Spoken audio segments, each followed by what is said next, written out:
rain. Angie Lastman will tell us where those storms are headed in just a moment. In just a few hours, another crucial day will begin in the criminal hush money trial of Donald Trump. Michael Cohen will return to the witness stand, where he has been describing his role in trying to bury Stormy Daniels' allegations about his former boss. NBC's Bree Jackson joins us now. And Bree, what have we learned from Cohen's testimony so far? Good morning, Francis. Michael Cohen described the payment he made to Stormy Daniels, telling the jury that Donald Trump directed him to pay off the adult film star in the days leading up to the 2016 election. Mr. Trump is accused of falsifying business records to cover up a reimbursement to Cohen. Trump's defense team is arguing that Cohen was his personal attorney handling a personal matter. But Michael Cohen suggested in court that he was only about was only about the election, saying Mr. Trump told him, "Women are going to hate me. Guys may think this is cool, but this is going to be a disaster for the campaign." Donald Trump has pleaded not guilty and denies having any sexual encounter with Stormy Daniels. The former president is limited in what he can say about this case, but he has his political allies at the courthouse who are attacking the prosecution. Does any reasonable, sensible person believe anything that Michael Cohen says? Mental anguish is trying to be pushed on the Republican candidate for the President of the United States this year. That's all this is. The people of the state of New York know that this is a sham trial. The people of America know that it is a sham trial. And prosecutors have not presented direct evidence that Mr. Trump was involved with falsifying records. Michael Cohen's testimony is key, and the defense is expected to hit him on his past convictions and credibility. We could see cross-examination begin as soon as today. Francis? Okay, Bree, thank you. Breaking overnight, Secretary of State Antony Blinken has made a surprise visit to Ukraine. Here we see Blinken stepping off the train in Kyiv earlier this morning, being greeted by the American and Ukrainian ambassadors. He is currently meeting with President Zelensky behind closed doors. The State Department says Blinken is in Ukraine to, quote, highlight the United States' enduring support for Ukraine in its war with Russia. Blinken will meet with top cabinet officials to discuss battlefield updates amid a new Russian offensive in northeastern Ukraine. There are signs that Israel is facing an insurgency in the Gaza Strip as Hamas forces regroup in the north. Meanwhile, more people flee Rafah in the south ahead of an Israeli assault. NBC News chief foreign correspondent Richard Engel reports. Israel thought it had defeated Hamas in northern Gaza, but the militants have regrouped and are now fighting from the rubble. Once the government of Gaza that triggered a war when they stormed into Israel and carried out a massacre, Hamas has become an insurgency. And as the United States learned in Afghanistan and Iraq, insurgencies can last for decades. In southern Gaza, Israel is expanding military operations in Rafah, despite warnings from President Biden about the risk to civilians. Israel claims Hamas has 4 battalions of fighters in Rafah and has ordered the evacuation of large sections of the city. The UN says around 360,000 people have already left. For most, it's not the first time. That's the 6th time I evacuate from anywhere I was in. So I feel so lost. This time, Israel is telling Palestinians to go to an area on the Mediterranean coast. But Palestinians say there's nothing for them there. No tents, no food, no future. Are we gonna keep living in this ongoing loop? Our crew found these men packing up pieces of their own bombed-out home so they could build shelters with the debris, while Hamas fighters are nowhere to be seen. They brought this war to Gaza, but now provide no services and no help. They've gone underground, ready for a long insurgency, apparently at any cost. The fact that Hamas has been able to regroup in the north raises troubling questions about Israel's strategy. It shows that Hamas could be able to maintain some level of a guerrilla war for a very long time. Richard, thank you. The FBI and Homeland Security are warning that foreign terrorist groups might try and target Pride events next month. The alert issued on Friday says that it's part of, quote, the current heightened threat environment in the U.S. and other Western countries. It does not cite any new or specific threats. Authorities encourage general vigilance for suspicious behavior around major events and gatherings. Now to an update on a scandal that shocked baseball fans. The former interpreter for Dodgers superstar Shohei Ohtani will be arraigned today. Ippei Mitsuhara will formally enter a plea. Last week, prosecutors said he agreed to plead guilty to funneling $17 million out of Ohtani's account to pay for illegal sports bets. He faces more than 30 years in prison. Demolition crews taking a major step towards reopening the Port of Baltimore after the deadly bridge collapse in March. The team used explosives to free the cargo ship that spent weeks trapped under the rubble. Our George Solis takes us inside the operation. With a reverberating boom, a major section of the collapsed Francis Scott Key Bridge disappearing in a cloud of smoke. The controlled demolition comes after weeks of careful planning to remove a massive piece of the bridge that's sitting on top of the 984-foot container ship. Captain, did everything go according to plan?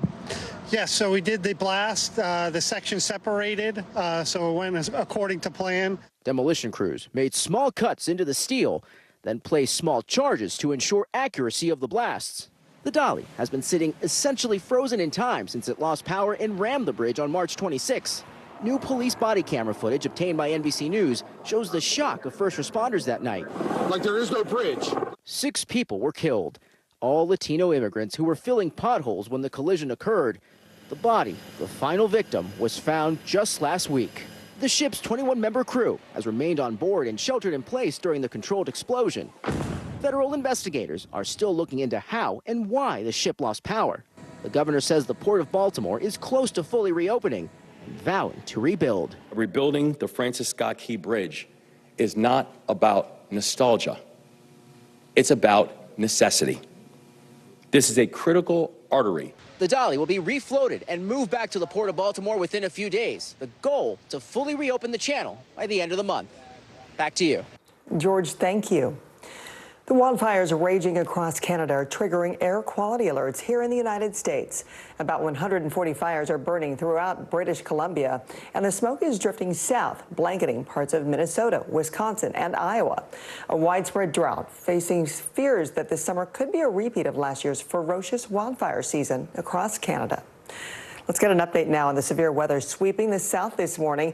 NBC meteorologist Angie Lassman is tracking that threat. Hi, Angie. Hi there, Francis. Good morning to you. We've got some thunderstorms rolling across parts of the Gulf Coast this morning, quite active across this region. We've got a tornado watch that's going to last for parts of Florida here as we go through 9 a.m. Tallahassee right in the bullseye of that, but Pensacola seeing some of that heavy rain working through right now. As we get into the afternoon and evening hours, this severe threat is a little more confined than it has been in previous days, but it does still extend for 9 million people in the extreme southern portions of Georgia and as far south as Orlando and Tampa. A good chunk of Florida included in this, with wind gusts being the main threat, maybe a tornado or two. Hail threat looks low, but we'll still see some rain across much of the east. You can see kind of unsettled weather across the parts of the mid-Atlantic, even the northeast as we get into tomorrow. Carolina still dealing with some rain too as we get into the day tomorrow. On top of this, the flood impacts. We know how saturated the grounds have been and how much rain we've had in recent weeks. We've got 3 million people across this same Gulf Coast area under that those flood watches at this point, with anywhere from 1 inch to 3 inches expected across parts of the mid-Atlantic. But notice Florida, as we get through Wednesday, we could see upwards of 5 inches of rain across the Sunshine State. Let's look at the weather across the country. Let's see what's happening in your neighborhood. 73 degrees in New York City today. We end up into the mid-70s in Columbus. Some showers and thunderstorms expected for Louisville, Nashville, and Memphis. 83 degrees today in Jackson. We head to the low 90s for San Antonio and Houston. Full sunshine expected today in Dallas and Oklahoma City. And that's a look at your forecast. Francis, back to you. Thank you so much, Angie. So when you think of the Northern Lights, you probably don't think of most of the United States. But for a brief moment this weekend, a trek towards the North Pole wasn't necessary in order to see this stunning celestial light show. Sightings of the Aurora Borealis were reported across all 50 states and around the world. The last time there was a solar storm this size was in 2003, before smartphones and social media. And while the chance is small, residents in the northern part of the country may get one more glimpse before sunrise this morning. All right, we're back in a minute with why Prince Harry and Meghan Markle's charity is facing new scrutiny. report live from Tel Aviv, from Juarez, Mexico. Tonight, top story reporting from Baltimore at the Key Bridge disaster. When you look over your shoulder and you see the Key Bridge, what goes through your head? That bridge has been here longer than I've been alive. It still doesn't feel real. Hundreds of Israelis have gathered to demonstrate. What do the people in Gaza, do you think, what do they need most? A place where Palestinians and Israelis have found common ground. Every night, it's your news playlist. Top Story with Tom Llamas. Streaming weeknights at 7 on NBC News Now. Tonight, the state of emergency here in Baltimore. Should people be concerned about the safety of flying today? Closer to the Gaza border. Hey, I'm Hallie. It's good to be with you tonight. What do we know that voters care about? The economy, right? You are seeing that firsthand yourself on the ground there today. This is two things. It is pretty big medical news. It is also a pretty big mystery. And oh, by the way, it's driven by one of the most controversial people in the United States. What's happening? They have tweaked my monitor, and I can see now you are, in fact, soaking wet. I am deeply sorry. I apologize for the many questions. Will never be questioned. Tonight, the state of emergency here in Baltimore. How is it that traffic was stopped in time? State law enforcement officers, they undoubtedly saved lives. Should people be concerned about the safety of flying today? Closer to the Gaza border.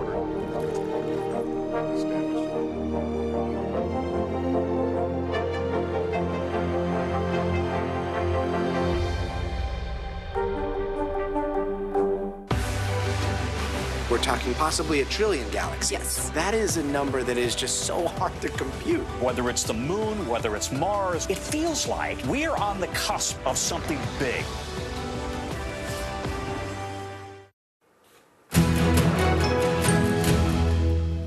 We're back now with this smuggling scandal in Turkey that involves scorpions, also spiders whose venom could be worth millions. A museum curator was arrested by Istanbul police for allegedly trying to sneak these things out of the country. But the curator now telling NBC News he actually had the proper permits. Here's Matt Bradley.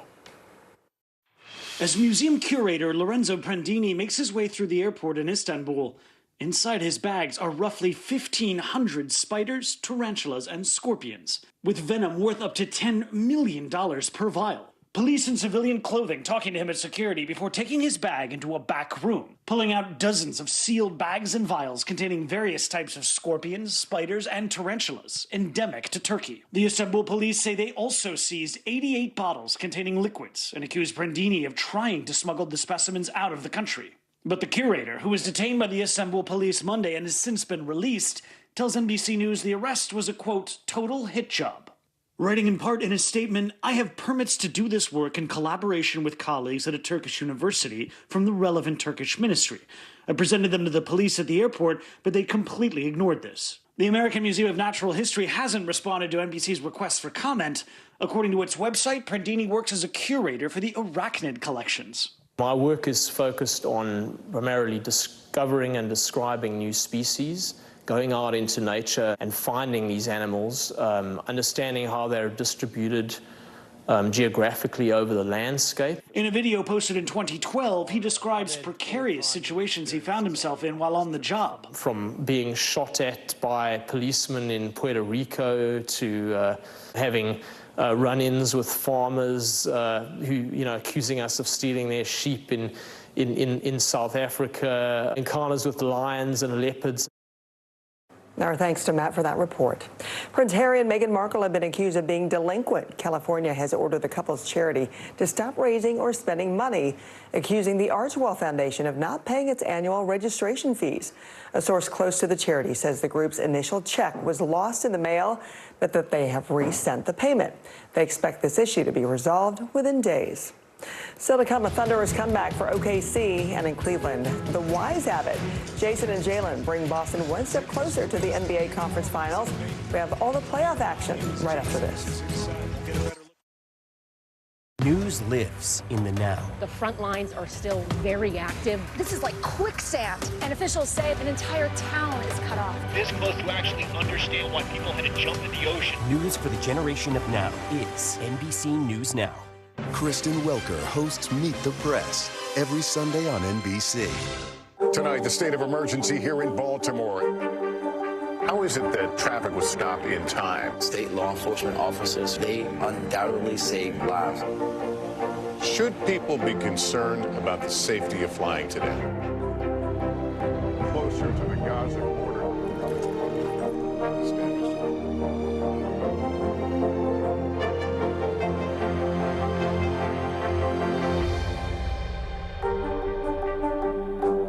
Good to have you with us. I'm Joe Fryer. And I'm Savannah Sellers. Developing right now on Morning News Now. Growing frustrations over the migrant crisis. Reports of new drone attacks by Houthi militants. The storm is creating dangerous conditions all across the region. Now let's get to some financial headlines. New rules are coming to cap credit card late fees. Talking tuition as a new class of freshmen gets ready to go to college. This is a big decision for families. Do you think this could impact how people vote? 100%. Morning News Now, streaming weekdays at 7. We report live from Tel Aviv, from Juarez, Mexico. Tonight, top story reporting from Baltimore at the Key Bridge disaster. When you look over your shoulder and you see the Key Bridge, what goes through your head? That bridge has been here longer than I've been alive. It still doesn't feel real. Hundreds of Israelis have gathered to demonstrate. What do the people in Gaza, do you think, what do they need most? A place where Palestinians and Israelis have found common ground. Every night, it's your news playlist. Top story with Tom Llamas, streaming weeknights at 7 on NBC News Now. Fire has grown leaps and bounds. What you see behind me is typical. How you doing? Pretty bad. Kristen Welker hosts Meet the Press every Sunday on NBC. Thanks for tuning in. I'm Gotti Schwartz. Here are the stories we're following tonight. Storms keep coming here in California. The U.S. government just declassified this video. A lot more stories trending like crazy on social media. A controversy pitting lawmakers against young voters. What's the state of crypto today? Is it safe for investors? We've got another mind-bending story on artificial intelligence. This is what my voice sounds like when I clone it. That wasn't me. You gotta see this. Stay tuned now. Weeknights at 8 Eastern, 5 Pacific on NBC News Now. News lives in the now. Look at this. You can't even see anything anymore. Let's break down what we know. You gotta see this. News for the generation of now is NBC News Now. Chance to tie or take the lead depending on shot selection. SGA takes it at Hardaway. Oh, that's ridiculous! Shai Gilgeous-Alexander in his bag. Dallas fans waking up this morning knowing what it's like to be thunderstruck despite trailing until late in the fourth quarter of Monday's Game 4.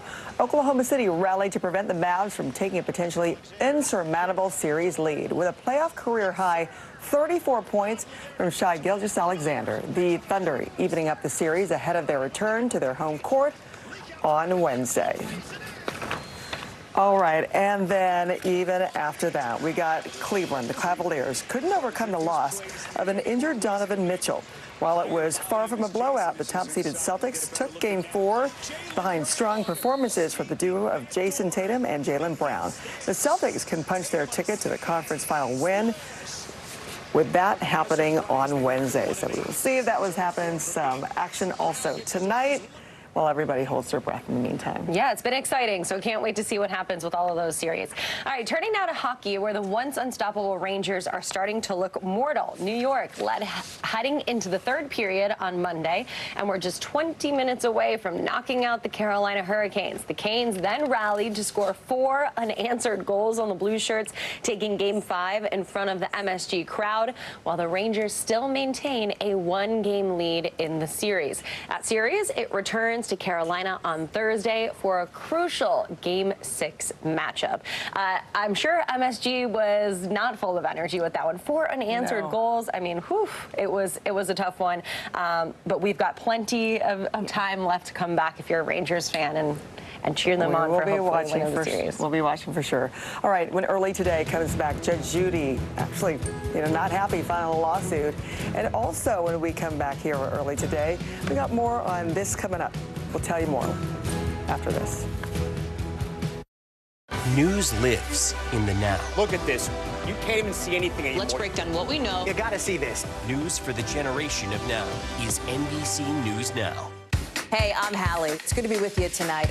What do we know that voters care about? The economy, right? You are seeing that firsthand yourself on the ground there today. This is two things. It is pretty big medical news. It is also a pretty big mystery. And oh, by the way, it's driven by one of the most controversial people in the United States. What's happening? They have tweaked my monitor, and I can see now you are, in fact, soaking wet. I am deeply sorry. I apologize for the many questions. Will never be questioned.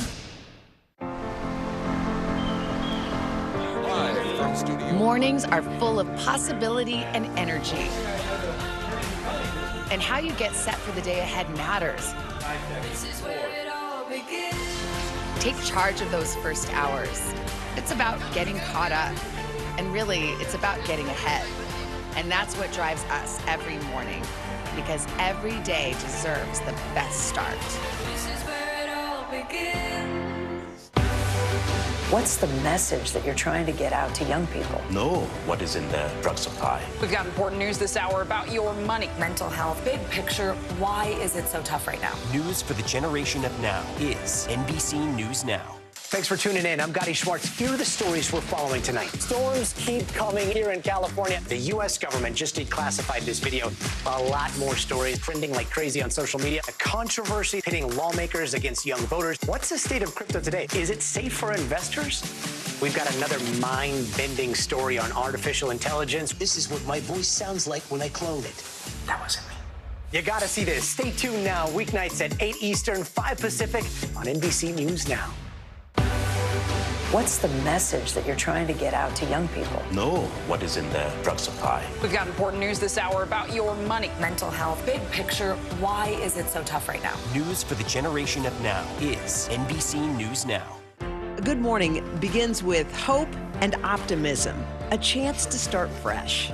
We want to welcome you in to share a moment that brightens your day, because every day deserves the best start. Kristen Welker hosts Meet the Press every Sunday on NBC. Time now for what's making headlines this morning. GameStop shares have surged after financial analyst Keith Gill, better known as Roaring Kitty, posted on Twitter after a 3-year hiatus.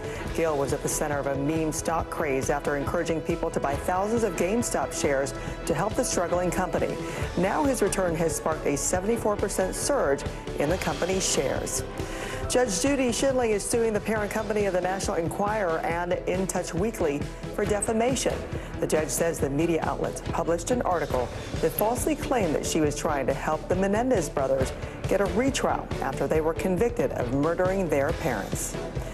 Michael Bublé and Snoop Dogg will be joining season 26 of The Voice. Both musicians will join returning coaches Reba McEntire and Gwen Stefani for the upcoming season. That should be a great combination, too.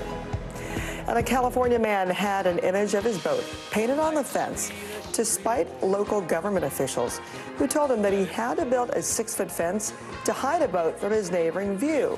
The mural has since gone viral, so this is his way of saying, you know what, you're telling me to do that?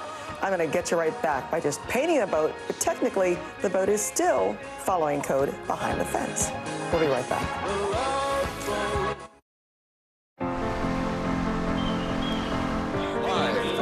Mornings are full of possibility and energy. And how you get set for the day ahead matters. This is where it all begins.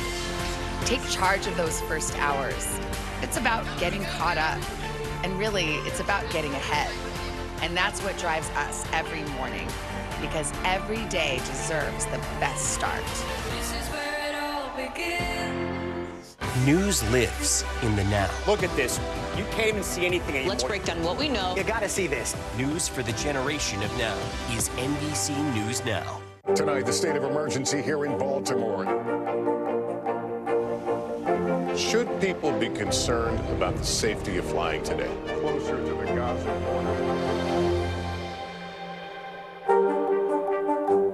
News lives in the now. Look at this. You can't even see anything anymore. Let's break down what we know. You gotta see this. News for the generation of now is NBC News Now.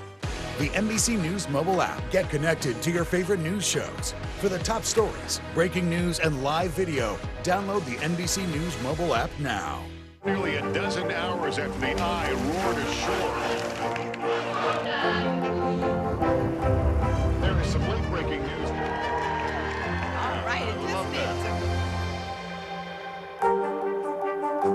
We report live from Tel Aviv, from Juarez, Mexico. Tonight, top story reporting from Baltimore at the Key Bridge disaster. When you look over your shoulder and you see the Key Bridge, what goes through your head? That bridge has been here longer than I've been alive. It still doesn't feel real. Hundreds of Israelis have gathered to demonstrate. What do the people in Gaza, do you think, what do they need most? A place where Palestinians and Israelis have found common ground. Every night, it's your news playlist. Top story with Tom Llamas. Streaming weeknights at 7 on NBC News Now.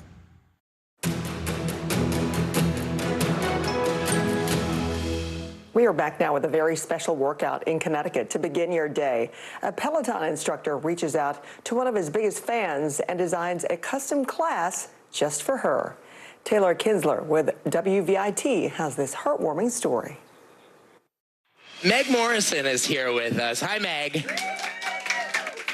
I was so happy. You couldn't have scripted a better day. But first, we have to go back to the beginning. Beans has been in existence for a little over 5 years. 2 families, 1 vision. To really put the lens on inclusive employment and show people what's possible for adults with intellectual and developmental disabilities. Kim Morrison and Noelle Alex created Beans & Co. for their daughters, a community where everyone belongs. That's why we want other businesses to do what we do. Giving employees like Meg Morrison the chance to shine. That's what is super special, to watch the effect that she has. Customers know and love that smile. Her energy lights up the cafe and the Peloton leaderboard. You know, she works out every single day. For the social part of it as well, to be able to see the same person that she just adores, you know, leading a class. That person is Maddie Magiacomo. When it became evident that Meg was taking my walk-in classes, obviously it's really hard not to fall in love with her immediately. They quickly connected on social media and became fast friends with the help of a longtime Beans & Co. customer. And without even like a hesitation, he's like, let's make her a video where I'm thanking her. And he did. He made a really funny video. And I brought it back and showed her. And like, the rest was history. That video was just the start. Maddie then designed an entire Peloton class just for Meg. We surprised her the night before and told her that we would be going to the city. The whole, you know, we got up really early. Yeah, we did. And I did the 30-minute walk, which she killed it. I love you so much. He came back to meet us with his Everyone Belongs t-shirt on, gave us a tour of the control center. And to be able to meet her in real life. You give really good hugs. To be able to reach somebody like Meg and to hear Meg's story, it's why I come to work every day. It's why I do this. I hope they stay friends for a long time. Our thanks to Taylor Kinsler for that report. In Lebanon, Connecticut, 2 horses were trapped in the mud for several hours. Workers from Stirrup Fund Stables called the fire department to help free the horses. Around 40 first responders arrived at the scene to help, and they were able to free the horses from the mud after 5 hours. Neither of the horses were hurt, and they were eventually returned safely to the farm. Thanks for kicking off your morning with us. I'm Frances Rivera. Have a great Tuesday.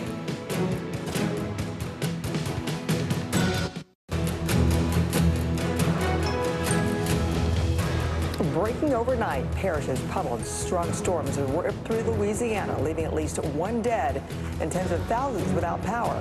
Our meteorologist Angie Lassman is tracking the danger for us this morning. Breaking overseas, a surprise trip to Ukraine. Secretary of State Antony Blinken arriving in Kyiv to underscore American support for the country amid its war against Russia. We're live with his message to Ukrainians. A face-off with his former fixer, Donald Trump, in court as Michael Cohen takes the stand. His explosive testimony in the hush money trial and where this case goes next. The horrifying moments at a Louisiana church where a teen with a gun tried to get into the building with dozens of children inside for their first communion. Bringing back the power to the players. CNBC's Steve Sedgwick will tell us what sent GameStop shares surging through the roof like 2021 all over again. And a 106-year-old skydiver is parachuting into the record books. How he's inspiring others to reach for new heights. It's Tuesday, May 14th. Early today starts right now. Good morning, I'm Frances Rivera. We begin with the severe weather wreaking havoc across the South overnight. At least one person was killed in Louisiana's St. Martin Parish, where officials suspect a tornado tore through. A twister was also reported in the Lake Charles area, leaving a trail of destruction. Trees were ripped from their roots and power lines were toppled. Tens of thousands remain without power this morning. Several parts of the state are also underwater after heavy rain. Let's get over to NBC meteorologist Angie Lassman, who's tracking the threat for us. Good morning, Angie. Good morning, Francis. And we have a newly issued tornado watch across parts of that same region. The Gulf Coast is where we're waking up to some thunderstorms. You can see places like Pensacola to Tallahassee and as far north as Montgomery, seeing some of that rain at this hour. The tornado watch lasts until 9 a.m. It just barely includes parts of extreme southern Georgia as well as Florida. And notice where the severe threat is here as we get into the afternoon and evening hours. We'll see some general thunderstorms across the southeast, but I think the best chance for some of those stronger storms, Tampa to Jacksonville, just barely into portions of Georgia, Gainesville in there, as well as Orlando. We'll likely see some strong wind gusts be the main threat, but an isolated tornado or two is not out of the question. Some rain across parts of the east as well. We've got some of that working into parts of the mid-Atlantic, the Northeast. Tomorrow still will stay a little soggy, as well as parts of the coastal Carolinas. That's where we'll likely see some stronger storms as we get into the afternoon hours tomorrow. Meanwhile, the grounds are quite saturated, so no surprise that we've got flood alerts up at this hour. 3 million people included in this across, once again, the Gulf Coast. That'll last through at least tonight as we gear up for the next couple of days to see some ample amounts of rain in some of these spots. Notice the mid-Atlantic picking up maybe an inch or two, parts of Florida, Francis, localized amounts up to 5 inches as we get through the middle of the work week. Okay, Angie, thank you. Breaking overnight, Secretary of State Anthony Blinken has made a surprise visit to Ukraine.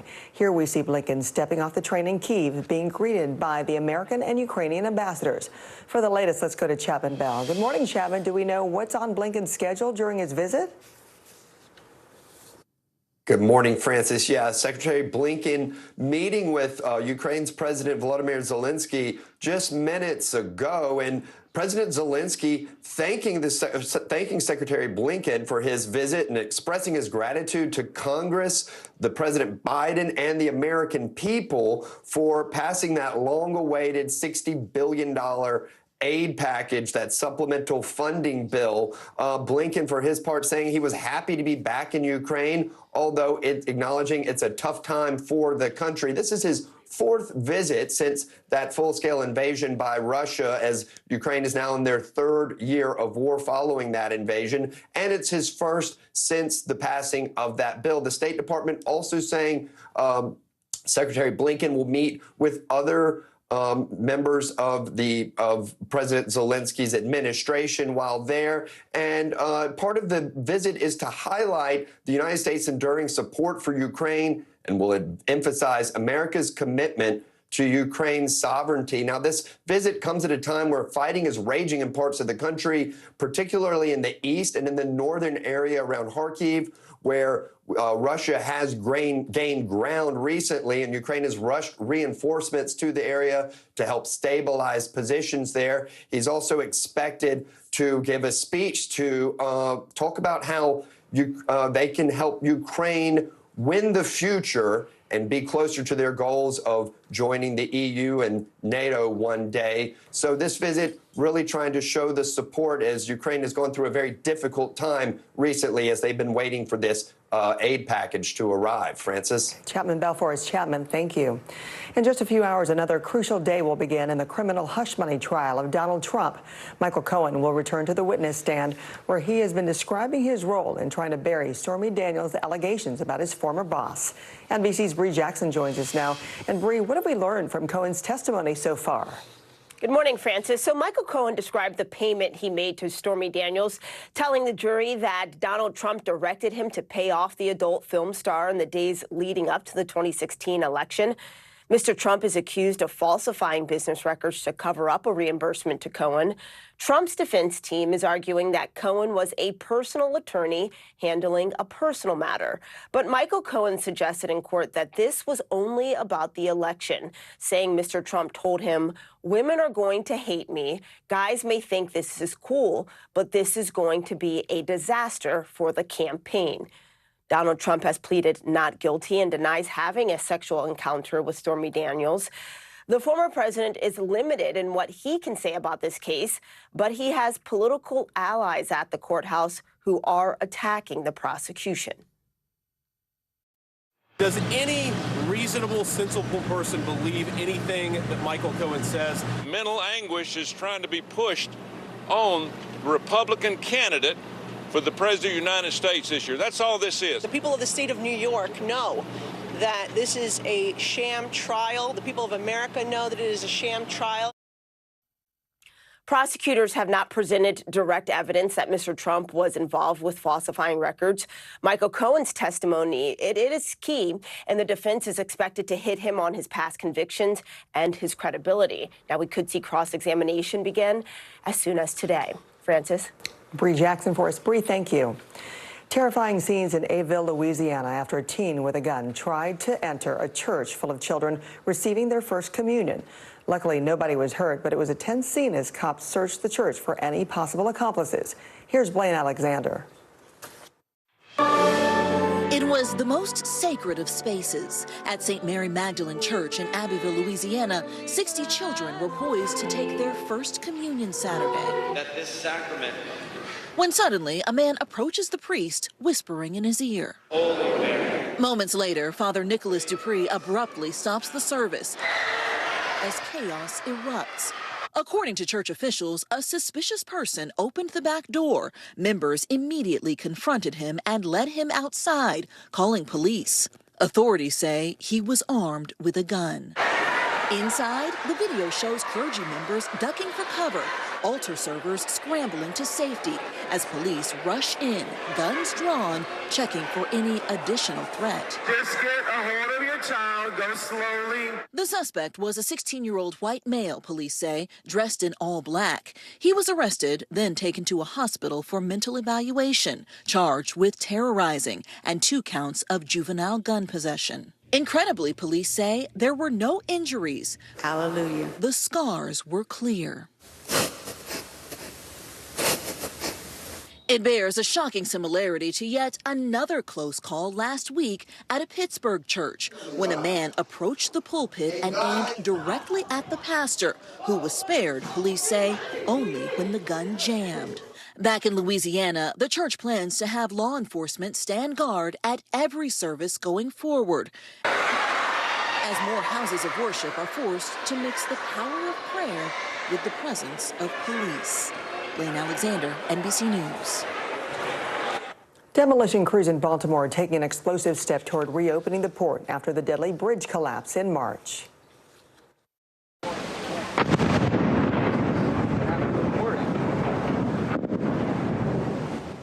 The crew had removed most of the pieces that collapsed on top of the Dali cargo ship back in March. But last night, the team had to blow up a remaining 600-ton chunk to free the vessel. The crew has sheltered in place aboard the ship since the crash, and now it can be refloated and moved back to the port with a goal of fully reopening the channel by the end of the month. Now let's get a check on that severe weather sweeping the south. Here's NBC meteorologist Angie Lassman, who's tracking the system for us. Hi, Angie. Hi there, Francis. Yes, indeed. We've got some thunderstorms happening across parts of the Gulf Coast. We've got a little rain across the Great Lakes. That's starting to diminish, and a bit of thunderstorms that are working through parts of the Tennessee Valley. Otherwise, the west looks pretty quiet. Maybe a couple of scattered showers there. How about those temperatures, though? They're right where they should be. No surprise here. We've got low 70s in New York. We've got Buffalo headed to 73 degrees today. Washington, D.C. around 73 as well. And Detroit tops out at just 68 degrees today. Looking ahead to tomorrow, more of the same. It's pretty typical for this time of year. Upper 60s, low 70s for the Northeast, the Mid-Atlantic. But look what happens by the time we get into the later parts of our work week. We head to the low 80s for Nashville on Thursday, Friday, and Saturday. We end up into the mid-80s in Raleigh on Friday. 87 degrees is where we'll end up Thursday, Friday, and Saturday for Charleston. Mild conditions and some springtime warmth ahead by late week. Let's look at the weather across the country. Let's see what's happening in your neighborhood. 73 degrees in Pittsburgh today with mostly cloudy skies. Thunderstorms to track from Columbus to Charleston and across much of the southeast. We've got rain in the forecast from Mobile to Jackson and up into Memphis, but plenty of sunshine on tap for Oklahoma City and Dallas. Highs into the low 90s for San Antonio. And let's look at your forecast, Francis. Back to you. Appreciate it, Angie. Pretty soon it could be only mayors in the building. The small town of Funner, California swore in their new mayor, Martin Short. The Three Amigos star will go at it alone as mayor for the next 2 years. He follows in the big footsteps of other names like Jane Lynch and David Hasselhoff. But the Only Murders actor won't actually handle any policy making. His term is instead a promotional one. He vowed to protect fun, good times, and positive vibes. Early today is Back in a Minute with Judge Judy gaveling in a defamation fight of her own. And a single social media post sets off a meme stock frenzy. CNBC's Steve Sedgwick will tell us what sent GameStop shares back toward the moon. Kristen Welker hosts Meet the Press every Sunday on NBC. NBC News Daily is #1 for afternoon news across all of television. I'm Morgan Radford. I'm Vicki Wynn. I'm Kate Snow. And I'm Zinklea Samwat. What's happening around the world? Israel's military is building up there along the border. And what matters here at home? New numbers are out today showing more encouraging signs for our economy. Let's zero in on exercise. We know we're supposed to be doing it. What does it do for our health? What needs to change for social media to be a safer place? NBC News Daily, weekdays from 12 to 4 on NBC News Now. Fire has grown leaps and bounds. What you see behind me is typical. How you doing? Pretty bad.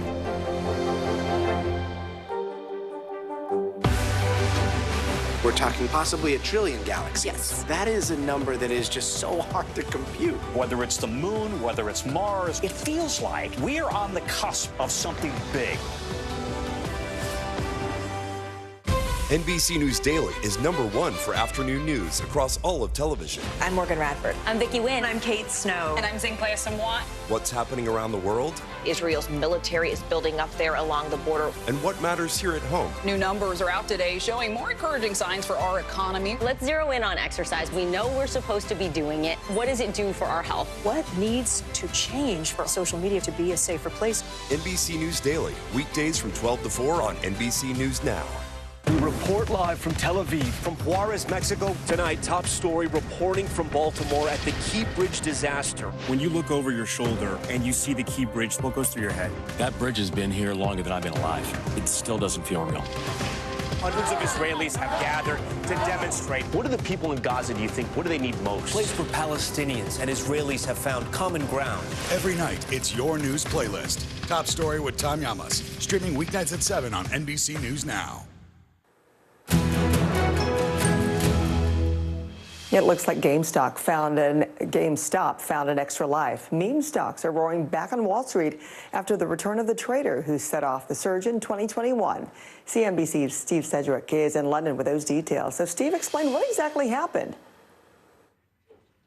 Well, in an active account that suddenly sprung to life again. This is Roaring Kitty, which is apparently the social media account on X of Keith Gill. This is the person who was one of the people behind all these meme stocks rushing around in 2021. Our viewers may or may not recall that GameStop was an emblematic meme stock and rallied a mere 2,400% at one point in 2021. A little bit more moderate this time as well, rallying around about 70-odd% by the close of trading as well. But very interesting to see a lot of the short traders on Wall Street were on the other side of that. So a little bit of pain in the short term for some of the hedge funds. Now, very interesting story going on in the consumer products area as well. Kraft Heinz is exploring the sale of Oscar Mayer meat. It could get, according to the Wall Street Journal, anywhere between $3 and $5 billion for this one. Now, the business is known for, now let me get this right, hot dogs, bacon, ham, and this thing called bologna.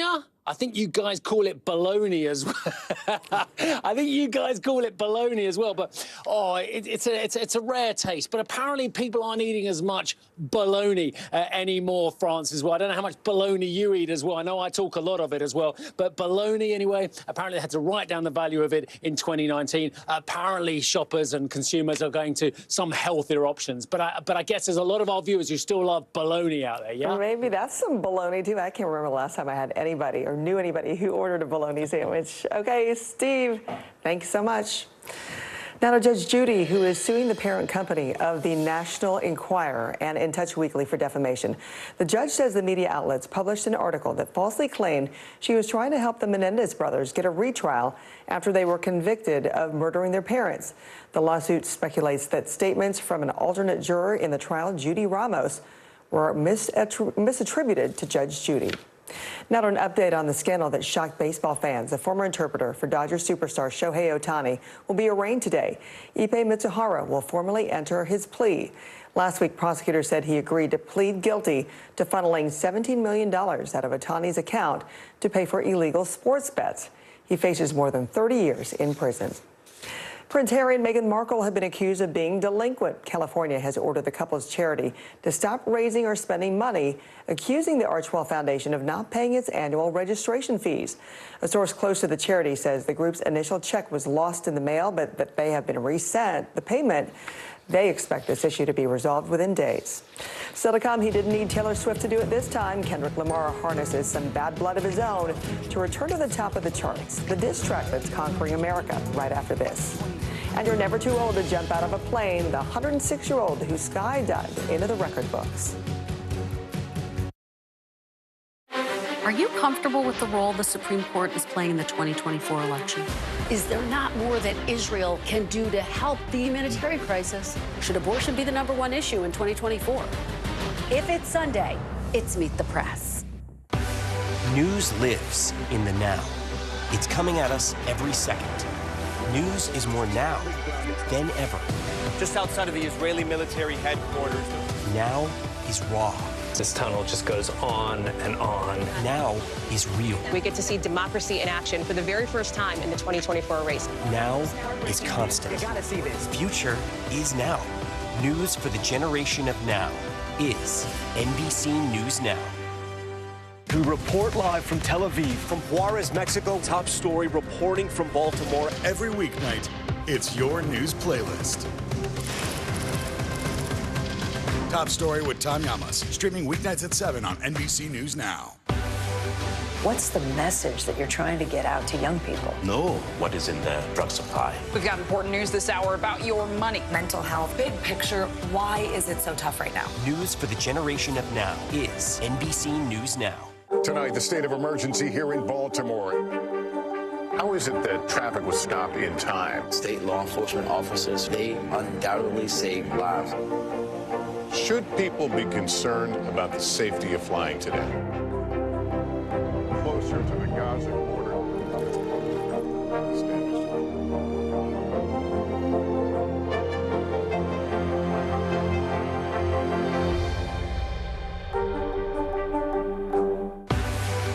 What's the message that you're trying to get out to young people? Know what is in the drug supply. We've got important news this hour about your money. Mental health, big picture, why is it so tough right now? News for the generation of now is NBC News Now. Are you comfortable with the role the Supreme Court is playing in the 2024 election? Is there not more that Israel can do to help the humanitarian crisis? Should abortion be the #1 issue in 2024? If it's Sunday, it's Meet the Press. Nearly a dozen hours after the eye roared ashore. There is some late-breaking news. All right, News lives in the now. Look at this. You can't even see anything anymore. Let's break down what we know. You gotta see this. News for the generation of now is NBC News Now.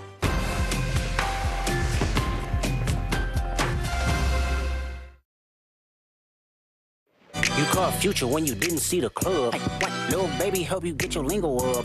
What? 21 get your false street cred. Thug makes you feel like you a slime in your head. Hey, what? Quavo said you can be from Northside. What? 2 Chainz say you good, but he lied. You run to Atlanta when you need a few dollars. No, you're not a colleague, you a colonizer. Kendrick Lamar is riding some grade A beef all the way to the top of the charts. Not Like Us, the 4th diss track from Lamar and his highly publicized feud with Drake, debuted at #1 on this week's Billboard Hot 100. Despite the two stars consistently trading barbs the past month, the beef has gone mostly quiet since Drake released his last response, The Heart Part 6, on May 5th. So here's the thing, if they ever resolve this, then what's going to be the material, right? It's clearly doing so well. Everybody's streaming it. It kind of helps them out to keep this thing going. I mean, honestly, I've really enjoyed the flow chart that is this whole rap beef, and we'll see what happens next. I think it's far from over. All right, Ellen DeGeneres is taking the stage one last time, and she's got some stuff to say. On Monday, Netflix announced that the stand-up and talk show icon will return to the streamer for what is being called her final final comedy special. In a statement, DeGeneres confirmed the finality of the set while also cryptically declaring, yes, I am going to talk about it. This likely refers to accusations of a toxic workplace culture leveled at her award-winning talk show prior to its end in 2022. Her last special, Relatable, hit Netflix in 2018. A lot of people going to tune in whether they like Ellen or not to find out what she's going to say about the end of her show and all of those allegations. Yeah, I want to know how deep and how detailed she's going to get when it comes to that. All right, when we come back, the WNBA's hottest new star is hours away from hitting the hardwood for her first pro game, and the finest in pup pageantry comes down to one top dog tonight. NBC News Daily is #1 for afternoon news across all of television. I'm Morgan Radford. I'm Vicki Wynn. I'm Kate Snow. And I'm Zinklea Samwat. What's happening around the world? Israel's military is building up there along the border. And what matters here at home? New numbers are out today showing more encouraging signs for our economy. Let's zero in on exercise. We know we're supposed to be doing it. What does it do for our health? What needs to change for social media to be a safer place? NBC News Daily, weekdays from 12 to 4 on NBC News Now. We're talking possibly 1 trillion galaxies. Yes. That is a number that is just so hard to compute. Whether it's the moon, whether it's Mars, it feels like we're on the cusp of something big. Fire has grown leaps and bounds. What you see behind me is typical. How you doing? Pretty bad. Democracy is happening now. Welcome to a big night that could help shape Republican politics for years to come. Now never stops. It comes down to turnout. Who shows up? Is it going to be that big block of independents? Now is where it counts. What are the issues that matter most to you guys? What did this debate change for you? Their #1 issue is the economy. 2024. Who's your candidate? The race is on now. The countdown has begun. News for the generation of now is NBC News Now. Tonight, the state of emergency here in Baltimore. Should people be concerned about the safety of flying today? Closer to the Gaza border.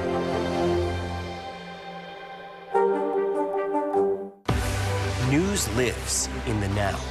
It's coming at us every second. News is more now than ever. Just outside of the Israeli military headquarters. Now is raw.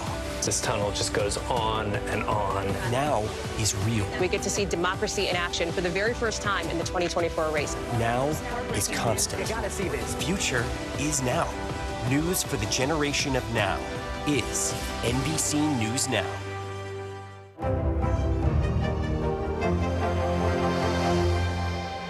News lives in the now. The front lines are still very active. This is like quicksand, and officials say an entire town is cut off. This close to actually understand why people had to jump in the ocean. News for the generation of now is NBC News Now. Here's what's making headlines this morning. Tonight, Caitlin Clark will make her WNBA debut with the Indiana Fever's season opener against the Connecticut Sun. The game at Connecticut's Mohegan Sun Arena is already sold out, and it's the first home opener sellout since 2003. Tip-off is at 7:30 Eastern. Starting this Sunday, Roku will begin exclusively streaming MLB's Sunday leadoff games, and the best part, it's free. The St. Louis Cardinals versus Boston Red Sox game kicks off the new partnership. And are you ready for some football? The Kansas City Chiefs and Baltimore Ravens will kick off the season on September 5th. It'll air on NBC and Peacock. And the 148th annual Westminster Kennel Club Dog Show wraps up today. The top prize, Best in Show, will be announced tonight. We'll be right back.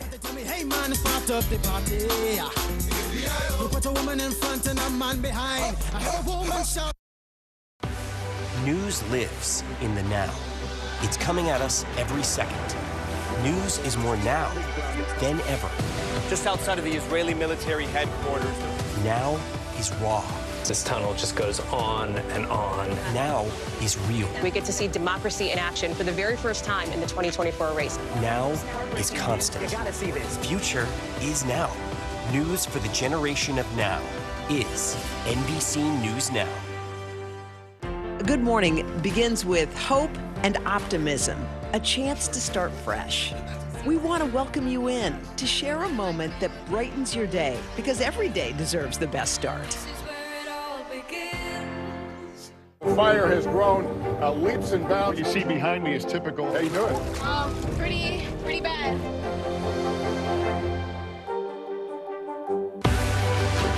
News lives in the now.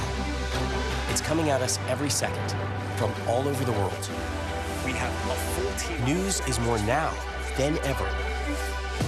Just outside of the Israeli military headquarters, they're asking that the hostages, demanding that the hostages be released. Now is raw. This tunnel just goes on and on and on. Now is real. This is it. We get to see democracy in action for the very first time in the 2024 race. Now is constant. Morning News Now, we're breaking news. NBC News special report. You gotta see this. The future is now. News for the generation of now is NBC News Now. We report live from Tel Aviv, from Juarez, Mexico. Top story reporting from Baltimore. Every weeknight, it's your news playlist. Top Story with Tom Llamas, streaming weeknights at 7 on NBC News Now. Kristen Welker hosts Meet the Press every Sunday on NBC. Chance to tie or take the lead depending on shot selection. SGA takes it at Hardaway. Oh, that's ridiculous! Shai Gilgeous-Alexander in his bag. Dallas fans are waking up this morning knowing what it's like to be thunderstruck. Despite trailing until late in the fourth quarter of Monday's Game 4, Oklahoma City rallied to beat the Mavs. The Thunder even up the series ahead of a return to OKC Wednesday. In Cleveland, the Cavaliers couldn't overcome the loss of an injured Donovan Mitchell. Celtics took Game 4 and can punch their ticket to their Eastern Conference Finals with a win on Wednesday. The world's oldest skydiver is on top of the world this morning. The World War II vet jumped out of a plane for the first time in 100 years old, and now he did it again at 106. Rahima Ellis has the story. For Texas centenarian Al Blaschke, his daredevil days took off in his golden years. Al first trying his hand at skydiving in 2017 as a way to celebrate his 100th birthday. Oh, wow. Wonderful. Pretty amazing, fantastic. Isn't it? His second skydive at age 103, earning him the Guinness World Record for oldest tandem skydiver. But since then, Swedish great-grandmother Rut Larson broke that record in 2022. Al upping the rivalry, vowing to take that title back, teaming up with Texas Governor Greg Abbott. He said he'd jump with me. He's a man of his word. The pair jumping from 9,000 feet last November. What do you think, Al? We just broke the world record. I lost my breath. You lost your breath? I can't hardly talk. You're looking good, buddy. Well, I wasn't paying any attention to that. I was just paying attention to what was going on. It was a little bit unusual, a little bit chillier than I'm used to. Now, Guinness World Records has made that attempt official. At 106 years old, Al is still smiling. You're smiling. The whole world smiles with you. Happy to be back on top of the skydiving world. And every letter I write and every Christmas card I send, keep smiling. Always. We did it. We did it again. We did it again. And hopefully he'll keep smiling when he does it again, maybe at 107 years old. Well, thanks to Rahima for that report. Thanks so much for waking up with Early Today. I'm Frances Rivera. Have a great Tuesday.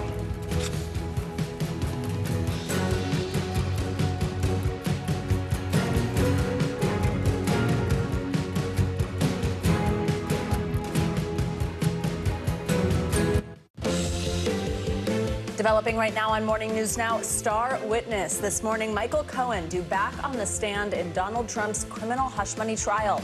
The former president's fixer turned foe, testifying that Trump directed him to arrange payments to adult film actress Stormy Daniels during Trump's 2016 campaign to cover up an alleged affair. We have team coverage.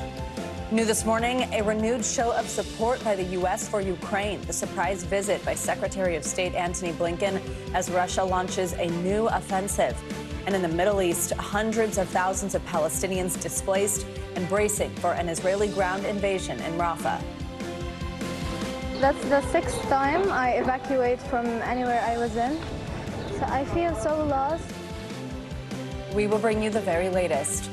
Plus, meme stocks roaring back after the surprise return of the investor behind the 2021 GameStop frenzy. But could the short squeeze be short-lived? What you need to know before you buy in. And fever pitch, basketball star Caitlin Clark making her WNBA season debut tonight in front of course, a sold-out crowd. We'll have all the excitement ahead of tip-off. It's not even a home game, sold out. It's the hottest ticket in town, and I think it's going to be like that throughout the entire season. Good to have you with us this morning. I'm Joe Fryer. Yeah, it's good to be back together. It's been a little bit. I'm Savannah Sellers. Thanks for starting your week with us. We're going to begin our show with the criminal hush money trial of former President Donald Trump, which resumes this morning. The cross-examination of Mr. Trump's former lawyer and fixer, Michael Cohen, is expected to begin today. Cohen, the prosecution's star witness, took the stand yesterday for the first time in the trial. During his testimony, he placed Mr. Trump at the heart of a hush money scheme that prosecutors say was aimed at silencing an alleged sexual encounter with adult film star Stormy Daniels. Cohen claims this all happened during the final weeks leading up to the 2016 election. Now, Cohen told jurors how Mr. Trump instructed him to pay her off before approving a plan to pay him back. Cohen said Mr. Trump told him, quote, "Just take care of it." Mr. Trump denies the sexual encounter and the charges related to falsifying business records tied to the payments. NBC News correspondent Rahima Ellis is outside the courthouse for us this morning. We're also joined by our legal analyst, Kristen Gibbons-Fedden. Good morning to both of you. So, Rahima, another dramatic day of testimony. Cohen has been referred to as the human smoking gun in this case. So how did he place the former president at the center of all this? Walk us through some of the key moments from yesterday's session. Being on the witness stand all day yesterday, Joe, there were a lot of key moments, but some of what you pointed out was that Michael Cohen testified that Donald Trump was furious about the fact that Stormy Daniels in October of 2016 was still thinking about the possibility of selling her story and that they were not going to be able to catch and capture it. One of the things that Cohen testified to, he said that this could be a catastrophe for the campaign coming on the heels of the Access Hollywood tape. He went on to say, as you point out, that Mr. Trump said to him, "Just take care of it. This is a disaster." And let me quote here. He said, according to Trump, "Women are going to hate me, but guys may think this is cool, but this is going to be a disaster for the campaign." You know that we should point out that Donald Trump has denied any association with any women in connection with these 34 charges against them. And for some who think that any of this might have had something to do with him trying to hide information from his wife, Melania, Cohen testified that Mr. Trump wasn't concerned about Melania's reaction, only his election chances. He said, in fact, he wasn't thinking about Melania. This was all about the campaign. He went on to testify about the fact that he was going to take out a home equity loan in order to pay the $130,000 to Stormy Daniels to keep her quiet about the alleged affair. And a question that he was asked, as I come to the end of this and I throw it back to you, he was asked on direct examination, Joe, what is the substance that you discussed with Mr. Trump about all of this? And Cohen said, "I wanted to ensure that, once again, he approved that what I was doing because I required approval from him on all of this." That's what the sum and substance of the conversation was, laying out exactly what was going to happen, what was being done in order to ensure that the story didn't get sold to the Daily Mail. And then the question, and I'm going to close with this, the question is, would you have made the payment to Stormy Daniels without getting a sign-off from Mr. Trump? His answer was no. The question was, why not? Cohen said, because everything required Mr. Trump's sign-off. On top of that, I wanted the money back. He's due back on the stand in just a short time from now. Joe and Savannah? Kristen, let's bring you in here and talk about everything that Rahima just broke down for us. What stood out to you from Cohen's testimony? Will the prosecution be satisfied with how it went yesterday? I think so. I think Cohen's testimony really appeared to be quite effective from the perspective of the prosecution.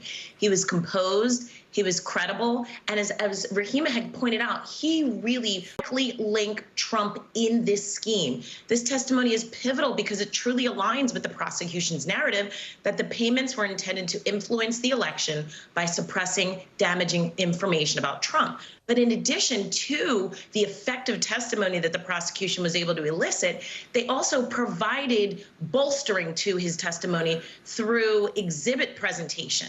They were able to show the phone records, the text messages, all through, and even the phone recording, all through Cohen's testimony, in my opinion, creating a compelling case regarding Trump's involvement and intent, and also helping to support what's going to come next, which is a cross-examination to undermine his credibility, kind of bolstering his testimony to show that there is independent evidence to support his detailed testimony. Kristen, let's talk about that cross-examination. What do you think the defense will focus on specifically?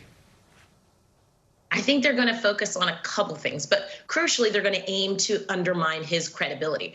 They're going to highlight his previous conviction for lying, and they're going to portray that lie as like an indicative pattern of dishonesty.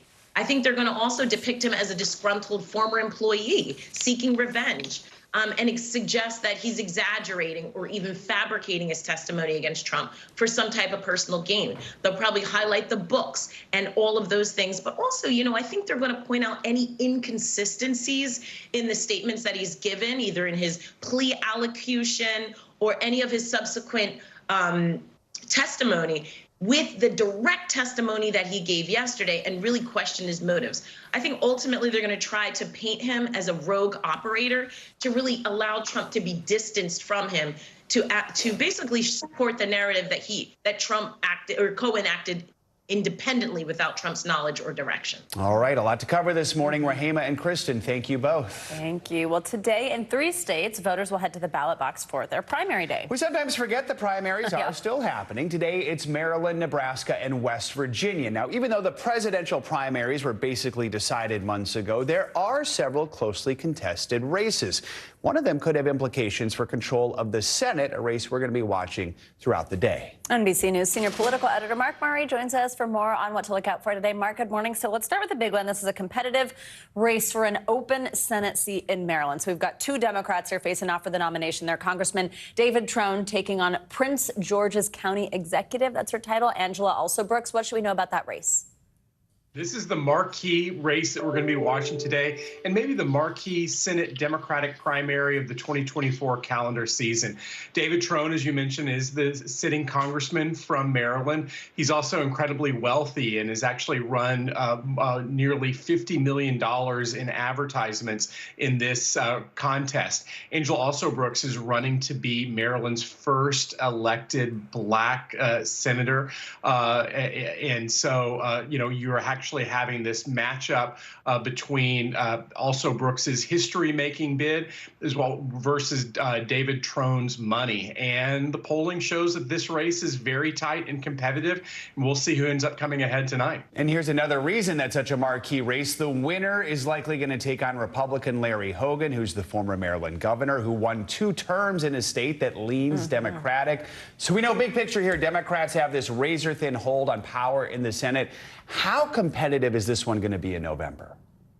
Joe, it could potentially be competitive. And again, you know, one thing that sometimes a governor from the opposite party has a harder time in Senate contests that are decided more on federal issues than state and local ones. However, the polling shows that Larry Hogan would be an incredibly competitive Republican running the general election. And he has shaped the contours of the primary between Trone and Alsobrooks.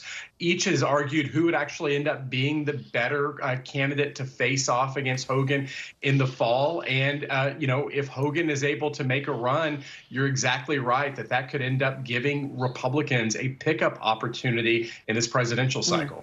Mark, let's go to Nebraska now. Specifically, let's focus on the 2nd congressional district. It's an interesting one. Donald Trump won it in 2016. Then President Biden won it in 2020. Well, today we are following the race for its seat in the House. So we've got incumbent Republican Don Bacon.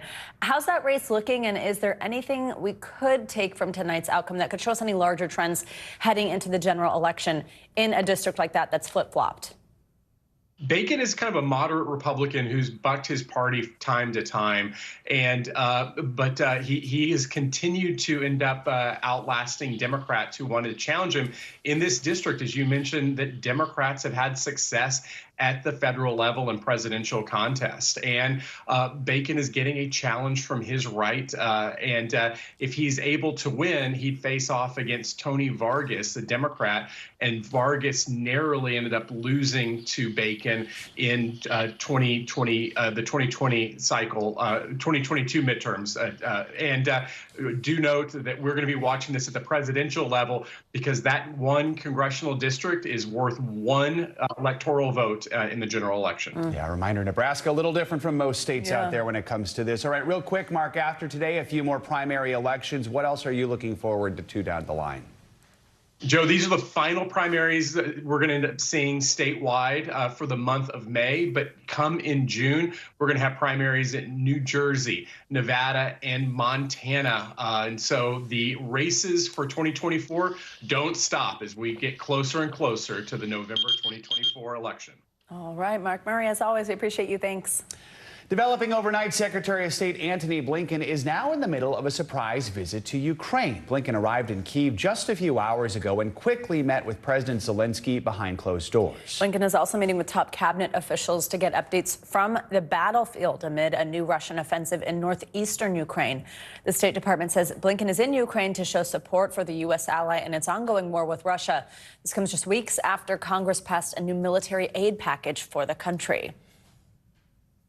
And the visit Let's bring in, NBC News international correspondent Kelly Kobiea. Russia stepping up its offensive in Ukraine, fighting intensifying in the northeastern part of the country. So, Kelly, let's start with Secretary Blinken's visit. He just finished his meeting with President Zelensky. What do we know about the focus of that meeting? Yeah, so this trip is really about trying to reassure Ukraine that the U.S. is behind them and will continue to support them with military aid. He did acknowledge that this is a challenging time for Ukraine and also said that some of the new aid has already arrived and that more is on the way. Secretary Blinken said the weapons package will make a real difference on the battlefield. Now, included in that $60 billion aid package is badly needed artillery and air defenses. Zelensky, for his part, thanked the U.S. for the latest weapons package, but he also said what they need the most and urgently, really, are 2 air defense batteries to protect the northeastern city of Kharkiv, which is being absolutely pummeled by Russian airstrikes right now. Joe, Savannah. Kelly, I want to ask about the increased attacks by Russia in the northeastern part of Ukraine that we were just mentioning. So this is near Kharkiv. Its second largest city. Several thousand people have been evacuated. And it comes as more than 30,000 Russian troops are on the border and intensifying their assault. What do we know about this? Well, just this morning, the head of Ukraine's military intelligence said the situation in the Kharkiv region was moving toward stabilization. But he also warned that Russia may send in more reserves in the coming days. Different message coming from Russia. The state news agency TASS claims that Russian forces have taken control of parts of one town on that border region called Vovchansk. They're also claiming to take other territory that's been uninhabited for quite some time. Now, President Zelensky said over the weekend that these fierce battles were taking place near the border. This has been expected by the Ukrainians.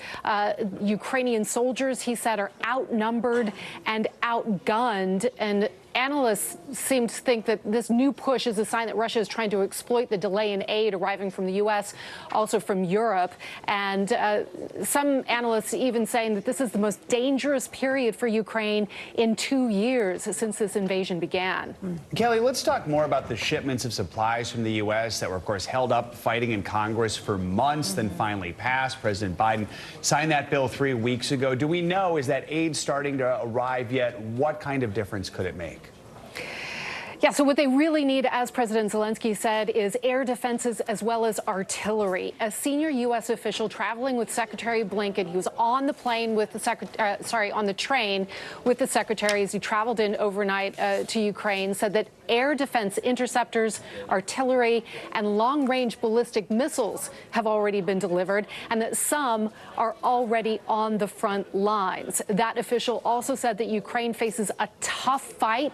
He acknowledged their under tremendous pressure, but said that Ukrainians would become increasingly more confident as the U.S. and European aid begins to surge in. But no question right now they are in a very difficult position. Joe, Savannah. All right, Kelly Kobiea, thank you so much. Let's turn now to the war in Gaza, where thousands are searching for shelter as Israel continues to escalate attacks in the region ahead of its ground operation in Rafah. At least 14 people were killed last night after Israeli fighter jets bombed a residential building in the Nuseirat refugee camp located in central Gaza. Some refugees who've taken shelter in the area originate from Rafah. The UN estimates about 20% of Gaza's population has been displaced again in the past week. The humanitarian situation continues to be of grave concern in Gaza. This video shows a group of Israeli settlers destroying aid headed to the Strip. The White House has condemned this, calling it a total outrage. The UN has warned parts of Gaza are now experiencing a complete famine. NBC News correspondent Hala Garani is in Cairo, Egypt, with the very latest. Hala, good morning. So the health ministry in Gaza also says the hospital system will collapse in just hours due to a lack of fuel needed for generators for ambulances to keep the place running. What more do we know? Will this escalate an already dire situation there? Good morning, Savannah and Joe. Well, 24 hours ago, we were told by UNRWA that there was perhaps 24 hours of fuel left, meaning that today could be the day they run out. 24 to 36 hours of food as well. It's become really an imminent life and death situation for so many hundreds of thousands, especially as most Rafah evacuees are not in organized camps in the way that we imagine them with, UNHCR tents, with any kind of facilities. They have no water, no electricity. They're on hot, sandy dunes. And there's reportedly only one partially functioning hospital, as medical facilities rely, as you mentioned, on that fuel to power generators. And we spoke to one Gazan who said that the system is not collapsing, that it has already collapsed. So you could imagine how dire the humanitarian situation has become, especially considering that most of those displaced are very young, women, children, and the elderly. Savannah and Joe. Hala, the U.S. says that it is determined Israel has gathered enough troops on the border of Rafah to launch a full-scale invasion in the coming days. First, here's what National Security Advisor Jake Sullivan had to say about the situation. We still believe would be a mistake to launch a major military operation into the heart of Rafah that would put huge numbers of civilians at risk without a clear strategic gain. The president was clear that he would not supply certain offensive weapons for such an operation were it to occur. It has not yet occurred. We are talking to Israel about how to connect their military operations to a clear strategic endgame, about a holistic, integrated strategy to ensure the lasting defeat of Hamas and a better alternative future for Gaza and for the Palestinian people. So, Hala, walk us through what you're hearing on the ground about the attacks leading up to this invasion in Rafah. Right. Is a total victory against Hamas even possible at this point?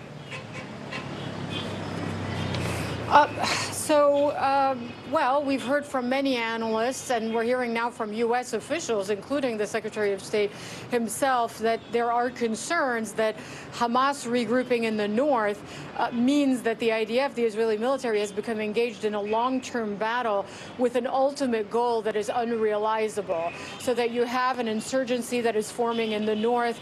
So an insurgency fighting a regular army usually could ultimately longer-term spell trouble for the regular army. We've seen it in other theaters. We've seen it in other war zones. And as far as the ceasefire itself, we're hearing now from the Qatari prime minister, who is saying that he doesn't believe that on the Israeli side there is any clarity on how to stop the war. And he said that the talks broke down even though there was momentum, but now that we might be going backwards. So really not great news for those who are pushing very hard for a ceasefire in Gaza. All right, Hala Garani, thank you very much. In Baltimore, the next phase in the cleanup of debris from the Francis Scott Key Bridge is now underway. Crews conducted a controlled demolition yesterday. That blast broke apart remnants of the span that are still resting on the cargo ship, which has been stuck in place since the collapse. The ship collided with the bridge in March, causing a deadly collapse that killed 6 workers. NBC News correspondent George Solis has the latest from Baltimore. With a reverberating boom, a major section of the collapsed Francis Scott Key Bridge disappearing in a cloud of smoke. The controlled demolition comes after weeks of careful planning to remove a massive piece of the bridge that's sitting on top of the 984-foot container ship. Captain, did everything go according to plan? Yes, so we did the blast. The section separated, so it went according to plan. Demolition crews made small cuts into the steel, then placed small charges to ensure accuracy of the blasts. The dolly has been sitting essentially frozen in time since it lost power and rammed the bridge on March 26. New police body camera footage obtained by NBC News shows the shock of first responders that night. Like there is no bridge. 6 people were killed, all Latino immigrants who were filling potholes when the collision occurred. The body, the final victim, was found just last week. The ship's 21-member crew has remained on board and sheltered in place during the controlled explosion. Federal investigators are still looking into how and why the ship lost power.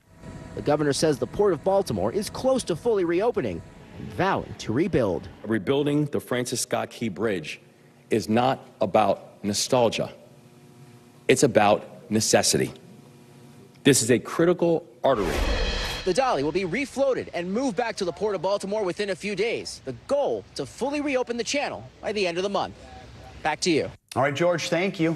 Let's now get a check on your Morning News Now weather forecast for a closer look at the severe storms impacting the South. Meteorologist Angie Lastman is here. Angie, good morning. Good morning, guys. It's already been an active morning, especially across the Gulf Coast, where we've seen multiple tornado watches in effect. We've seen some expire for parts of the Panhandle. Now we see a big chunk of the northern half of Florida under this tornado watch through the morning hours and into early afternoon. It's set to expire at 1 p.m. But notice all the thunderstorms that continue to march to the east. We've got a whole lot of activity now offshore with just some lingering showers along the Panhandle, Pensacola, Tallahassee. You saw a really strong line of thunderstorms working through. Jacksonville on deck for that here as we go through the next couple of hours. Hence the severe thunderstorm warnings that we've already seen in that area.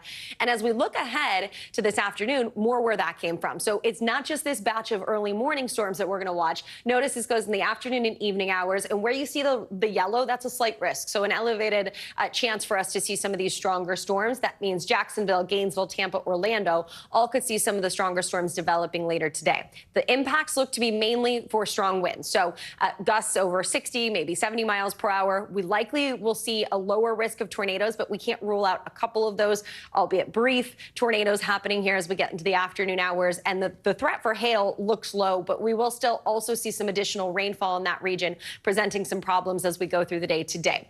Big picture look at your futurecast. It does show quite an unsettled kind of eastern half of the country. So we've got these scattered showers here across this region. These are going to rotate into parts of the mid-Atlantic through the day today. Notice some of that rain in the northeast too, and across parts of the Great Lakes. We keep those isolated strong storms in the picture tomorrow near the Carolina coast, but we're not looking at anything at all that impressive when it comes to strong storms. We will, however, see a risk for some flood alerts. So this is today, 2 million people. It's mainly parts of the Panhandle. We've seen some good soaking rain over the past couple of hours, so we're going to watch for some flooding concerns there, mainly localized. But notice as we get into Thursday, guys, Texas to Louisiana, Mississippi, this area has been hard hit with rain, and we likely will see 3 to 5 inches as we get through Saturday. So we're concerned once again with flooding for that region. Just nonstop there, lady. Nonstop, honestly. Thank you, Angie. Thanks, Angie.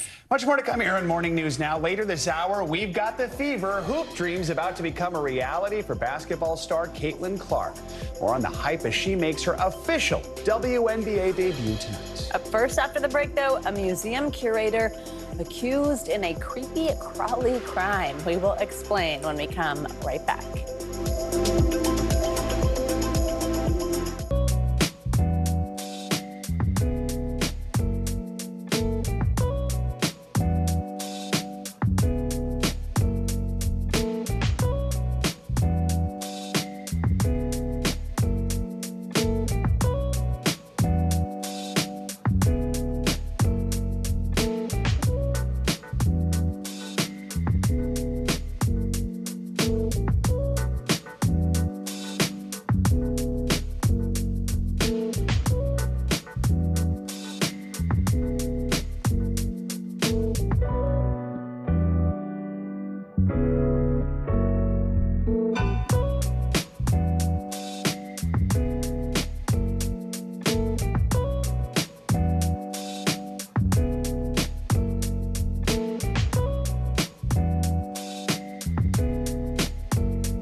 talking possibly 1 trillion galaxies. Yes. That is a number that is just so hard to compute. Whether it's the moon, whether it's Mars, it feels like we're on the cusp of something big. Good Morning begins with hope and optimism, a chance to start fresh. We want to welcome you in to share a moment that brightens your day, because every day deserves the best start.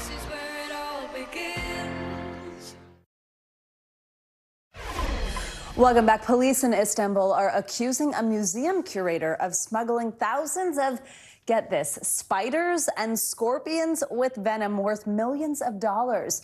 But the curator from the American Museum of Natural History right here in New York says he was just doing his job. NBC News International correspondent Matt Bradley explains.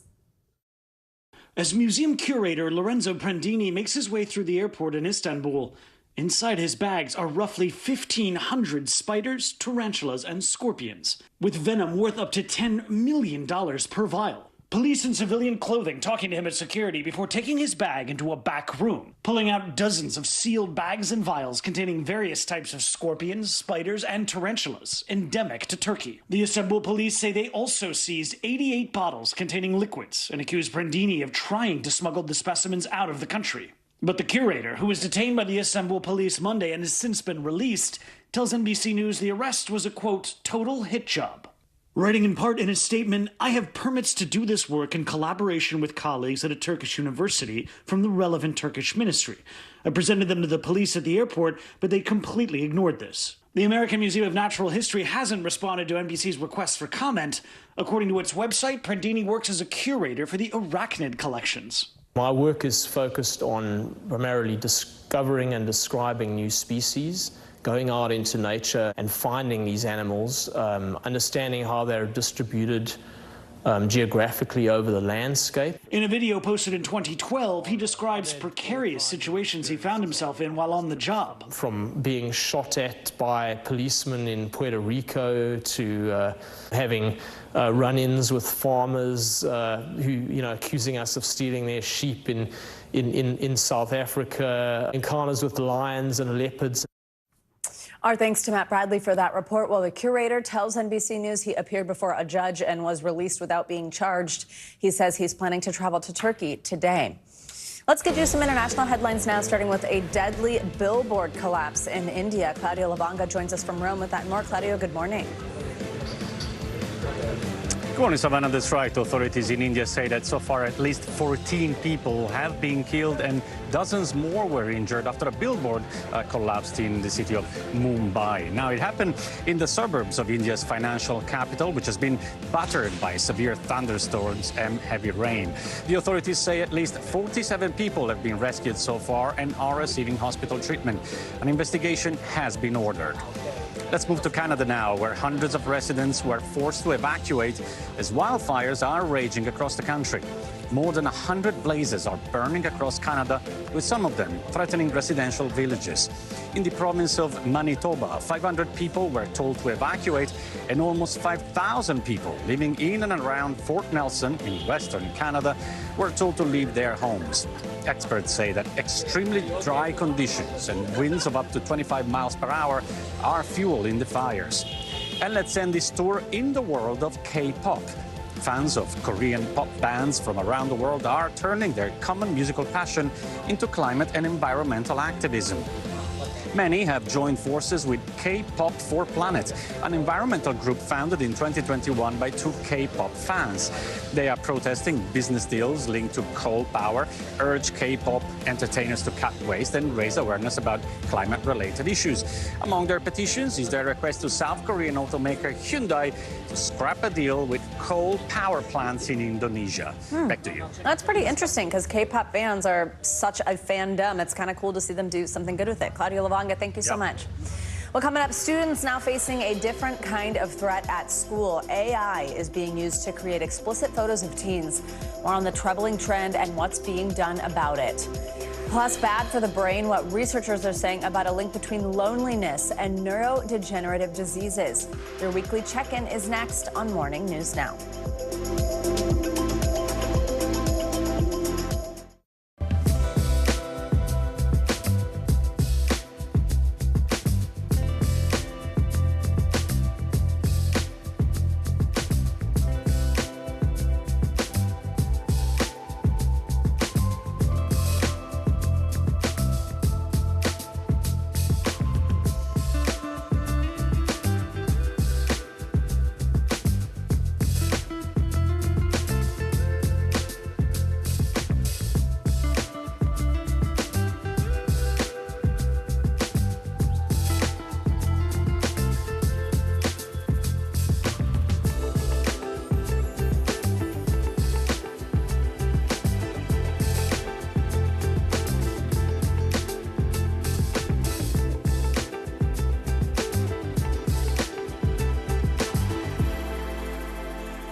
now is raw. How hard is it to see it like this? Our house is no longer here, but we are here. Now is real. Let's break down what we know and then the big questions still outstanding. News for the generation of now is NBC News Now. Nearly a dozen hours after the eye roared ashore. There is some late-breaking news. All right, We're back now with a look at a growing problem impacting teenage girls nationwide. AI-generated explicit photos and videos, and now they're being created by fellow students and making their way into schools. Here's NBC News correspondent Valerie Castro with more on the troubling trend. Teenagers across the country faced with a new kind of threat at school, AI-generated nude photos of students like Francesca in New Jersey. I did start crying because I was very emotional. Stevie in Illinois. It was just immediate, felt like nauseous and gross because, like, yeah, it's my face there, but that's not my body. And this teen in Florida who doesn't want to be identified. It makes me feel violated. The images created by classmates, some made with nudification apps and spread among students, parents grappling with the fallout. We do believe that they have been potentially posted online. We've been referred to the National Center of Exploited Children. Stephanie Essex says her daughter Stevie was one of several students at Richmond Burton High School northwest of Chicago who found out explicit AI-generated photos had been created by a classmate. The school's principal telling NBC News in a statement they are unable to discuss an ongoing investigation involving students. This is Stevie's prom picture that she posted to social media last year. The image was then altered. Her face merged onto a nude body. If you didn't know they were fake and you didn't know the situation, you were just showing it to a random person on the street, they would believe it's real. Legislation around AI-generated images, even of minors, is murky in most states because the photos aren't considered real. At the federal level, Representative Alexandria Ocasio-Cortez, also a victim of AI-generated porn, has introduced a law to allow victims to sue someone for creating non-consensual AI-generated content, calling it digital forgery. Some states like South Dakota, Louisiana, and Washington have passed their own laws to combat sexually explicit AI images of minors. Several others, including California, New York, and Illinois, have introduced legislation. It has to be punished and stopped. Illinois Attorney General Kwame Raoul pushing a bill to clarify the state's child pornography laws to include AI-generated images. How do you even address that when it's a teenager creating this AI content? Well, part of what we do when we put laws on the books is we try to create a deterrent. Some students have faced consequences. 5 were expelled from a Beverly Hills middle school earlier this year, accused of creating AI-generated nudes of other 8th grade students. This behavior will not be tolerated. Beverly Hills police launched a criminal investigation they say is still ongoing. You want to see criminal charges in this case? There absolutely should be criminal charges. In Stevie's case, 2 minors were arrested, according to the state's attorney's office, charged with a total of 34 counts of child pornography. For the victims or the targets, it could change the trajectory of their lives, and for the perpetrators, it can change the trajectory of their lives. Devorah Heitner, parenting and technology expert and author of Growing Up in Public, Coming of Age in a Digital World, says policing alone won't solve the problem. We really want to focus on prevention, teaching kids how to use these tools ethically, and taking an educational and not just punitive approach when it does go wrong. What are your prom shoes? Stevie's mom not shying away from speaking out. If being louder about it means that there's more legislation that gets up faster so that people can be held accountable, then that's what we're going to do. While Stevie is going to prom again this year. Prom pictures are part of that. Yeah, I'm definitely nervous for posting that. I just hope those don't end up on the news too. Our thanks to Valerie Castro for that report. Well, just last year, the National Center for Missing and Exploited Children got nearly 5,000 reports of sexually explicit content made with AI. Let's keep this conversation going with our weekly mental health check-in. We're going to kick things off by taking a closer look at the impact that these deepfake images can have on young girls' mental health. We'll also get into loneliness and how that can actually change your brain. Here to help us out is Dr. Soumya Dave, who's a psychiatrist, author of What a Happy Family, and of course, friend of the show. Dr. Dave, always good to have you with us. Let's start on this story. I mean, apart from some of the devastation of seeing yourself exposed online without consent, I mean, let's talk about the mental health impact. I don't even know if it's quantifiable that you can see something that you know is not actually you but looks just like you, and then also know that your classmates are responsible? I mean, what is the impact this is having on young kids, and what should parents do? Such a big impact. And we've talked about physical safety before, but this is a huge threat to emotional safety. So anything that can be done to reestablish a sense of emotional safety is something that's going to go a long way. And I often recommend starting with open-ended, non-judgmental questions. So that can include ones like, how can I best support you? What's coming up for you? Do you want to meet with a therapist more regularly? Can we go to a support group together? What are you thinking about for your future? Because again, we want to reestablish as much of a sense of emotional safety as possible. This can also cause so much trauma, and I want us to all just remember that trauma can have consequences in the short, medium, and long-term effects, so to really closely watch this over time. And of course, for families to have ongoing conversations about how they're using their devices, what are the ethical uses of these devices, and how are they affecting every member of the family, because I think prevention and ongoing dialogue about this is so, so important, because like you said, this just has so many impacts in different ways. God, it really does. I think it's also super important that parents are talking to their boys or to somebody who could potentially make these images and make sure they understand just how much they're impacting someone else's life. Dr. Dave, I also want to talk now, we mentioned loneliness. The Surgeon General has called that an epidemic. We've talked about that quite a bit here on this show. Now researchers are saying that loneliness can actually change our brains, even so much to the point that it could raise our risk for neurodegenerative diseases. How does that work? And what should we do about this? How can we fight against loneliness? So loneliness can have so many different impacts, and what research has found is that it can cause structural changes to the parts of the brain that are responsible for social and emotional processing. There's also data that shows that when we are lonelier, we're more stressed, and when we're stressed, there's increased inflammation, and inflammation can affect all different parts of the body. There's also data showing a link between loneliness and an increased risk for Alzheimer's disease. So many different potential impacts, and I think a reminder that the quality of our relationships directly affects the quality of our health and our lives. So when we are taking the time to have conversations with someone, to make face-to-face plans, to frequently check in, to maybe even explore with a therapist why we feel lonely, all of those things are investments we are making in our physical health and in our emotional health over time. Great information there. Okay, last but not least, we always got to bring in something that's happening on TikTok, which is actually important just because it means that so many young people are seeing it, engaging with this. People on TikTok are talking about what's called delulu thinking. I actually like this word a lot. It's short for delusional. So some people argue that being a little bit delulu is helpful for dreaming or being creative or achieving big goals. But other people say it's unhealthy. What exactly is your take? Like, I think obviously if you call somebody like straight up delusional, it's obviously not a compliment. But the way I've seen it sort of in context, delulu is it's like, oh, you're a little bit out there, but maybe like I just said, it helps you kind of reach the next step, or you're sort of faking it till you make it. What do you think?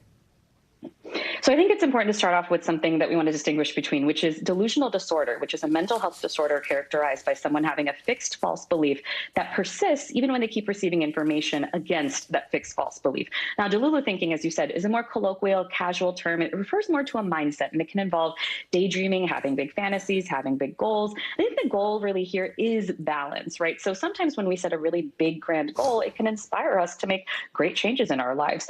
And on the other hand, if having that big goal and not meeting it makes us feel dejected, stuck, unable to move forward, we're maybe getting into a category that's a little bit less healthy. So I encourage anyone who's thinking about embracing this type of mentality and mindset to engage in regular self-reflection. Make sure that the goals and the actions are reality-based. Speak to other people about it. Get that perspective from people whom you trust. And also remember that it's normal to have a full spectrum of emotions for any given experience. So it's okay if we don't feel positively all the time. You say are reality-based. I'm not sure also if you can see somebody had fun with the words that are underneath us right now. Is delulu the solulu, which I think is supposed to mean, I'm pretty sure we made that up, but I think it means is being a little delulu the solution to maybe reaching some of those dreams. That one's gonna I don't know, I heard some good input. I think it's good. All right, Dr. Dave, always good to see you. Thank you very much. All right, coming up, a roaring revival. Meme stocks surging after the return of the investor who led the 2021 GameStop frenzy. I'm sure you'll remember him, Roaring Kitty. But could history really repeat itself? What you should know before you buy in. And the hype is real tonight. Basketball star Caitlin Clark set to make her WNBA debut in front of a sold-out crowd. How the Caitlin Clark effect is putting women's sports in the spotlight. Stay with us for more Morning News Now.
now is raw.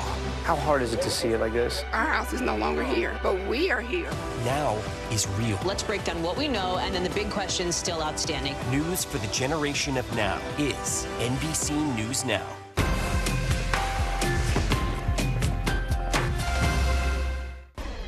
Welcome back. It appears the meme stock frenzy is back with a vengeance. Shares of GameStop soared more than 70% yesterday after one of the investors at the center of the craze, which took off back in 2021, resurfaced online. Yeah, but like in just kind of a chill way, and yet this still happened. It's the first time Roaring Kitty, also known as Keith Gill, that's his real name, had posted in 3 years. This is what he posted. It was a meme on X, this simple drawing of a gamer leaning forward in a chair, and it sent investors reeling. All right, we're going to dive into all this with editor-in-chief of Investopedia and friend of the show, Caleb Silver. Caleb, good morning. All right, so at one point, the stock surged as much as 110% during yesterday's session. Trading even had to be stopped a few times because of it.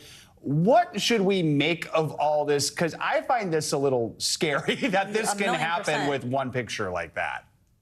Yeah, I think investors who are piling into these stocks are a little delulu themselves right now, because all it took was that tweet from Keith Gill plus a little follow-up Ferris Bueller movie clip. But this is a bunch of retail investors who were so excited back in 2021 to get into stocks that Wall Street, a lot of companies had been shorting, betting against. They see that these big hedge funds are betting against these stocks, so they've been piling into these stocks, both buying the stock and buying the options. GameStop this morning up another 134% pre-market. It's going to be another wild ride today. And it wasn't just GameStop. AMC, the movie theater chain, up 75%. Reddit also traded a little higher. Are we in for another full-blown meme stock frenzy, or is there a Salulu? Yeah. Very nice. I would say this is a squall, but a pretty intense squall, because we haven't heard from Keith Gill, a.k.a. Roaring Kitty, or a lot of the traders that used to hang around Wall Street Bets for 3 years right now. Keith Gill hadn't tweeted since 2021. Now that they're back, they're targeting these stocks that were some of the favorites back in 2021, again, that hedge funds were shorting to try to bid the stock prices up and make these hedge funds lose a lot of money. And you can make a lot of money trading these if you're super smart and you time it right. Most people lose money. And don't forget the fact that while GameStop shot up yesterday and it's probably going to go up again today, the stock is down 65% from its highs in 2021. This is not about the health of the company. This is about an emotional pile-on into some of these stocks that is a lot of fun to watch, but super scary if you're trying to trade it. Okay, honestly, gold stars for both of you. Like, those were just really chef's kiss on those uses there. I loved it. Caleb, you just mentioned it's not about the health of the company. It's this emotional rally. Take us back. Remind us, 3 years ago, what exactly happened, how, and why? Yeah, well, that was the pandemic, right? So many of these companies, especially at GameStop, which sat inside malls, people had to go and buy games back in the day. A lot of hedge funds were shorting these stocks, betting against them, betting that they would fall. Well, Keith Gill, Roaring Kitty, and a lot of other individual traders who had nothing better to do because we were stuck at home started piling into these stocks and buying them to bid the share price up and make who's ever shorting the stock pay 3 times the money that they had borrowed to short the stocks and punish these hedge funds. He put a couple of hedge funds out of business in the process. So that was what started it back then. Well, we're out of the pandemic. We have online gaming. People can go out to a baseball game now. So there's a lot less people trading. Retail trading activity is 5% lower than it was back then. So don't expect this to turn into a huge forest fire, but it is fun to watch, but very scary if you're trying to trade it. Well, we've already had a movie about it, in fact. So the for the average investor, someone who may be looking at this and saying, hey, I can make some quick money, what's your advice? What's the questions they should be asking? Well, the questions they should be asking is, how long is this going to last? And if you want to try to buy this stock now, you better put a price target on when you're going to get out, because when they fall fast. The harder they come, the harder they fall with these meme stocks. So if you're going to trade it, do it with just a teeny part of your portfolio and pick the number where you need to get out and pick the number at the bottom, the stop out where you can't take the loss anymore. That's the only way to do it. For the rest of us, just stand there and watch in amusement as Roaring Kitty roars and the Delulus get back into the party. All right. Caleb Silver, as always, especially this morning. That was fabulous. Thank you for that laugh. All right, some more financial headlines this morning, starting with Walmart. The retailer is reportedly cutting some corporate positions. CNBC's Silvana Henao has that and other money news. Silvana, good morning. Hey, Joe. Hey, Savannah. Good morning to you. So Walmart is planning to lay off hundreds of corporate workers and is asking others to relocate. The Wall Street Journal reports employees in smaller offices in Dallas, Atlanta, and Toronto are being asked to move to larger, more central hubs such as Hoboken, New Jersey, and Walmart's hometown of Bentonville, Arkansas. The company is also asking most remote workers to return to the office. Walmart reports quarterly earnings on Thursday. Google's annual I/O Developers Conference kicks off today with a keynote by CEO Sundar Pichai. Now, you can expect to hear updates about Android 15, Google Search, and the new lower-cost Pixel 8 phone, as well as a flood of news about AI features and tools. OpenAI may be trying to get the jump on Google, the maker of ChatGPT, unveiling a new AI language model during an event yesterday that can use voices, emotions, and tone across text, pictures, and video. OpenAI says the new model will be offered for free. And Disney World's newest attraction is officially opening at the end of next month, announcing Tiana's Bayou Adventure during American Idol this weekend. The ride, based on the movie The Princess and the Frog, is coming to the Magic Kingdom on June 28th, and it replaces Splash Mountain, which closed last year. Another version of the Tiana ride is set to open at Disneyland later this year, guys. All right. It's a fun ride. There you go. That's exciting. But then you're wet for a few hours. Yeah. or a few minutes. I know, and there's like no strategy to it. You're There like, in the isn't. front, you're dry. It's never right. If you're tall, you get wet. All right, Silvana, thank you so much. Well, the day has finally come for one of the biggest basketball stars of the moment, Caitlin Clark. She's officially going to hit the big league tonight, making her primetime debut with the Indiana Fever. Connecticut's Mohegan Sun Arena will serve as the backdrop for the former Iowa Phenom's first regular season appearance. Her team will go head-to-head with the Connecticut Sun. And if you were hoping for a seat, well, might be a little too late. The Sun announced yesterday that, no surprise, they're sold out. NBC Sports play-by-play announcer, reporter, and friend of the show who always joins us to talk on this is Zora Stevenson. She joins us for a preview of this highly anticipated game. Zora, always great to have you with us. So it's obviously sold out because Caitlin Clark's regular season debut is happening, but this is this huge moment, right? Also for the Connecticut Sun. I mean, I guess they haven't sold out a home opener in over 20 years. So tell us just like even that little fact, what that tells us about the Caitlin Clark effect headed into the WNBA. Yeah, well, first off, if you can tell, I'm ready for the start of the season. Exciting times in women's basketball. It reminds you of what happened in the college game with Caitlin Clark. Yes, all of the Iowa games at home sold out, but I was on the road going to a bunch of different games, and there was lines everywhere. Everywhere the Iowa Hawkeyes went, fans followed, and there were sold-out crowds. So it seems that the same is going to happen in the WNBA, but this is years in the making, right? You've got teams like the Las Vegas Aces that have sold out for the season. I was at the WNBA finals last year in New York. The Liberty sold out games. And so it's a culmination of so many people that have worked hard for this moment. And Caitlin Clark is the perfect athlete and the perfect person to help take it over the hump and take it to new heights. So it'll be so exciting to see her in her WNBA debut. She's a competitor, right? There's a reason that she decided to go to the WNBA and forgo another season at Iowa. And the time is now. She had great showings in the preseason. And so it'll be exciting this Connecticut Sun team, they're physical. So it'll be exciting to see how everything translates to the next level for her. You mentioned the preseason. After her first preseason game, Caitlin said this about her transition into the big league. I mean, it comes down to every single possession. I think that's the biggest thing is like when you're on the court with this much talent, like you can't take a second off. You relax for 1 second and they're going to beat you on a screen, they're going to beat you on a whatever it is. I think that's the biggest thing is like you cannot relax in this league for 1 second. Yeah, so I mean, this is the pros now. Where do you think she'll excel? What are some of the challenges she might face? Yeah, I mean, the physicality, she touched on it, right? This league is full of professionals. It's the best league in the world for women's basketball. And so she's constantly, she's always moving, but she's just going to get a little extra nudge when she's coming off of screens or trying to create space for her shot. Where I think she's going to excel, though, is in the open court. Her passing, her vision is second to none. And now she's playing with people that know how to run the floor at certain angles, that have certain hands. She's playing with a fellow #1 pick in Aaliyah Boston, another national champion. I mean, this Indiana Fever team is full of winners. Talked about #1 pick, Aaliyah Boston from a season ago. You've got Katie Lou Samuelson, who won at Connecticut. Nalissa Smith, who's another post player, won at Baylor. Lexi Hull, who won at Stanford. I mean, this is a group that, 10th in the WNBA last year, but obviously with the addition of Caitlin Clark and another year under the belt with this core, they're looking to make some strides.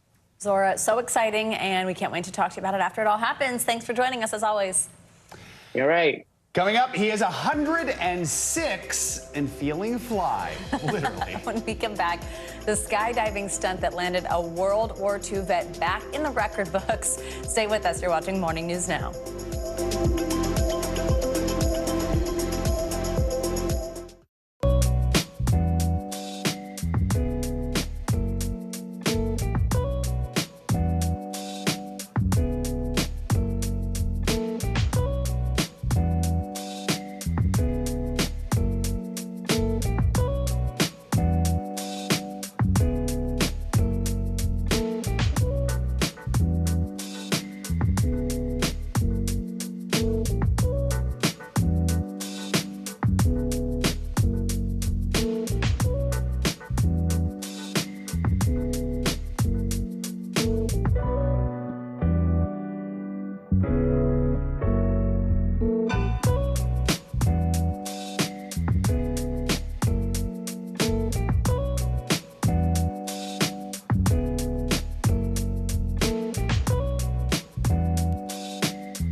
Hey, I'm Hallie. It's good to be with you tonight. What do we know that voters care about? The economy, right? You are seeing that firsthand yourself on the ground there today. This is two things. It is pretty big medical news. It is also a pretty big mystery. And oh, by the way, it's driven by one of the most controversial people in the United States. What's happening? They have tweaked my monitor, and I can see now you are, in fact, soaking wet. I am deeply sorry. I apologize for the many questions. Will never be questioned. Let's end the hour with a 106-year-old World War II veteran who was determined to take back a world record. Good for him. NBC News correspondent Rahima Ellis has more on how he once again became the oldest ever person to carry out a tandem skydive. For Texas centenarian Al Blaschke, his daredevil days took off in his golden years. Al first trying his hand at skydiving in 2017 as a way to celebrate his 100th birthday. Oh, wow. Wonderful. Pretty amazing, Fantastic. His second skydive at age 103, earning him the Guinness World Record for oldest tandem skydiver. But since then, Swedish great-grandmother Rut Larson broke that record in 2022. Al upping the rivalry, vowing to take that title back, teaming up with Texas Governor Greg Abbott. He said he'd jump with me. He's a man of his word. The pair jumping from 9,000 feet last November. What do you think, Al? We just broke the world record. I lost my breath. You lost your breath? I can't hardly talk. You're looking good, buddy. Well, I wasn't paying any attention to that. I was just paying attention to what was going on. It was a little bit unusual, a little bit chillier than I'm used to. Now, Guinness World Records has made that attempt official. At 106 years old, Al is still smiling. You're smiling. The whole world smiles with you.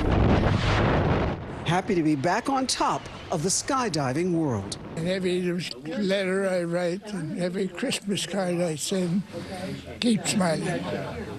Always. We did it. We did it again. We did it again. Okay, Good no one for him. better take that record from him. Yeah, Sorry. okay. I don't think there's anyone around, but all right. Good for him. How Congrats amazing. to him. Yeah. Thanks to Rahima for that report. That's going to do it for this hour of Morning News Now. The news continues right now.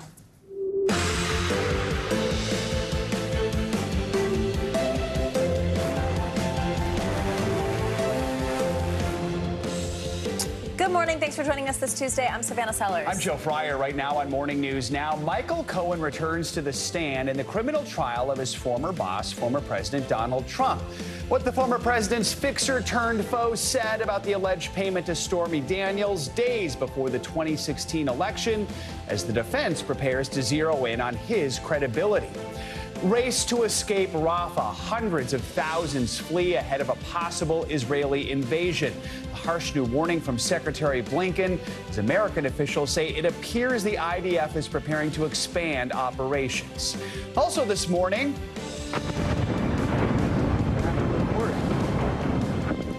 an explosion rocks the Port of Baltimore. It was a controlled demolition on a section of that collapsed bridge in Baltimore. It's been sitting on top of the Dolly cargo ship for months.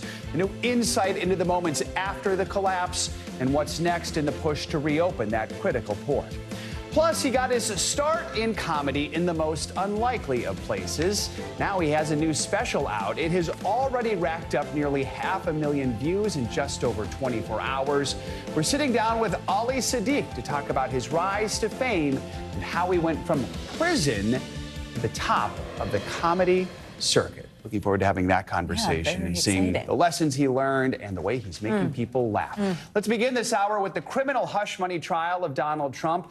Joining the former president in court this morning, Speaker of the House Mike Johnson. It is another big day. Mr. Trump's former lawyer, Michael Cohen, is expected to face tough questions by the defense when he's cross-examined. Yeah, Cohen is back on the stand after yesterday's highly anticipated testimony in which he alleged that Mr. Trump urged him to buy the silence of Stormy Daniels and approved a repayment plan.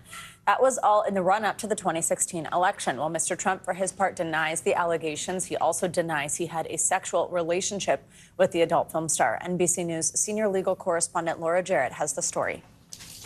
Hey there, Michael Cohen on the witness stand yesterday. Far different than the version we have all seen in the past. He was calm, measured, and damaging to his old boss, directly connecting Donald Trump to an alleged scheme in a way no other witness in this trial has been able to do. The only question now, does the jury believe him? This morning, Michael Cohen back on the stand. The state's star witness expected to face a grilling by the defense team as soon as today. On Monday, Cohen telling jurors Donald Trump instructed him to pay off a porn star on the eve of the 2016 election and then approved a plan to pay him back. Cohen said Mr. Trump told him, quote, just take care of it, describing a campaign in damage control after the Access Hollywood tape leaked. Mr. Trump's longtime fixer detailing how his former boss was dead set on keeping Stormy Daniels quiet once they got word she planned to go public with a story Mr. Trump has long denied about a one-night stand. Cohen recalling Mr. Trump in despair, saying, this is a disaster, a total disaster. Women are going to hate me. Guys may think it's cool, but this is going to be a disaster for the campaign. Cohen also testifying Mr. Trump wasn't concerned about his wife Melania's reaction, only his election chances, saying Mr. Trump joked about finding another wife. Quote, he goes, how long do you think I will be on the market for? Not long. Mr. Trump, Cohen says, also told him to hold off paying Daniels as long as possible, saying, if I win, it has no relevance. If I lose, I don't even care. And later reassuring him, don't worry about it. You will get the money back. The former president's reimbursement of Cohen for paying Daniels off and how prosecutors allege it was hidden on Mr. Trump's internal books as legal expenses at the heart of the 34 felony counts the former president has pled not guilty to in this trial. There's no crime here. This is 4 weeks of keeping me from not campaigning. Cohen walking the jury through a critical meeting he says he had at Trump Tower before the then president-elect left for Washington, where the men hashed out how Cohen would be repaid in monthly installments, the only witness to testify about Mr. Trump's advanced knowledge of the reimbursement plan. Prosecutors say they still need a bit more time with Michael Cohen today. They left off taking a little bit of time in the middle of some significant testimony on the reimbursement details, and then it will be the defense team's turn at cross-examination.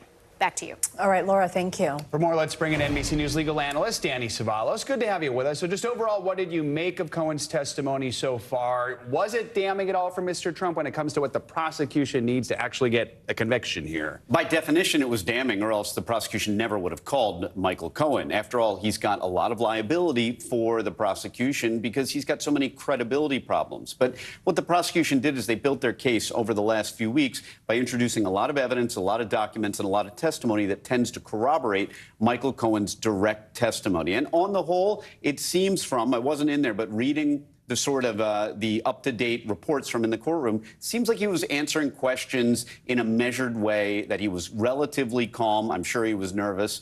But really, direct examination is the easy part. Cross is where the rubber hits the road.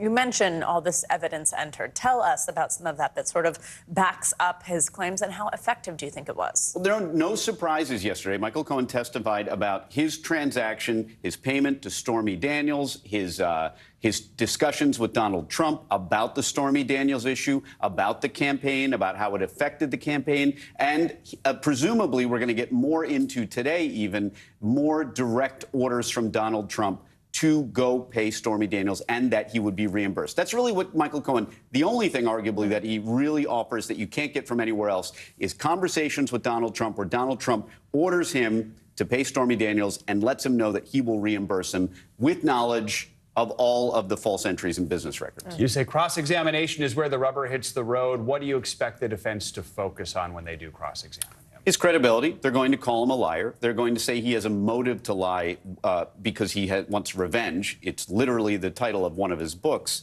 And that revenge is against Donald Trump.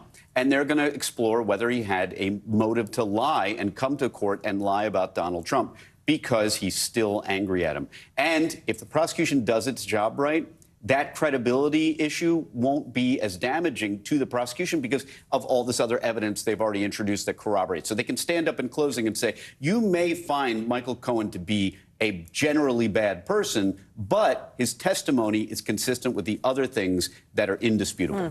All right. Danny Savalos, as always, thank you so much. Thank you. Well, the Biden administration is continuing to pressure Israel this morning, saying leaders lack an end goal in the ongoing war with Hamas. But Prime Minister Netanyahu is doubling down on his plans to invade the city of Rafah. Officials warn that decision is putting thousands of lives at risk. NBC News chief foreign correspondent Richard Engel is in Jerusalem with the details. 2 U.S. officials say that Israeli troop movements suggest that a major military operation against Rafah could be imminent, and that Israel has now amassed enough soldiers around the city to carry it out. The exodus from Rafah is gathering steam this morning. The UN says more than 450,000 Palestinians have already left. President Biden has warned Israel not to invade because of the risk of civilian casualties. America said that they are pressuring, but you see the pressure, nothing's happening. Israel says Hamas has 4 battalions of fighters in Rafah and insists going into the city is the only way to clear them out. But will it work? Hamas's tactics are evolving. Its fighters have regrouped in northern Gaza, which the Israeli military claimed to have already cleared. It's a sign Hamas is becoming an insurgency, digging in for a long guerrilla war. The Biden administration says Israel needs a long-term plan for Gaza and that the goals expressed by Israeli leaders may not be realistic. Total victory. I don't think we believe that that is likely or possible, and that this looks a lot like situations that we found ourselves in after 9/11. Hamas used to run the services in Gaza, but now it's nowhere to be found. It started the war with Israel and then went underground to fight it. What little aid Gazans receive comes from humanitarian workers. The State Department says it's aware of reports that some American medical volunteers are now trapped after Israel seized control of Rafah's border crossing with Egypt. We spoke to Dr. Amar Ghanem from Michigan. We have been trying to help, but the need is above what you can imagine. Israel controls the flow of everything in and out of Gaza, and some Israelis want to stop the flow of aid completely. Extremists have begun attacking trucks, believing food and medicine should not be allowed in as long as Hamas holds hostages. Support for destroying Hamas is nearly universal in Israel, but there are deep divisions here about Prime Minister Netanyahu's handling of the war. During a speech to mark Memorial Day, a very somber event, Prime Minister Netanyahu was heckled by Israeli citizens. All right, Richard, thank you. There are new developments this morning in the cleanup effort following the bridge collapse in Baltimore. An intentional massive explosion broke apart remnants of the bridge that are resting on the container ship that collided with it. NBC News correspondent Ryan Nobles is live near the scene with more on what this means for traffic into the port. Ryan, good morning. Hey, Joe, good morning. This is a big step in getting the port back up and running. When it's open, $200 million worth of cargo comes in and out of this port every single day. And that span that they blew up yesterday was 500 feet long, and it should set the stage for moving this massive ship right away. Signs of progress in Baltimore. Oh, my God. A controlled demolition of a massive span of steel, still stubbornly on top of the container ship Dolly. The operation prepped beforehand with precision cuts in the steel to allow the heavy metal to fall off the ship and be removed much easier, opening the door for the vessel to finally be removed from the middle of the Patapsco River. This was a very big milestone for our progression forward. It was a tremendous span that was sitting on top of the vessel, pinning it in place. The 21-member crew of the ship, still on board since the crash, were moved to a secure location below deck as the explosives went off. The ship has been in a vital shipping channel for close to 2 months after it slammed into the Francis Scott Key Bridge, toppling the almost 50-year-old structure and taking with it a major traffic artery for the metropolitan Baltimore region and shutting down one of the busiest ports in America. 6 construction workers died as a result of the accident. Last body recovered just this week. This is bad. The aftermath of the collapse caught on newly released body cam footage from police officers responding to the scene. Those first responders struggling to comprehend the scale of the incident. Something's missing here in the skylight. The whole center span is gone completely. It's in the water. The National Transportation Safety Board and the FBI are both conducting investigations into the accident. Baltimore and Maryland leaders have promised a full rebuild of the bridge, a complex and expensive project that could take up to 4 years and cost more than $1.5 billion. But while that remains the long-term goal, in the short term, the priority is to get the port reopened, a process that will get much easier once that massive ship is out of the way. And they could start the process of moving this ship as soon as today. They're actually waiting for high tide, which is expected around 12:30 local time. They'll then use a series of tugboats to float this massive ship into a nearby terminal with the hope that the port could be back up and running by the end of the month. Joe? All right, Ryan, thank you. Well, meanwhile, back here in New York City, police are searching for the person who attacked well-known actor Steve Buscemi in broad daylight. NBC News correspondent Emily Aketa has the latest on this ongoing investigation. Emily, good morning. Hey there, guys. Good morning to you. The good news here, the beloved actor is said to be okay and was seen back in public this weekend. But the seemingly random, brazen nature of the attack on Steve Buscemi is raising concern as assaults in the city trend upward this year. This morning, a first look at critically acclaimed actor Steve Buscemi appearing bruised and battered, just days after police say he was punched in the face in broad daylight in New York City. The NYPD releasing a photo of this individual in connection with the brazen attack that led to the 66-year-old's hospitalization with bruising, swelling, and bleeding to his left eye. If we band together, I really believe that we could do anything. One more, yeah. Buscemi, a beloved New Yorker, born in Brooklyn and serving as a firefighter before winning over America on hit shows like The Sopranos You're crowding me. and Boardwalk Empire. You ever wake up like you know something's wrong, but you can't put your finger on it yet? Buscemi's publicist saying he is okay and appreciates everyone's well wishes, though incredibly sad for everyone that this has happened to while also walking the streets of New York. The attack on Buscemi comes amid a string of incidents involving residents and celebrities. The city has changed. I think it's frightening. In March, authorities say fellow Boardwalk Empire cast member Michael Stuhlbarg was assaulted in Central Park by a homeless man. And in recent months, So I just got punched in the face walking home. a stream of women in the city have taken to social media to describe being punched in the face seemingly out of nowhere. I was literally just walking and a man came up and punched me in the face. Oh my God, it hurts so bad. Several people have been charged with some of those recent attacks. In New York, felony and misdemeanor assault and robbery are trending up so far this year, but overall crime is slightly down. In recent months, the NYPD adding thousands of uniformed police officers across the subway system and city streets in an effort to deal with the violence. So police sources say Buscemi had been leaning up against the wall, texting on his phone when he was struck. This morning, police are asking any witnesses with information to come forward as the search for his attacker continues. Scary stuff. Oh, my gosh, so scary. Thanks, Emily. Appreciate Thanks, it. guys. Severe storms are striking in the south. Let's get a closer look at what to expect with your Morning News Now forecast. Angie Lastman's back with us. Hey, Angie, good morning. Hey, good morning, guys. Spring continuing to be a pest when it comes to severe storms. We've got the tornado watch is already up this morning, and they've expanded a little farther south into parts of Florida, much of Florida included in this, and southern portions of Georgia as well. This is going to last until 1 p.m., so through your morning into your early afternoon.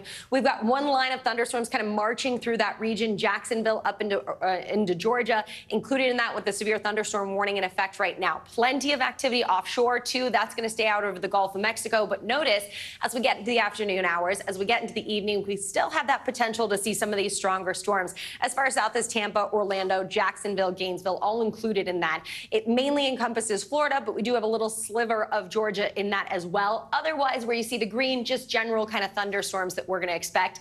It looks like the strong winds over 60 miles per hour is the best chance for those, but we can't rule out a brief tornado or two. Big picture look for today. We've got plenty of showers around. Take your pick. Scattered showers across parts of the Northeast, the Mid-Atlantic as we get into the evening hours too. Those will stick around, and then across parts of the Ohio Valley as well. The strong storms are confined to the southeast, where I showed you today for later today. But we've also got the chance to see a couple of those here in parts of the coastal Carolinas as we get into tomorrow. But notice the rain that will stick around for the Northeast and the Mid-Atlantic into your day. Plenty of flood alerts have been issued over the past 24 hours. Now we've got 2 million people with Tallahassee right in the bullseye, but we expect the flooding to be a big concern, especially as we get into later this week. We've got a round of some heavy rain that we're expecting.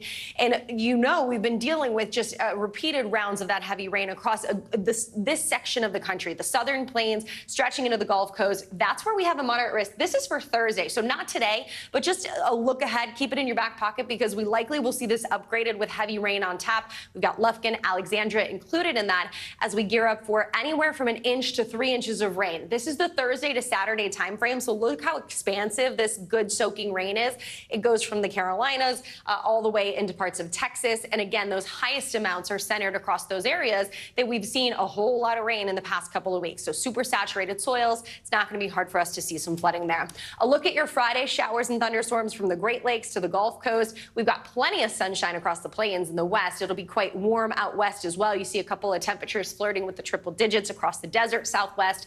And then, yep, it's the weekend. So, of course, it's soggy across the east, right? That's the running joke at this point. But the middle of the country looks great. You'll get a little bit of a break from the rain in the southern plains. It'll feel like summer with temperatures inching to the upper 80s across places in the Midwest. We've got 80s on tap across the Great Lakes as well, and lots of sunshine for folks out west. By Sunday, mild conditions, but for the west, but quite hot for the middle of the country. And you guessed it, still rain around across the east, guys. Oh, lovely. All right. Thanks, Angie. We've got much more to come on this edition of Morning News Now, including why some restaurants are now ditching tipping, what that means for workers, and your bottom line just ahead. But first, the children's book author accused of murdering her husband is back in the courtroom. The new filings investigators say are shedding light on a possible motive. Next.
News lives in the now. Look at this.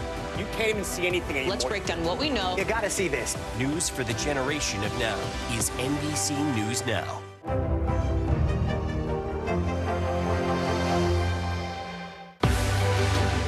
We're talking possibly 1 trillion galaxies. Yes. That is a number that is just so hard to compute. Whether it's the moon, whether it's Mars, it feels like we're on the cusp of something big.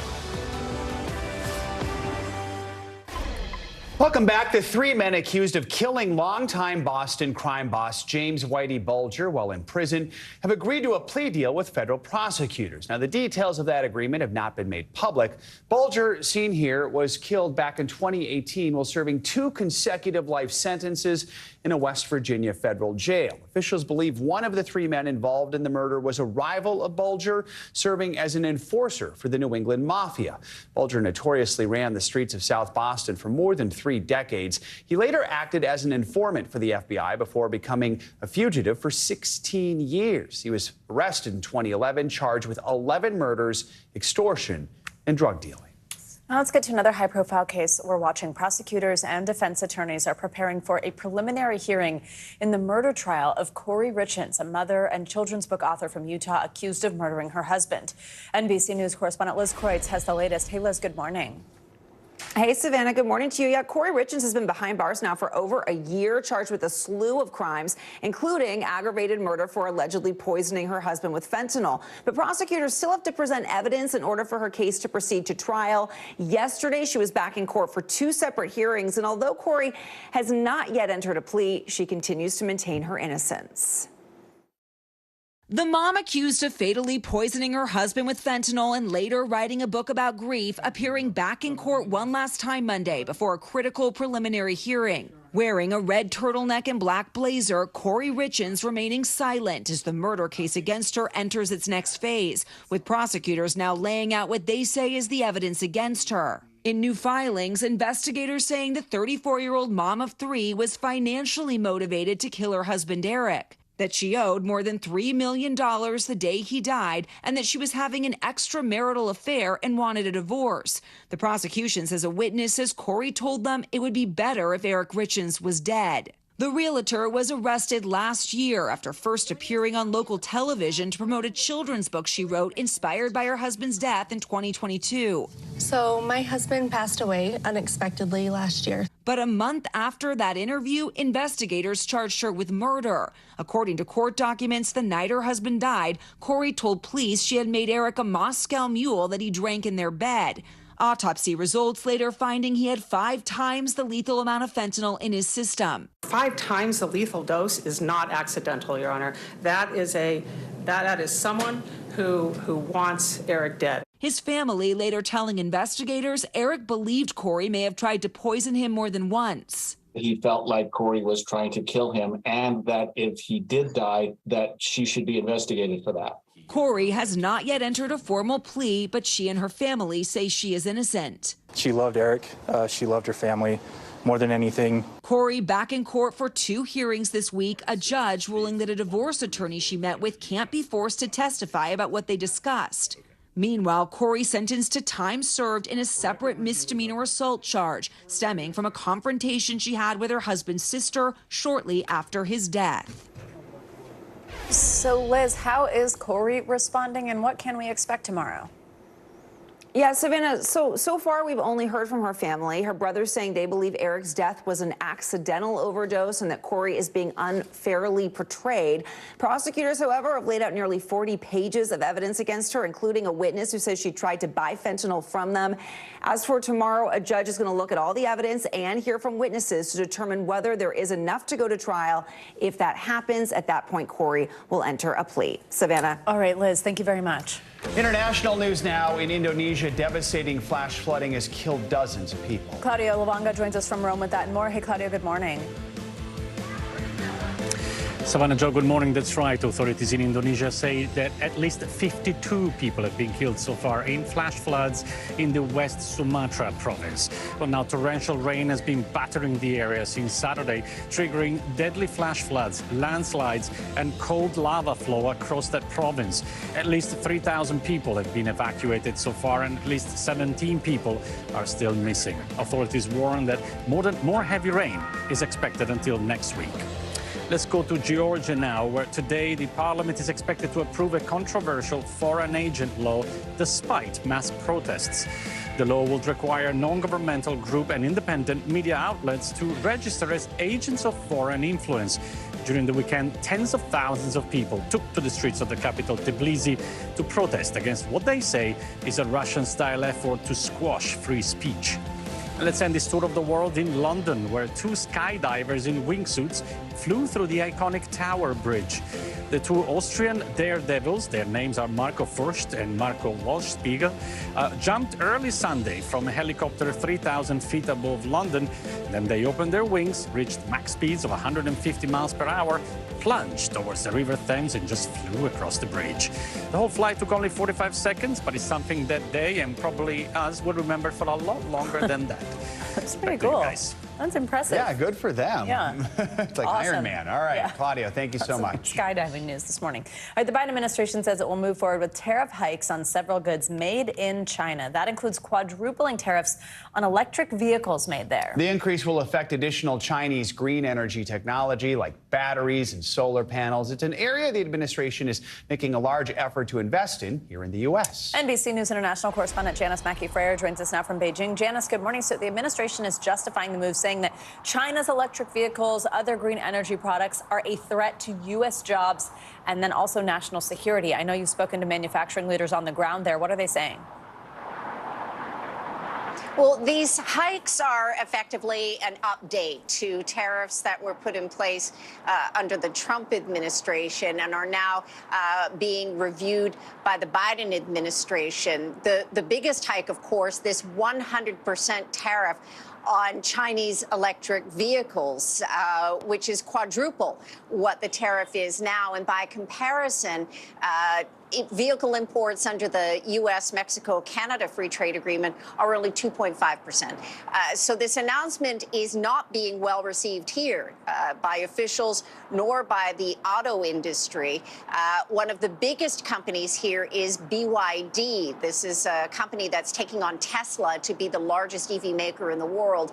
I spoke recently with Stella Lee. She is the America's CEO at BYD about the Biden administration's moves to keep Chinese electric cars off American roads. What did you make of the Biden administration opening an investigation into smart car technology because of national security concerns that this technology was coming from China? I don't understand. It's very confused to me because there's no scientist behind, and there's no fact behind. So national security concerns are overblown? Overblown, oversensitive, and misleading message. Another point that she wanted to make on the national security concerns is that if you're concerned about data being collected from your car, then you should also worry about your phone, because chances are that phone was made in China too. So, Janice, I mean, both President Biden and former President Trump have vowed to be tough on China in their next term, both claims to be tougher than the other. So what could this move from the Biden administration mean in a pivotal election year? Well, it is no coincidence that these stiff tariffs are coming in an election year, the vote less than 6 months away now. And it will be important for the Biden administration to try to bolster what the White House has designated as these critical industries, and in particular the auto industry in states like Michigan and Ohio. That said, an election has never been turned on the China issue, and it isn't clear the extent to which Beijing is going to retaliate. There was a very swift statement from the Commerce Ministry here accusing the Biden administration of contradicting its commitment to Xi Jinping to not, quote, suppress China's development.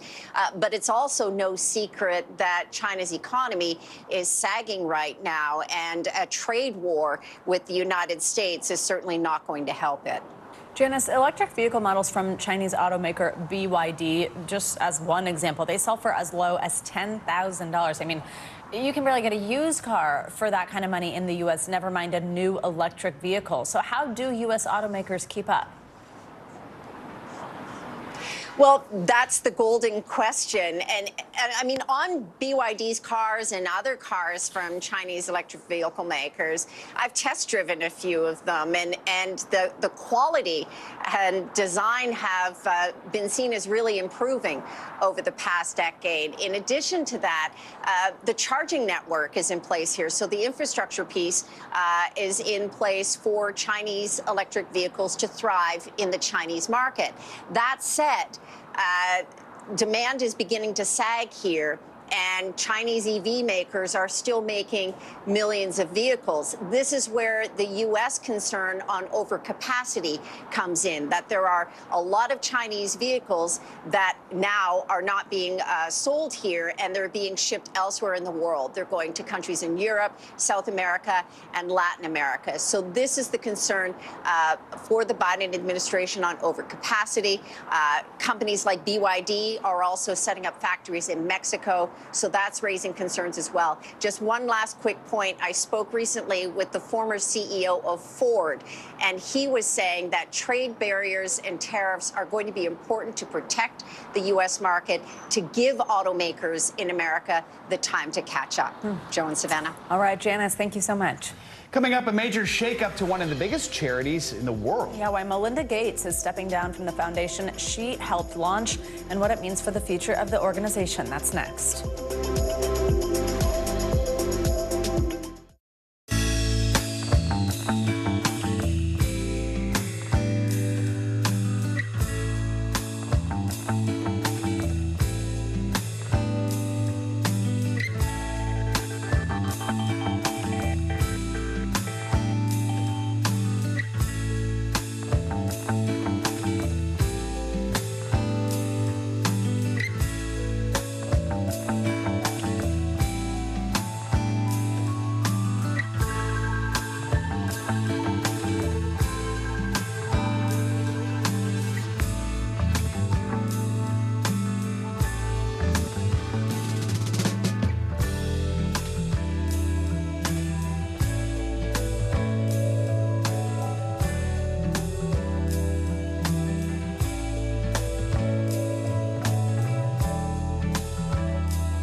Tonight, the state of emergency here in Baltimore. How is it that traffic was stopped in time? State law enforcement officers, they undoubtedly saved lives. Should people be concerned about the safety of flying today? Closer to the Gaza border.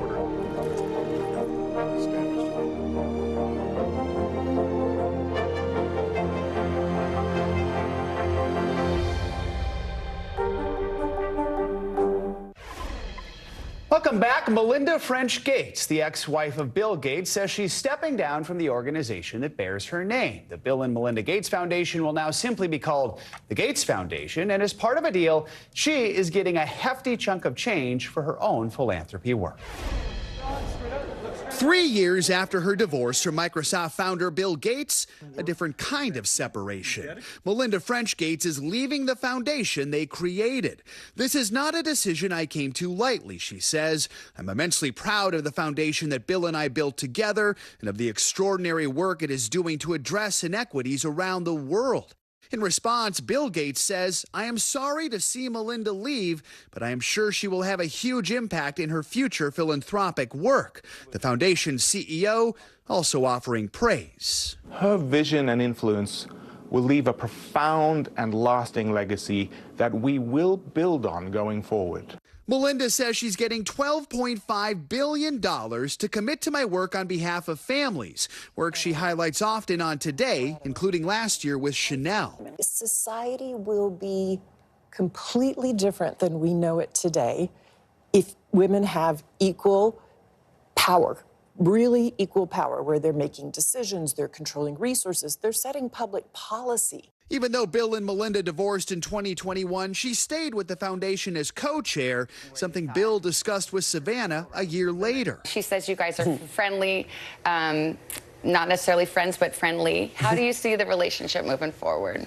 Well, one of the things we built together is the Gates Foundation. Melinda and I love doing that work together, so I feel very lucky that I still have that with her, as well as, you know, we've got these 3 incredible kids. In 2019, another billionaire, Amazon founder Jeff Bezos, divorced Mackenzie Scott, who then pledged to give away more than half of her wealth. So far, she has donated over $17 billion. Now, Melinda French Gates will move forward with what she calls the next chapter of her philanthropy. Melinda French Gates' last day at the foundation is June 7th. As for what she plans to do with that $12.5 billion, she says she'll share more about that in the near future. She did create an initiative back in 2015 called Pivotal Ventures, which focuses on advancing opportunities for women and minorities here in the U.S. Well, when Meg Morrison isn't helping customers at the Connecticut store where she works, she's taking Peloton classes from her favorite instructor. A few weeks ago, though, Meg got the chance to visit Peloton's New York studio for a class designed just for her. Taylor Kinsler from our NBC affiliate in Hartford, Connecticut, has the story.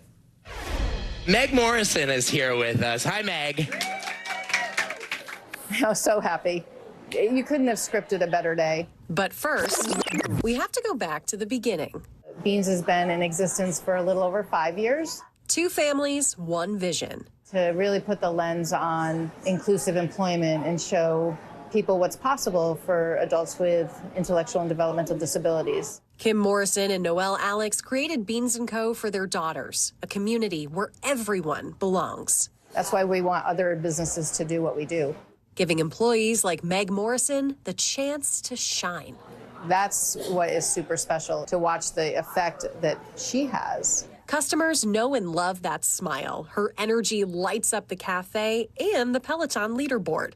You know, she works out every single day. For the social part of it as well, to be able to see the same person that she just adores, you know, leading a class. That person is Maddie Magiacomo. When it became evident that Meg was taking my walk-in classes, obviously it's really hard not to fall in love with her immediately. They quickly connected on social media and became fast friends with the help of a longtime Beans & Co. customer. And without even like a hesitation, he's like, let's make her a video where I'm thanking her. And he did. He made a really funny video. And I brought it back and showed her. And like, the rest was history. That video was just the start. Maddie then designed an entire Peloton class just for Meg. We surprised her the night before and told her that we would be going to the city. The whole, you know, we got up really early. Yeah, we did. And I did the 30-minute walk, which she killed it. I love you so much. He came back to meet us with his Everyone Belongs t-shirt on, gave us a tour of the control center. And to be able to meet her in real life. You get really good hugs. To be able to reach somebody like Meg and to hear Meg's story, it's why I come to work every day. It's why I do this. Oh, how heartwarming is that? Our thanks to NBC's Taylor Kinsler for that story. Coming up, reaching their tipping point. Why some restaurants are ditching tips and what it could mean for the future of dining out. That's next.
the state of emergency here in Baltimore.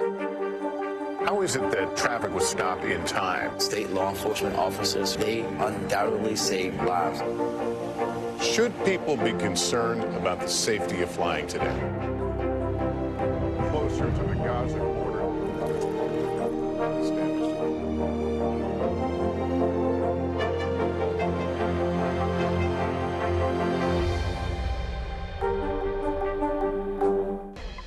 Welcome back. We're going to take a closer look at the changing culture of tipping. Rising costs and inflation are leading many to feel like it's more of a burden rather than a sign of appreciation. But there is a new push to change the way tip workers get their pay. NBC News business and data correspondent Brian Chung takes a deep dive into what could be the future of tipping.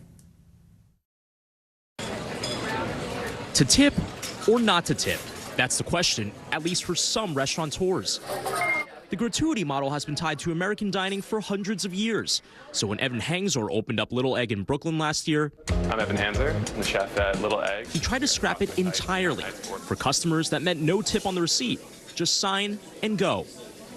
Maybe a lot of us had felt during COVID this sort of rise of tip fatigue, to come in and have a meal and just pay what's on the menu and not have to do any math at the end. The goal of no tipping? To equalize pay between wage-earning back kitchen staff and servers in the front of the restaurant. I think a lot of people are familiar with the downsides of tipping and the tension that can arise, say, between front and back of house when people are making such different, wages. Without tips, Little Egg paid all staff front and back $24 to $25 an hour. But 10 months into the experiment, Hangzor reversed. Little Egg lowered prices and brought tips back, in part because consumers were willing to pay more if they could tack on gratuity. What was the main driver for that switch?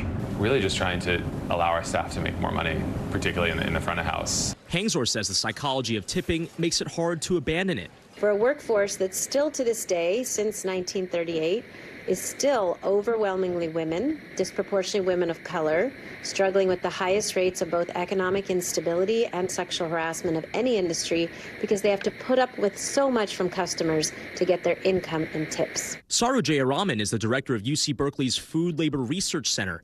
She also leads One Fair Wage, a national organization of 300,000 restaurant and service workers and over 1,000 restaurant owners.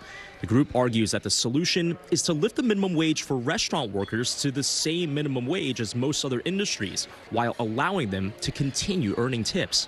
Word minimum, if you look it up in the dictionary, means that you're not supposed to earn less than that.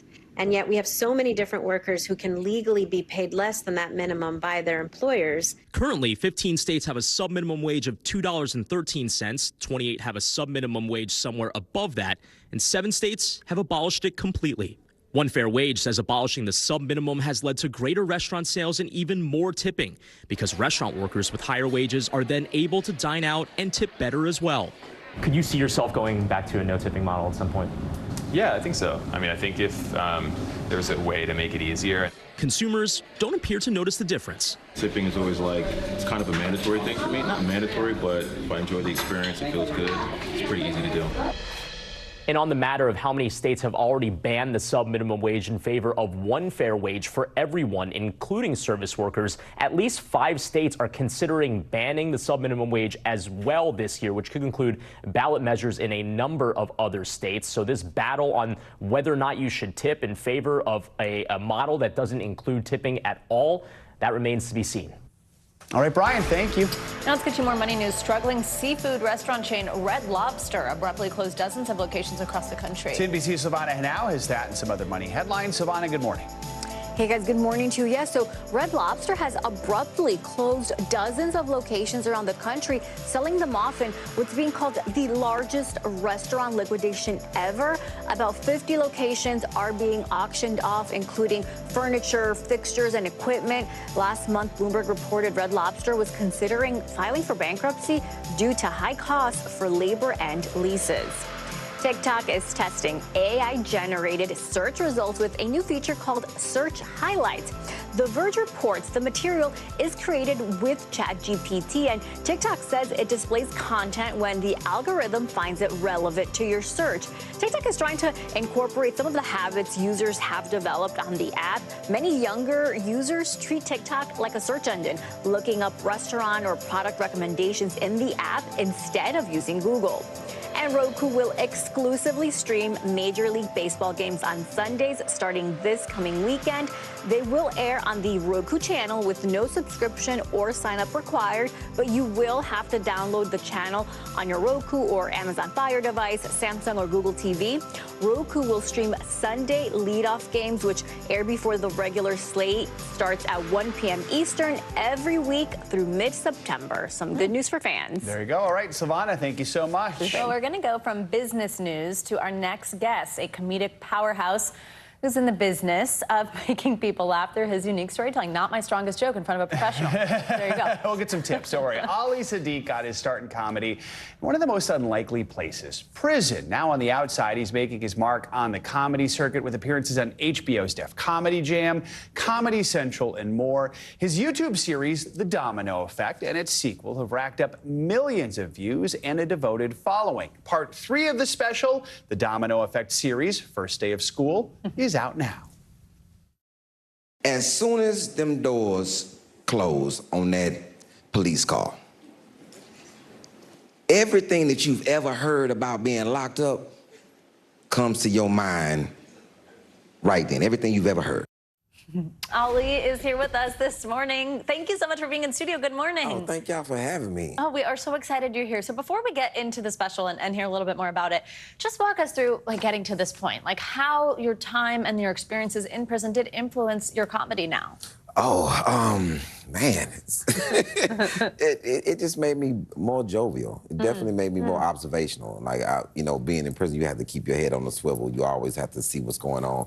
And that's what, my stand-up is, basically just a walk through life, how I got to this point and all the things that I encountered. So, yeah. Part 3 of The Domino Effect is out now. It's already racked up 500,000 views in 24 hours. I mean, so congratulations. Yeah, that's awesome. Congratulations on that. Make it move. I know, in your last special, you talked about being duct taped and thrown into the trunk of a car. Hilarious. Where do you get your material from for this part 3? This is the third part is in succession. I started at 10. So that's the first Domino Effect. I was from 10 to 16, then I went from 16 to 19. Now this is 19 to 21. And then Domino Effect 4 will be from 21 to 25. So it's going in succession, just telling my story in chronological order. And, this is definitely the funniest account of being in prison ever on Domino Effect. So definitely, just going, keeping track of the life. Documenting it as it goes. What's it like to get to do that? Even back to your childhood, going down memory lane like that. I didn't even think it was going to happen like this. When I did the first Domino Effect, people asked me, well, what's the next part of the story? So then I did Domino Effect 2, which was Lost. And then so I did 3, which is the first day of school when we first getting incarcerated. And 4 is the sequel, Pins and Needles, the end of it. It comes out Father's Day. Yeah, tell us more about this one. Oh, so... I just get arrested, so now I'm walking through the process of getting put into the system. Okay. And this is, when you think that you're doing crime, this is when it actually happens. You've seen it in totality. It's so many criminals, and you I don't think I'm a real criminal. I don't think that this is how it should go with me. And so now I'm in holding, and then I get from holding to going to court. And I'm trying to get out. And I'm going, getting my lawyer, establishing my lawyer, and I still hadn't told my mom. And so this is the part of me telling my mom that I'm in court. I called them yo, they say I was selling drugs. It's who is they? The feds who caught me. Your mom didn't like that. Just them, just the feds. Just the feds. And then getting time and getting sentenced and actually going to a prison. And now it's different because jail and prison are 2 different things. So this is a big difference. It's a big difference. We have just under a minute here, but what is it you hope people take away from hearing your story? That you actually not your mistakes, that you can spin out of your mistakes. And I think a lot of people get caught up in what they did versus what they can become from what they did. So and how people see people that came out of prison. Trying to get that disparaging notion that we all are criminals and you're just gonna be a criminal for life. So with my story, I'm not a criminal for life. I'm a comic for life. There you go. We like Joe said, just have a little bit left, but What's the response been like? Like people learning more than they probably ever knew about what was going on in jail or prison via comedy? Oh, it's been a great response. You know, the type of people that come up to me now is different. Even attorneys ask me, so how do I help my client, you know, see what they're going to face if they are incarcerated? A lot of politicians will start calling me, you know, because a lot of people going to jail. What you facing, you know? So, you know, I'm just trying to give a healthy account of how things may go.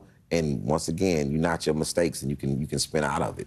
Great lesson. Yeah, it really is. Thank you for being here this morning. Congrats on the for tour and this coming out again on Father's Day. Yes. Yeah. Oh, definitely check out the website. Definitely. Yeah, we love it. Thank you for coming in. We really appreciate it. Great to have you here. Well, she has not even played an official game yet, and she's already breaking records. We've got a preview of Caitlin Clark's regular season debut that is becoming a must-see TV event. That's next.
We report live from Tel Aviv, from Juarez, Mexico. Top story reporting from Baltimore. Every weeknight, it's your news playlist. Top Story with Tom Llamas, streaming weeknights at 7 on NBC News Now. Nearly a dozen hours after the eye roared ashore. There is some late-breaking news. All right, it is it.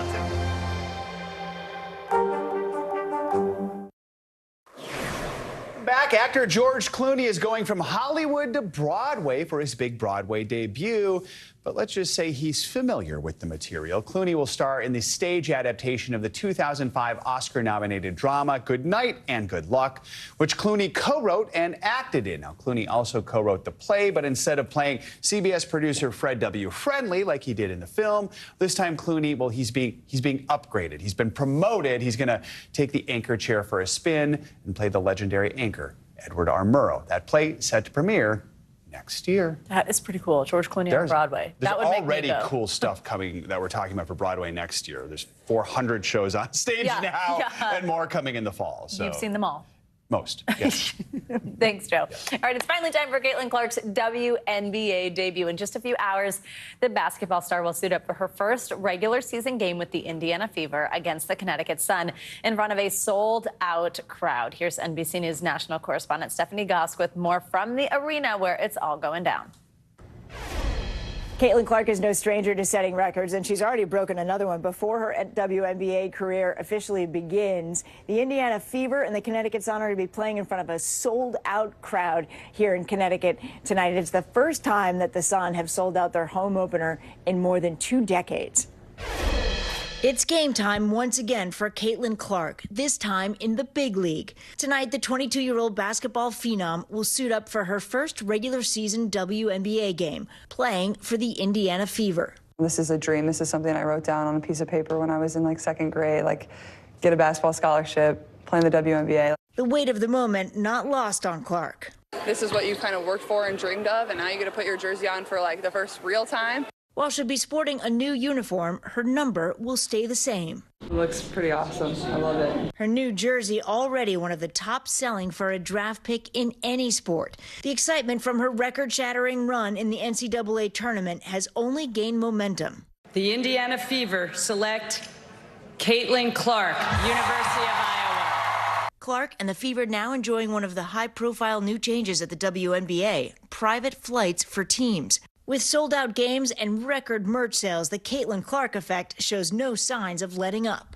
WNBA preseason games, right, guys? Yeah, right. Have we ever seen national television talk about this? And her popularity has been translating to dollars. According to StubHub, Indiana Fever ticket sales are up 13 times from last season. As for her own earnings, Clark will take home a base salary of just over $76,000 this year. But a deal with Nike will reportedly pay her $28 million over 8 years. This weekend, the Fever celebrating Clark after she missed her graduation from Iowa due to her new gig. Clark's impact now reaching new heights she says she's ready for. I think it'll definitely be a good challenge for me, and I think that's one of the reasons I decided to leave college is just, something new. Some news out of Clark's alma mater, Iowa. Her 63-year-old coach, Lisa Bluter, who's coached for 24 years, is retiring. She's retiring as the winningest coach in Big Ten history. Back to you. Good for her. Stephanie Goss, thank you so much. I I also cannot wait to see this. love that graduation ceremony there, Yeah. Caitlin. All right, that's going to do it for this hour of Morning News Now. Don't go anywhere, though. The news continues right now.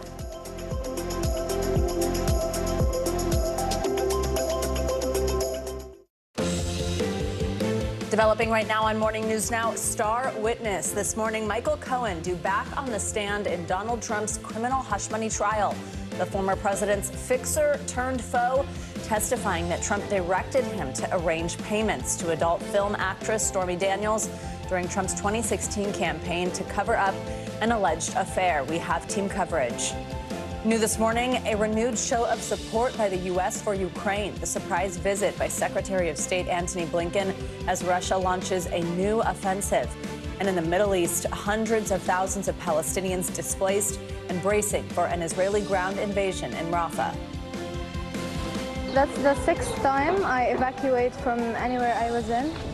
So I feel so lost. We will bring you the very latest. Plus, meme stocks roaring back after the surprise return of the investor behind the 2021 GameStop frenzy. But could the short squeeze be short-lived? What you need to know before you buy in. And fever pitch, basketball star Caitlin Clark making her WNBA season debut tonight in front of course, a sold-out crowd. We'll have all the excitement ahead of tip-off. It's not even a home game, sold out. It's the hottest ticket in town, and I think it's going to be like that throughout the entire season. Good to have you with us this morning. I'm Joe Fryer. Yeah, it's good to be back together. It's been a little bit. I'm Savannah Sellers. Thanks for starting your week with us. We're going to begin our show with the criminal hush money trial of former President Donald Trump, which resumes this morning. The cross-examination of Mr. Trump's former lawyer and fixer, Michael Cohen, is expected to begin today. Cohen, the prosecution's star witness, took the stand yesterday for the first time in the trial. During his testimony, he placed Mr. Trump at the heart of a hush money scheme that prosecutors say was aimed at silencing an alleged sexual encounter with adult film star Stormy Daniels. Cohen claims this all happened during the final weeks leading up to the 2016 election. Now, Cohen told jurors how Mr. Trump instructed him to pay her off before approving a plan to pay him back. Cohen said Mr. Trump told him, quote, "Just take care of it." Mr. Trump denies the sexual encounter and the charges related to falsifying business records tied to the payments. NBC News correspondent Rahima Ellis is outside the courthouse for us this morning. We're also joined by our legal analyst, Kristen Gibbons-Fedden. Good morning to both of you. So, Rahima, another dramatic day of testimony. Cohen has been referred to as the human smoking gun in this case. So how did he place the former president at the center of all this? Walk us through some of the key moments from yesterday's session. Being on the witness stand all day yesterday, Joe, there were a lot of key moments, but some of what you pointed out was that Michael Cohen testified that Donald Trump was furious about the fact that Stormy Daniels in October of 2016 was still thinking about the possibility of selling her story, and that they were not going to be able to catch and capture it.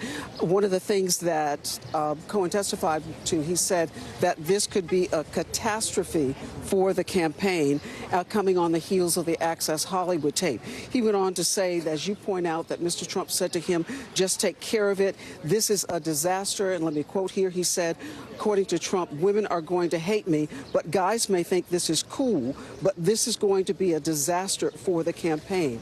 You know that we should point out that Donald Trump has denied any association with any women in connection with these 34 charges against them.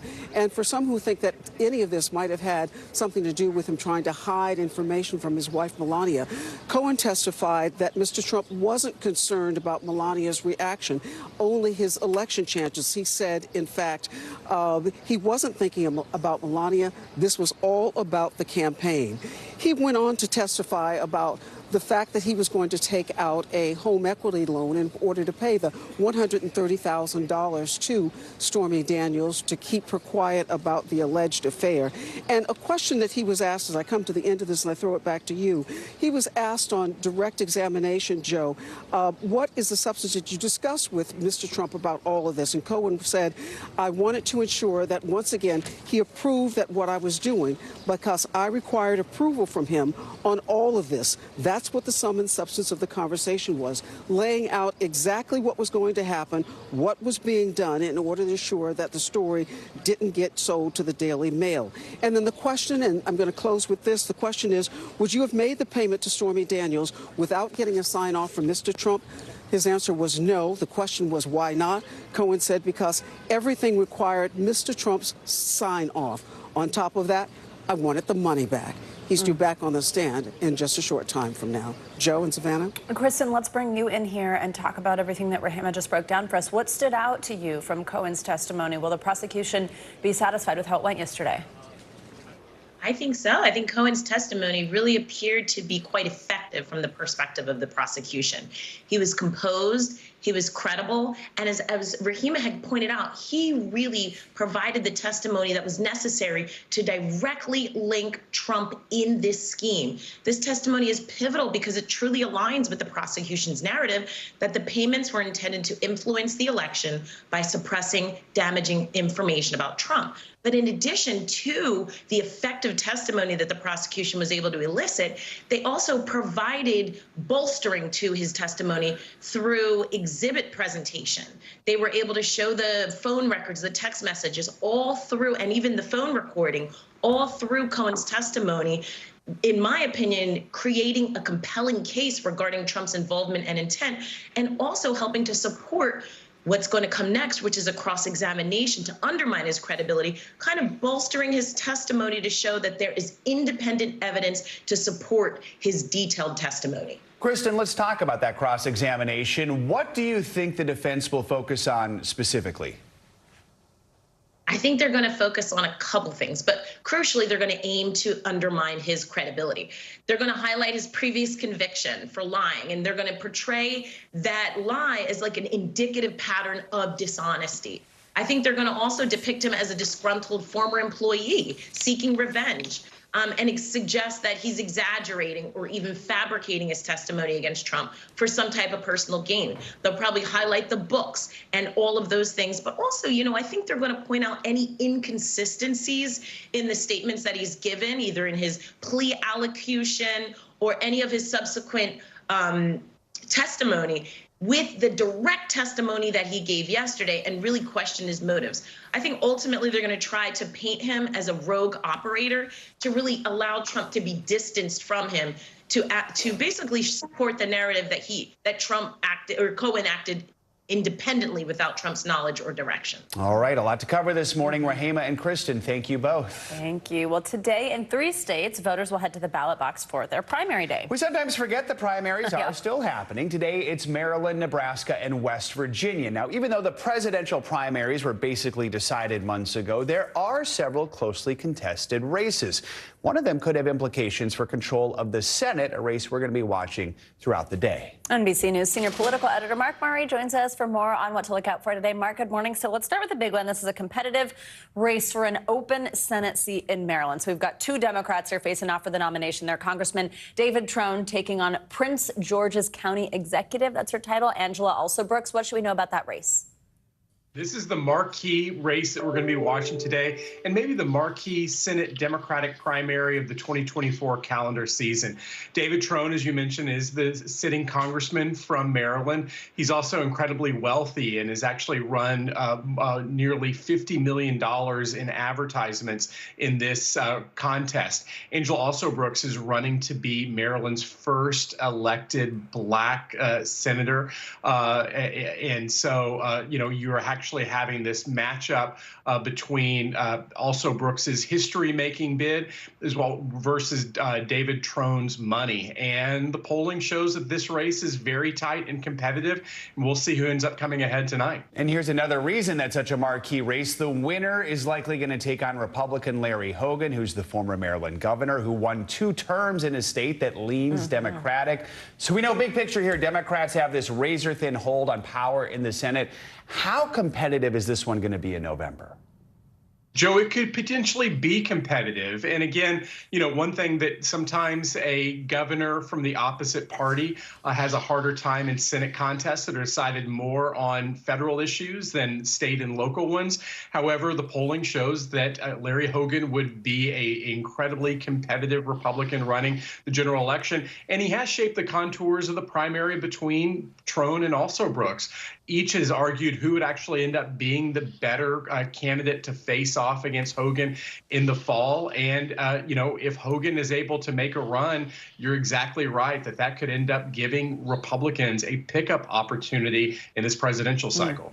Mark, let's go to Nebraska now. Specifically, let's focus on the 2nd congressional district. It's an interesting one. Donald Trump won it in 2016. Then President Biden won it in 2020. Well, today we are following the race for its seat in the House. So we've got incumbent Republican Don Bacon. How's that race looking? And is there anything we could take from tonight's outcome that could show us any larger trends heading into the general election in a district like that that's flip-flopped? Bacon is kind of a moderate Republican who's bucked his party time to time, and but he has continued to end up outlasting Democrats who wanted to challenge him in this district. As you mentioned, that Democrats have had success at the federal level in presidential contest. And Bacon is getting a challenge from his right. And if he's able to win, he'd face off against Tony Vargas, a Democrat. And Vargas narrowly ended up losing to Bacon in 2020, the 2020 cycle, 2022 midterms. And do note that we're going to be watching this at the presidential level because that one congressional district is worth 1 electoral vote in the general election. Yeah, reminder, Nebraska, a little different from most states out there when it comes to this. All right, real quick, Mark, after today, a few more primary elections. What else are you looking forward to down the line? Joe, these are the final primaries that we're going to end up seeing statewide for the month of May. But come in June, we're going to have primaries in New Jersey, Nevada, and Montana. And so the races for 2024 don't stop as we get closer and closer to the November 2024 election. All right, Mark Murray, as always, we appreciate you. Thanks. Developing overnight, Secretary of State Antony Blinken is now in the middle of a surprise visit to Ukraine. Blinken arrived in Kyiv just a few hours ago and quickly met with President Zelensky behind closed doors. Blinken is also meeting with top cabinet officials to get updates from the battlefield amid a new Russian offensive in northeastern Ukraine. The State Department says Blinken is in Ukraine to show support for the U.S. ally in its ongoing war with Russia. This comes just weeks after Congress passed a new military aid package for the country. For the latest, let's bring in NBC News international correspondent Kelly Kobiea. Russia is stepping up its offensive in Ukraine, fighting intensifying in the northeastern part of the country. So, Kelly, let's start with Secretary Blinken's visit. He just finished his meeting with President Zelensky. What do we know about the focus of that meeting? Yeah, so this trip is really about trying to reassure Ukraine that the U.S. is behind them and will continue to support them with military aid. He did acknowledge that this is a challenging time for Ukraine and also said that some of the new aid has already arrived and that more is on the way. Secretary Blinken said the weapons package will make a real difference on the battlefield. Now, included in that $60 billion aid package is badly needed artillery and air defenses. Zelensky, for his part, thanked the U.S. for the latest weapons package, but he also said what they need the most and urgently, really, are 2 air defense batteries to protect the northeastern city of Kharkiv, which is being absolutely pummeled by Russian airstrikes right now. Joe, Savannah. Kelly, I want to ask about the increased attacks by Russia in the northeastern part of Ukraine that we were just mentioning. So this is near Kharkiv. It's second largest city. Several thousand people have been evacuated. And it comes as more than 30,000 Russian troops are on the border and intensifying their assault. What do we know about this? Well, just this morning, the head of Ukraine's military intelligence said the situation in the Kharkiv region was moving toward stabilization.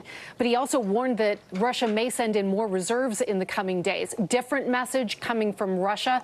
The state news agency TASS claims that Russian forces have taken control of parts of one town on that border region called Vovchansk. They're also claiming to take other territory that's been uninhabited for quite some time. Now, President Zelensky said over the weekend that these fierce battles were taking place near the border. This has been expected by the Ukrainians. Ukrainian soldiers, he said, are outnumbered and outgunned. And analysts seem to think that this new push is a sign that Russia is trying to exploit the delay in aid arriving from the U.S., also from Europe. And some analysts even saying that this is the most dangerous period for Ukraine in 2 years since this invasion began.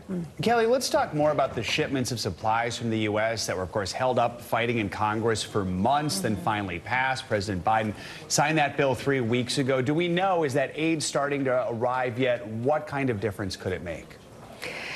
Yeah, so what they really need, as President Zelensky said, is air defenses as well as artillery. A senior U.S. official traveling with Secretary Blinken, he was on the plane with the on the train with the secretary as he traveled in overnight to Ukraine, said that air defense interceptors, artillery, and long-range ballistic missiles have already been delivered, and that some are already on the front lines. That official also said that Ukraine faces a tough fight. He acknowledged they're under tremendous pressure, but said that Ukrainians would become increasingly more confident as the U.S. and European aid begins to surge in. But no question right now they are in a very difficult position. Joe, Savannah. All right, Kelly Cobier, I thank you so much. Let's turn now to the war in Gaza, where thousands are searching for shelter as Israel continues to escalate attacks in the region ahead of its ground operation in Rafah. At least 14 people were killed last night after Israeli fighter jets bombed a residential building in the Nuseirat refugee camp located in central Gaza. Some refugees who've taken shelter in the area originate from Rafah. The UN estimates about 20% of Gaza's population has been displaced again in the past week. The humanitarian situation continues to be of grave concern in Gaza.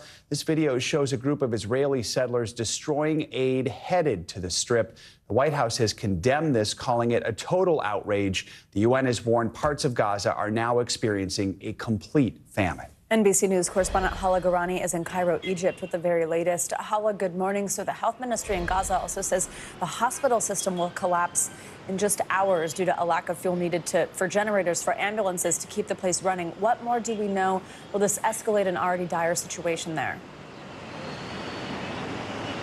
Good morning, Savannah and Joe. Well, 24 hours ago, we were told by UNRWA that there was perhaps 24 hours of fuel left, meaning that today could be the day they run out. 24 to 36 hours of food as well. It's become really an imminent life and death situation for so many hundreds of thousands, especially as most Rafah evacuees are not in organized camps in the way that we imagine them with, UNHCR tents, with any kind of facilities. They have no water, no electricity. They're on hot, sandy dunes.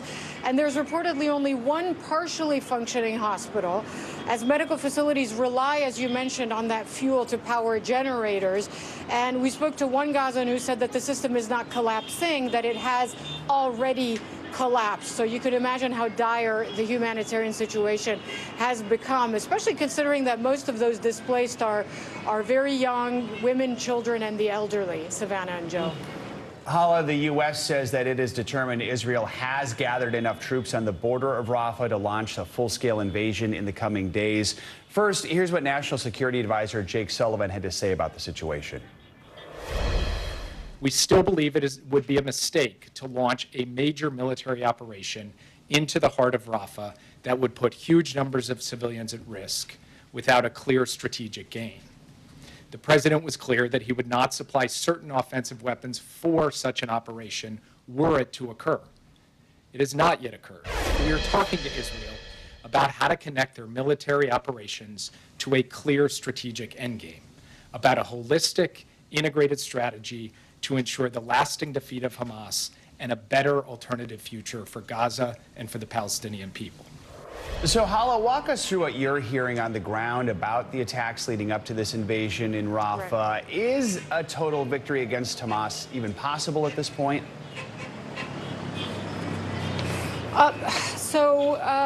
Well, we've heard from many analysts, and we're hearing now from U.S. officials, including the Secretary of State himself, that there are concerns that Hamas regrouping in the north means that the IDF, the Israeli military, has become engaged in a long-term battle with an ultimate goal that is unrealizable, so that you have an insurgency that is forming in the north. So an insurgency fighting a regular army usually could ultimately longer term spell trouble for the regular army. We've seen it in other theaters. We've seen it in other war zones. And as far as the ceasefire itself, we're hearing now from the Qatari prime minister, who is saying that he doesn't believe that on the Israeli side there is any clarity on how to stop the war. And he said that the talks broke down even though there was momentum, but now that we might be going backwards. So really not great news for those who are pushing very hard for a ceasefire in Gaza. All right, Hala Garani, thank you very much. In Baltimore, the next phase in the cleanup of debris from the Francis Scott Key Bridge is now underway. Crews conducted a controlled demolition yesterday. That blast broke apart remnants of the span that are still resting on the cargo ship, which has been stuck in place since the collapse. The ship collided with the bridge in March, causing a deadly collapse that killed 6 workers. NBC News correspondent George Solis has the latest from Baltimore. With a reverberating boom, a major section of the collapsed Francis Scott Key Bridge disappearing in a cloud of smoke. The controlled demolition comes after weeks of careful planning to remove a massive piece of the bridge that's sitting on top of the 984-foot container ship. Captain, did everything go according to plan? Yes, so we did the blast. The section separated, so it went according to plan. Demolition crews made small cuts into the steel, then placed small charges to ensure accuracy of the blasts. The dolly has been sitting essentially frozen in time since it lost power and rammed the bridge on March 26. New police body camera footage obtained by NBC News shows the shock of first responders that night. Like there is no bridge. 6 people were killed, all Latino immigrants who were filling potholes when the collision occurred. The body, the final victim, was found just last week. The ship's 21-member crew has remained on board and sheltered in place during the controlled explosion. Federal investigators are still looking into how and why the ship lost power. The governor says the Port of Baltimore is close to fully reopening and vowing to rebuild. Rebuilding the Francis Scott Key Bridge is not about nostalgia. It's about necessity. This is a critical artery. The dolly will be refloated and moved back to the Port of Baltimore within a few days. The goal to fully reopen the channel by the end of the month. Back to you. All right, George, thank you. Let's now get a check on your Morning News Now weather forecast for a closer look at the severe storms impacting the South. Meteorologist Angie Lastman is here. Angie, good morning. Good morning, guys. It's already been an active morning, especially across the Gulf Coast, where we've seen multiple tornado watches in effect. We've seen some expire for parts of the Panhandle. Now we see a big chunk of the northern half of Florida under this tornado watch through the morning hours and into early afternoon. It's set to expire at 1 p.m. But notice all the thunderstorms that continue to march to the east. We've got a whole lot of activity now offshore with just some lingering showers along the Panhandle, Pensacola, Tallahassee. You saw a really strong line of thunderstorms working through Jacksonville on deck for that here as we go through the next couple of hours. Hence the severe thunderstorm warnings that we've already seen in that area. And as we look ahead to this afternoon, more where that came from. So it's not just this batch of early morning storms that we're going to watch. Notice this goes in the afternoon and evening hours. And where you see the yellow, that's a slight risk. So an elevated chance for us to see some of these stronger storms. That means Jacksonville, Gainesville, Tampa, Orlando all could see some of the stronger storms developing later today. The impacts look to be mainly for strong winds. So gusts over 60, maybe 70 miles per hour. We likely will see a lower risk of tornadoes, but we can't rule out a couple of those, albeit brief, tornadoes happening here as we get into the afternoon hours. And the threat for hail looks low, but we will still also see some additional rainfall in that region, presenting some problems as we go through the day today. Big picture look at your futurecast. It does show quite an unsettled kind of eastern half of the country. So we've got these scattered showers here across this region. These are going to rotate into parts of the mid-Atlantic through the day today. Notice some of that rain in the northeast too, and across parts of the Great Lakes. We keep those isolated strong storms in the picture tomorrow near the Carolina coast, but we're not looking at anything at all that impressive when it comes to strong storms.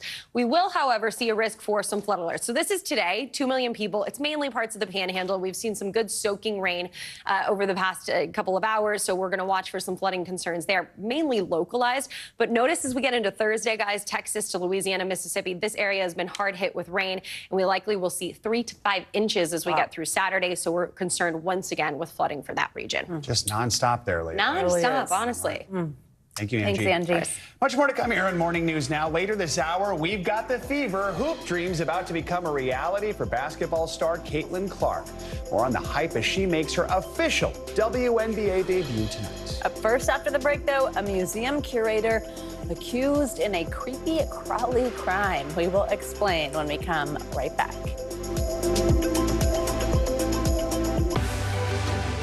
We're talking possibly a trillion galaxies. Yes. That is a number that is just so hard to compute. Whether it's the moon, whether it's Mars, it feels like we're on the cusp of something big. Kristen Welker hosts Meet the Press every Sunday on NBC. News lives in the now. It's coming at us every second. News is more now than ever. Just outside of the Israeli military headquarters. Now is raw. This tunnel just goes on and on. Now is real. We get to see democracy in action for the very first time in the 2024 race. Now is constant. You gotta see this. Future is now. News for the generation of now is NBC News Now. Still to come on the Channel 2 News. Is in fact a taste of freedom. The Haitian people know a little something about resiliency. What's the biggest risk right now? Some of the troops who have been proud. I want to welcome you to the first presidential debate. In fact, we've been told we can't go any farther. You were some resilient folks. Let me get a hint.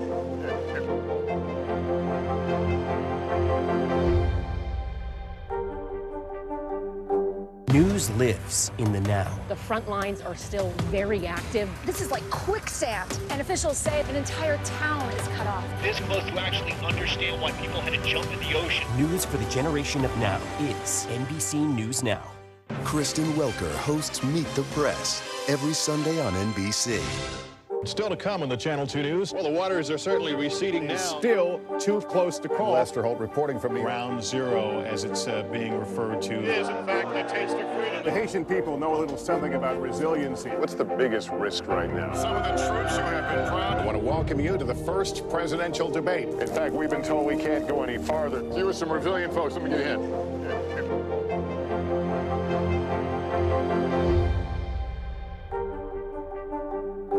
We report live from Tel Aviv, from Juarez, Mexico. Top story reporting from Baltimore. Every weeknight, it's your news playlist. Top Story with Tom Llamas, streaming weeknights at 7 on NBC News Now.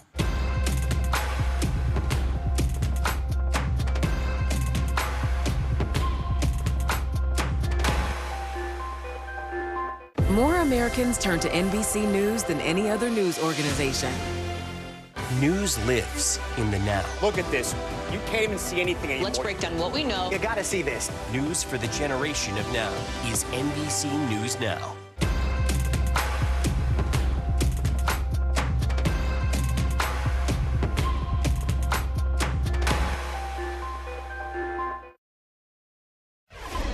Welcome back. Police in Istanbul are accusing a museum curator of smuggling thousands of, get this, spiders and scorpions with venom worth millions of dollars. But the curator from the American Museum of Natural History right here in New York says he was just doing his job. NBC News International correspondent Matt Bradley explains. As museum curator Lorenzo Prandini makes his way through the airport in Istanbul, inside his bags are roughly 1,500 spiders, tarantulas, and scorpions, with venom worth up to $10 million per vial. Police in civilian clothing talking to him at security before taking his bag into a back room, pulling out dozens of sealed bags and vials containing various types of scorpions, spiders, and tarantulas, endemic to Turkey. The Istanbul police say they also seized 88 bottles containing liquids and accused Prandini of trying to smuggle the specimens out of the country. But the curator, who was detained by the Istanbul police Monday and has since been released, tells NBC News the arrest was a, quote, total hit job. Writing in part in a statement, I have permits to do this work in collaboration with colleagues at a Turkish university from the relevant Turkish ministry. I presented them to the police at the airport, but they completely ignored this. The American Museum of Natural History hasn't responded to NBC's request for comment. According to its website, Prandini works as a curator for the arachnid collections. My work is focused on primarily discovering and describing new species, going out into nature and finding these animals, understanding how they're distributed geographically over the landscape. In a video posted in 2012, he describes precarious situations he found himself in while on the job. From being shot at by policemen in Puerto Rico to having run-ins with farmers who, accusing us of stealing their sheep in South Africa, encounters with lions and leopards. Our thanks to Matt Bradley for that report. While the curator tells NBC News he appeared before a judge and was released without being charged, he says he's planning to travel to Turkey today. Let's get you some international headlines now, starting with a deadly billboard collapse in India. Claudio Lavanga joins us from Rome with that and more. Claudio, good morning. Good morning, Savannah. That's right. Authorities in India say that so far at least 14 people have been killed and dozens more were injured after a billboard collapsed in the city of Mumbai. Now, it happened in the suburbs of India's financial capital, which has been battered by severe thunderstorms and heavy rain. The authorities say at least 47 people have been rescued so far and are receiving hospital treatment. An investigation has been ordered. Let's move to Canada now, where hundreds of residents were forced to evacuate as wildfires are raging across the country. More than 100 blazes are burning across Canada, with some of them threatening residential villages. In the province of Manitoba, 500 people were told to evacuate, and almost 5,000 people living in and around Fort Nelson in Western Canada were told to leave their homes. Experts say that extremely dry conditions and winds of up to 25 miles per hour are fueling the fires. And let's end this tour in the world of K-pop. Fans of Korean pop bands from around the world are turning their common musical passion into climate and environmental activism. Many have joined forces with K-pop for Planet, an environmental group founded in 2021 by two K-pop fans. They are protesting business deals linked to coal power, urge K-pop entertainers to cut waste and raise awareness about climate-related issues. Among their petitions is their request to South Korean automaker Hyundai to scrap a deal with coal power plants in Indonesia. Back to you. That's pretty interesting because K-pop fans are such a fandom. It's kind of cool to see them do something good with it. Claudio Lavanga, thank you so much. Well, coming up, students now facing a different kind of threat at school. AI is being used to create explicit photos of teens. More on the troubling trend and what's being done about it. Plus, bad for the brain, what researchers are saying about a link between loneliness and neurodegenerative diseases. Your weekly check-in is next on Morning News Now.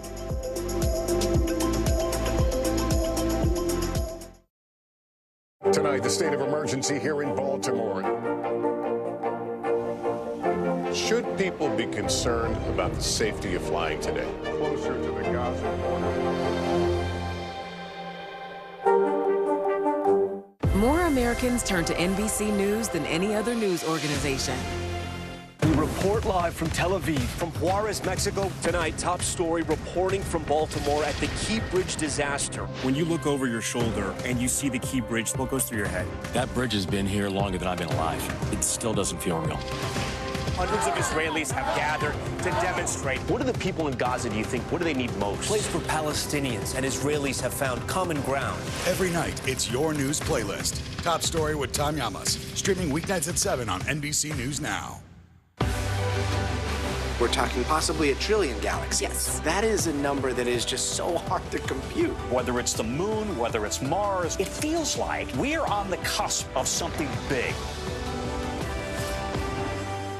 Tonight, the state of emergency here in Baltimore. Should people be concerned about the safety of flying today? Closer to the Gaza border.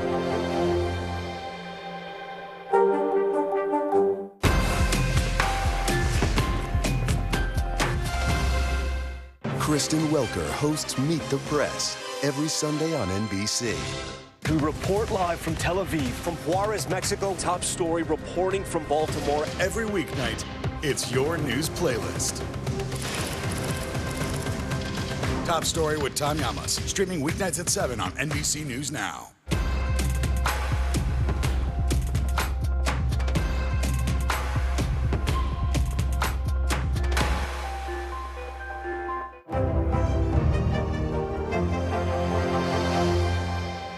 Now with a look at a growing problem impacting teenage girls nationwide. AI-generated explicit photos and videos, and now they're being created by fellow students and making their way into schools. Here's NBC News correspondent Valerie Castro with more on the troubling trend. Teenagers across the country faced with a new kind of threat at school.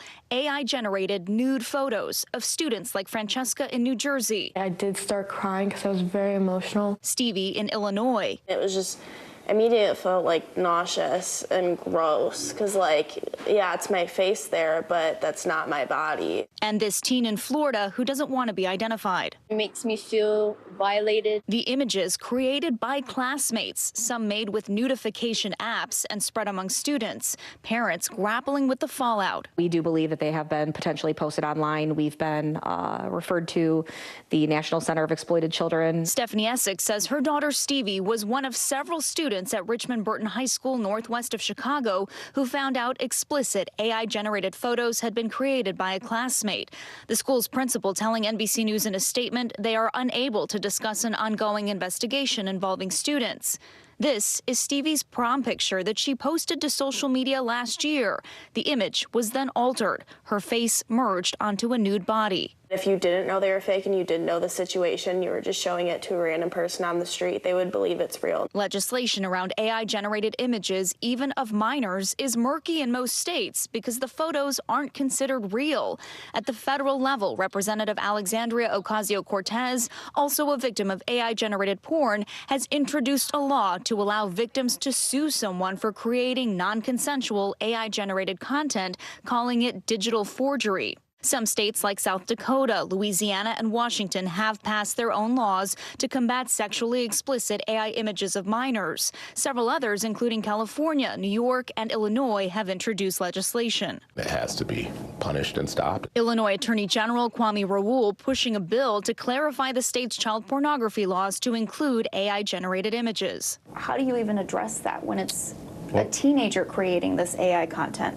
Well, part of what we do when we put laws on the books is we try to create a deterrent. Some students have faced consequences. 5 were expelled from a Beverly Hills middle school earlier this year, accused of creating AI-generated nudes of other 8th grade students. This behavior will not be tolerated. Beverly Hills police launched a criminal investigation they say is still ongoing. You want to see criminal charges in this case? There absolutely should be criminal charges. In Stevie's case, 2 minors were arrested, according to the state's attorney's office, charged with a total of 34 counts of child pornography. For the victims or the targets, it could change the trajectory of their lives, and for the perpetrators, it can change the trajectory of their lives. Devorah Heitner, parenting and technology expert and author of Growing Up in Public, Coming of Age in a Digital World, says policing alone won't solve the problem. We really want to focus on prevention, teaching kids how to use these tools ethically, and taking an educational and not just punitive approach when it does go wrong. What are your prom shoes?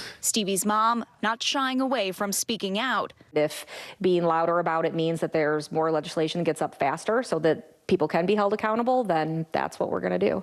while Stevie is going to prom again this year. Prom pictures are part of that.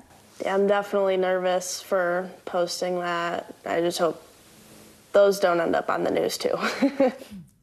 Our thanks to Valerie Castro for that report. Well, just last year, the National Center for Missing and Exploited Children got nearly 5,000 reports of sexually explicit content made with AI. Let's keep this conversation going with our weekly mental health check-in. We're going to kick things off by taking a closer look at the impact that these deepfake images can have on young girls' mental health. We'll also get into loneliness and how that can actually change your brain. Here to help us out is Dr. Soumya Dave, who's a psychiatrist, author of What a Happy Family, and of course, friend of the show. Dr. Dave, always good to have you with us. Let's start on this story. I mean, apart from some of the devastation of seeing yourself exposed online without consent, I mean, let's talk about the mental health impact. I don't even know if it's quantifiable, that you can see something that you know is not actually you, but looks just like you, and then also know that your classmates are responsible. I mean, what is the impact this is having on young kids, and what should parents do? Such a big impact. And we've talked about physical safety before, but this is a huge threat to emotional safety. So anything that can be done to reestablish a sense of emotional safety is something that's going to go a long way. And I often recommend starting with open-ended, non-judgmental questions. So that can include ones like, how can I best support you? What's coming up for you? Do you want to meet with a therapist more regularly? Can we go to a support group together?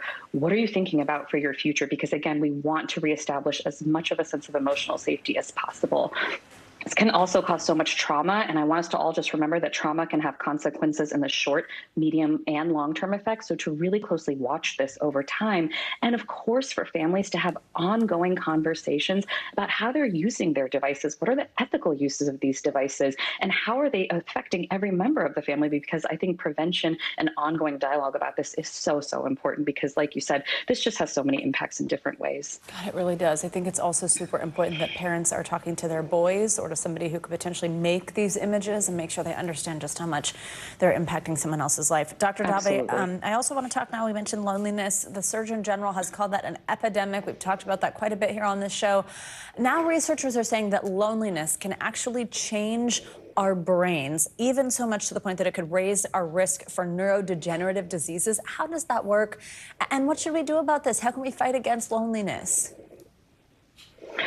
So loneliness can have so many different impacts, and what research has found is that it can cause structural changes to the parts of the brain that are responsible for social and emotional processing. There's also data that shows that when we are lonelier, we're more stressed, and when we're stressed, there's increased inflammation, and inflammation can affect all different parts of the body. There's also data showing a link between loneliness and an increased risk for Alzheimer's disease. So many different potential impacts, and I think a reminder that the quality of our relationships directly affects the quality of our health and our lives. So when we are taking the time to have conversations with someone, to make face-to-face plans, to frequently check in, to maybe even explore with a therapist why we feel lonely, all of those things are investments we are making in our physical health and in our emotional health over time.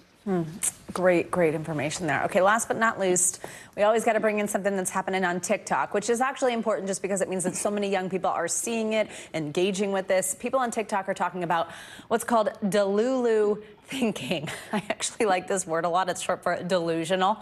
So some people argue that being a little bit delulu is helpful for dreaming or being creative or achieving big goals. But other people say it's unhealthy. What exactly is your take? Like, I think obviously if you call somebody like straight up delusional, it's obviously not a compliment. But the way I've seen it sort of in context, delulu is it's like, oh, you're a little bit out there, but maybe like I just said, it helps you kind of reach the next step, or you're sort of faking it till you make it. What do you think?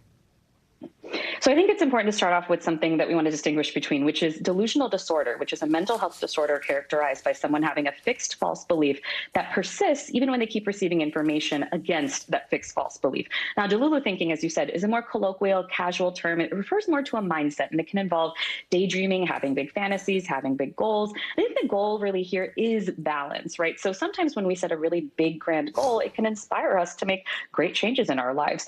And on the other hand, if having that big goal and not not meeting it makes us feel dejected, stuck, unable to move forward. We're maybe getting into a category that's a little bit less healthy. So I encourage anyone who's thinking about embracing this type of mentality and mindset to engage in regular self-reflection. Make sure that the goals and the actions are reality-based. Speak to other people about it. Get that perspective from people whom you trust. And also remember that it's normal to have a full spectrum of emotions for any given experience. So it's okay if we don't feel positively all the time.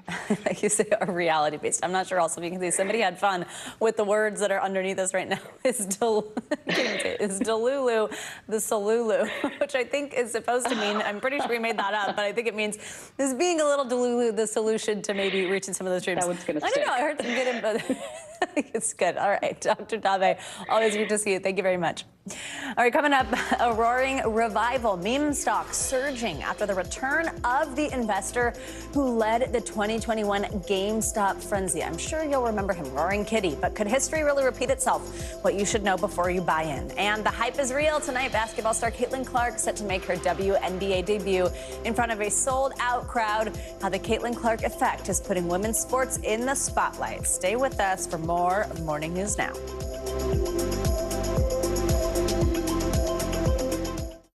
More Americans turn to NBC News than any other news organization. Now is raw. How hard is it to see it like this? Our house is no longer here, but we are here. Now is real. Let's break down what we know and then the big questions still outstanding. News for the generation of now is NBC News Now. Thanks for tuning in. I'm Gotti Schwartz. Here are the stories we're following tonight. Storms keep coming here in California. The U.S. government just declassified this video. A lot more stories trending like crazy on social media. A controversy pitting lawmakers against young voters. What's the state of crypto today? Is it safe for investors? We've got another mind-bending story on artificial intelligence. This is what my voice sounds like when I clone it. That wasn't me. You gotta see this. Stay tuned now. Weeknights at 8 Eastern, 5 Pacific on NBC News Now. What's the message that you're trying to get out to young people? Know what is in the drug supply. We've got important news this hour about your money. Mental health, big picture. Why is it so tough right now? News for the generation of now is NBC News Now. Hey, I'm Hallie. It's good to be with you tonight. What do we know that voters care about? The economy, right? You are seeing that firsthand yourself on the ground there today. This is two things. It is pretty big medical news. It is also a pretty big mystery. And oh, by the way, it's driven by one of the most controversial people in the United States. What's happening? They have tweaked my monitor, and I can see now you are, in fact, soaking wet. I am deeply sorry. I apologize for the many questions. Will never be questioned. Good to have you with us. I'm Joe Fryer. And I'm Savannah Sellers. Developing right now on Morning News Now. Growing frustrations over the migrant crisis. Reports of new drone attacks by Houthi militants. The storm is creating dangerous conditions all across the region. Now let's get to some financial headlines. New rules are coming to cap credit card late fees. Talking tuition as a new class of freshmen gets ready to go to college. This is a big decision for families. Do you think this could impact how people vote? 100%. Morning News Now, streaming weekdays at 7. We report live from Tel Aviv, from Juarez, Mexico. Tonight, top story reporting from Baltimore at the Key Bridge disaster. When you look over your shoulder and you see the Key Bridge, what goes through your head? That bridge has been here longer than I've been alive. It still doesn't feel real. Hundreds of Israelis have gathered to demonstrate. What do the people in Gaza, do you think, what do they need most? Place where Palestinians and Israelis have found common ground. Every night, it's your news playlist. Top Story with Tom Llamas, streaming weeknights at 7 on NBC News Now. Are you comfortable with the role the Supreme Court is playing in the 2024 election? Is there not more that Israel can do to help the humanitarian crisis? Should abortion be the #1 issue in 2024? If it's Sunday, it's Meet the Press. Welcome back. It appears the meme stock frenzy is back with a vengeance. Shares of GameStop soared more than 70% yesterday after one of the investors at the center of the craze, which took off back in 2021, resurfaced online. Yeah, but like in just kind of a chill way, and yet this still happened. It's the first time Roaring Kitty, also known as Keith Gill, that's his real name, had posted in 3 years. This is what he posted. It was a meme on X, this simple drawing of a gamer leaning forward in a chair, and it sent investors reeling. All right, we're going to dive into all this with editor-in-chief of Investopedia and friend of the show, Caleb Silver. Caleb, good morning. All right, so at one point, the stock surged as much as 110% during yesterday's session. Trading even had to be stopped a few times because of it. What should we make of all this? Because I find this a little scary that this can happen with one picture like that. Yeah, I think investors who are piling into these stocks are a little delulu themselves right now, because all it took was that tweet from Keith Gill plus a little follow-up Ferris Bueller movie clip. But this is a bunch of retail investors who were so excited back in 2021 to get into stocks that Wall Street, a lot of companies had been shorting, betting against. They see that these big hedge funds are betting against these stocks, so they've been piling into these stocks, both buying the stock and buying the options. GameStop this morning up another 134% pre-market. It's going to be another wild ride today. And it wasn't just GameStop. AMC, the movie theater chain, up 75%. Reddit also traded a little higher. Are we in for another full-blown meme stock frenzy, or is there a Salulu? Yeah. Very nice. I would say this is a squall, but a pretty intense squall, because we haven't heard from Keith Gill, a.k.a. Roaring Kitty, or a lot of the traders that used to hang around Wall Street Bets for 3 years right now. Keith Gill hadn't tweeted since 2021. Now that they're back, they're targeting these stocks that were some of the favorites back in 2021, again, that hedge funds were shorting, to try to bid the stock prices up and make these hedge funds lose a lot of money. Now, you can make a lot of money trading these if you're super smart and you time it right. Most people lose money. And don't forget the fact that while GameStop shot up yesterday, and it's probably going to go up again today, the stock is down 65% from its highs in 2021. This is not about the health of the company. This is about an emotional pile-on into some of these stocks that is a lot of fun to watch, but super scary if you're trying to trade it. Okay, honestly, gold stars for both of you. Like, those were just really chef's kiss on those uses there. I loved it. Caleb, you just mentioned it's not about the health of the company. It's this emotional rally. Take us back. Remind us, 3 years ago, what exactly happened, how, and why? Yeah, well, that was the pandemic, right? So many of these companies, especially at GameStop, which sat inside malls, people had to go and buy games back in the day.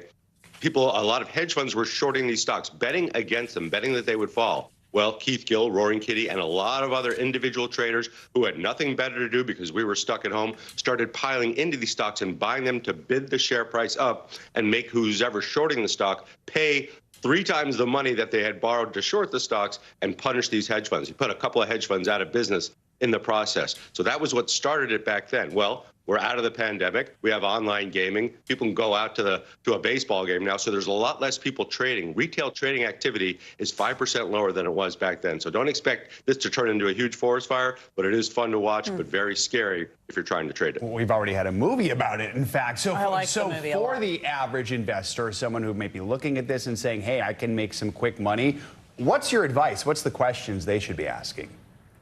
Well, the questions they should be asking is, how long is this going to last? And if you want to try to buy this stock now, you better put a price target on when you're going to get out, because when they fall fast. The harder they come, the harder they fall with these meme stocks. So if you're going to trade it, do it with just a teeny part of your portfolio and pick the number where you need to get out and pick the number at the bottom, the stop out where you can't take the loss anymore. That's the only way to do it. For the rest of us, just stand there and watch in amusement as Roaring Kitty roars and the Delulus get back into the party.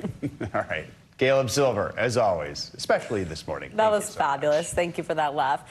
All right, some more financial headlines this morning, starting with Walmart. The retailer is reportedly cutting some corporate positions. CNBC's Silvana Henao has that and other money news. Silvana, good morning. Hey, Joe. Hey, Savannah. Good morning to you. So Walmart is planning to lay off hundreds of corporate workers and is asking others to relocate. The Wall Street Journal reports employees in smaller offices in Dallas, Atlanta, and Toronto are being asked to move to larger, more central hubs such as Hoboken, New Jersey, and Walmart's hometown of Bentonville, Arkansas. The company is also asking most remote workers to return to the office. Walmart reports quarterly earnings on Thursday.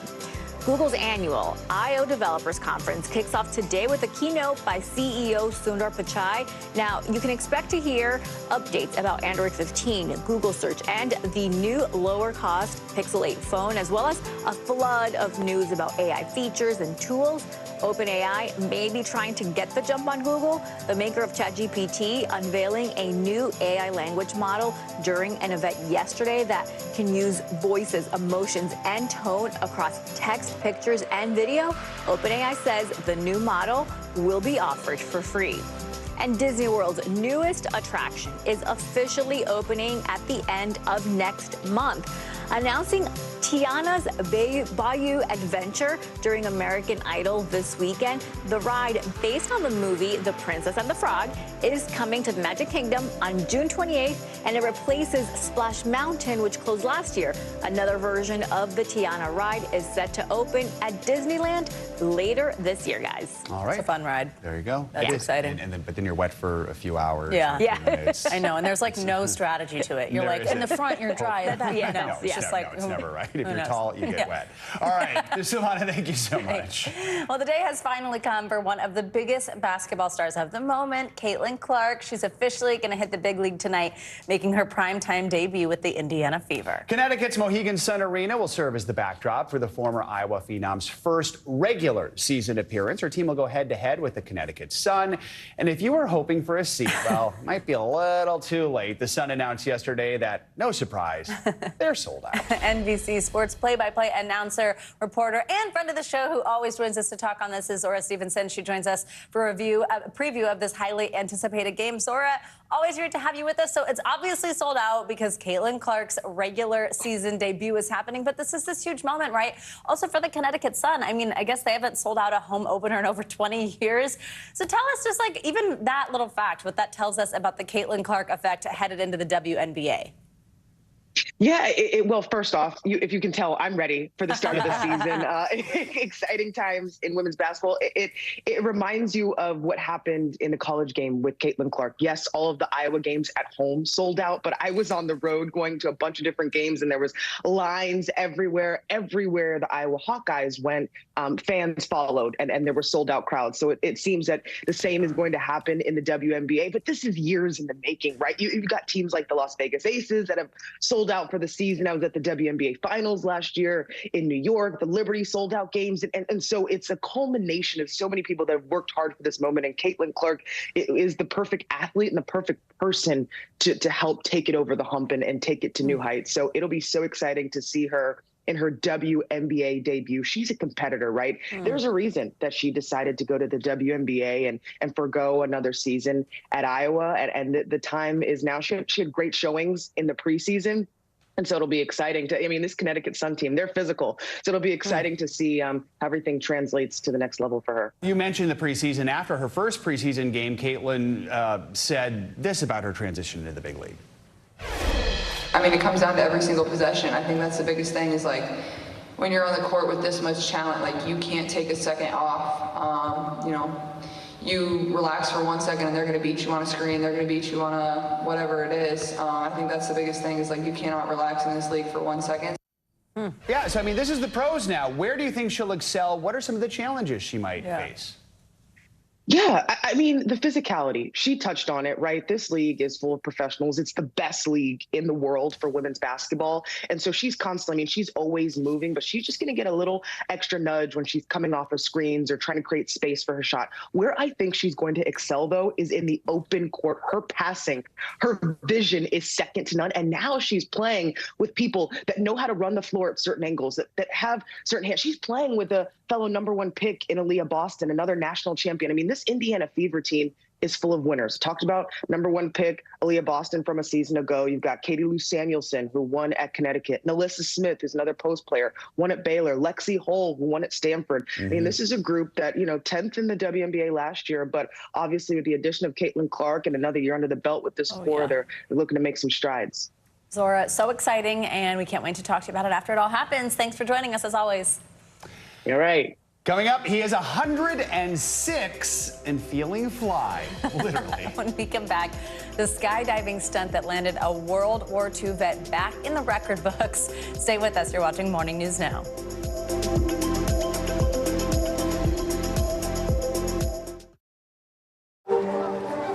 People really don't know what's going to happen. Nearly a dozen hours after the eye roared ashore. More good people than bad people, you know, right? There is some late-breaking news. 4 hours until the Iowa caucuses. All right, anticipated too.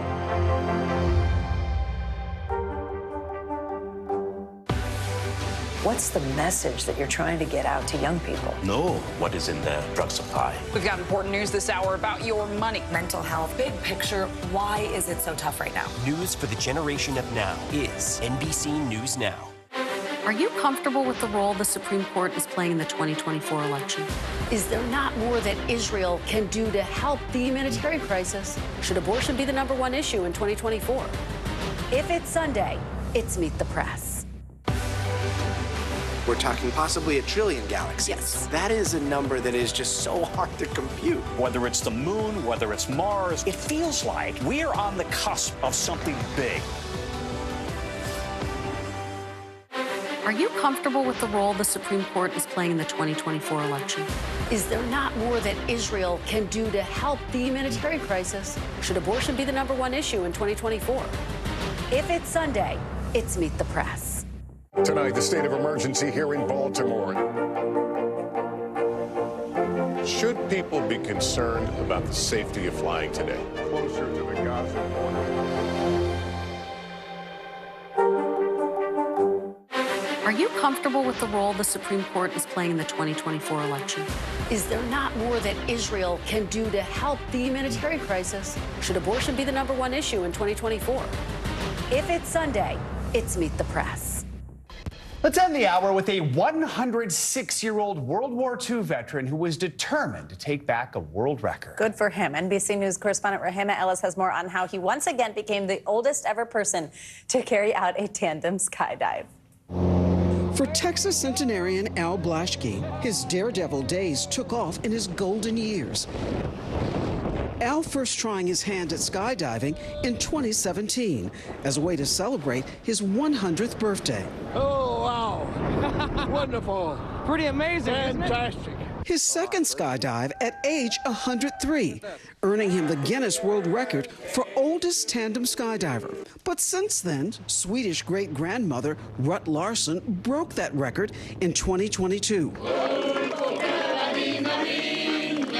Al upping the rivalry, vowing to take that title back, teaming up with Texas Governor Greg Abbott. He said he'd jump with me. He's a man of his word. The pair jumping from 9,000 feet last November. What do you think, Al? We just broke the world record. I lost my breath.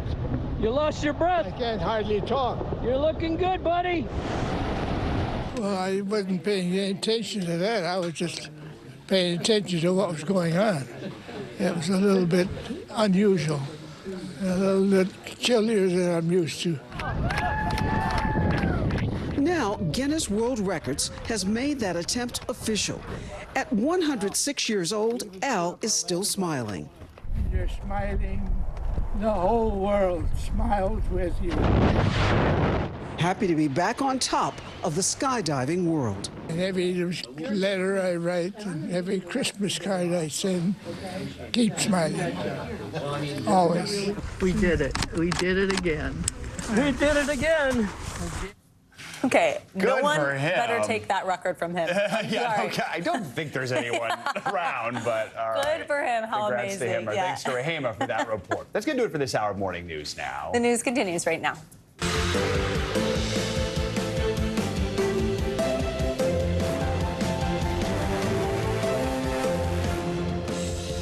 Good morning. Thanks for joining us this Tuesday. I'm Savannah Sellers. I'm Joe Fryer. Right now on Morning News Now, Michael Cohen returns to the stand in the criminal trial of his former boss, former President Donald Trump. What the former president's fixer-turned-foe said about the alleged payment to Stormy Daniels days before the 2016 election, as the defense prepares to zero in on his credibility. Race to escape Rafah. Hundreds of thousands flee ahead of a possible Israeli invasion. A harsh new warning from Secretary Blinken, as American officials say it appears the IDF is preparing to expand operations. Also this morning,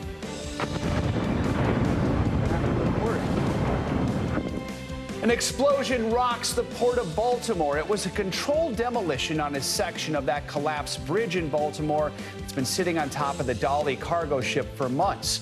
A new insight into the moments after the collapse and what's next in the push to reopen that critical port. Plus, he got his start in comedy in the most unlikely of places. Now he has a new special out. It has already racked up nearly 500,000 views in just over 24 hours. We're sitting down with Ali Sadiq to talk about his rise to fame and how he went from prison to the top of the comedy circuit. Looking forward to having that conversation and seeing the lessons he learned and the way he's making people laugh. Let's begin this hour with the criminal hush money trial of Donald Trump. Joining the former president in court this morning, Speaker of the House Mike Johnson. It is another big day. Mr. Trump's former lawyer, Michael Cohen, is expected to face tough questions by the defense when he's cross-examined. Yeah, Cohen is back on the stand after yesterday's highly anticipated testimony in which he alleged that Mr. Trump urged him to buy the silence of Stormy Daniels and approved a repayment plan. That was all in the run-up to the 2016 election. While Mr. Trump, for his part, denies the allegations, he also denies he had a sexual relationship with the adult film star. NBC News senior legal correspondent Laura Jarrett has the story. Hey there, Michael Cohen on the witness stand yesterday. Far different than the version we have all seen in the past. He was calm, measured, and damaging to his old boss, directly connecting Donald Trump to an alleged scheme in a way no other witness in this trial has been able to do. The only question now, does the jury believe him? This morning, Michael Cohen back on the stand. Not telling the truth. The state's star witness expected to face a grilling by the defense team as soon as today. On Monday, Cohen telling jurors Donald Trump instructed him to pay off a porn star on the eve of the 2016 election and then approved a plan to pay him back. Cohen said Mr. Trump told him, quote, just take care of it, describing a campaign in damage control after the Access Hollywood tape leaked. Mr. Trump's longtime fixer detailing how his former boss was dead set on keeping Stormy Daniels quiet once they got word she planned to go public with a story Mr. Trump has long denied about a one-night stand. Cohen recalling Mr. Trump in despair, saying, this is a disaster, a total disaster. Women are going to hate me. Guys may think it's cool, but this is going to be a disaster for the campaign. Cohen also testifying Mr. Trump wasn't concerned about his wife Melania's reaction, only his election chances, saying Mr. Trump joked about finding another wife. Quote, he goes, how long do you think I will be on the market for? Not long. Mr. Trump, Cohen says, also told him to hold off paying Daniels as long as possible, saying, if I win, it has no relevance. If I lose, I don't even care. And later reassuring him, don't worry about it. You will get the money back. The former president's reimbursement of Cohen for paying Daniels off and how prosecutors allege it was hidden on Mr. Trump's internal books as legal expenses at the heart of the 34 felony counts the former president has pled not guilty to in this trial. There's no crime here. This is 4 weeks of keeping me from not campaigning. Cohen walking the jury through a critical meeting he says he had at Trump Tower before the then president-elect left for Washington, where the men hashed out how Cohen would be repaid in monthly installments, the only witness to testify about Mr. Trump's advanced knowledge of the reimbursement plan. Prosecutors say they still need a bit more time with Michael Cohen today. They left off taking a little bit of time in the middle of some significant testimony on the reimbursement details, and then it will be the defense team's turn at cross-examination. Back to you. All right, Laura, thank you. For more, let's bring in NBC News legal analyst Danny Savalos. Good to have you with us. So just overall, what did you make of Cohen's testimony so far? Was it damning at all for Mr. Trump when it comes to what the prosecution needs to actually get a conviction here? By definition, it was damning, or else the prosecution never would have called Michael Cohen. After all, he's got a lot of liability for the prosecution because he's got so many credibility problems. But what the prosecution did is they built their case over the last few weeks by introducing a lot of evidence, a lot of documents, and a lot of testimony that tends to corroborate Michael Cohen's direct testimony. And on the whole, it seems from, I wasn't in there, but reading the sort of the up-to-date reports from in the courtroom, seems like he was answering questions in a measured way, that he was relatively calm. I'm sure he was nervous. But really, direct examination is the easy part. Cross is where the rubber hits the road. You mentioned all this evidence entered. Tell us about some of that sort of backs up his claims, and how effective do you think it was? Well, there are no surprises yesterday. Michael Cohen testified about his transaction, his payment to Stormy Daniels, his discussions with Donald Trump about the Stormy Daniels issue, about the campaign, about how it affected the campaign, and presumably we're going to get more into today even more direct orders from Donald Trump to go pay Stormy Daniels and that he would be reimbursed. That's really what Michael Cohen, the only thing arguably that he really offers that you can't get from anywhere else is conversations with Donald Trump where Donald Trump orders him to pay Stormy Daniels and lets him know that he will reimburse him with knowledge of all of the false entries in business records. You say cross-examination is where the rubber hits the road. What do you expect the defense to focus on when they do cross-examine? His credibility. They're going to call him a liar. They're going to say he has a motive to lie because he wants revenge. It's literally the title of one of his books. And that revenge is against Donald Trump. And they're going to explore whether he had a motive to lie and come to court and lie about Donald Trump because he's still angry at him. And if the prosecution does its job right, that credibility issue won't be as damaging to the prosecution because of all this other evidence they've already introduced that corroborates. So they can stand up in closing and say, you may find Michael Cohen to be a generally bad person, but his testimony is consistent with the other things that are indisputable. All right. Danny Savalos, as always, thank you so much. Thank you. Well, the Biden administration is continuing to pressure Israel this morning, saying leaders lack an end goal in the ongoing war with Hamas. But Prime Minister Netanyahu is doubling down on his plans to invade the city of Rafah. Officials warn that decision is putting thousands of lives at risk. NBC News Chief Foreign Correspondent Richard Engel is in Jerusalem with the details. 2 U.S. officials say that Israeli troop movements suggest that a major military operation against Rafah could be imminent, and that Israel has now amassed enough soldiers around the city to carry it out. The exodus from Rafah is gathering steam this morning. The UN says more than 450,000 Palestinians have already left. President Biden has warned Israel not to invade because of the risk of civilian casualties. America said that they are pressuring, but you see the pressure, nothing's happening. Israel says Hamas has 4 battalions of fighters in Rafah and insists going into the city is the only way to clear them out. But will it work? Hamas's tactics are evolving. Its fighters have regrouped in northern Gaza, which the Israeli military claimed to have already cleared. It's a sign Hamas is becoming an insurgency, digging in for a long guerrilla war. The Biden administration says Israel needs a long-term plan for Gaza and that the goals expressed by Israeli leaders may not be realistic. Total victory. I don't think we believe that that is likely or possible, and that this looks a lot like situations that we found ourselves in after 9/11. Hamas used to run the services in Gaza, but now it's nowhere to be found. It started the war with Israel and then went underground to fight it. What little aid Gazans receive comes from humanitarian workers. The State Department says it's aware of reports that some American medical volunteers are now trapped after Israel seized control of Rafah's border crossing with Egypt. We spoke to Dr. Amar Ghanem from Michigan. We have been trying to help, but the need is above what you can imagine. Israel controls the flow of everything in and out of Gaza, and some Israelis want to stop the flow of aid completely. Extremists have begun attacking trucks, believing food and medicine should not be allowed in as long as Hamas holds hostages. Support for destroying Hamas is nearly universal in Israel, but there are deep divisions here about Prime Minister Netanyahu's handling of the war. During a speech to mark Memorial Day, a very somber event, Prime Minister Netanyahu was heckled by Israeli citizens. All right, Richard, thank you. There are new developments this morning in the cleanup effort following the bridge collapse in Baltimore. An intentional massive explosion broke apart remnants of the bridge that are resting on the container ship that collided with it. NBC News correspondent Ryan Nobles is live near the scene with more on what this means for traffic into the port. Ryan, good morning.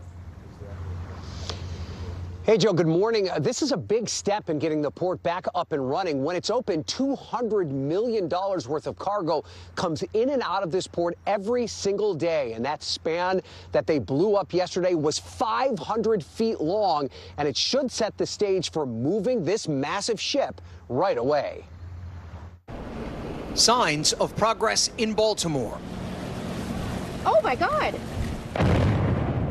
A controlled demolition of a massive span of steel, still stubbornly on top of the container ship Dolly. The operation prepped beforehand with precision cuts in the steel to allow the heavy metal to fall off the ship and be removed much easier, opening the door for the vessel to finally be removed from the middle of the Patapsco River. This was a very big milestone for our progression forward. It was a tremendous span that was sitting on top of the vessel, pinning it in place. The 21-member crew of the ship, still on board since the crash, were moved to a secure location below deck as the explosives went off. The ship has been in a vital shipping channel for close to 2 months after it slammed into the Francis Scott Key Bridge, toppling the almost 50-year-old structure and taking with it a major traffic artery for the metropolitan Baltimore region and shutting down one of the busiest ports in America. 6 construction workers died as a result of the accident. Last body recovered just this week. This is bad. The aftermath of the collapse caught on newly released body cam footage from police officers responding to the scene. Those first responders struggling to comprehend the scale of the incident. Something's missing here in the skylight. The whole center span is gone completely. It's in the water. The National Transportation Safety Board and the FBI are both conducting investigations into the accident. Baltimore and Maryland leaders have promised a full rebuild of the bridge, a complex and expensive project that could take up to 4 years and cost more than $1.5 billion. But while that remains the long-term goal, in the short term, the priority is to get the port reopened, a process that will get much easier once that massive ship is out of the way. And they could start the process of moving this ship as soon as today. They're actually waiting for high tide, which is expected around 12:30 local time. They'll then use a series of tugboats to float this massive ship into a nearby terminal with the hope that the port could be back up and running by the end of the month. Joe? All right, Ryan, thank you. Well, meanwhile, back here in New York City, police are searching for the person who attacked well-known actor Steve Buscemi in broad daylight. NBC News correspondent Emily Aketa has the latest on this ongoing investigation. Emily, good morning. Hey there, guys. Good morning to you. The good news here, the beloved actor is said to be okay and was seen back in public this weekend. But the seemingly random, brazen nature of the attack on Steve Buscemi is raising concern as assaults in the city trend upward this year.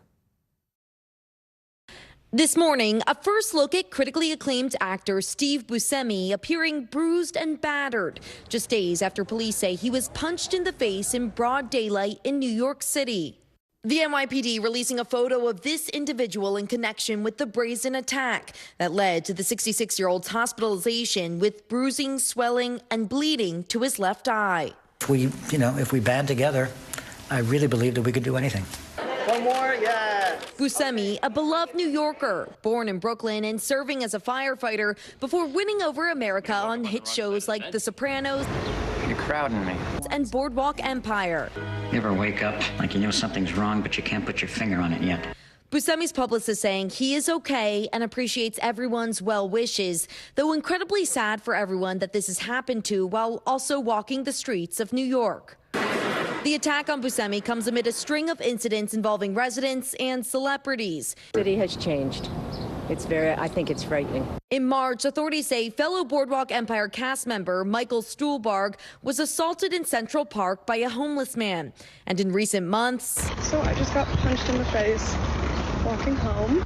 a stream of women in the city have taken to social media to describe being punched in the face seemingly out of nowhere. I was literally just walking, and a man came up and punched me in the face. Oh my God, it hurts so bad.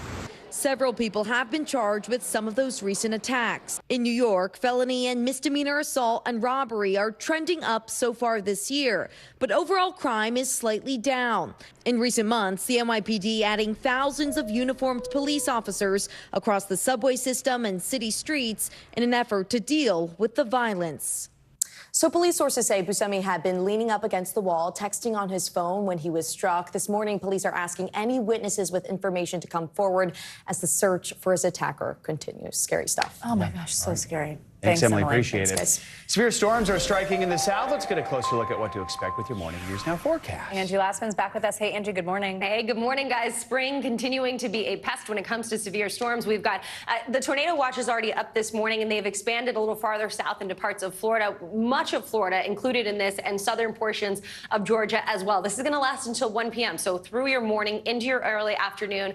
We've got one line of thunderstorms kind of marching through that region, Jacksonville up into Georgia, included in that with the severe thunderstorm warning in effect right now. Plenty of activity offshore, too. That's going to stay out over the Gulf of Mexico. But notice, as we get into the afternoon hours, as we get into the evening, we still have that potential to see some of these stronger storms. As far south as Tampa, Orlando, Jacksonville, Gainesville, all included in that. It mainly encompasses Florida, but we do have a little sliver of Georgia in that as well. Otherwise, where you see the green, just general kind of thunderstorms that we're going to expect.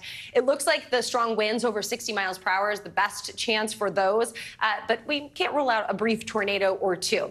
Big picture look for today. We've got plenty of showers around. Take your pick. Scattered showers across parts of the Northeast, the Mid-Atlantic as we get into the evening hours too. Those will stick around, and then across parts of the Ohio Valley as well. The strong storms are confined to the southeast, where I showed you today for later today. But we've also got the chance to see a couple of those here in parts of the coastal Carolinas as we get into tomorrow. But notice the rain that will stick around for the Northeast and the Mid-Atlantic into your day. Plenty of flood alerts have been issued over the past 24 hours. Now we've got 2 million people with Tallahassee right in the bullseye, but we expect the flooding to be a big concern, especially as we get into later this week. We've got a round of some heavy rain that we're expecting. And we've been dealing with just repeated rounds of that heavy rain across this section of the country, the southern plains stretching into the Gulf Coast. That's where we have a moderate risk. This is for Thursday, so not today, but just a look ahead. Keep it in your back pocket because we likely will see this upgraded with heavy rain on tap. We've got Lufkin, Alexandria included in that as we gear up for anywhere from 1 inch to 3 inches of rain. This is the Thursday to Saturday time frame, so look how expansive this good soaking rain is. It goes from the Carolinas all the way into parts of Texas, and again, those highest amounts are centered across those areas that we've seen a whole lot of rain in the past couple of weeks. So super saturated soils. It's not going to be hard for us to see some flooding there. A look at your Friday showers and thunderstorms from the Great Lakes to the Gulf Coast. We've got plenty of sunshine across the plains in the west. It'll be quite warm out west as well. You see a couple of temperatures flirting with the triple digits across the desert southwest. And then, yep, it's the weekend. So, of course, it's soggy across the east, right? That's the running joke at this point. But the middle of the country looks great. You'll get a little bit of a break from the rain in the southern plains. It'll feel like summer with temperatures inching to the upper 80s across places in the Midwest. We've got 80s on tap across the Great Lakes as well, and lots of sunshine for folks out west. By Sunday, mild conditions, but for the west, but quite hot for the middle of the country. And you guessed it, still rain around across the east, guys. Oh, lovely. All right. Thanks, Angie. We've got much more to come on this edition of Morning News Now, including why some restaurants are now ditching tipping, what that means for workers, and your bottom line just ahead. But first, the children's book author accused of murdering her husband is back in the courtroom. The new filings investigators say are shedding light on a possible motive. Next. Still to come on the Channel 2 News. Well, the waters are certainly receding now. Still too close to call. Lester Holt reporting from Ground Zero, as it's being referred to. It is, in fact, a taste of freedom. The Haitian people know a little something about resiliency. What's the biggest risk right now? Some of the troops who have been proud. I want to welcome you to the first presidential debate. In fact, we've been told we can't go any farther. Here are some resilient folks. Let me get a hint.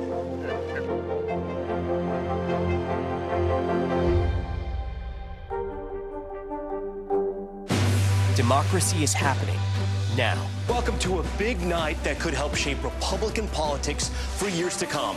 Now never stops. It comes down to turnout. Who shows up? Is it going to be that big block of independents? Now is where it counts. What are the issues that matter most to you guys? What did this debate change for you? Their number one issue is the economy. 2024, who's your candidate? The race is on now. The countdown has begun. News for the generation of now is NBC News Now. People really don't know what's going to happen. Nearly a dozen hours after the eye roared ashore. More good people than bad people, I know, right? 5 seconds. 4, 3. There is There's some late-breaking news. More hours into the Iowa caucuses by the hand delivered. All right, it just me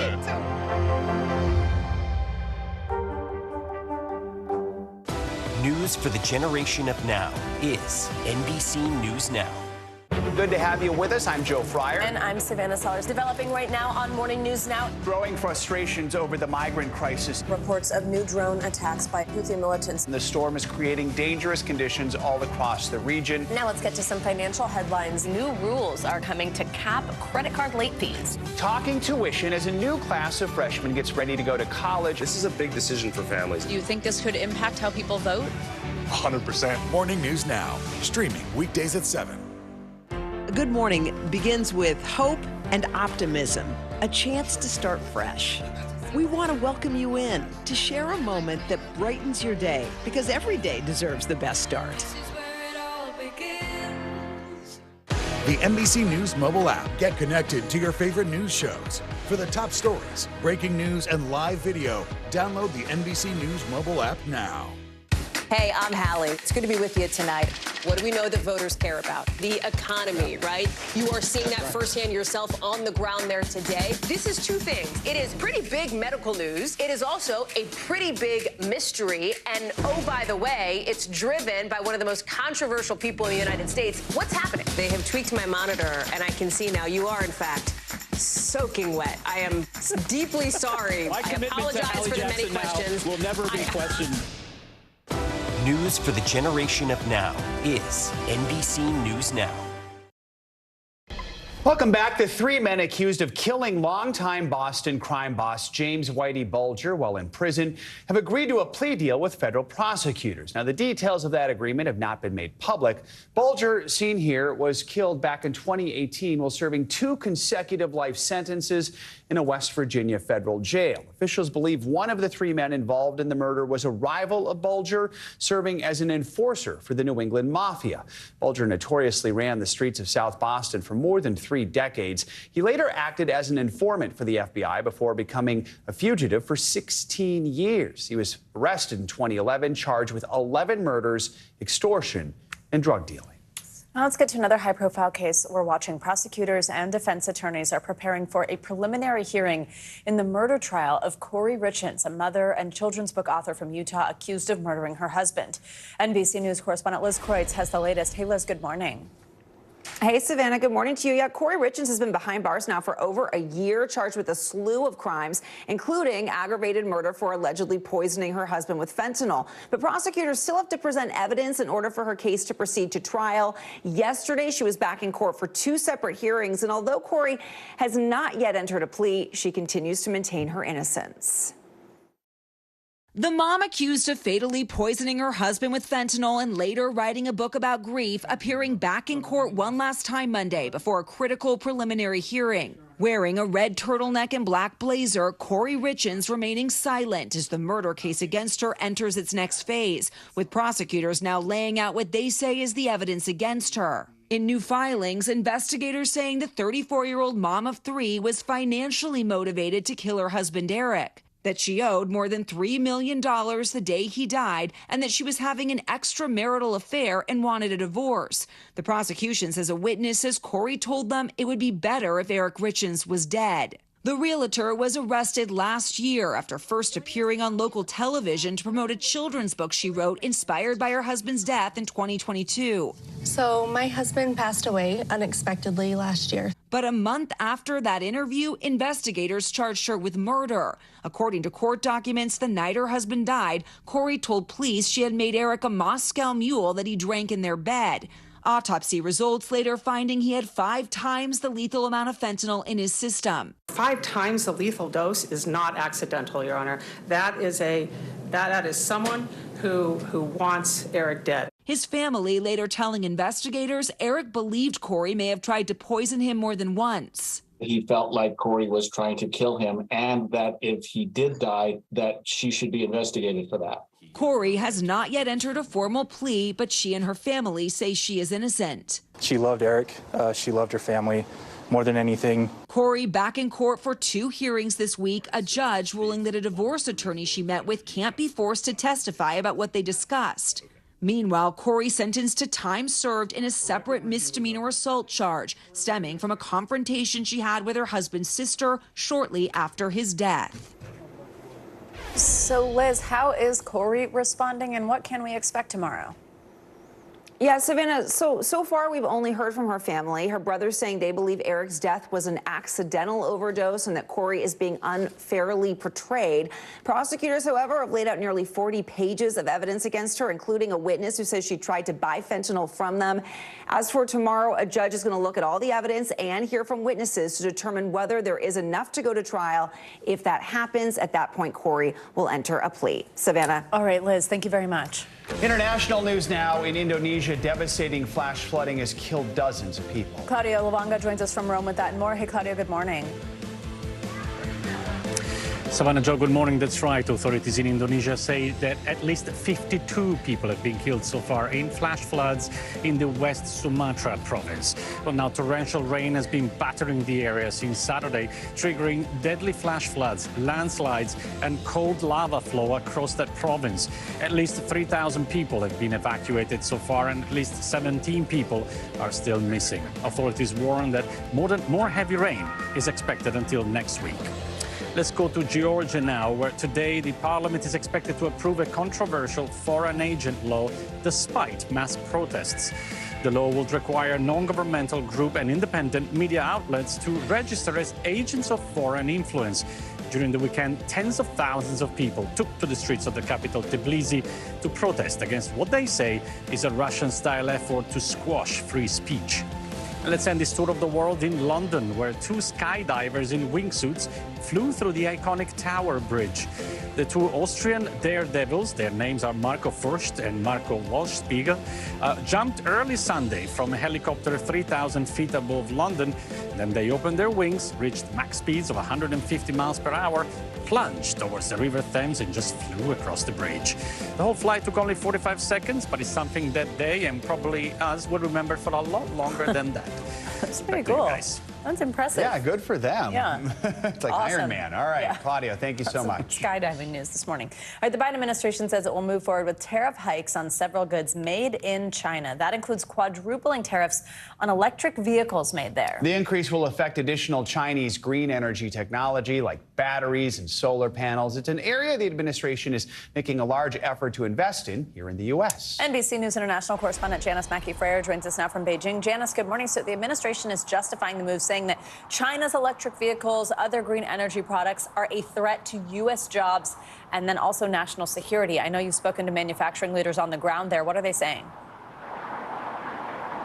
Well, these hikes are effectively an update to tariffs that were put in place under the Trump administration and are now being reviewed by the Biden administration. The biggest hike, of course, this 100% tariff on Chinese electric vehicles, which is quadruple what the tariff is now. And by comparison, vehicle imports under the U.S.-Mexico-Canada Free Trade Agreement are only 2.5%. So this announcement is not being well received here by officials nor by the auto industry. One of the biggest companies here is BYD. This is a company that's taking on Tesla to be the largest EV maker in the world. I spoke recently with Stella Lee. She is the Americas CEO at BYD about the Biden administration's moves to keep Chinese electric cars off American roads.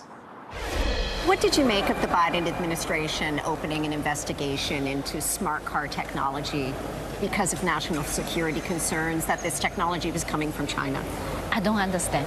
It's very confused to me because there's no scientist behind, and there's no fact behind. So national security concerns are overblown?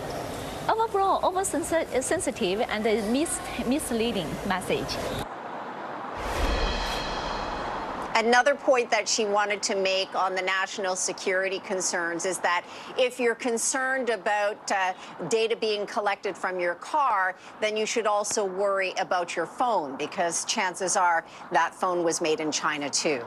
So, Janice, I mean, both President Biden and former President Trump have vowed to be tough on China in their next term, both claims to be tougher than the other. So what could this move from the Biden administration mean in a pivotal election year? Well, it is no coincidence that these stiff tariffs are coming in an election year, the vote less than 6 months away now.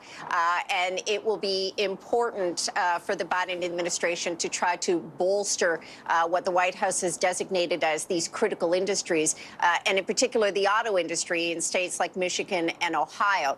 That said, an election has never been turned on the China issue, and it isn't clear the extent to which Beijing is going to retaliate. There was a very swift statement from the Commerce Ministry here accusing the Biden administration of contradicting its commitment to Xi Jinping to not, quote, suppress China's development. But it's also no secret that China's economy is sagging right now, and a trade war with the United States is certainly not going to help it. Janice, electric vehicle models from Chinese automaker BYD, just as one example, they sell for as low as $10,000. I mean, you can barely get a used car for that kind of money in the U.S., never mind a new electric vehicle. So how do U.S. automakers keep up? Well, that's the golden question. And I mean, on BYD's cars and other cars from Chinese electric vehicle makers, I've test driven a few of them, and the quality and design have been seen as really improving over the past decade. In addition to that, the charging network is in place here. So the infrastructure piece is in place for Chinese electric vehicles to thrive in the Chinese market. That said, demand is beginning to sag here, and Chinese EV makers are still making millions of vehicles. This is where the U.S. concern on overcapacity comes in, that there are a lot of Chinese vehicles that now are not being sold here, and they're being shipped elsewhere in the world. They're going to countries in Europe, South America, and Latin America. So this is the concern for the Biden administration on overcapacity.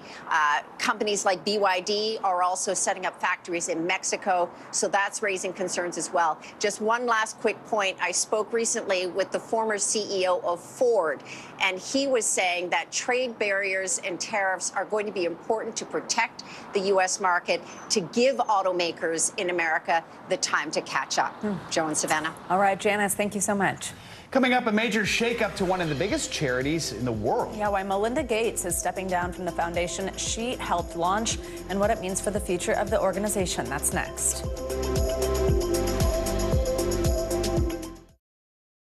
The fire has grown leaps and bounds. What you see behind me is typical. How you doing? Pretty bad.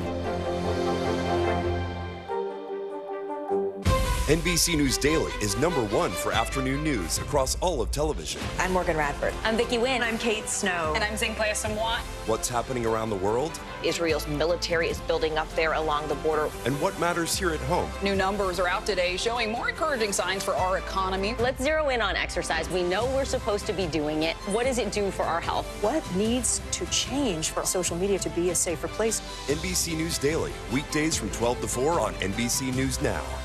More Americans turn to NBC News than any other news organization. People really don't know what's going to happen. Nearly a dozen hours after the eye roared ashore.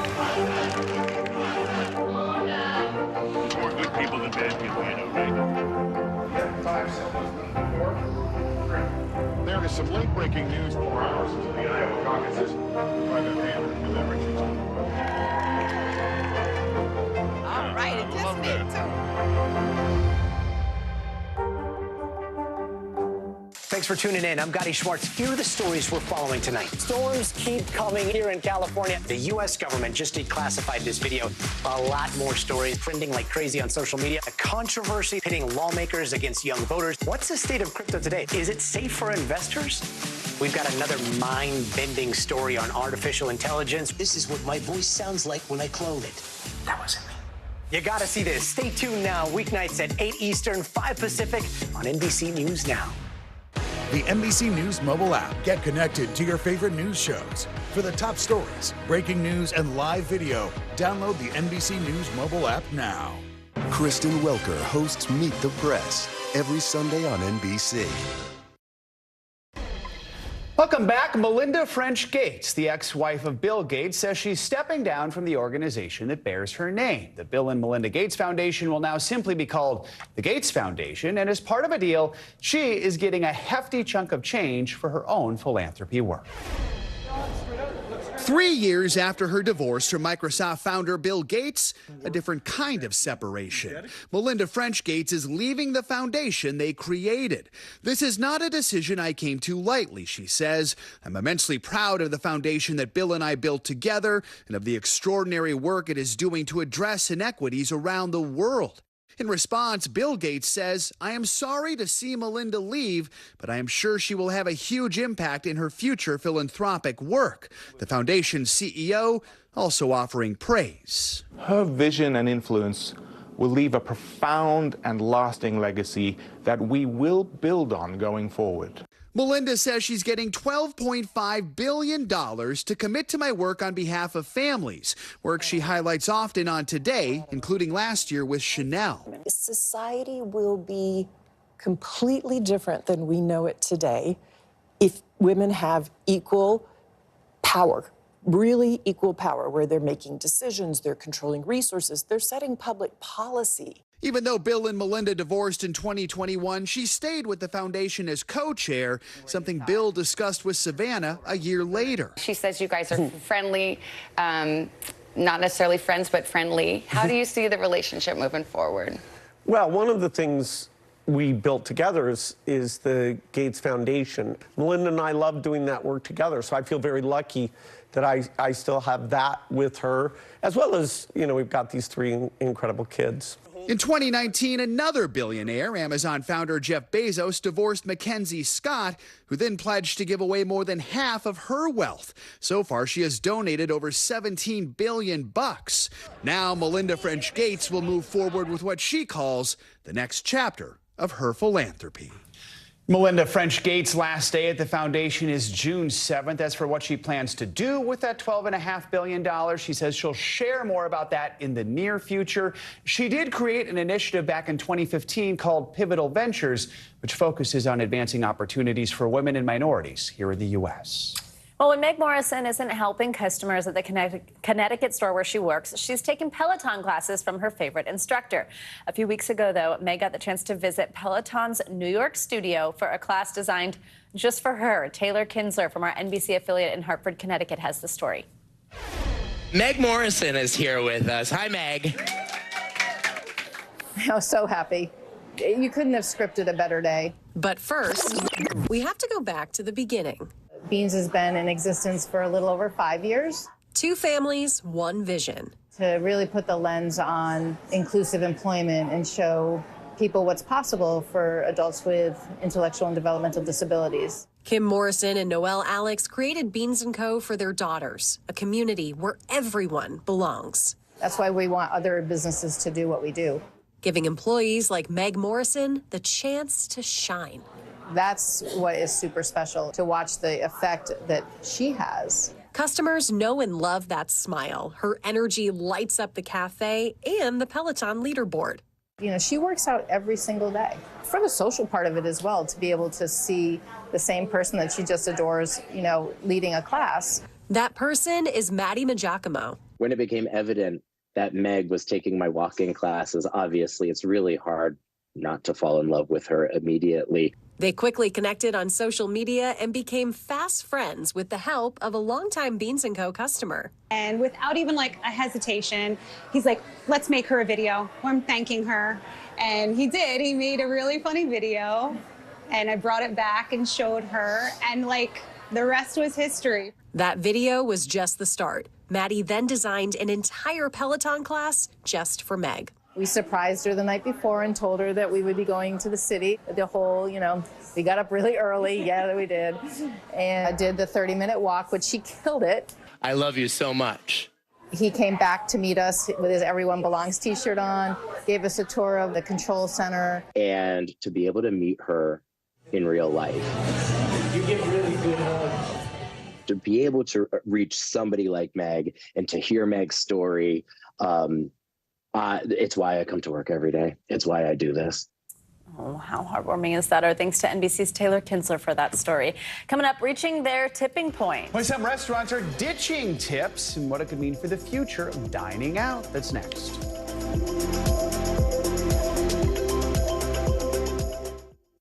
We report live from Tel Aviv, from Juarez, Mexico. Tonight, top story reporting from Baltimore at the Key Bridge disaster. When you look over your shoulder and you see the Key Bridge, what goes through your head? That bridge has been here longer than I've been alive. It still doesn't feel real. Hundreds of Israelis have gathered to demonstrate. What do the people in Gaza, do you think, what do they need most? A place where Palestinians and Israelis have found common ground. Every night, it's your news playlist. Top Story with Tom Llamas. Streaming weeknights at 7 on NBC News Now. Now is raw. How hard is it to see it like this? Our house is no longer here, but we are here. Now is real. Let's break down what we know and then the big questions still outstanding. News for the generation of now is NBC News Now. More Americans turn to NBC News than any other news organization. Kristen Welker hosts Meet the Press every Sunday on NBC. Nearly a dozen hours after the eye roared ashore. There is some late-breaking news. All right, it just News lives in the now. It's coming at us every second. News is more now than ever. Just outside of the Israeli military headquarters. Now is raw. This tunnel just goes on and on. Now is real. We get to see democracy in action for the very first time in the 2024 race. Now is constant. You gotta see this. Future is now. News for the generation of now is NBC News Now. NBC News Daily is #1 for afternoon news across all of television. I'm Morgan Radford. I'm Vicki Wynn. I'm Kate Snow. And I'm Zinklaya Samwat. What's happening around the world? Israel's military is building up there along the border. And what matters here at home? New numbers are out today showing more encouraging signs for our economy. Let's zero in on exercise. We know we're supposed to be doing it. What does it do for our health? What needs to change for social media to be a safer place? NBC News Daily, weekdays from 12 to 4 on NBC News Now. Democracy is happening now. Welcome to a big night that could help shape Republican politics for years to come. Now never stops. It comes down to turnout. Who shows up? Is it going to be that big block of independents? Now is where it counts. What are the issues that matter most to you guys? What did this debate change for you? Their #1 issue is the economy. 2024. Who's your candidate? The race is on now. The countdown has begun. News for the generation of now is NBC News Now. We report live from Tel Aviv, from Juarez, Mexico. Top story reporting from Baltimore. Every weeknight, it's your news playlist. Top Story with Tom Llamas. Streaming weeknights at 7 on NBC News Now.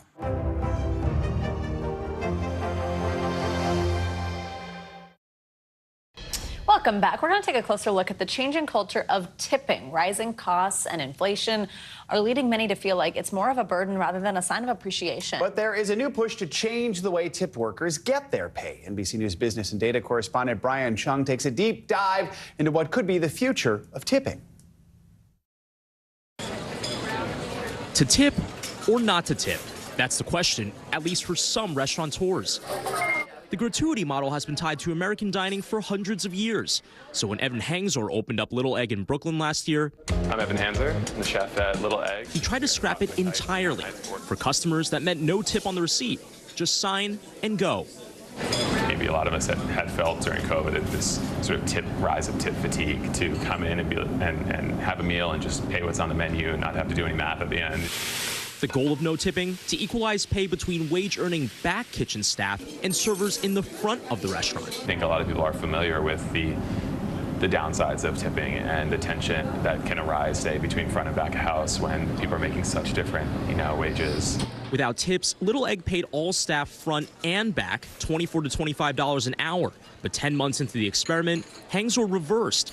Little Egg lowered prices and brought tips back, in part because consumers were willing to pay more if they could tack on gratuity. What was the main driver for that switch? Really just trying to allow our staff to make more money, particularly in the front of house. Hangsor says the psychology of tipping makes it hard to abandon it. For a workforce that still to this day, since 1938, is still overwhelmingly women, disproportionately women of color, struggling with the highest rates of both economic instability and sexual harassment of any industry because they have to put up with so much from customers to get their income in tips. Saru Jayaraman is the director of UC Berkeley's Food Labor Research Center. She also leads One Fair Wage, a national organization of 300,000 restaurant and service workers and over 1,000 restaurant owners. The group argues that the solution is to lift the minimum wage for restaurant workers to the same minimum wage as most other industries, while allowing them to continue earning tips. Word minimum, if you look it up in the dictionary, means that you're not supposed to earn less than that. And yet we have so many different workers who can legally be paid less than that minimum by their employers. Currently, 15 states have a sub-minimum wage of $2.13, 28 have a sub-minimum wage somewhere above that, and 7 states have abolished it completely.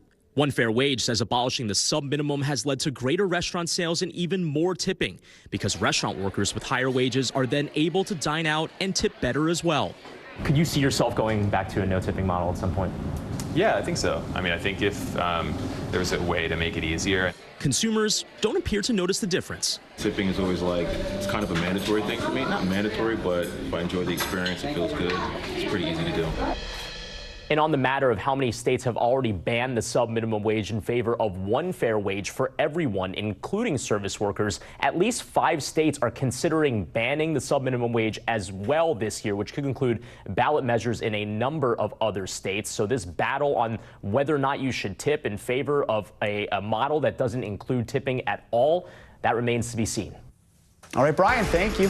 Now let's get you more money news. Struggling seafood restaurant chain Red Lobster abruptly closed dozens of locations across the country. NBC's Savannah now has that and some other money headlines. Savannah, good morning. Hey guys, good morning to you. Yes, so Red Lobster has abruptly closed dozens of locations around the country, selling them off in what's being called the largest restaurant liquidation ever.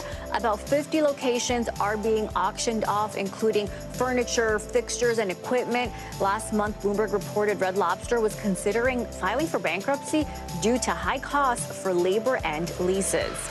TikTok is testing AI-generated search results with a new feature called Search Highlights. The Verge reports the material is created with ChatGPT, and TikTok says it displays content when the algorithm finds it relevant to your search. TikTok is trying to incorporate some of the habits users have developed on the app. Many younger users treat TikTok like a search engine, looking up restaurant or product recommendations in the app instead of using Google. And Roku will exclusively stream Major League Baseball games on Sundays starting this coming weekend. They will air on the Roku channel with no subscription or sign-up required, but you will have to download the channel on your Roku or Amazon Fire device, Samsung or Google TV. Roku will stream Sunday leadoff games, which air before the regular slate starts at 1 p.m. Eastern every week through mid-September. Some good news for fans. There you go. All right, Savannah, thank you so much. So we're going to go from business news to our next guest, a comedic powerhouse who's in the business of making people laugh through his unique storytelling. Not my strongest joke in front of a professional. There you go. We'll get some tips, don't worry. Ali Sadiq got his start in comedy in one of the most unlikely places, prison. Now on the outside, he's making his mark on the comedy circuit with appearances on HBO's Def Comedy Jam, Comedy Central, and more. His YouTube series, The Domino Effect, and its sequel have racked up millions of views and a devoted following. Part 3 of the special, The Domino Effect series, First Day of School, is out now. As soon as them doors close on that police call, everything that you've ever heard about being locked up comes to your mind right then. Everything you've ever heard. Ali is here with us this morning. Thank you so much for being in studio. Good morning. Oh, thank y'all for having me. Oh, we are so excited you're here. So before we get into the special and hear a little bit more about it, just walk us through getting to this point, how your time and your experiences in prison did influence your comedy now. Man, it just made me more jovial. It definitely made me more observational. Like, being in prison, you have to keep your head on the swivel. You always have to see what's going on. And that's what, my stand-up is, basically just a walk through life, how I got to this point and all the things that I encountered. So, yeah. Part 3 of The Domino Effect is out now. It's already racked up like 500,000 views in 24 hours. I mean, so congratulations. Yeah, that's awesome. Congratulations on that. Making moves. I know, like in your last special, you talked about being duct taped and thrown into the trunk of a car. Hilarious. Where do you get your material from for this part 3? This is the third part is in succession. Like I started at 10. So that's the first Domino Effect. I was from 10 to like 16, then I went from 16 to 19. Now this is 19 to 21. And then Domino Effect 4 will be from 21 to 25. So it's going in succession, just telling my story in chronological order. And, this is definitely the funniest account of being in prison ever on Domino Effect. So definitely, just going, keeping track of the life. Documenting as it goes. What's it like to get to do that? Like, I mean, even back to your childhood, going down memory lane like that. I didn't even think it was going to happen like this. When I did the first Domino Effect, people asked me, well, what's the next part of the story? So then I did Domino Effect 2, which was Lost. And then so I did 3, which is the first day of school when we first getting incarcerated. And 4 is the sequel, Pins and Needles, the end of it. It comes out Father's Day. Yeah, tell us more about this one. So... this is, I just get arrested, so now I'm walking through the process of getting put into the system. Okay. And this is, when you think that you're doing crime, this is when it actually happens. You've seen it in its totality. Like, it's so many criminals, and you like, I don't think I'm a real criminal. I don't think that this is how it should go with me. And so now I'm in holding, and then I get from holding to going to court. And I'm trying to get out. And I'm going getting my lawyer, establishing my lawyer, and I still hadn't told my mom.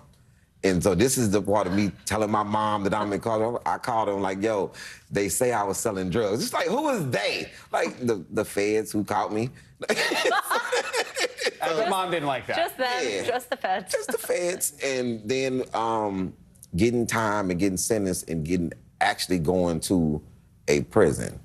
And now it's different because jail and prison are two different things. So this is it's a big difference. It's a big difference. We have just under a minute here, but what is it you hope people take away from hearing your story?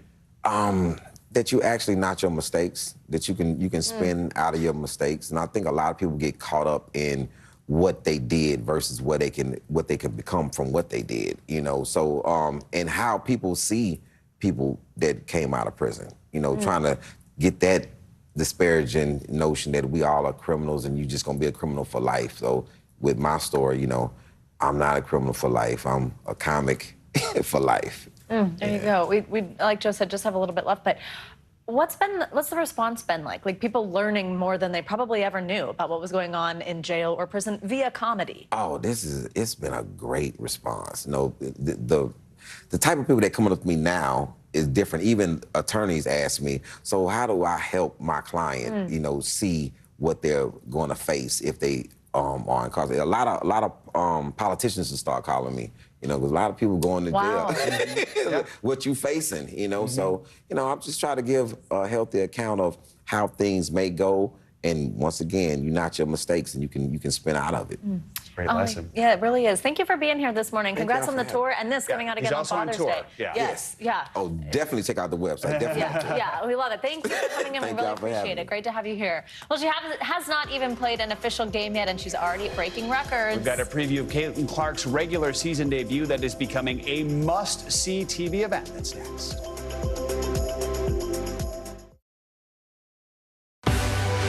Now is raw. How hard is it to see it like this? Our house is no longer here, but we are here. Now is real. Let's break down what we know and then the big questions still outstanding. News for the generation of now is NBC News Now. Still to come on the Channel 2 News. Well, the waters are certainly receding now. Still too close to call. Lester Holt reporting from the Ground Zero, as it's being referred to. It is, in fact, the taste of freedom. The Haitian people know a little something about resiliency. What's the biggest risk right now? Some of the troops who have been proud. I want to welcome you to the first presidential debate. In fact, we've been told we can't go any farther. Here are some resilient folks. Let me get a hint.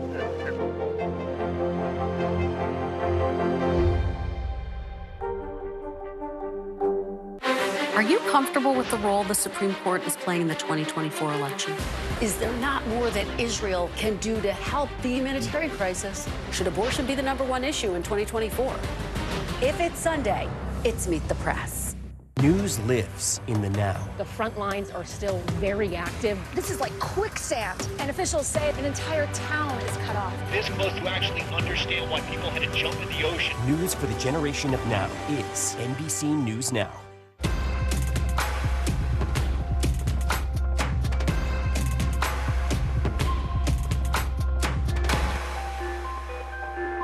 Report live from Tel Aviv, from Juarez, Mexico. Tonight, top story reporting from Baltimore at the Key Bridge disaster. When you look over your shoulder and you see the Key Bridge, what goes through your head? That bridge has been here longer than I've been alive. It still doesn't feel real. Hundreds of Israelis have gathered to demonstrate. What do the people in Gaza, do you think, what do they need most? A place where Palestinians and Israelis have found common ground. Every night, it's your news playlist. Top Story with Tom Yamas. Streaming weeknights at 7 on NBC News Now. News for the generation of now is NBC News Now. Back, actor George Clooney is going from Hollywood to Broadway for his big Broadway debut. But let's just say he's familiar with the material. Clooney will star in the stage adaptation of the 2005 Oscar-nominated drama Good Night and Good Luck, which Clooney co-wrote and acted in. Now, Clooney also co-wrote the play, but instead of playing CBS producer Fred W. Friendly like he did in the film, this time Clooney, well, he's being upgraded. He's been promoted. He's going to take the anchor chair for a spin and play the legendary anchor, Edward R. Murrow. That play set to premiere next year. That is pretty cool. George Clooney on Broadway. There's That would make already me go. cool stuff coming that we're talking about for Broadway next year. There's 400 shows on stage now and more coming in the fall. So You've seen them all. Most, yes. Thanks, Joe. All right, it's finally time for Caitlin Clark's WNBA debut. In just a few hours, the basketball star will suit up for her first regular season game with the Indiana Fever against the Connecticut Sun in front of a sold-out crowd. Here's NBC News national correspondent Stephanie Gosk with more from the arena where it's all going down. Caitlin Clark is no stranger to setting records, and she's already broken another one before her WNBA career officially begins. The Indiana Fever and the Connecticut Sun are to be playing in front of a sold-out crowd here in Connecticut tonight. It's the first time that the Sun have sold out their home opener in more than 2 decades.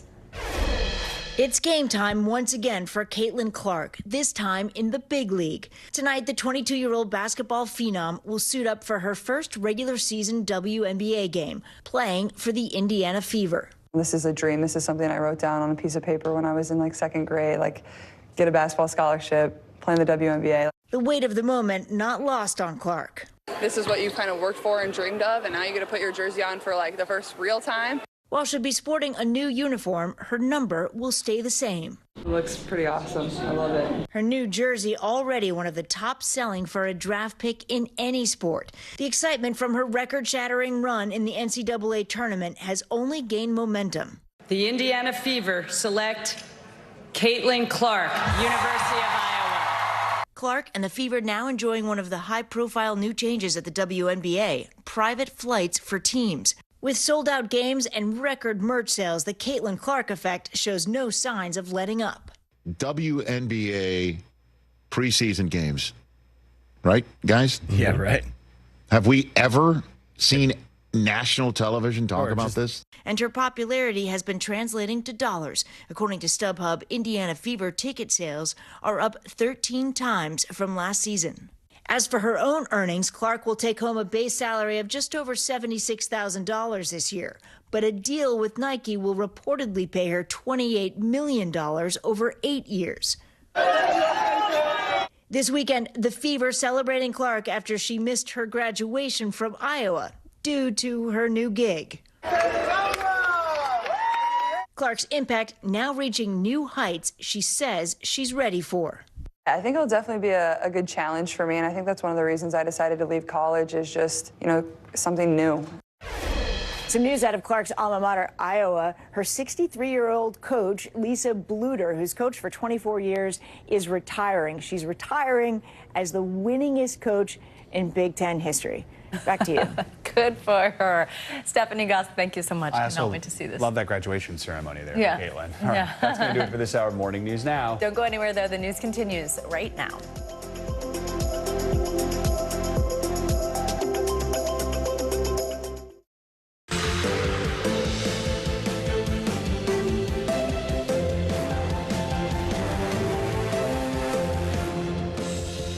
Good morning. Thanks for joining us this Tuesday. I'm Savannah Sellers. I'm Joe Fryer. Right now on Morning News Now, Michael Cohen returns to the stand in the criminal trial of his former boss, former President Donald Trump.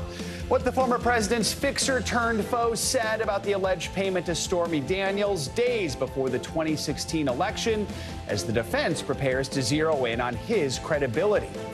Race to escape Rafah. Hundreds of thousands flee ahead of a possible Israeli invasion. A harsh new warning from Secretary Blinken as American officials say it appears the IDF is preparing to expand operations. Also this morning,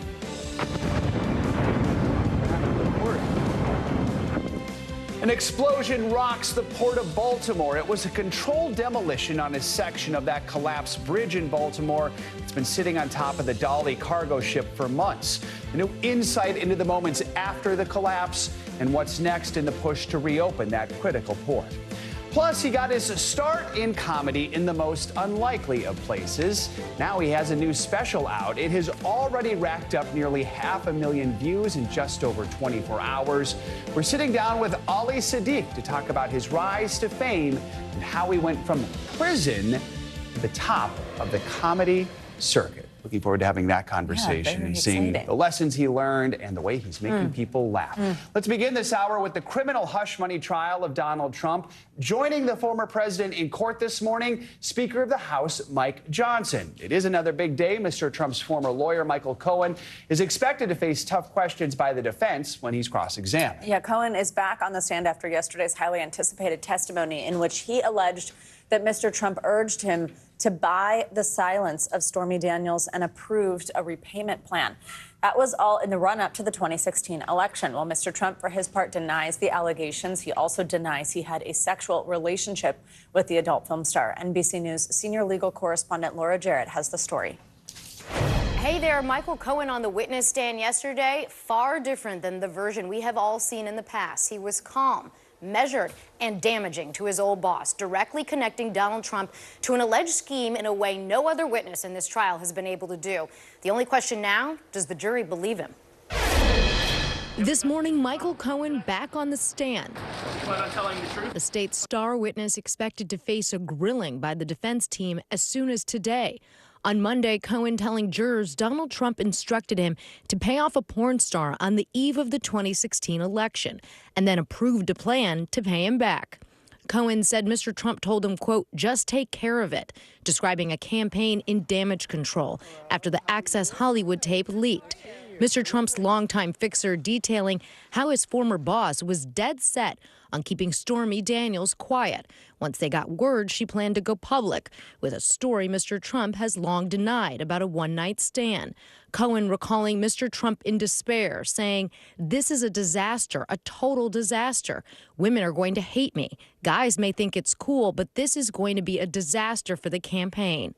Cohen also testifying Mr. Trump wasn't concerned about his wife Melania's reaction, only his election chances, saying Mr. Trump joked about finding another wife. Quote, he goes, how long do you think I will be on the market for? Not long. Mr. Trump, Cohen says, also told him to hold off paying Daniels as long as possible, saying, if I win, it has no relevance. If I lose, I don't even care. And later reassuring him, don't worry about it. You will get the money back. The former president's reimbursement of Cohen for paying Daniels off and how prosecutors allege it was hidden on Mr. Trump's internal books as legal expenses at the heart of the 34 felony counts the former president has pled not guilty to in this trial. There's no crime here. This is 4 weeks of keeping me from not campaigning. Cohen walking the jury through a critical meeting he says he had at Trump Tower before the then president-elect left for Washington, where the men hashed out how Cohen would be repaid in monthly installments, the only witness to testify about Mr. Trump's advanced knowledge of the reimbursement plan. Prosecutors say they still need a bit more time with Michael Cohen today. They left off taking a little bit of time in the middle of some significant testimony on the reimbursement details, and then it will be the defense team's turn at cross-examination. Back to you. All right, Laura, thank you. For more, let's bring in NBC News legal analyst Danny Savalos. Good to have you with us. So just overall, what did you make of Cohen's testimony so far? Was it damning at all for Mr. Trump when it comes to what the prosecution needs to actually get a conviction here? By definition, it was damning, or else the prosecution never would have called Michael Cohen. After all, he's got a lot of liability for the prosecution because he's got so many credibility problems. But what the prosecution did is they built their case over the last few weeks by introducing a lot of evidence, a lot of documents, and a lot of testimony that tends to corroborate Michael Cohen's direct testimony. And on the whole, it seems from, I wasn't in there, but reading the sort of the up-to-date reports from in the courtroom, seems like he was answering questions in a measured way, that he was relatively calm. I'm sure he was nervous. But really, direct examination is the easy part. Cross is where the rubber hits the road. You mentioned all this evidence entered. Tell us about some of that sort of backs up his claims, and how effective do you think it was? Well, there are no surprises yesterday. Michael Cohen testified about his transaction, his payment to Stormy Daniels, his discussions with Donald Trump about the Stormy Daniels issue, about the campaign, about how it affected the campaign, and presumably we're going to get more into today, even more direct orders from Donald Trump to go pay Stormy Daniels, and that he would be reimbursed. That's really what Michael Cohen, the only thing arguably that he really offers that you can't get from anywhere else, is conversations with Donald Trump where Donald Trump orders him to pay Stormy Daniels and lets him know that he will reimburse him with knowledge of all of the false entries and business records. You say cross-examination is where the rubber hits the road. What do you expect the defense to focus on when they do cross-examine? His credibility. They're going to call him a liar. They're going to say he has a motive to lie because he wants revenge. It's literally the title of one of his books.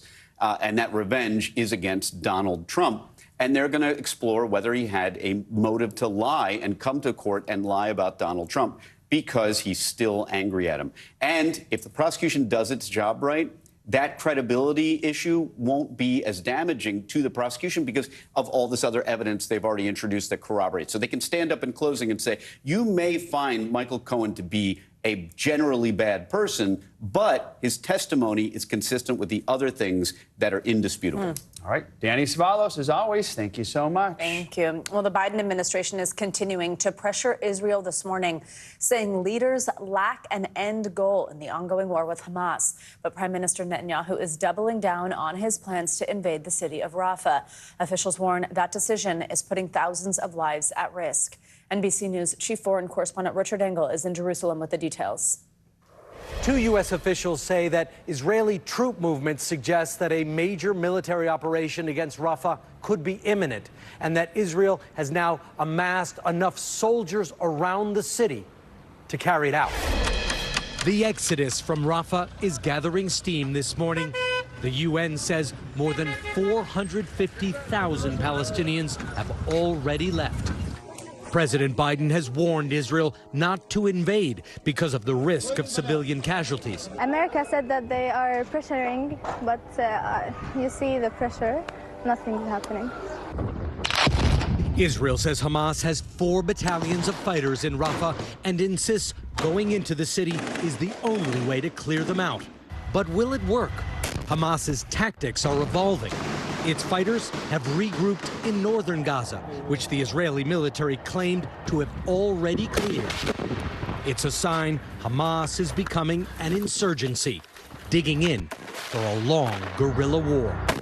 The Biden administration says Israel needs a long-term plan for Gaza and that the goals expressed by Israeli leaders may not be realistic. Total victory. I don't think we believe that that is likely or possible, and that this looks a lot like situations that we found ourselves in after 9/11. Hamas used to run the services in Gaza, but now it's nowhere to be found. It started the war with Israel and then went underground to fight it. What little aid Gazans receive comes from humanitarian workers. The State Department says it's aware of reports that some American medical volunteers are now trapped after Israel seized control of Rafah's border crossing with Egypt. We spoke to Dr. Amar Ghanem from Michigan. We have been trying to help, but the need is above what you can imagine. Israel controls the flow of everything in and out of Gaza, and some Israelis want to stop the flow of aid completely. Extremists have begun attacking trucks, believing food and medicine should not be allowed in as long as Hamas holds hostages. Support for destroying Hamas is nearly universal in Israel, but there are deep divisions here about Prime Minister Netanyahu's handling of the war. During a speech to mark Memorial Day, a very somber event, Prime Minister Netanyahu was heckled by Israeli citizens. All right, Richard, thank you. There are new developments this morning in the cleanup effort following the bridge collapse in Baltimore. An intentional massive explosion broke apart remnants of the bridge that are resting on the container ship that collided with it. NBC News correspondent Ryan Nobles is live near the scene with more on what this means for traffic into the port. Ryan, good morning.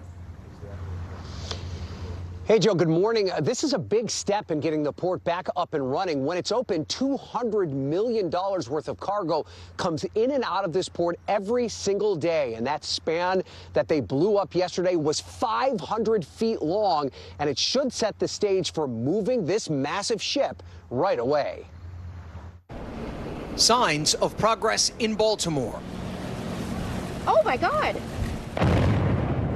A controlled demolition of a massive span of steel, still stubbornly on top of the container ship Dolly. The operation prepped beforehand with precision cuts in the steel to allow the heavy metal to fall off the ship and be removed much easier, opening the door for the vessel to finally be removed from the middle of the Patapsco River. This was a very big milestone for our progression forward. It was a tremendous span that was sitting on top of the vessel, pinning it in place. The 21-member crew of the ship, still on board since the crash, were moved to a secure location below deck as the explosives went off. The ship has been in a vital shipping channel for close to 2 months after it slammed into the Francis Scott Key Bridge, toppling the almost 50-year-old structure and taking with it a major traffic artery for the metropolitan Baltimore region and shutting down one of the busiest ports in America.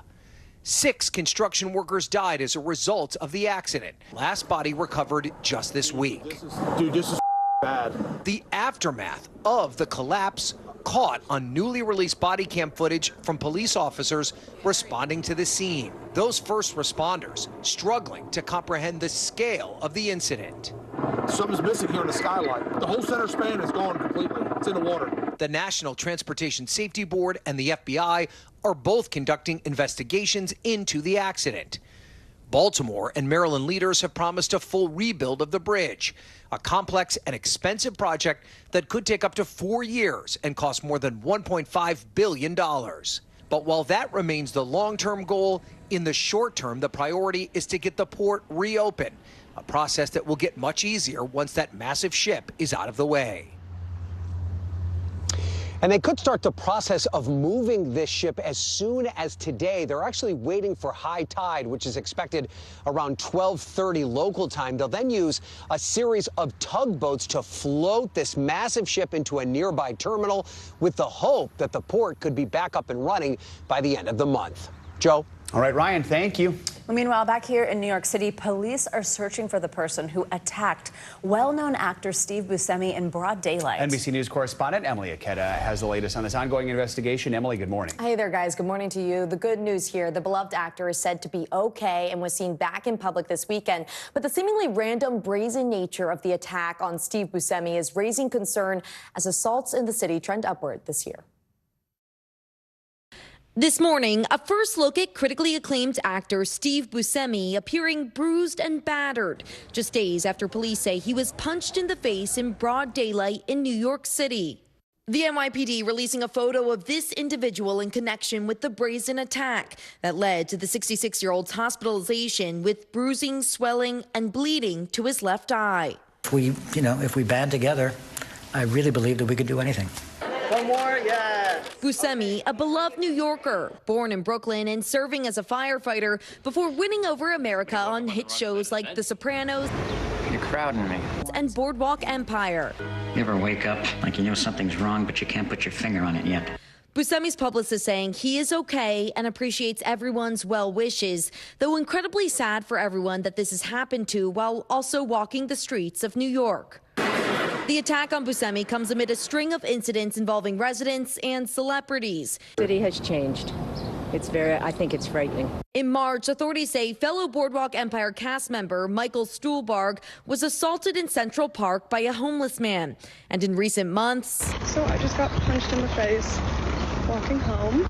a stream of women in the city have taken to social media to describe being punched in the face seemingly out of nowhere. I was literally just walking, and a man came up and punched me in the face. Oh my God, it hurts so bad. Several people have been charged with some of those recent attacks. In New York, felony and misdemeanor assault and robbery are trending up so far this year, but overall crime is slightly down. In recent months, the NYPD adding thousands of uniformed police officers across the subway system and city streets in an effort to deal with the violence. So police sources say Buscemi had been leaning up against the wall, texting on his phone when he was struck. This morning, police are asking any witnesses with information to come forward as the search for his attacker continues. Scary stuff. Oh my gosh, so scary. Thanks, Emily. Appreciate Thanks, it. guys. Severe storms are striking in the south. Let's get a closer look at what to expect with your Morning News Now forecast. Angie Lassman's back with us. Hey, Angie, good morning. Hey, good morning, guys. Spring continuing to be a pest when it comes to severe storms. We've got the tornado watch is already up this morning, and they've expanded a little farther south into parts of Florida, much of Florida included in this, and southern portions of Georgia as well. This is going to last until 1 p.m. So through your morning into your early afternoon, we've got one line of thunderstorms kind of marching through that region, Jacksonville up into Georgia, included in that with the severe thunderstorm warning in effect right now. Plenty of activity offshore, too. That's going to stay out over the Gulf of Mexico. But notice, as we get into the afternoon hours, as we get into the evening, we still have that potential to see some of these stronger storms. As far south as Tampa, Orlando, Jacksonville, Gainesville, all included in that. It mainly encompasses Florida, but we do have a little sliver of Georgia in that as well. Otherwise, where you see the green, just general kind of thunderstorms that we're going to expect. It looks like the strong winds over 60 miles per hour is the best chance for those, but we can't rule out a brief tornado or two. Big picture look for today. We've got plenty of showers around. Take your pick. Scattered showers across parts of the Northeast, the Mid-Atlantic as we get into the evening hours too. Those will stick around, and then across parts of the Ohio Valley as well. The strong storms are confined to the southeast, where I showed you today for later today. But we've also got the chance to see a couple of those here in parts of the coastal Carolinas as we get into tomorrow. But notice the rain that will stick around for the Northeast and the Mid-Atlantic into your day. Plenty of flood alerts have been issued over the past 24 hours. Now we've got 2 million people with Tallahassee right in the bullseye, but we expect the flooding to be a big concern, especially as we get into later this week. We've got a round of some heavy rain that we're expecting. And we've been dealing with just repeated rounds of that heavy rain across this section of the country, the southern plains stretching into the Gulf Coast. That's where we have a moderate risk. This is for Thursday, so not today, but just a look ahead. Keep it in your back pocket because we likely will see this upgraded with heavy rain on tap. We've got Lufkin, Alexandria included in that as we gear up for anywhere from 1 inch to 3 inches of rain. This is the Thursday to Saturday time frame, so look how expansive this good soaking rain is. It goes from the Carolinas all the way into parts of Texas, and again, those highest amounts are centered across those areas that we've seen a whole lot of rain in the past couple of weeks. So super saturated soils. It's not going to be hard for us to see some flooding there. A look at your Friday showers and thunderstorms from the Great Lakes to the Gulf Coast. We've got plenty of sunshine across the plains in the west. It'll be quite warm out west as well. You see a couple of temperatures flirting with the triple digits across the desert southwest. And then, yep, it's the weekend. So, of course, it's soggy across the east, right? That's the running joke at this point. But the middle of the country looks great. You'll get a little bit of a break from the rain in the southern plains. It'll feel like summer with temperatures inching to the upper 80s across places in the Midwest. We've got 80s on tap across the Great Lakes as well, and lots of sunshine for folks out west. By Sunday, mild conditions, but for the west, but quite hot for the middle of the country. And you guessed it, still rain around across the east, guys. Oh, lovely. All right. Thanks, Angie. We've got much more to come on this this edition of Morning News Now, including why some restaurants are now ditching tipping, what that means for workers, and your bottom line just ahead. But first, the children's book author accused of murdering her husband is back in the courtroom. The new filings investigators say are shedding light on a possible motive. Next. News for the generation of now is NBC News Now.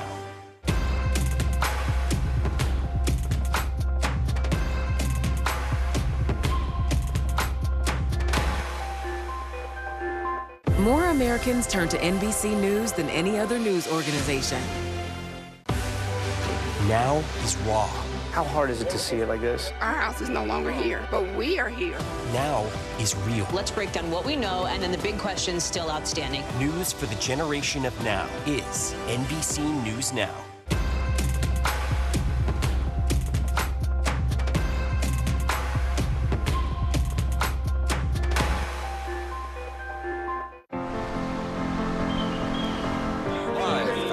Mornings are full of possibility and energy.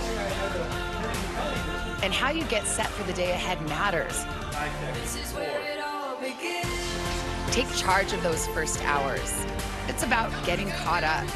And really, it's about getting ahead. And that's what drives us every morning.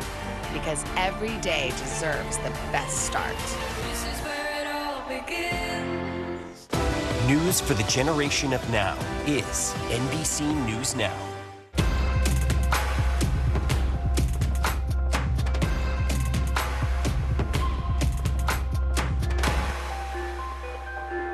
Thanks for tuning in. I'm Gotti Schwartz. Here are the stories we're following tonight. Storms keep coming here in California. The U.S. government just declassified this video. A lot more stories trending like crazy on social media. A controversy pitting lawmakers against young voters. What's the state of crypto today? Is it safe for investors? We've got another mind-bending story on artificial intelligence. This is what my voice sounds like when I clone it. That wasn't me.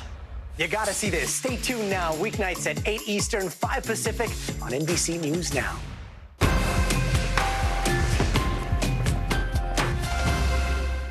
News lives in the now. Look at this.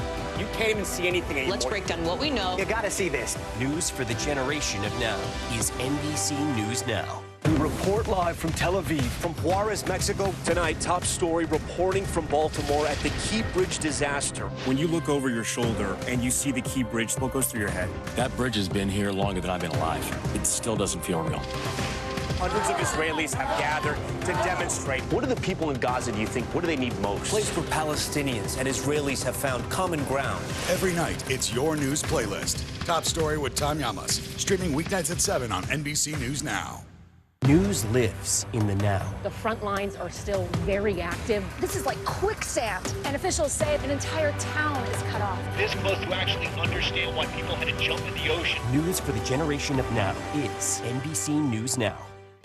Welcome back. The 3 men accused of killing longtime Boston crime boss James Whitey Bulger while in prison have agreed to a plea deal with federal prosecutors. Now, the details of that agreement have not been made public. Bulger, seen here, was killed back in 2018 while serving 2 consecutive life sentences in a West Virginia federal jail. Officials believe one of the 3 men involved in the murder was a rival of Bulger, serving as an enforcer for the New England Mafia. Bulger notoriously ran the streets of South Boston for more than 3 decades. He later acted as an informant for the FBI before becoming a fugitive for 16 years. He was arrested in 2011, charged with 11 murders, extortion, and drug dealing. Now let's get to another high-profile case we're watching. Prosecutors and defense attorneys are preparing for a preliminary hearing in the murder trial of Corey Richins, a mother and children's book author from Utah accused of murdering her husband. NBC News correspondent Liz Kreutz has the latest. Hey, Liz, good morning. Hey, Savannah, good morning to you. Yeah, Corey Richins has been behind bars now for over a year, charged with a slew of crimes, including aggravated murder for allegedly poisoning her husband with fentanyl. But prosecutors still have to present evidence in order for her case to proceed to trial. Yesterday, she was back in court for 2 separate hearings, and although Corey has not yet entered a plea, she continues to maintain her innocence. The mom accused of fatally poisoning her husband with fentanyl and later writing a book about grief, appearing back in court one last time Monday before a critical preliminary hearing. Wearing a red turtleneck and black blazer, Corey Richins remaining silent as the murder case against her enters its next phase, with prosecutors now laying out what they say is the evidence against her. In new filings, investigators saying the 34-year-old mom of 3 was financially motivated to kill her husband, Eric. that she owed more than $3 million the day he died, and that she was having an extramarital affair and wanted a divorce. The prosecution says a witness says Corey told them it would be better if Eric Richins was dead. The realtor was arrested last year after first appearing on local television to promote a children's book she wrote inspired by her husband's death in 2022. So my husband passed away unexpectedly last year. But a month after that interview, investigators charged her with murder. According to court documents, the night her husband died, Corey told police she had made Eric a Moscow Mule that he drank in their bed. Autopsy results later finding he had 5 times the lethal amount of fentanyl in his system. 5 times the lethal dose is not accidental, Your Honor. That is someone who wants Eric dead. His family later telling investigators Eric believed Corey may have tried to poison him more than once. He felt like Corey was trying to kill him, and that if he did die, that she should be investigated for that. Corey has not yet entered a formal plea, but she and her family say she is innocent. She loved Eric. She loved her family more than anything. Corey back in court for 2 hearings this week, a judge ruling that a divorce attorney she met with can't be forced to testify about what they discussed. Meanwhile, Corey sentenced to time served in a separate misdemeanor assault charge stemming from a confrontation she had with her husband's sister shortly after his death. So, Liz, how is Corey responding, and what can we expect tomorrow? Yeah, Savannah, so far we've only heard from her family. Her brother's saying they believe Eric's death was an accidental overdose and that Corey is being unfairly portrayed. Prosecutors, however, have laid out nearly 40 pages of evidence against her, including a witness who says she tried to buy fentanyl from them. As for tomorrow, a judge is going to look at all the evidence and hear from witnesses to determine whether there is enough to go to trial. If that happens, at that point, Corey will enter a plea. Savannah. All right, Liz, thank you very much. International news now. In Indonesia, devastating flash flooding has killed dozens of people. Claudia Lavanga joins us from Rome with that and more. Hey, Claudia, good morning. Savannah, Joe, good morning. That's right. Authorities in Indonesia say that at least 52 people have been killed so far in flash floods in the West Sumatra province. Well, now torrential rain has been battering the area since Saturday, triggering deadly flash floods, landslides, and cold lava flow across that province. At least 3,000 people have been evacuated so far, and at least 17 people are still missing. Authorities warn that more heavy rain is expected until next week. Let's go to Georgia now, where today the parliament is expected to approve a controversial foreign agent law despite mass protests. The law would require non-governmental group and independent media outlets to register as agents of foreign influence. During the weekend, tens of thousands of people took to the streets of the capital, Tbilisi, to protest against what they say is a Russian-style effort to squash free speech. And let's end this tour of the world in London, where 2 skydivers in wingsuits flew through the iconic Tower Bridge. The 2 Austrian daredevils, their names are Marco Furst and Marco Walschspiegel, jumped early Sunday from a helicopter 3,000 feet above London. Then they opened their wings, reached max speeds of 150 miles per hour, plunged towards the River Thames and just flew across the bridge. The whole flight took only 45 seconds, but it's something that they and probably us will remember for a lot longer than that. That's pretty cool. That's impressive. Yeah, good for them. Yeah. It's like Awesome. Iron Man. All right, Yeah. Claudia, thank you so much. Skydiving news this morning. All right, the Biden administration says it will move forward with tariff hikes on several goods made in China. That includes quadrupling tariffs on electric vehicles made there. The increase will affect additional Chinese green energy technology like batteries and solar panels. It's an area the administration is making a large effort to invest in here in the U.S. NBC News International correspondent Janice Mackey-Freyer joins us now from Beijing. Janice, good morning. So the administration is justifying the move, saying that China's electric vehicles, other green energy products are a threat to U.S. jobs and then also national security. I know you've spoken to manufacturing leaders on the ground there. What are they saying? Well, these hikes are effectively an update to tariffs that were put in place under the Trump administration and are now being reviewed by the Biden administration. The biggest hike, of course, this 100% tariff on Chinese electric vehicles, which is quadruple what the tariff is now. And by comparison, vehicle imports under the U.S., Mexico, Canada Free Trade Agreement are only 2.5%. So this announcement is not being well received here by officials nor by the auto industry. One of the biggest companies here is BYD. This is a company that's taking on Tesla to be the largest EV maker in the world. I spoke recently with Stella Lee. She is the America's CEO at BYD about the Biden administration's moves to keep Chinese electric cars off American roads. What did you make of the Biden administration opening an investigation into smart car technology because of national security concerns that this technology was coming from China? I don't understand. It's very confused to me because there's no scientist behind, and there's no fact behind. So national security concerns are overblown? Overblown, oversensitive, and a misleading message. Another point that she wanted to make on the national security concerns is that if you're concerned about data being collected from your car, then you should also worry about your phone, because chances are that phone was made in China too. So, Janice, I mean, both President Biden and former President Trump have vowed to be tough on China in their next term, both claims to be tougher than the other. So what could this move from the Biden administration mean in a pivotal election year? Well, it is no coincidence that these stiff tariffs are coming in an election year, the vote less than 6 months away now. And it will be important for the Biden administration to try to bolster what the White House has designated as these critical industries, and in particular the auto industry in states like Michigan and Ohio.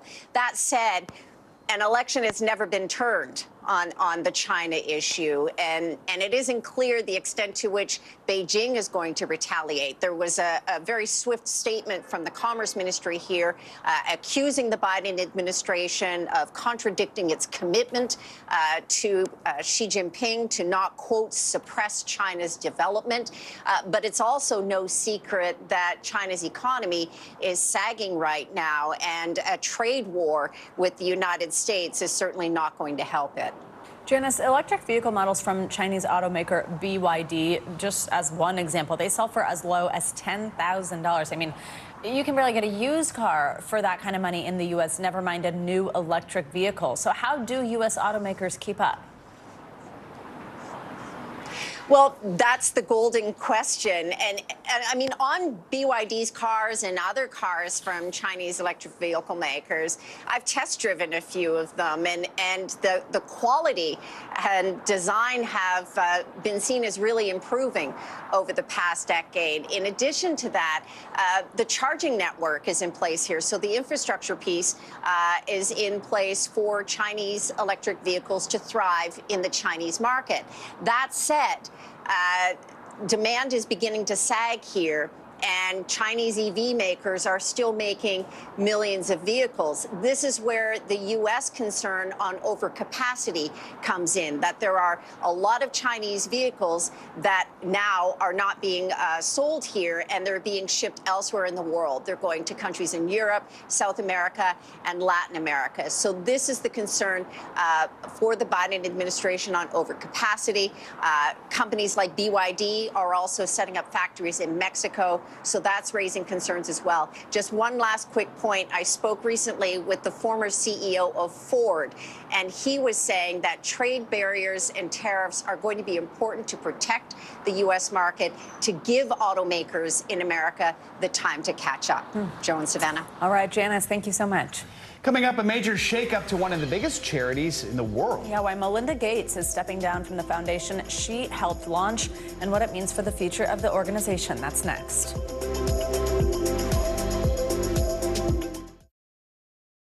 Hey, I'm Hallie. It's good to be with you tonight.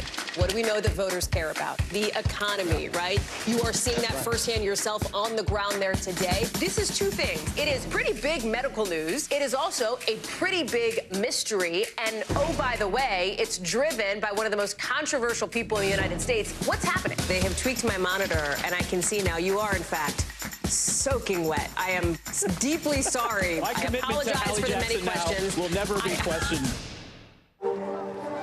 People really don't know what's going to happen. Nearly a dozen hours after the eye roared ashore. There's more good people than bad people, I know, right? 5 seconds. There is some late-breaking news 4 hours into the Iowa caucuses by the Banner Deliberative. All right, it just me too. We report live from Tel Aviv, from Juarez, Mexico. Top story reporting from Baltimore. Every weeknight, it's your news playlist. Top Story with Tom Llamas, streaming weeknights at 7 on NBC News Now.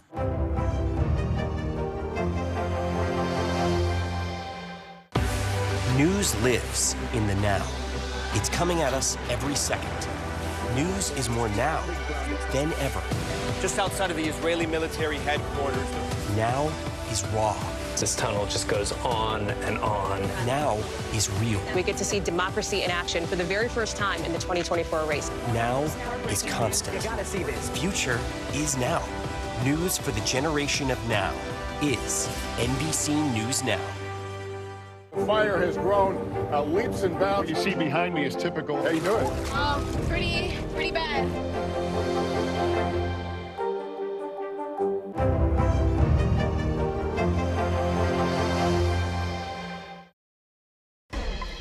Welcome back. Melinda French Gates, the ex-wife of Bill Gates, says she's stepping down from the organization that bears her name. The Bill and Melinda Gates Foundation will now simply be called the Gates Foundation, and as part of a deal, she is getting a hefty chunk of change for her own philanthropy work.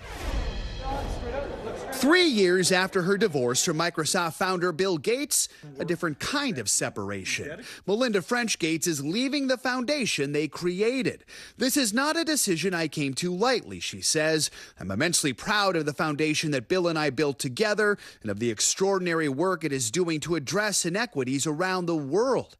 In response, Bill Gates says, I am sorry to see Melinda leave, but I am sure she will have a huge impact in her future philanthropic work. The foundation's CEO also offering praise. Her vision and influence will leave a profound and lasting legacy that we will build on going forward. Melinda says she's getting $12.5 billion to commit to my work on behalf of families, work she highlights often on Today, including last year with Chanel. Society will be completely different than we know it today if women have equal power, really equal power, where they're making decisions, they're controlling resources, they're setting public policy. Even though Bill and Melinda divorced in 2021, she stayed with the foundation as co-chair, something Bill discussed with Savannah a year later. She says you guys are friendly, not necessarily friends, but friendly. How do you see the relationship moving forward?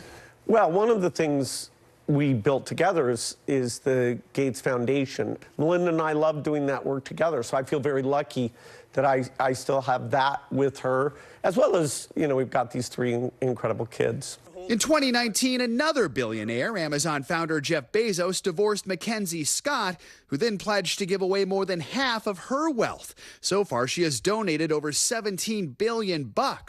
Now, Melinda French Gates will move forward with what she calls the next chapter of her philanthropy. Melinda French Gates' last day at the foundation is June 7th. As for what she plans to do with that $12.5 billion, she says she'll share more about that in the near future. She did create an initiative back in 2015 called Pivotal Ventures, which focuses on advancing opportunities for women and minorities here in the U.S. Well, when Meg Morrison isn't helping customers at the Connecticut store where she works, she's taking Peloton classes from her favorite instructor. A few weeks ago, though, Meg got the chance to visit Peloton's New York studio for a class designed just for her. Taylor Kinsler from our NBC affiliate in Hartford, Connecticut, has the story. Meg Morrison is here with us. Hi, Meg. I was so happy. You couldn't have scripted a better day. But first, we have to go back to the beginning. Beans has been in existence for a little over 5 years. 2 families, 1 vision. To really put the lens on inclusive employment and show people what's possible for adults with intellectual and developmental disabilities. Kim Morrison and Noelle Alex created Beans & Co. for their daughters, a community where everyone belongs. That's why we want other businesses to do what we do. Giving employees like Meg Morrison the chance to shine. That's what is super special, to watch the effect that she has. Customers know and love that smile. Her energy lights up the cafe and the Peloton leaderboard. You know, she works out every single day. For the social part of it as well, to be able to see the same person that she just adores, you know, leading a class. That person is Maddie Magiacomo. When it became evident that Meg was taking my walking classes, obviously it's really hard not to fall in love with her immediately. They quickly connected on social media and became fast friends with the help of a longtime Beans & Co. customer. And without even like a hesitation, he's like, let's make her a video. I'm thanking her. And he did. He made a really funny video. And I brought it back and showed her. And like, the rest was history. That video was just the start. Maddie then designed an entire Peloton class just for Meg. We surprised her the night before and told her that we would be going to the city. The whole, you know, we got up really early. Yeah, we did. And I did the 30-minute walk, which she killed it. I love you so much. He came back to meet us with his Everyone Belongs t-shirt on, gave us a tour of the control center. And to be able to meet her in real life. You give really good hugs. To be able to reach somebody like Meg and to hear Meg's story, it's why I come to work every day. It's why I do this. Oh, how heartwarming is that? Our thanks to NBC's Taylor Kinsler for that story. Coming up, reaching their tipping point. Well, some restaurants are ditching tips and what it could mean for the future of dining out. That's next.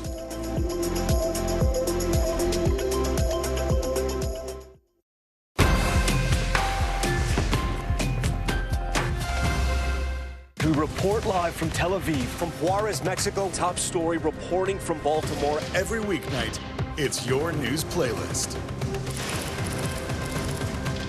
Top Story with Tom Llamas, streaming weeknights at 7 on NBC News Now. People really don't know what's going to happen. Nearly a dozen hours after the eye roared ashore. More good people than bad people, I know, right? 5 seconds. There is some late-breaking news 4 hours into the Iowa caucuses. Private Banner delivers it. All right, it just made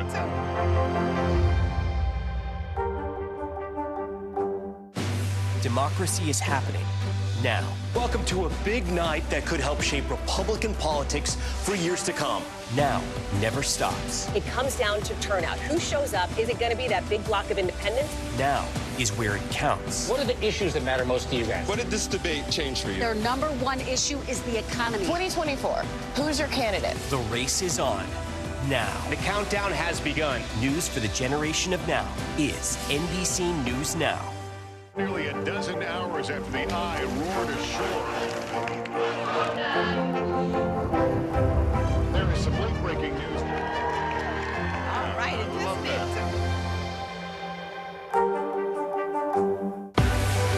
What's the message that you're trying to get out to young people? Know what is in the drug supply. We've got important news this hour about your money. Mental health, big picture, why is it so tough right now? News for the generation of now is NBC News Now. Nearly a dozen hours after the eye roared ashore. There is some late-breaking news. All right, it just made News lives in the now. It's coming at us every second.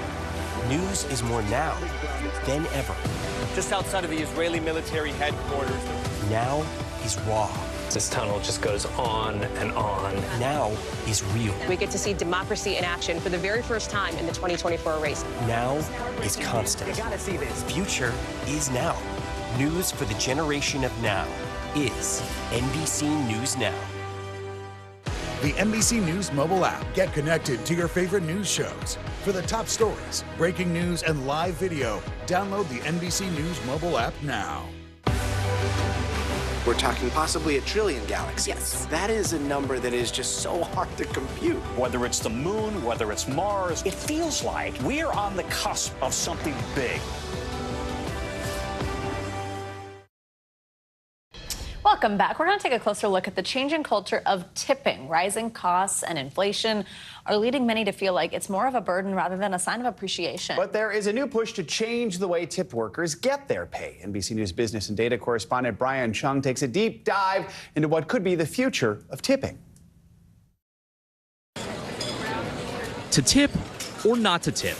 That's the question, at least for some restaurateurs. The gratuity model has been tied to American dining for hundreds of years. So when Evan Hangzor opened up Little Egg in Brooklyn last year, I'm Evan Hangzor, I'm the chef at Little Egg. He tried to scrap it entirely. For customers, that meant no tip on the receipt, just sign and go. Maybe a lot of us had felt during COVID this sort of rise of tip fatigue, to come in and have a meal and just pay what's on the menu and not have to do any math at the end. The goal of no tipping? To equalize pay between wage-earning back kitchen staff and servers in the front of the restaurant. I think a lot of people are familiar with the downsides of tipping and the tension that can arise, say, between front and back of house when people are making such different, wages. Without tips, Little Egg paid all staff front and back $24 to $25 an hour. But 10 months into the experiment, Hangzor reversed. Little Egg lowered prices and brought tips back, in part because consumers were willing to pay more if they could tack on gratuity. What was the main driver for that switch? Really just trying to allow our staff to make more money, particularly in the front of house. Hangzor says the psychology of tipping makes it hard to abandon it. For a workforce that's still to this day, since 1938, is still overwhelmingly women, disproportionately women of color, struggling with the highest rates of both economic instability and sexual harassment of any industry because they have to put up with so much from customers to get their income in tips. Saru Jayaraman is the director of UC Berkeley's Food Labor Research Center. She also leads One Fair Wage, a national organization of 300,000 restaurant and service workers and over 1,000 restaurant owners. The group argues that the solution is to lift the minimum wage for restaurant workers to the same minimum wage as most other industries, while allowing them to continue earning tips. Word minimum, if you look it up in the dictionary, means that you're not supposed to earn less than that. And yet we have so many different workers who can legally be paid less than that minimum by their employers. Currently, 15 states have a sub-minimum wage of $2.13, 28 have a sub-minimum wage somewhere above that, and 7 states have abolished it completely. One Fair Wage says abolishing the sub-minimum has led to greater restaurant sales and even more tipping, because restaurant workers with higher wages are then able to dine out and tip better as well. Could you see yourself going back to a no-tipping model at some point? Yeah, I think so. I mean, I think if there was a way to make it easier. Consumers don't appear to notice the difference. Tipping is always it's kind of a mandatory thing for me. Not mandatory, but if I enjoy the experience, it feels good. It's pretty easy to do.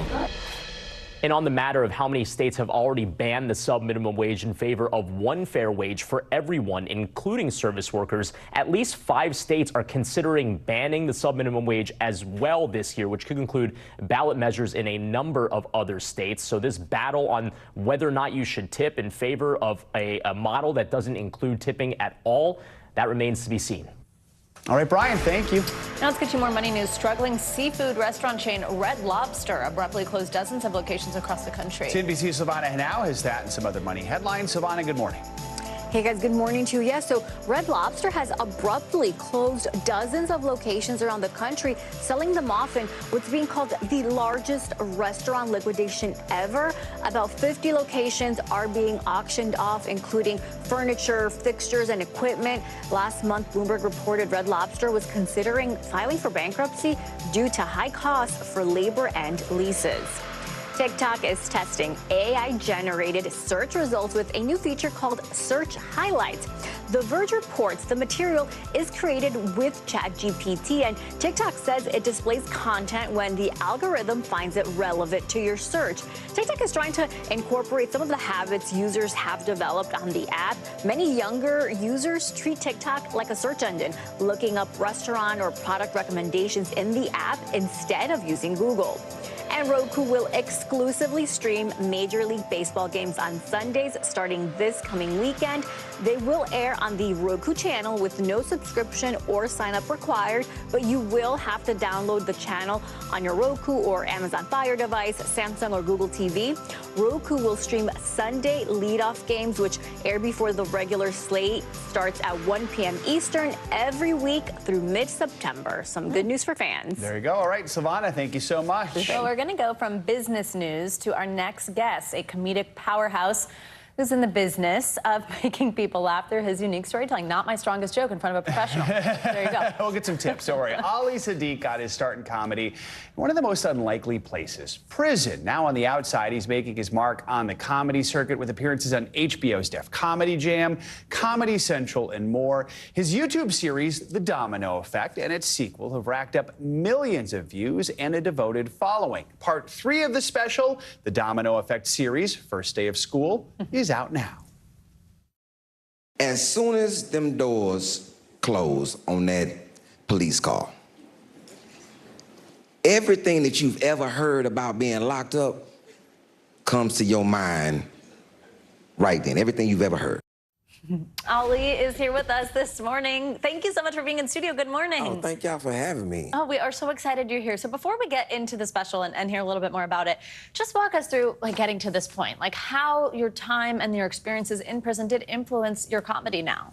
Oh, man, it just made me more jovial. It definitely made me more observational. Being in prison, you have to keep your head on the swivel. You always have to see what's going on. And that's what, my stand-up is, basically just a walk through life, how I got to this point and all the things that I encountered. So, yeah. Part 3 of The Domino Effect is out now. It's already racked up 500,000 views in 24 hours. I mean, so congratulations. Yeah, that's awesome. Congratulations on that. Make it move. I know, in your last special, you talked about being duct taped and thrown into the trunk of a car. Hilarious. Where do you get your material from for this part 3? This is the third part is in succession. I started at 10. So that's the first Domino Effect. I was from 10 to 16, then I went from 16 to 19. Now this is 19 to 21. And then Domino Effect 4 will be from 21 to 25. So it's going in succession, just telling my story in chronological order. And, this is definitely the funniest account of being in prison ever on Domino Effect. So definitely, just going, keeping track of the life.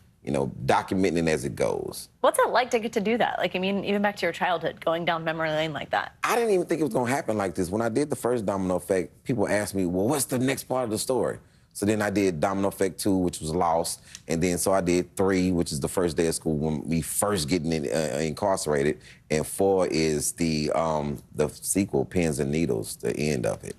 It comes out Father's Day. Yeah, tell us more about this one. Oh, so... this is, I just get arrested, so now I'm walking through the process of getting put into the system. Okay. And this is, when you think that you're doing crime, this is when it actually happens. You seeing it in its totality. It's so many criminals and you I don't think I'm a real criminal. I don't think that this is how it should go with me. And so now I'm in holding, and then I get from holding to going to court. And I'm trying to get out. And I'm getting my lawyer, establishing my lawyer, and I still hadn't told my mom. And so this is the part of me telling my mom that I'm in court. I called them yo, they say I was selling drugs. It's who is they? The feds who caught me. Mom didn't like that. Just them, just the feds. Just the feds. And then getting time and getting sentenced and actually going to a prison. And now it's different because jail and prison are two different things. Yeah. So this is a big difference. It's a big difference. We have just under a minute here, but what is it you hope people take away from hearing your story? That you actually not your mistakes, that you can spin out of your mistakes. And I think a lot of people get caught up in what they did versus what they can become from what they did. So and how people see people that came out of prison. Trying to get that disparaging notion that we all are criminals and you just gonna be a criminal for life. So with my story, I'm not a criminal for life. I'm a comic for life. There you go. We like Joe said, just have a little bit left, but what's the response been like? People learning more than they probably ever knew about what was going on in jail or prison via comedy. Oh, it's been a great response. The type of people that come up to me now is different. Even attorneys ask me, so how do I help my client, see what they're going to face if they are incarcerated? A lot of politicians will start calling me You know, because a lot of people going to Wow. jail. What you facing, you know? So, you know, I'm just trying to give a healthy account of how things may go. And once again, you're not your mistakes, and you can spin out of it. Great lesson. Yeah, it really is. Thank you for being here this morning. Thank Congrats y'all on the for tour and this coming out again on Father's Day. Yes. Yeah. Oh, definitely check out the website. Definitely. Yeah, we love it. Thank you for coming in. We Thank really y'all for having appreciate me. it. Great to have you here. Well, she has not even played an official game yet, and she's already breaking records. We've got a preview of Caitlin Clark's regular season debut that is becoming a must-see TV event. That's next.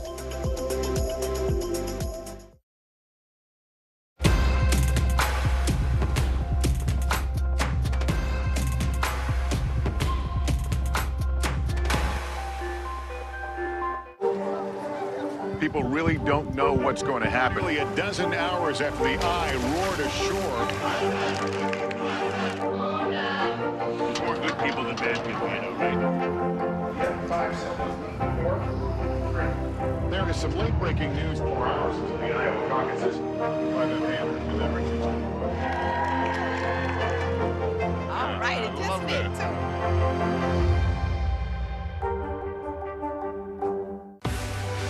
Now is raw. How hard is it to see it like this? Our house is no longer here, but we are here. Now is real. Let's break down what we know and then the big questions still outstanding. News for the generation of now is NBC News Now.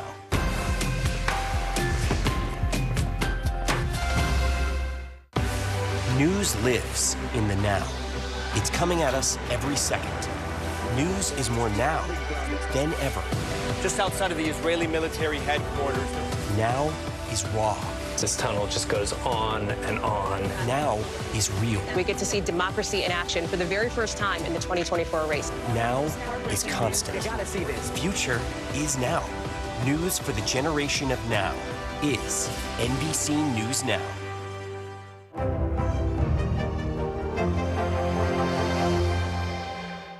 Good morning begins with hope and optimism, a chance to start fresh.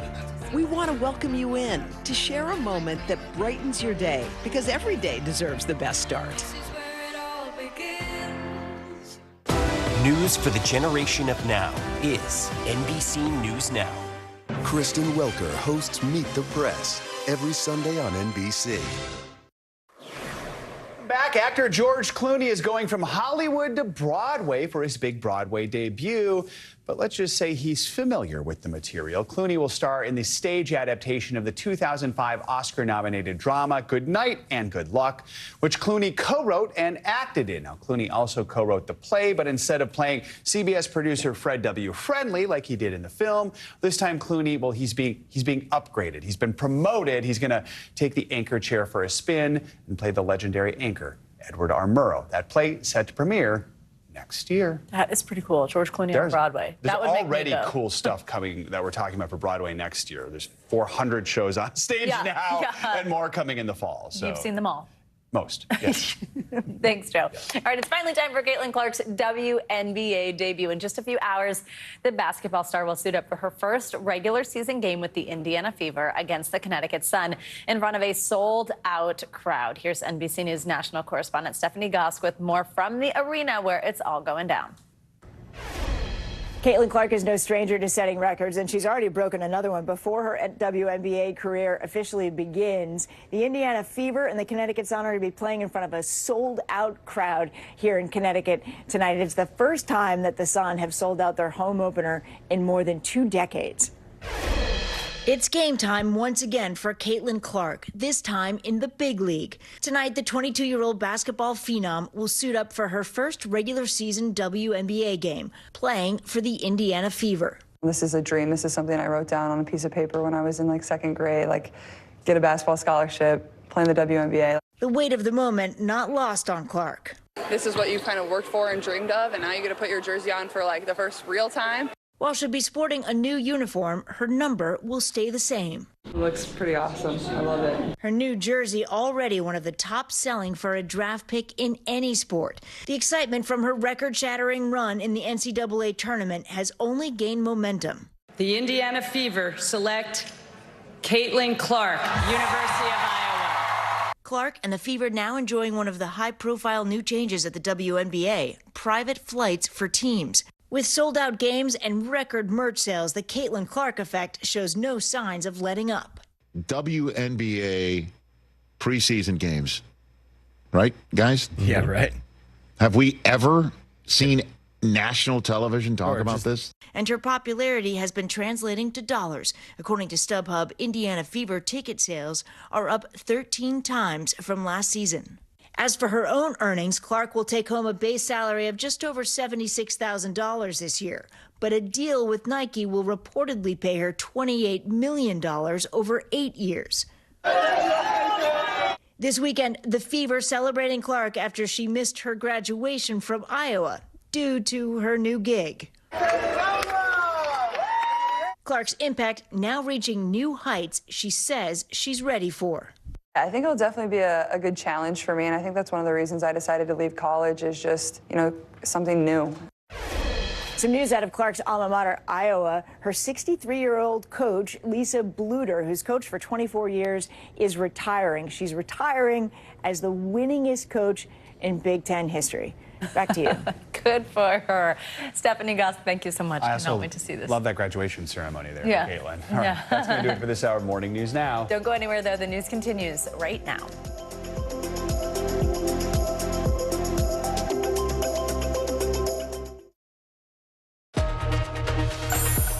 Hey everyone, good Tuesday. We're so happy you're with us. I'm Vicki Wynn. Yeah, it's our pleasure. I'm Morgan Radford. NBC News Daily starts right now.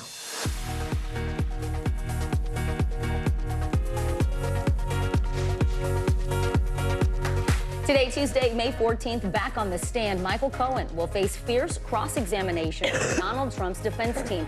Their expected efforts to show Cohen as a serial liar to chip away at his credibility in front of the jury. Stocks surge. GameStop shares are once again skyrocketing after the trader who ignited the 2021 craze, remember that? Well, he returned to social media. So the question now, could this actually kick off another round of some pretty wild and risky trading? Underage drinking, prom, graduation, and summer break just around the corner, which means teens could be attending parties where alcohol is served. How to create a game plan for talking about underage drinking with your child. Speaking of planning, let's talk about meal prep. It can be a great way to save time and also eat healthy. So we have a registered dietitian here with some tips to help kickstart this weekly routine. I like that. I could use some tips. It always seems daunting. Yeah. I can't cook. All right. Welcome to NBC News Daily. We're glad you're with us. We're going to start with breaking news from the courthouse in Lower Manhattan, where Donald Trump's longtime lawyer is on the stand. Michael Cohen has been testifying in his former boss's hush money trial for 2 days now. He says Trump directed him to pay off former adult film star Stormy Daniels so that she'd keep quiet about their alleged affair. He also says Trump approved a repayment plan. But Cohen will be under pretty intense scrutiny when that defense begins its cross-examination as soon as this afternoon. Trump's lawyers, they're expected to paint Cohen as a serial liar, as well as a convicted felon whose testimony simply cannot be trusted.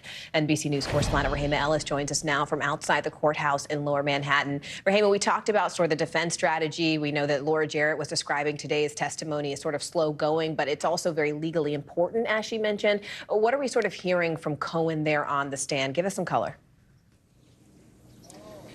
Well, what we're hearing from him is the prosecution asking him some direct questions about whether or not he lied about whether or not Donald Trump had an encounter with other women, particularly Stormy Daniels and Karen McDougal. And the question from the prosecutor is, did you continue to try to protect him? Cohen's answer, yes, ma'am. Did you continue to lie for him? Cohen, yes. And at the time, he was president. Is that right? Yes. And she goes on to say, and he had already announced that he was going to be running again in 2020. Cohen, he had stated that. And in terms of some color of what's going on here, we should point out to you what reporters are saying from out of the courtroom, that during this exchange over Cohen's loyalty to Trump, his eyes were open as he peered over in the direction of the witness stand, and afterward he whispered something to his defense attorney. So he's very alert. There were some moments in the courtroom where we're told that he was not having his eyes open, but when he was talking about, when Cohen was talking about he was lying to continue to protect Trump, former president was very attentive. Rahima, Cohen has pleaded guilty to several crimes back in 2018, including tax fraud and lying to Congress. So how do we expect the defense to really capitalize on that when they cross-examine him to really pick away at his credibility in front of those jurors? You can expect that they're going to hammer away at him on all of this. It's one of the reasons why the prosecution is bringing it up to start with. They are asking him repeatedly, just what you pointed, you lied to Congress. Yes, and he's talked about why did he do that. Again, it was all to protect the president. So the prosecution is trying to make certain, it seems, that the defense does not bring up anything about Cohen being a liar, that they don't ask him on direct examination, because they don't want, I would suspect, the jury to think that they were trying to hide something about what Michael Cohen was doing, and there would be a gotcha moment when he is cross-examined. So they're bringing it all up right now. Vicki and Morgan. All right, NBC News correspondent Rahema Ellis live in Manhattan for us. Thank you, Rahema. Now let's switch gears and go to a high-profile murder case involving Corey Richins, a Utah mother of 3 and also a children's book author who's back in the spotlight again. She appeared in court just yesterday ahead of a preliminary hearing that's coming tomorrow. Yeah, Richins is accused of poisoning and killing her husband, Eric, for financial gain. NBC News correspondent Liz Kreutz has more on the year-long case that has yet to go to trial. The mom accused of fatally poisoning her husband with fentanyl and later writing a book about grief, appearing back in court one last time Monday before a critical preliminary hearing. Wearing a red turtleneck and black blazer, Corey Richins remaining silent as the murder case against her enters its next phase, with prosecutors now laying out what they say is the evidence against her. In new filings, investigators saying the 34-year-old mom of 3 was financially motivated to kill her husband, Eric, that she owed more than $3 million the day he died, and that she was having an extramarital affair and wanted a divorce. The prosecution says a witness says Corey told them it would be better if Eric Richins was dead. The realtor was arrested last year after first appearing on local television to promote a children's book she wrote inspired by her husband's death in 2022. So my husband passed away unexpectedly last year. But a month after that interview, investigators charged her with murder. According to court documents, the night her husband died, Corey told police she had made Eric a Moscow Mule that he drank in their bed. Autopsy results later finding he had 5 times the lethal amount of fentanyl in his system. 5 times the lethal dose is not accidental, Your Honor. That is someone who wants Eric dead. His family later telling investigators Eric believed Corey may have tried to poison him more than once. He felt like Corey was trying to kill him, and that if he did die, that she should be investigated for that. Corey has not yet entered a formal plea, but she and her family say she is innocent. She loved Eric. She loved her family more than anything. Corey back in court for 2 hearings this week, a judge ruling that a divorce attorney she met with can't be forced to testify about what they discussed. Meanwhile, Corey sentenced to time served in a separate misdemeanor assault charge stemming from a confrontation she had with her husband's sister shortly after his death. Liz Kreutz, NBC News. Well, 3 years after meme stocks took Wall Street by storm, it could be happening again. Shares of video game retailer GameStop, they're rallying again today, up 60% after jumping another 70% yesterday. That's right. The rally was sparked by investing influencer Keith Gill, who goes by Roaring Kitty on social media. And this was after he posted for the first time since helping start that meme stock craze back in 2021. So CNBC technology reporter Kate Rooney, as you can see, she's here with us now. Kate, first, for those who don't know what meme stocks are, tell us what they are and why are they rallying? Well, so this is sort of like season 2 of the whole meme stock saga. So a meme stock is pretty much a joke. You know, we try to sort of analyze it on CNBC, think about some of the dynamics here. It really is the influence of social media, people rallying behind a stock for maybe no reason. Maybe it's just a nostalgic name like GameStop. Tupperware is another one. AMC, people think of going to the movies, having that sort of nostalgia. It is sort of these consumer household names. BlackBerry is another one. These tend to be names that people know, they're household names. They're also highly shorted, which means there's a lot of professional traders betting against them. So that is sort of the recipe for a meme stock. Interesting that we're sort of getting deja vu from 3 years ago. Keith Gill was, you can think of kind of the Pied Piper of this meme stock movement and online trading. He had been silent online for 3 years. He tweeted really what seemed like a normal, kind of cryptic message. It was a picture of somebody playing a video game, sort of leaning forward in a chair. You might see that and think, okay, yeah, you're not sure what to make of it. Traders got the joke. They thought that meant he's back in the game and interpreted that as a sign to get back into GameStop, and you can see it reflected in the stock price. You know, Kate, what do you think in terms of whether this might be the beginning of another meme stock craze, not just for GameStop, but for some of these other stocks as well? So that is what we're seeing play out. So a couple of the dynamics are different. People back in 2020, 2021 were home with a lot more time on their hands. They had stimulus checks that in many cases were going into the stock market. So there are some dynamics that are a bit different, but analysts and experts I'm talking to this morning say they do expect it to continue because it is sort of this reinforcing flywheel effect where there's also professional traders that pile in here. They want to get in on the action. The stock price goes even higher, and then people start paying attention. They want to get in on the action. And so you see sort of a snowball effect, and it can play out in the near term. I would say what most people would agree on is that GameStop, the fundamentals and the value of the company are totally dislocated from some of the frenzy going on here. So even if it does rally in the near term, it is buyer beware. It is not expected to last. And we saw what happened last time it traded. The peak was around 120 bucks. Stock's now, around 30, which might sound like a big jump, but it's nowhere near the peak. Buyer beware, exactly. CNBC technology reporter Kate Rooney, thank you so much. All right, well, turning now to our CNBC Money Minute. Several major airlines, they're actually suing the Biden administration over a new rule that would require them to disclose what fees they actually charge their passengers. Now, these carriers, they're asking a federal appeals court to block this rule, calling it an abuse of discretion. CNBC Global Markets reporter Seema Modi joins us now. So, Seema, what exactly is the airline's argument for their legal challenge, and how is the Department of Transportation responding so far? Well, Vicky, the airlines and its industry trade group argue that the rules overstep the government's authority and would confuse customers, ultimately making the buying process more complicated. Now, the Department of Transportation responding that it would defend the rule to protect customers from hidden junk fees. So clearly the story will continue here. In other news, Red Lobster has abruptly closed dozens of locations around the country and is selling off the contents. The auction company in charge calls it the largest restaurant liquidation ever. About 50 locations are set to be closed, with all the furniture, fixtures, and equipment up for sale.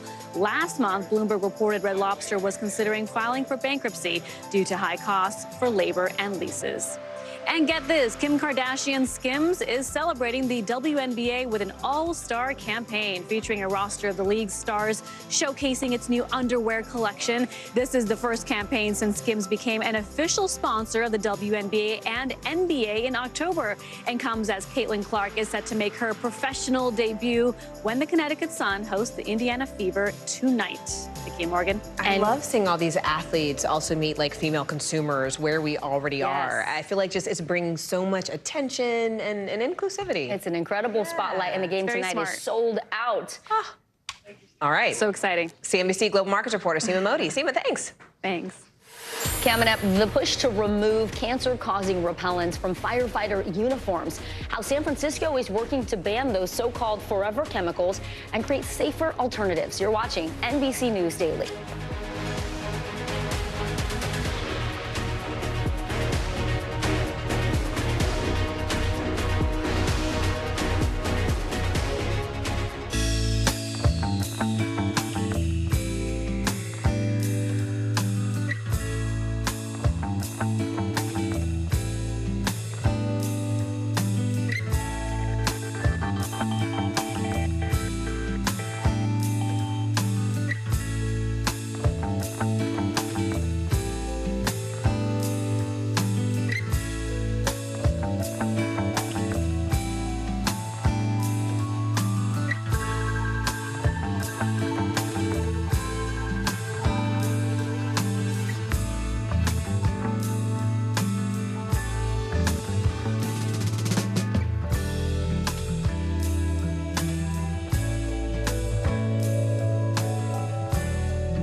News lives in the now. Look at this.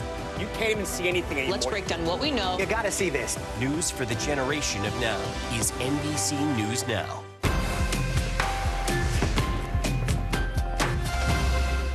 Nearly a dozen hours after the eye roared ashore. There is some late-breaking news. All right, it is it.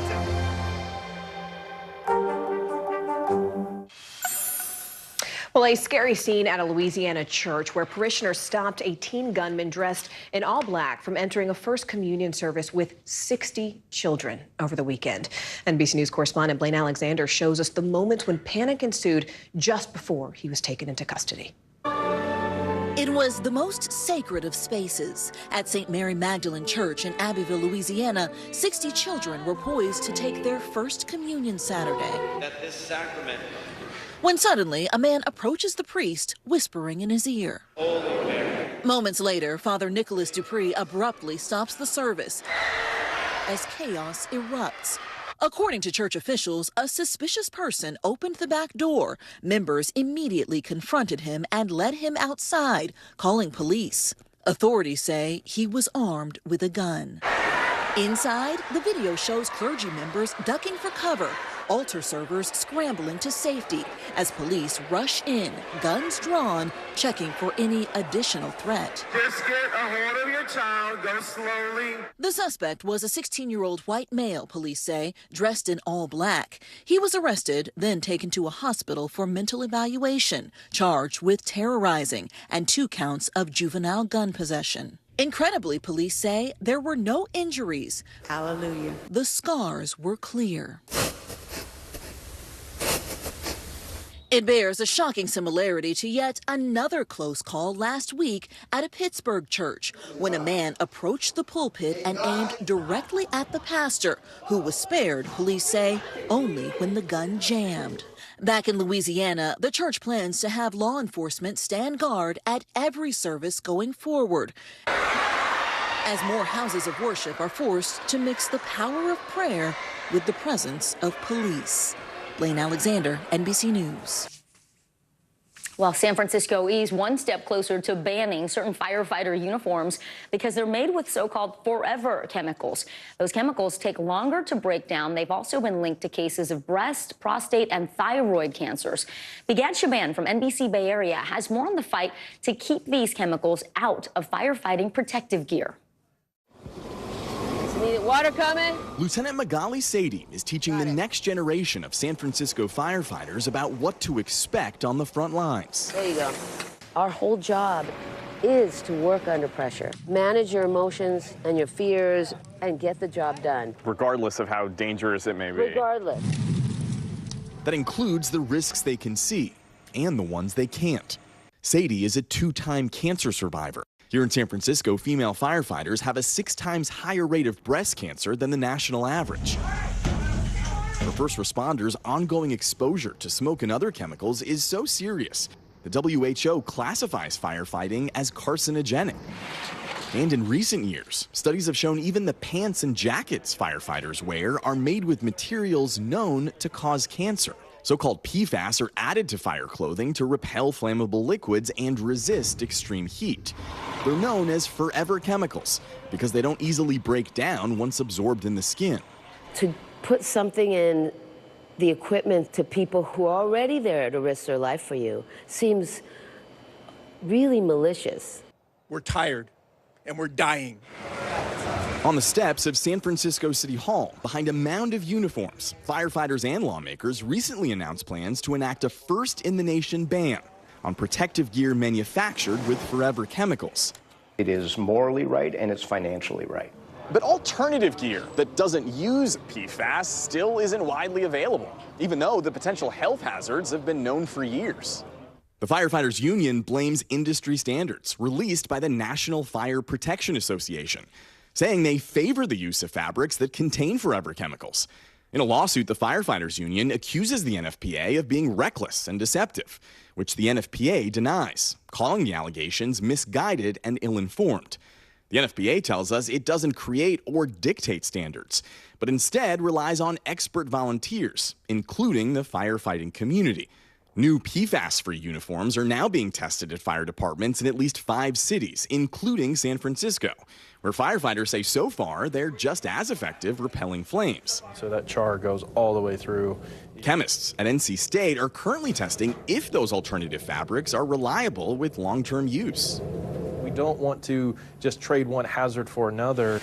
We can break it down. Lieutenant Sadie says she's fighting for PFAS-free uniforms so firefighters can focus on saving lives instead of worrying about their own. This would affect the future, and if it changes and legislation goes forward, then yeah, then it was all worth it. For NBC News Daily, I'm Bigat Chaban.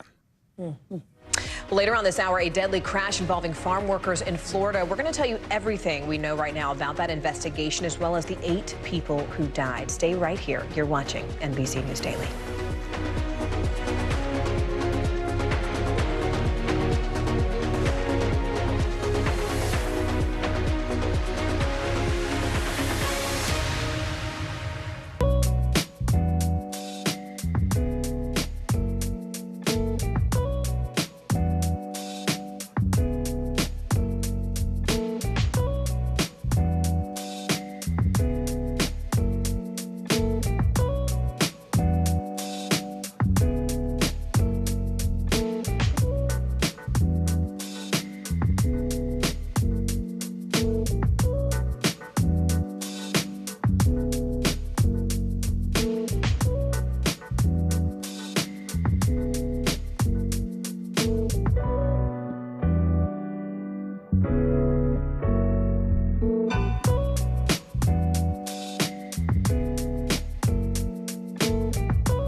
Good to have you with us. I'm Joe Fryer. And I'm Savannah Sellers. Developing right now on Morning News Now. Growing frustrations over the migrant crisis. Reports of new drone attacks by Houthi militants. The storm is creating dangerous conditions all across the region. Now let's get to some financial headlines. New rules are coming to cap credit card late fees. Talking tuition as a new class of freshmen gets ready to go to college. This is a big decision for families. Do you think this could impact how people vote?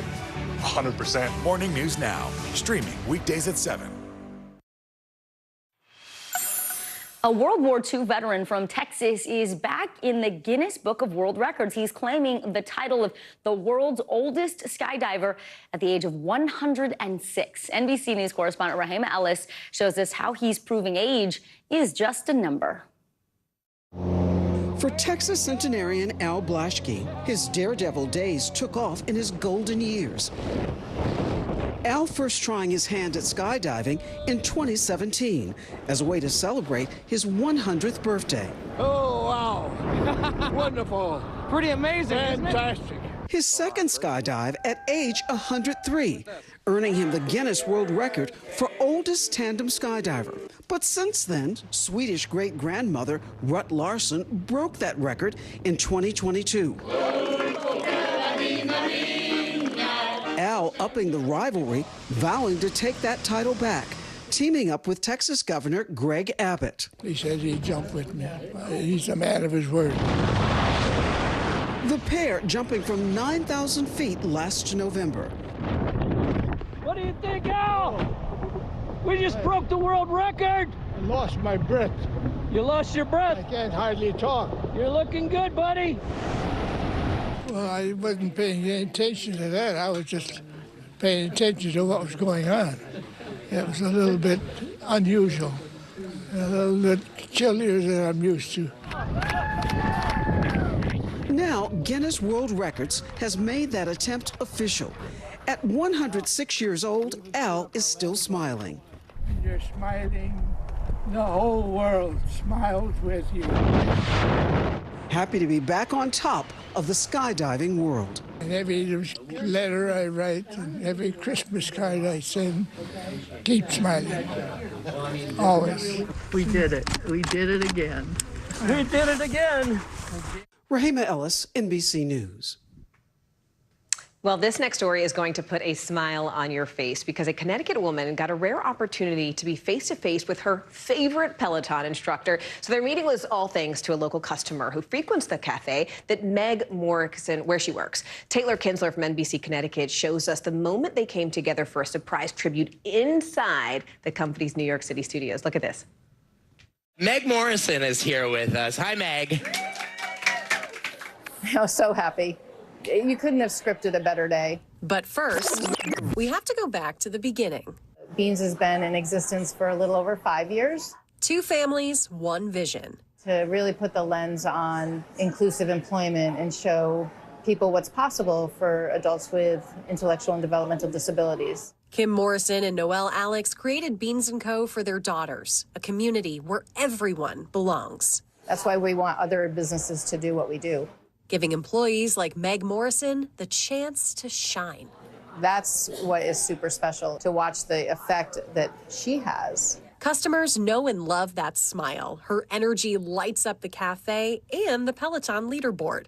You know, she works out every single day. For the social part of it as well, to be able to see the same person that she just adores, you know, leading a class. That person is Maddie Magiacomo. When it became evident that Meg was taking my walk-in classes, obviously it's really hard not to fall in love with her immediately. They quickly connected on social media and became fast friends with the help of a longtime Beans & Co. customer. And without even like a hesitation, he's like, let's make her a video. I'm thanking her. And he did. He made a really funny video. And I brought it back and showed her. And like, the rest was history. That video was just the start. Maddie then designed an entire Peloton class just for Meg. We surprised her the night before and told her that we would be going to the city. The whole, you know, we got up really early. Yeah, we did. And I did the 30-minute walk, which she killed it. I love you so much. He came back to meet us with his Everyone Belongs t-shirt on, gave us a tour of the control center. And to be able to meet her in real life. You give really good hugs. To be able to reach somebody like Meg and to hear Meg's story, it's why I come to work every day. It's why I do this. For NBC News Daily, I'm Taylor Kinsler. What an awesome story. All right. Yeah, stay with us. You're watching NBC News Daily, and you can watch us free 24/7 on our streaming network. It's called NBC News Now, and you can do it in all these places you see on your screen, including YouTube, Hulu, Roku, and Peacock. Your news continues right after this.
Good to have you with us. I'm Joe Fryer. And I'm Savannah Sellers. Developing right now on Morning News Now. Growing frustrations over the migrant crisis. Reports of new drone attacks by Houthi militants. The storm is creating dangerous conditions all across the region. Now let's get to some financial headlines. New rules are coming to cap credit card late fees. Talking tuition as a new class of freshmen gets ready to go to college. This is a big decision for families. Do you think this could impact how people vote?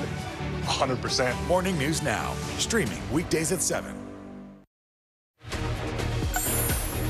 Welcome back. It is 12:30 in Philadelphia and right here in New York City. I'm Morgan Radford. I'm Vicki Wynn. Here's what's making news right now. Secretary of State Antony Blinken making a surprise visit to Kyiv today to meet with Ukrainian leaders, including President Volodymyr Zelensky.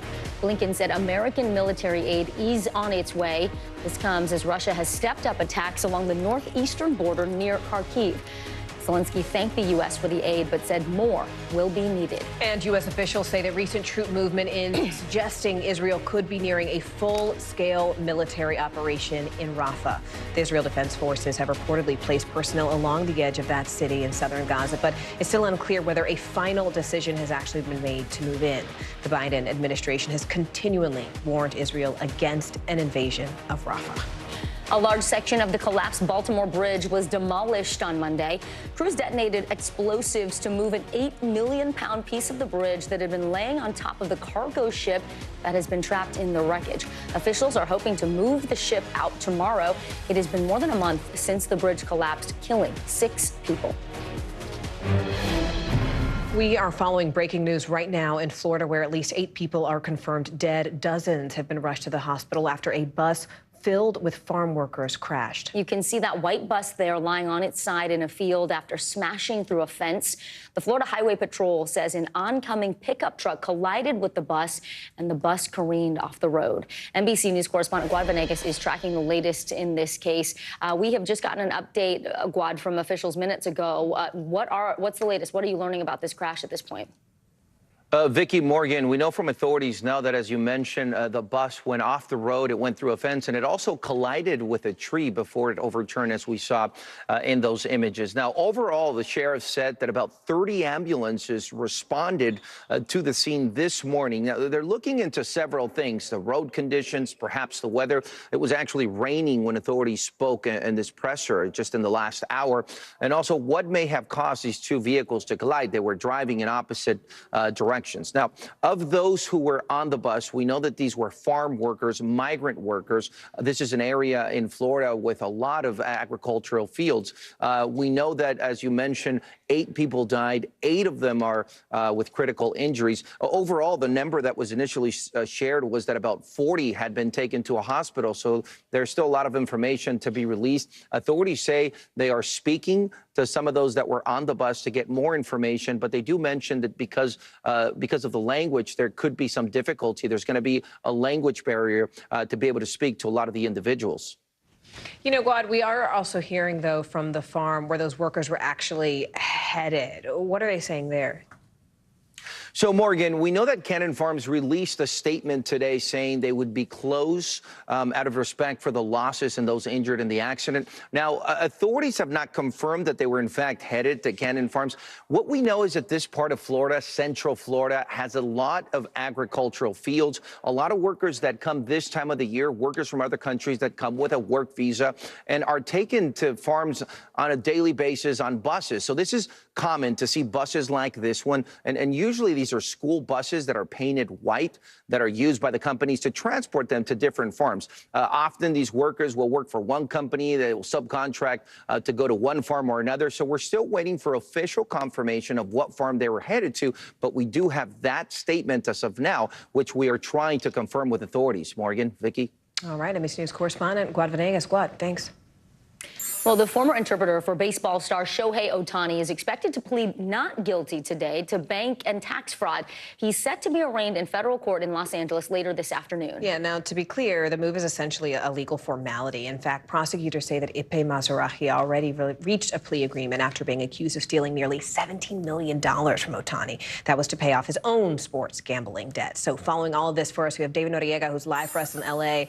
David, look, the process here is a little bit confusing because, you know, we we do expect Mizuhara to eventually plead guilty, just not today, if I'm clear. Walk us through sort of what we can expect then at the arraignment.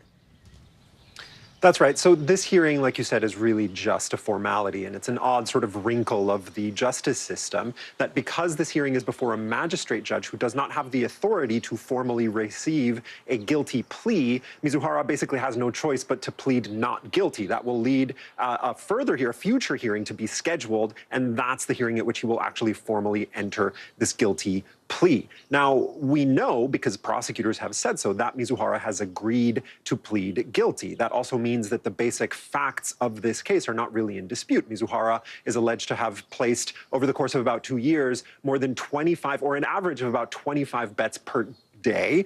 He won about $142 million, but lost about $183 million. He was about $41 million in the hole. As you said, he's accused of stealing $17 million from Shohei Ohtani, so a really staggering number, but nowhere even close enough to cover his debts by impersonating him, accessing his bank accounts. Remember, Mizuhara was very, very close with Ohtani. He was sort of his right-hand man in addition to just being his interpreter. So what's happening today is really just a very short part of this saga. It's procedural. At some point, we'll find out today when he will actually enter this guilty plea, and this story will get, one step closer to getting put to bed. David, it is important to note there is no evidence that Ohtani was ever involved or even aware of this gambling scheme. Has he said anything publicly to the latest developments here? No, so Ohtani was already kind of famously reclusive. He doesn't speak publicly very often, and when he did used to speak publicly, it was always via Mizuhara. So, we know what we heard him say when Mizuhara was indicted. And yeah, prosecutors, all the information we have about this case comes from prosecutors, and they have pretty resoundingly cleared Ohtani of any suspicion, any wrongdoing. They say that this all happened behind his back. Mizuhara had enough access to his bank accounts and his information to do this without Ohtani being aware of it at all. It's worth noting, too, that even though we haven't been hearing from him publicly, Ohtani is having a characteristically great season. This doesn't seem to be affecting his play on the field. Back to you. All right. NBC News correspondent David Noriega. Thank you so much, David. Well, in Florida, one elementary school teacher is making quite a name for herself, posting meal prep ideas online. In fact, she's known as Smiley and Healthy on Instagram, where she shares easy-to-make recipes, ultimately aimed at sort of helping her followers spend less time in the kitchen. We love that. I can get jiggy with that for sure. NBC News reporter Maya Eagling cooked up one of her most popular meals and learned some time-saving tips. The thought of cooking something new each night can seem exhausting. We've all been there, ordering takeout and watching groceries spoil instead of cooking a healthy meal at home. This easy weekday dinner is one of my all-time favorites. Sylvie's a Florida elementary school teacher and influencer, helping her 35,000 followers cook away that stress. What are we going to be making? We are going to make a Mediterranean salad 3 ways, but just a few simple ingredients because simplicity is key. I'm going to start by chopping my cucumbers. So Sylvie, when did you start meal prepping? So I started meal prepping when I became a teacher. It helps you budget for the week, right? Absolutely. So I saved so much money by buying everything on Saturday or Sunday, and then I just, I make my meals with those ingredients. Data shows the average American household spends almost $4,000 each year dining out. Are you ready to open our chickpeas? I'm ready. Sylvie says meal prep also helps with her mental health. When you're eating foods that are truly good for you and have nutritional value, you're going to feel your best. Give me your top 3 favorite easiest meal prep recipes. Number 1, my egg bites. My second favorite recipe would definitely be my Italian chopped salad. My third, I would say a taco salad. In just under 15 minutes, we have... It was so fast. So fast, so fast. I know that's what Smiling and Healthy recipes are all about. Easy, quick. Do you want to try it? Let's do it. Cheers. Cheers. Maya Eagling, NBC News.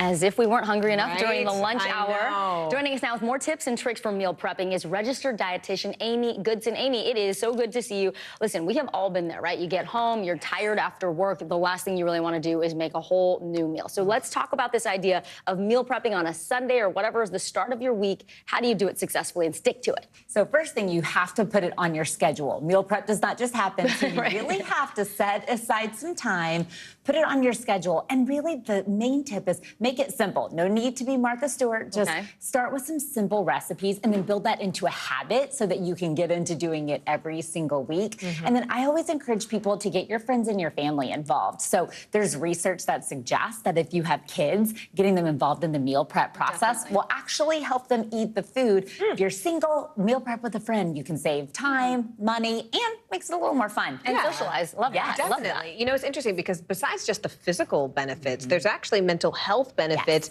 to this concept of planning, of mapping it out, right? Yes. So when we talk about meal prepping, that really can help us eat a more balanced, nutrient-rich meal kind of pattern, you might say. And that's going to be helpful for helping us feel better, have the energy to exercise, do all of our daily activities. It's also going to reduce that mealtime stress. So the stress that comes and the anxiety with what am I going to eat now? What's my next meal going to be? And ultimately, it reduces our reliance on some of those less healthy foods that ultimately can leave you feeling low energy, maybe guilty about what you ate. So when you meal prep, you're going to have mental health benefits, physical health benefits, and more energy. Makes perfect sense. Just a few seconds left. Talk about how to do this on a budget. So prep those meals in advance, plan so that you are able to really look for recipes that have the same ingredients. Second, buy in bulk. Sometimes when you're buying more foods in larger quantities, it's more affordable. And then finally, really dialing in on how you can make that happen at your house. And what I love to tell people to do is buy in-season produce because it's going to be typically more affordable. It's going to taste better, and it can help you get more variety into your family meals. And I love that buy in bulk. That's definitely a Radford family mantra. All right, Amy Goodson, registered dietitian. Amy, thank you. As always, we appreciate it. Thank you, Amy. All right, well, skies around the world were graced by a rare spectacle over the last few days when the northern lights became visible. That's right. A geomagnetic solar storm caused auroras to be seen in all 50 states. Look at that. We're also talking about areas where these viewings are actually pretty rare. NBC News correspondent Liz Croyce explains how we were able to see this quite mesmerizing light show. When you think of the northern lights, you probably don't think of Baker, Florida, Wendover, Utah, or San Rafael, California. Look at that. But for a brief moment this weekend, a trek towards the North Pole wasn't necessary in order to see this stunning natural wonder. I can't believe what I'm seeing. Sightings of the northern lights, called the Aurora Borealis, reported across all 50 states. It's amazing. The striking pink and green hues, the result of a severe solar storm that slammed Earth, leading to colorful bursts of electromagnetic radiation from the sun. The last time there was a storm this size was 2003, before iPhones and social media. The most beautiful thing I have ever seen. Beautiful. Around the world, sky gazers also reporting rare sightings at the University of Manchester in the UK, in Brocken, Germany, and yes, at the Great Wall of China. Like the recent total eclipse, this breathtaking glow again bringing so many of us together, making our massive planet feel simultaneously more magical and yet interconnected than ever before. Liz Croyce, NBC News. Wow. That is amazing. All right. Well, coming up next with prom, graduation, summer parties, all of that coming up, teens might face more pressure to drink with their friends. So we're going to talk about it honestly. We've got some advice on how to talk to your kids about alcohol. More NBC News Daily just after this short break.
we're talking possibly 1 trillion galaxies. Yes. That is a number that is just so hard to compute. Whether it's the moon, whether it's Mars, it feels like we're on the cusp of something big.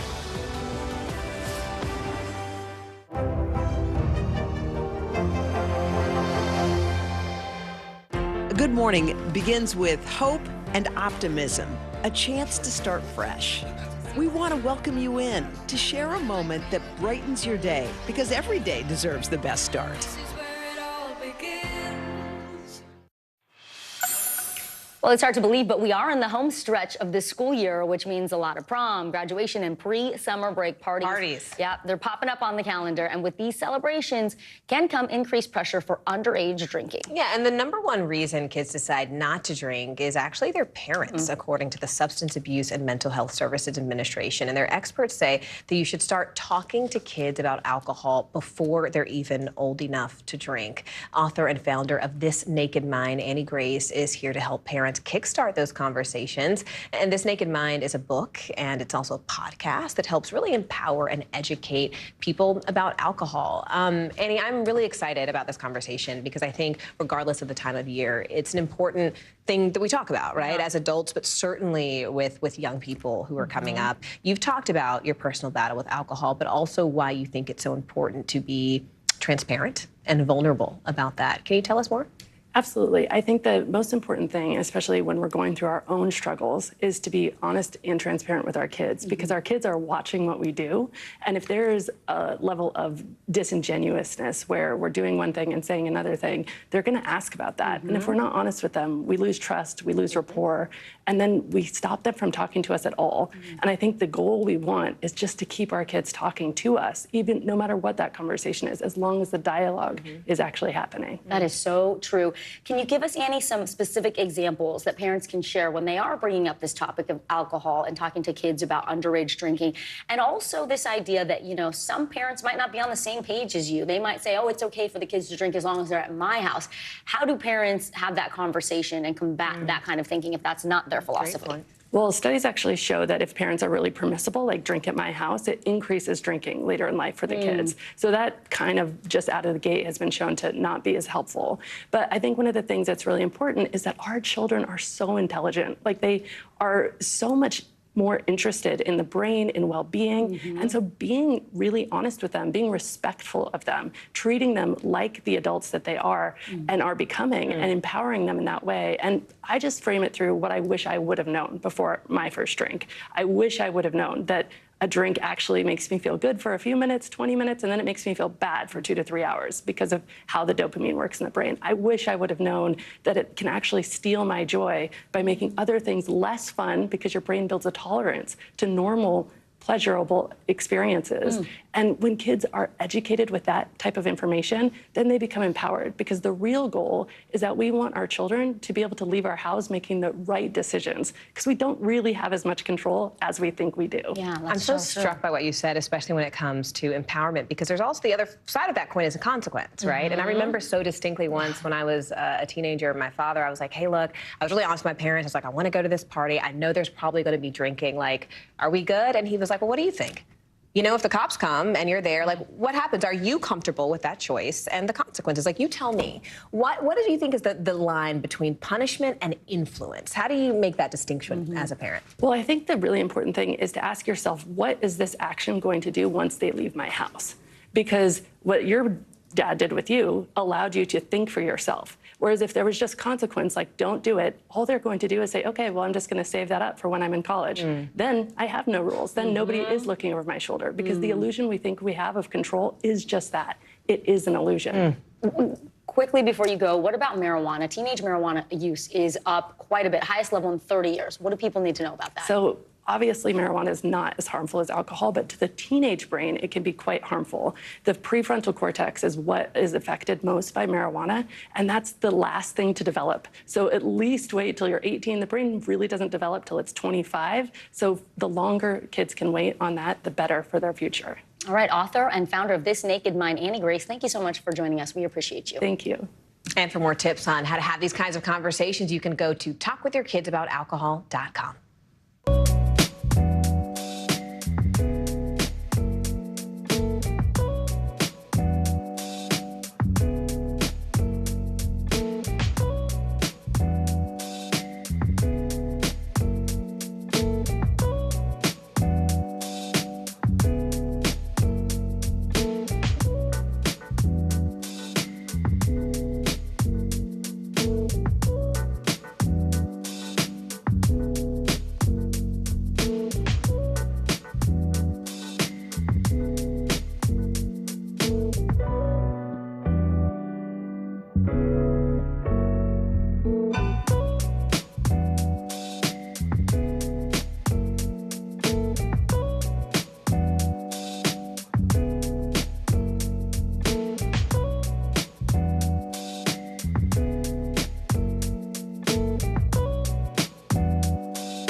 talking possibly 1 trillion galaxies. Yes. That is a number that is just so hard to compute. Whether it's the moon, whether it's Mars, it feels like we're on the cusp of something big.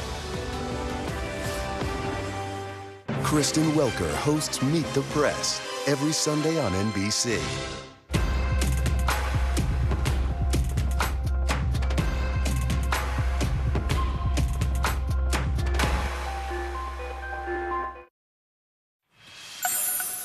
Well, a few years ago, the life of a 5-year-old from Missouri took a pretty unexpected turn when she was diagnosed with cancer. But last week, she was celebrated by a high school orchestra with a special song written just for her. NBC News anchor Kate Snow has the heartwarming story. At North Kansas City High School, students are rehearsing for a unique performance. Not only because they're playing for a very special 5-year-old, but because Quincy Fitzgerald and her big sister Josie wrote the story this music is based on. Have you heard about the concert that's happening? Yeah. What are they going to do? Play music for me. That's pretty special. Our story begins. Quincy's song, the culmination of the spring concert. It all started with an organization called Sing Me a Story, which finds kids in need of a boost and arranges for composers to write a special song.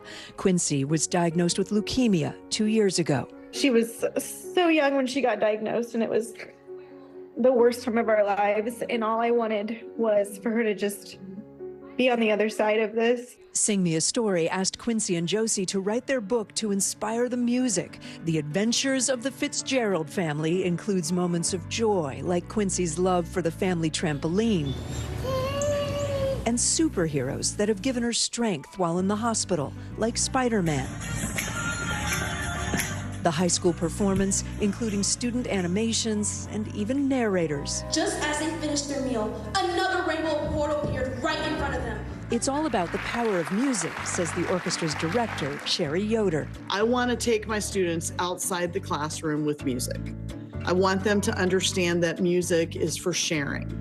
It's for bringing joy and hope and love to the world. It made me feel like really happy that I could do this for her. How can I make what I'm playing better for Quincy? I want this to be amazing. It was awesome. Hope and healing for a family touched by musicians they had never met before. Our family has been trying to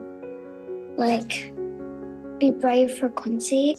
We've been through a lot this year. When you're going through it, you're just like, whoa, all of these strangers. Want a tissue? Yeah. We don't deserve that. We're just our little family, so we just are constantly blown away. Give one more hand to the coach. I tell the students, I teach orchestra, but the truth is that I teach life, and orchestra is just the tool. When you can take that common language of music and speak the language of love and joy and hope, then I consider that to be a big success. Kate Snow, NBC News.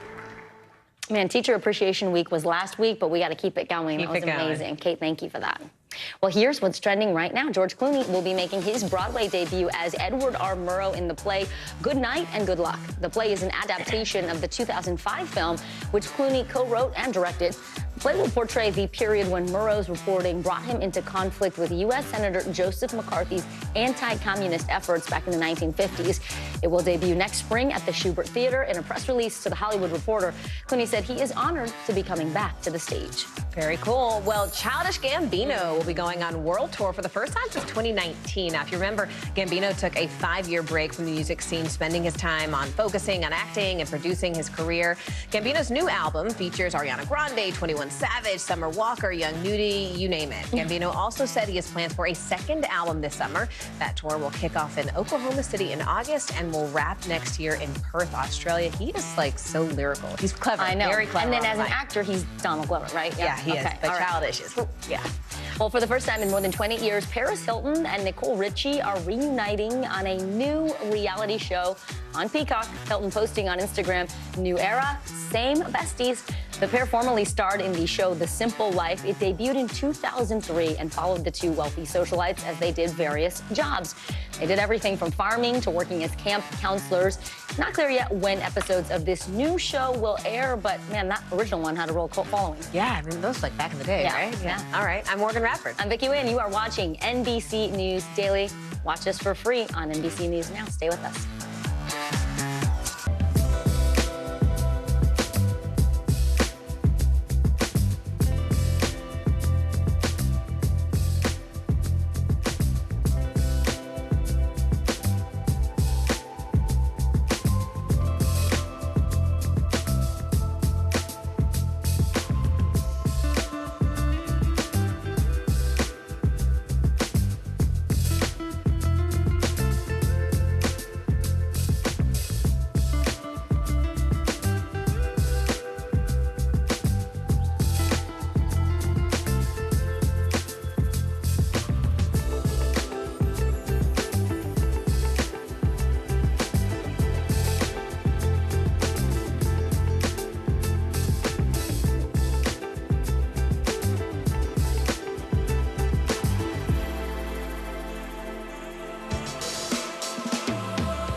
NBC News Daily is #1 for afternoon news across all of television. I'm Morgan Radford. I'm Vicki Wynn. I'm Kate Snow. And I'm Zinklea Samwat. What's happening around the world? Israel's military is building up there along the border. And what matters here at home? New numbers are out today showing more encouraging signs for our economy. Let's zero in on exercise. We know we're supposed to be doing it. What does it do for our health? What needs to change for social media to be a safer place? NBC News Daily, weekdays from 12 to 4 on NBC News Now. Hi there, everyone. Thank you so much for joining us. I'm Morgan Radford. I'm Vicki Wynn. NBC News Daily starts right now.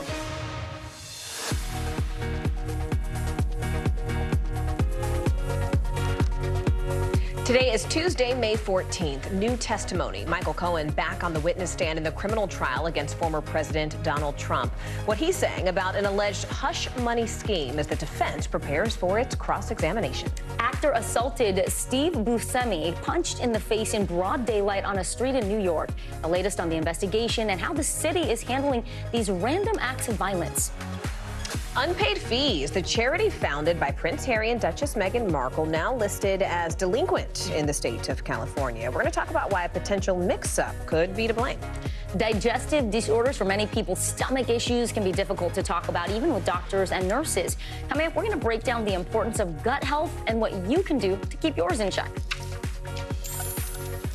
We are so glad that you could be with us this Tuesday, and welcome to NBC News Daily. We start this hour with breaking news from the Trump courtroom in Lower Manhattan. And when the court returns from lunch, the former president's longtime lawyer, Michael Cohen, he'll be cross-examined by Trump's defense team. Now, they are expected to paint Cohen basically as a serial liar, as well as a convicted felon whose testimony simply cannot be trusted. For many legal experts, this is the most highly anticipated portion of the entire trial. That's because Cohen sits at the center of the hush money scheme. name as the person who paid off former adult film star Stormy Daniels, allegedly on Trump's behalf. NBC News correspondent Rahema Ellis joins us now from outside the courthouse in Lower Manhattan. So, Rahema, right before the break there, Cohen went into detail about his own guilty plea and prison sentence. Was that an effective strategy for him to just own it? And how did the defense react? I think that we'll find out how the defense is going to react to all of this, but I think the prosecution was attempting to sort of blunt any kind of attack that we are expecting to come from the defense, which is going to call him a liar and that he was deceitful, et cetera. And so what the prosecution got Michael Cohen to do was to own it. He basically talked about having gone to prison, a sentence in 2019 to 36 months in prison, then 36 months of supervised release, and that he apologized essentially for the crimes of perjury that he committed, owning up to all of it under questioning by the prosecution. And one of the moments between the prosecution, they asked him, do you have any regrets about your past work in association with Mr. Trump? And Cohen says, I do. I regret doing things for him that I should not have, lying, bullying people in order to effectuate the goal. I don't regret working for the Trump organization. As I expressed before, some was very interesting, great times, but to keep the loyalty and to do the things that he had asked me to do, I violated my moral compass and I suffered the penalty, as has my family. Clearly, the prosecution is wanting to put out front, before the jury hears it coming from the defense, that Michael Cohen has been a liar, and he's admitted to it, and he's also gone to prison for it. Vicki and Morgan? Yeah, Rahema, I mean, were there, though, any sort of surprises during this morning's proceedings? I know we sort of expected what he was going to say and how the defense would likely portray him, but was there anything that sort of took you guys by surprise? I don't think anything was surprising. We've been leading up to this with the prosecution for the duration of this trial. We're in day 17 of the trial, I think. And they've been painting a picture of Michael Cohen as this sort of a pit bull, someone who was manic almost in the way that he would go about trying to effectuate certain goals that he said that Donald Trump wanted to make happen or bring to fruition. And so to see him sort of tempered, if you will, from yesterday to today, very short answers. And sometimes when he was asked a yes or no question, he would say, yes, ma'am, or no, ma'am. It wasn't a argumentative or a rough style of Michael Cohen that everybody has said that he has. Now, let's wait and see what happens when he is under cross-examination. And you can expect that they're going to go after him, and they're going to go after him hard. That's right. NBC News correspondent Rahema Ellis following it all from us there in the courthouse in Lower Manhattan. Rahema, thanks. Well, GameStop and other meme stocks are soaring again today. It comes a day after the video game retailer finished up more than 70%. AMC Entertainment now up nearly 80%. This whole rally was sparked by investing influencer Roaring Kitty. He's been posting on social media, and it's the first time since he ignited the first meme stock craze back in 2021. CNBC technology reporter Kate Rooney joins us now. So, Kate, Roaring Kitty is credited with being one of the very first to direct retail traders like the Robinhood crowd, basically people like you and me who aren't professional traders, right? He brought them to GameStop. That movement started a massive battle against major Wall Street firms. It was in a movie. Talk to us about what meme stocks are and what are we seeing happening right now? Really interesting. You can kind of think of Keith Gill, who also goes by Roaring Kitty, as the Pied Piper of individual traders and investors online. This really started during COVID. People were home with a lot of time on their hands. They had extra cash, thanks to stimulus checks in some cases, and they were starting to play the markets. And he found a vulnerability in this struggling video game retailer, GameStop, saw that a lot of professional traders, hedge funds for the most part, had bet against the name and got on Reddit and said to all of these individual traders, hey, we can actually cause what's known as a short squeeze. We can kind of punish these hedge funds that have bet against this company. It worked out. You had some high-profile failures at the time. And so he is seen as kind of the leader of this band of traders. There are people, we haven't heard from him in 3 years, so there are people who saw what he was tweeting. There's that picture you're seeing right there of this video gamer kind of leaning up in his seat. But he was also tweeting, movie clips. He was tweeting dozens of random clips and kind of ginning up excitement around meme stocks, which kind of vary depending on who you ask in terms of the definition. It's typically a household name. Think of BlackBerry. AMC is another example. Kind of these companies that have this nostalgia. Tupperware is another one, sort of consumer names, but also have a lot of short interest, meaning there's a lot of professional traders betting against them. So there's sort of this anti-establishment, stick it to the man mentality of, oh, we're going to go up against the big guys. You have this David and Goliath dynamic. Right. And Kate, when this first happened 3 years ago, GameStop was actually struggling, but then they got all of this extra money. They used their rising stock value and tried to salvage the company. So how is GameStop doing right now? And could this rally be extremely helpful to the business?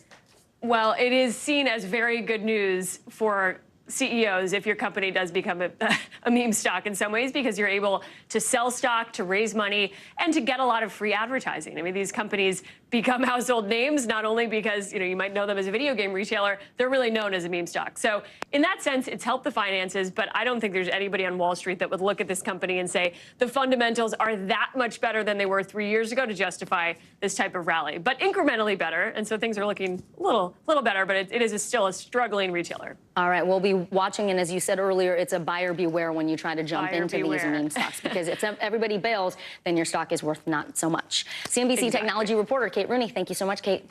Thanks. Well, Vicki, let's talk about that big game tonight. Iowa Hawkeyes basketball star Caitlin Clark, well, she's going to make her WNBA regular season debut for the Indiana Fever. And the team, they're going to face off against the Connecticut Sun in front of a sold-out crowd. We love to see it. NBC News correspondent Stephanie Goss is actually inside the arena with a preview of Clark's highly anticipated debut. Caitlin Clark is no stranger to setting records, and she's already broken another one before her WNBA career officially begins. The Indiana Fever and the Connecticut Sun are to be playing in front of a sold-out crowd here in Connecticut tonight. It's the first time that the Sun have sold out their home opener in more than 2 decades. Mason, there's a three. It's game time once again for Caitlin Clark, this time in the big league. Tonight, the 22-year-old basketball phenom will suit up for her first regular season WNBA game, playing for the Indiana Fever. This is a dream. This is something I wrote down on a piece of paper when I was in second grade, get a basketball scholarship, play in the WNBA. The weight of the moment not lost on Clark. This is what you kind of worked for and dreamed of, and now you get to put your jersey on for the first real time. While she'll be sporting a new uniform, her number will stay the same. It looks pretty awesome. I love it. Her new jersey already one of the top selling for a draft pick in any sport. The excitement from her record-shattering run in the NCAA tournament has only gained momentum. The Indiana Fever select Caitlin Clark, University of Iowa. Clark and the Fever now enjoying one of the high-profile new changes at the WNBA, private flights for teams. With sold-out games and record merch sales, the Caitlin Clark effect shows no signs of letting up. WNBA preseason games, right, guys? Yeah, right. Have we ever seen national television talk about this? And her popularity has been translating to dollars. According to StubHub, Indiana Fever ticket sales are up 13 times from last season. As for her own earnings, Clark will take home a base salary of just over $76,000 this year. But a deal with Nike will reportedly pay her $28 million over 8 years. This weekend, the Fever celebrating Clark after she missed her graduation from Iowa due to her new gig. Clark's impact now reaching new heights she says she's ready for. I think it'll definitely be a good challenge for me, and I think that's one of the reasons I decided to leave college is just, something new. Some news out of Clark's alma mater, Iowa. Her 63-year-old coach, Lisa Bluter, who's coached for 24 years, is retiring. She's retiring as the winningest coach in Big Ten history. Back to you. Stephanie, thank you. We're going to turn now to our CNBC Money Minute. The career site Indeed is laying off close to 1,000 employees. The company's CEO made the announcement in a memo yesterday, with the cuts representing about 8% of the entire staff. Yeah, CNBC senior markets correspondent Dominic Hughes joins us now with more. Dom, look, what is sort of Indeed's reason for these cuts? I mean, which departments were sort of the hardest hit? Sure, Morgan, Vicky. In a message shared with the employees, Indeed CEO Chris Hyams said that the goal was to reduce headcounts in an effort to just simplify the organization. He added that unlike last year's 2,200 job cuts, this new round of layoffs is not driven by cost savings and will not be across the board for the entire company. Hyams said the cuts will mostly be concentrated and targeted in the U.S. with a focus on research and design and some marketing teams as well.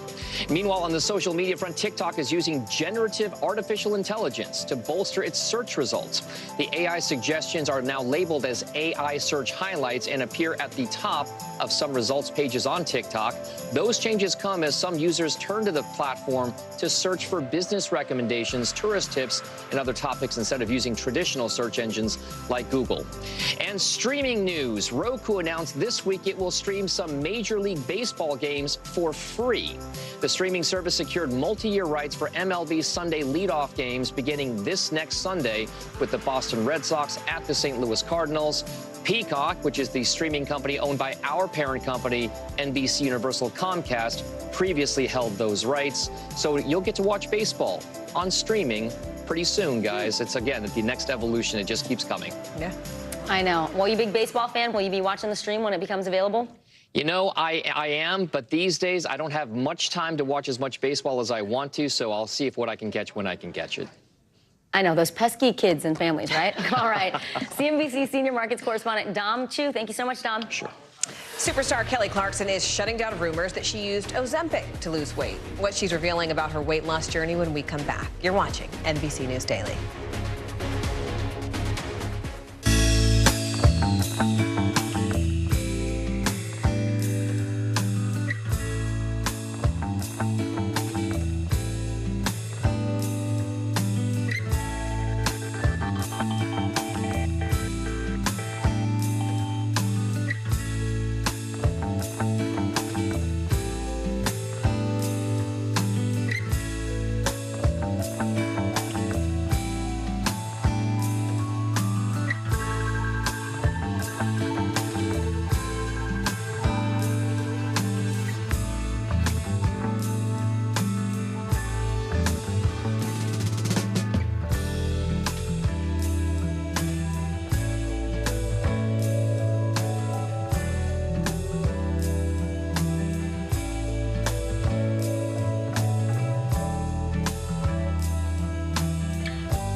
NBC News mobile app. Get connected to your favorite news shows. For the top stories, breaking news, and live video, download the NBC News mobile app now. Are you comfortable with the role the Supreme Court is playing in the 2024 election? Is there not more that Israel can do to help the humanitarian crisis? Should abortion be the #1 issue in 2024? If it's Sunday, it's Meet the Press.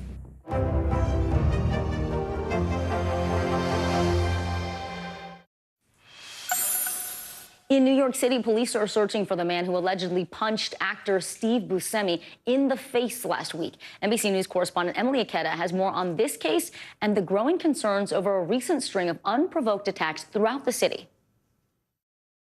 A first look at critically acclaimed actor Steve Buscemi appearing bruised and battered, just days after police say he was punched in the face in broad daylight in New York City. The NYPD releasing a photo of this individual in connection with the brazen attack that led to the 66-year-old's hospitalization with bruising, swelling, and bleeding to his left eye.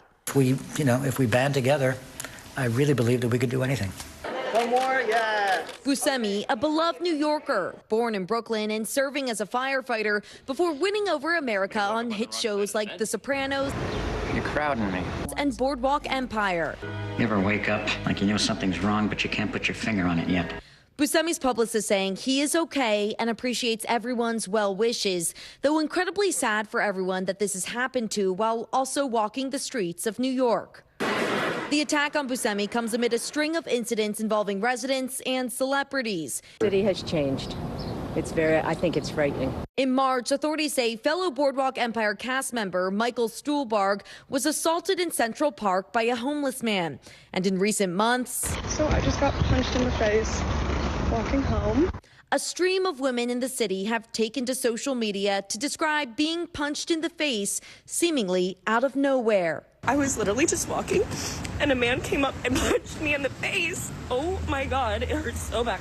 Several people have been charged with some of those recent attacks. In New York, felony and misdemeanor assault and robbery are trending up so far this year, but overall crime is slightly down. In recent months, the NYPD adding thousands of uniformed police officers across the subway system and city streets in an effort to deal with the violence. Emily Ikeda, NBC News. Kelly Clarkson is opening up about her dramatic weight loss and revealing that she's been using a medication to lose pounds. But the Grammy Award-winning singer and talk show host is shutting down rumors that it's the wildly popular Ozempic drug. Here's NBC's Chloe Malas. Kelly Clarkson setting the record straight. The Grammy Award-winning singer revealing for the first time that she uses medication for weight loss during a conversation with Whoopi Goldberg on The Kelly Clarkson Show. First of all, it's all the weight I've lost because I've lost almost 2 people. I have lost a lot as well. I see it. Yeah. Clarkson emphasizing that she does not use Ozempic. Everybody thinks it's Ozempic. It's not. It's something else. But it's something that aids in helping break down the sugar. Obviously, my body doesn't do it right. But says she's on a different medication. My doctor chased me for like 2 years, and I was like, no, I'm afraid of it. I already have thyroid problems. I was afraid. After fans praised Clarkson's new look earlier this year, the singer credited diet and exercise with her transformation, telling people that she had a more active lifestyle and eats healthier after moving to New York. Now revealing that medication has also helped that process and reflecting on her journey. I was like, my heaviest, I was like 203. Yeah. And I'm 5'3.5". Yeah. What? Yeah. But it's funny, though, because people assume, oh, she must have been miserable or depressed or whatever. And I was like, no, I was not. I was not. But the superstar says she needed a change. Drugs like Ozempic and Mounjaro have become increasingly popular for weight loss, including among celebrities. Most famously, Oprah, who back in December shared that she used a medication and just last week reflected on her public discussion of weight loss in the past. I have been a steadfast participant in this diet culture. Other celebrities have discussed taking the drugs, including NBA legend Charles Barkley, who says he lost over 60 pounds taking Mounjaro. Man, I started this drug called Mounjaro about 6 months ago. It's been amazing. Now, after a long journey, Kelly Clarkson is speaking out, hitting the high notes of a healthy lifestyle and feeling great. Chloe Malas, NBC News. Artificial intelligence is helping a cancer patient speak again after she lost her voice. Stay with us. You're watching Daily.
have you with us. I'm Joe Fryer. And I'm Savannah Sellers. Developing right now on Morning News Now. Growing frustrations over the migrant crisis. Reports of new drone attacks by Houthi militants. The storm is creating dangerous conditions all across the region. Now let's get to some financial headlines. New rules are coming to cap credit card late fees. Talking tuition as a new class of freshmen gets ready to go to college. This is a big decision for families. Do you think this could impact how people vote?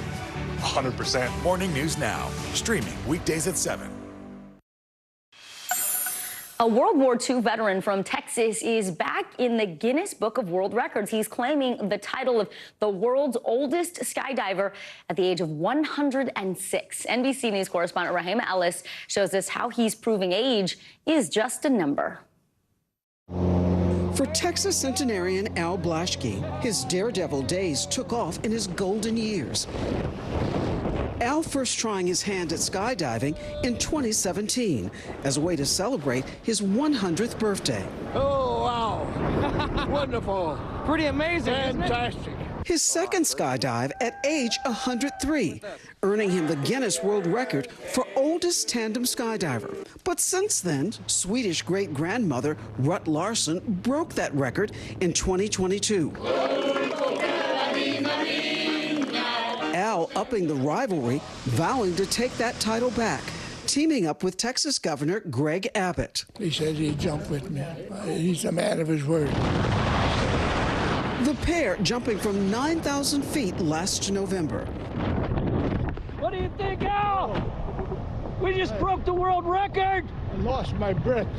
You lost your breath? I can't hardly talk. You're looking good, buddy.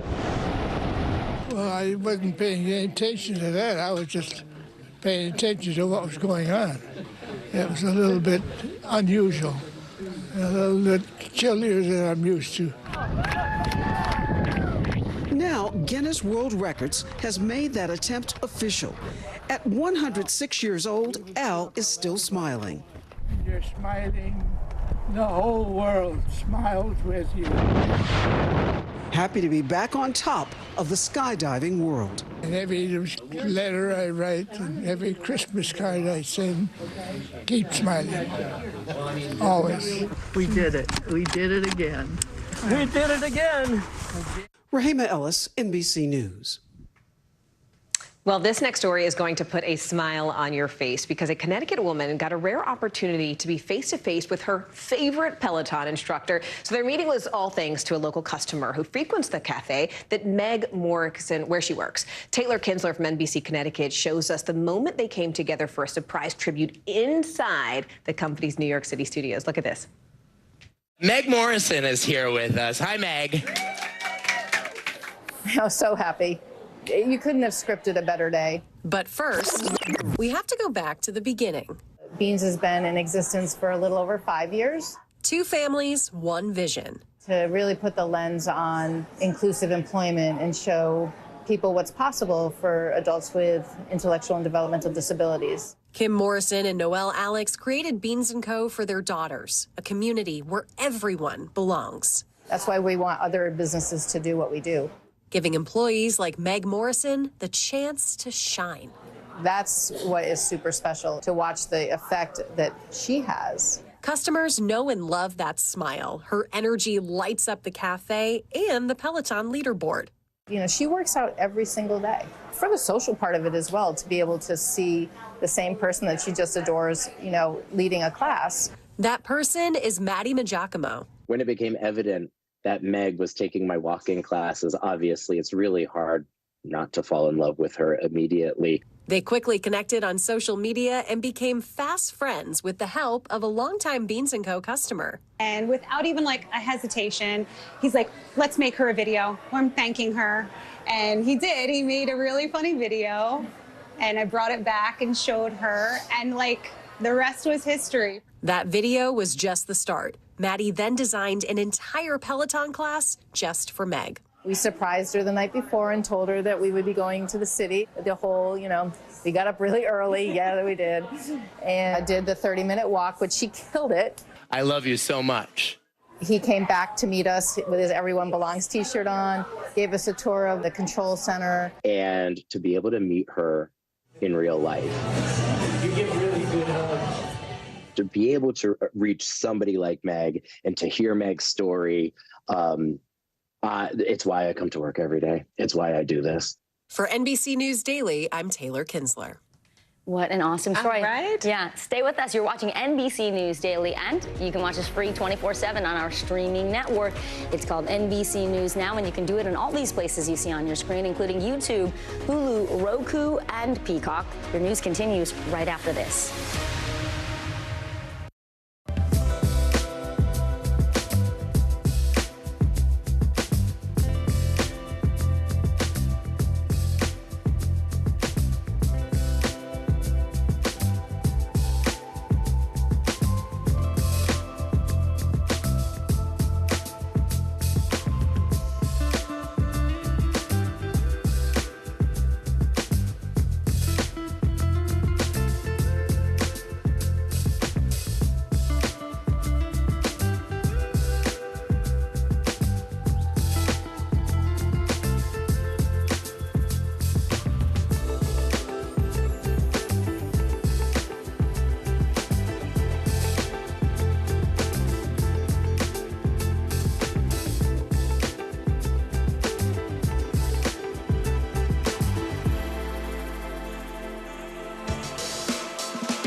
We're talking possibly 1 trillion galaxies. Yes. That is a number that is just so hard to compute. Whether it's the moon, whether it's Mars, it feels like we're on the cusp of something big.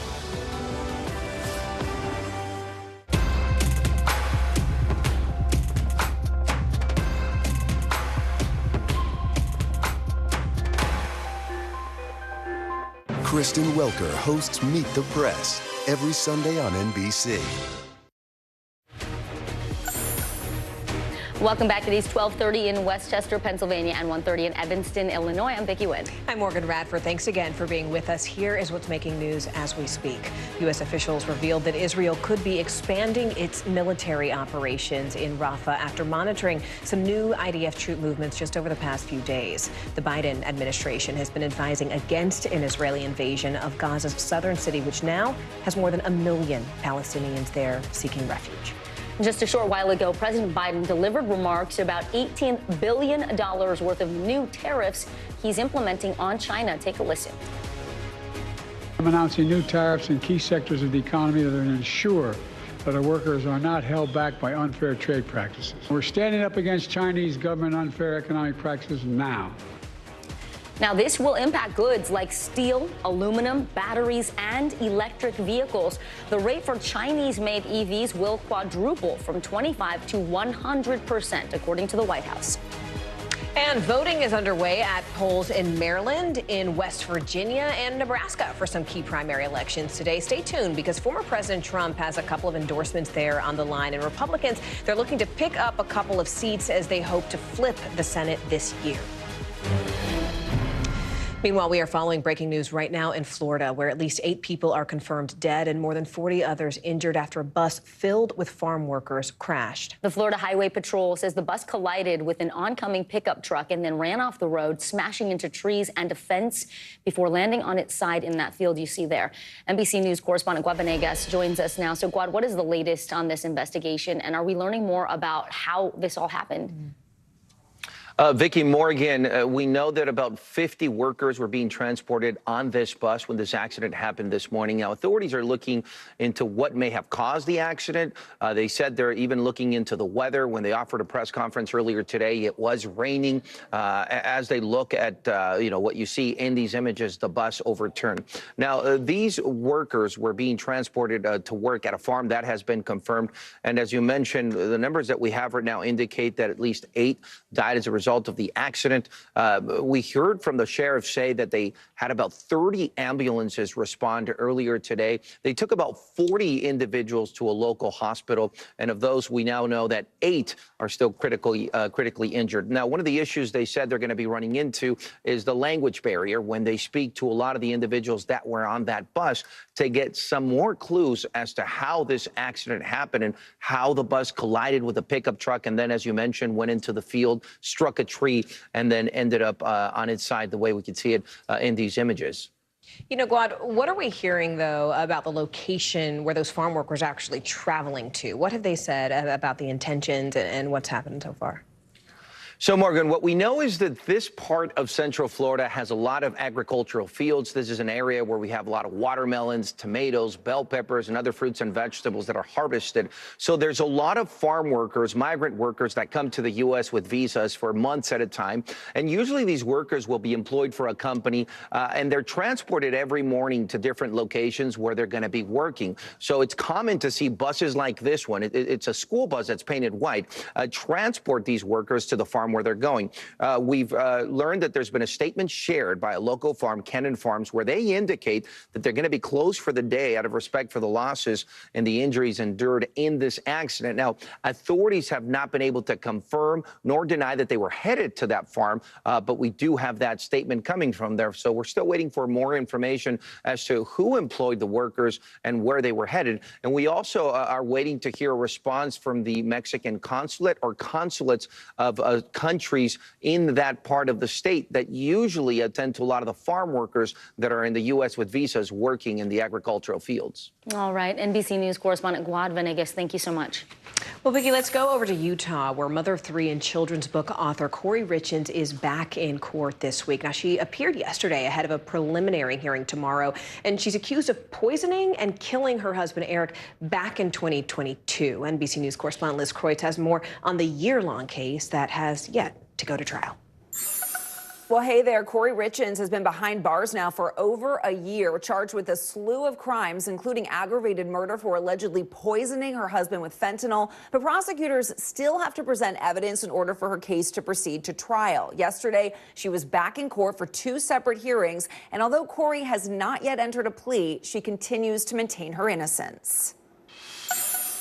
The mom accused of fatally poisoning her husband with fentanyl and later writing a book about grief, appearing back in court one last time Monday before a critical preliminary hearing. Wearing a red turtleneck and black blazer, Corey Richins remaining silent as the murder case against her enters its next phase, with prosecutors now laying out what they say is the evidence against her. In new filings, investigators saying the 34-year-old mom of 3 was financially motivated to kill her husband, Eric, that she owed more than $3 million the day he died, and that she was having an extramarital affair and wanted a divorce. The prosecution says a witness says Corey told them it would be better if Eric Richins was dead. The realtor was arrested last year after first appearing on local television to promote a children's book she wrote inspired by her husband's death in 2022. So my husband passed away unexpectedly last year. But a month after that interview, investigators charged her with murder. According to court documents, the night her husband died,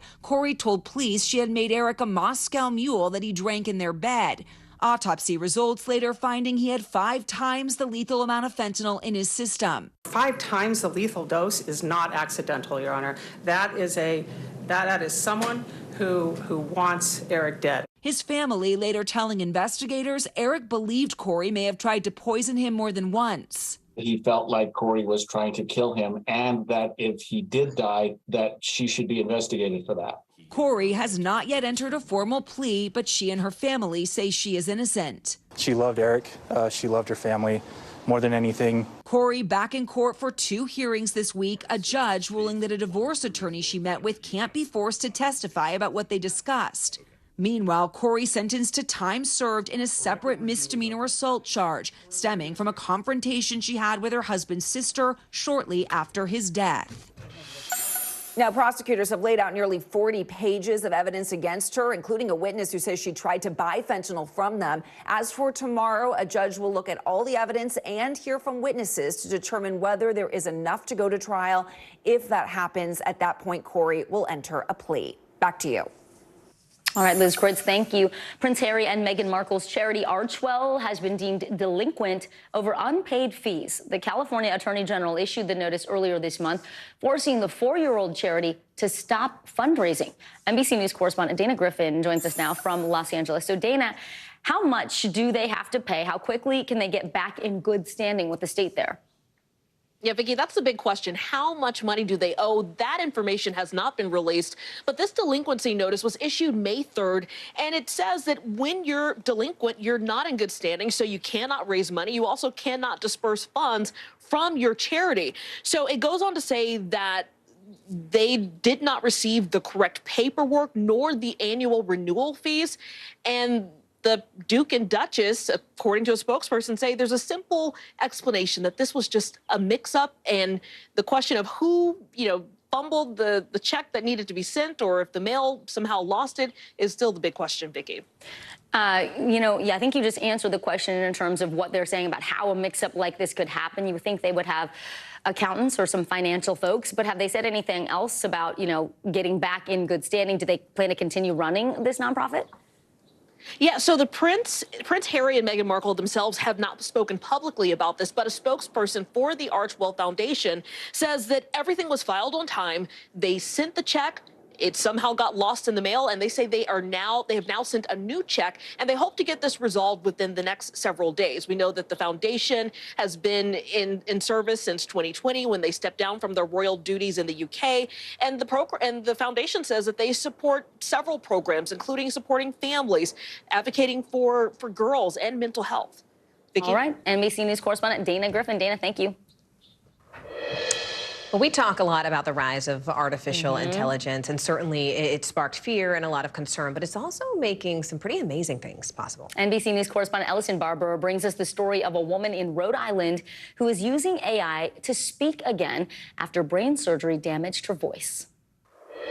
What can I get for you? This sort of thing is probably a blip in your daily life. Most of us wouldn't give the drive-thru a second thought. But for Alexis Bogan, ordering a coffee once seemed impossible. Hi, can I get a grande iced brown sugar? Now, for the first time in a long time, she can do these things again thanks to AI. It feels amazing to have, but a little find in the back pocket that you can just pull out and have it talk for you. The 21-year-old, who used to love singing along to country music in the car, was left without a voice after doctors made a terrifying discovery last year. The Associated Press spoke to the specialist who treated her. We discovered that she had a brain tumor in the back of their brain called the posterior fossa, the size of a golf ball. It was very vascular. She had to go into urgent brain surgery. The 10-hour operation successfully removed the tumor, but it damaged the part of Alexis's brain that controls eating and voice functions. When she spoke,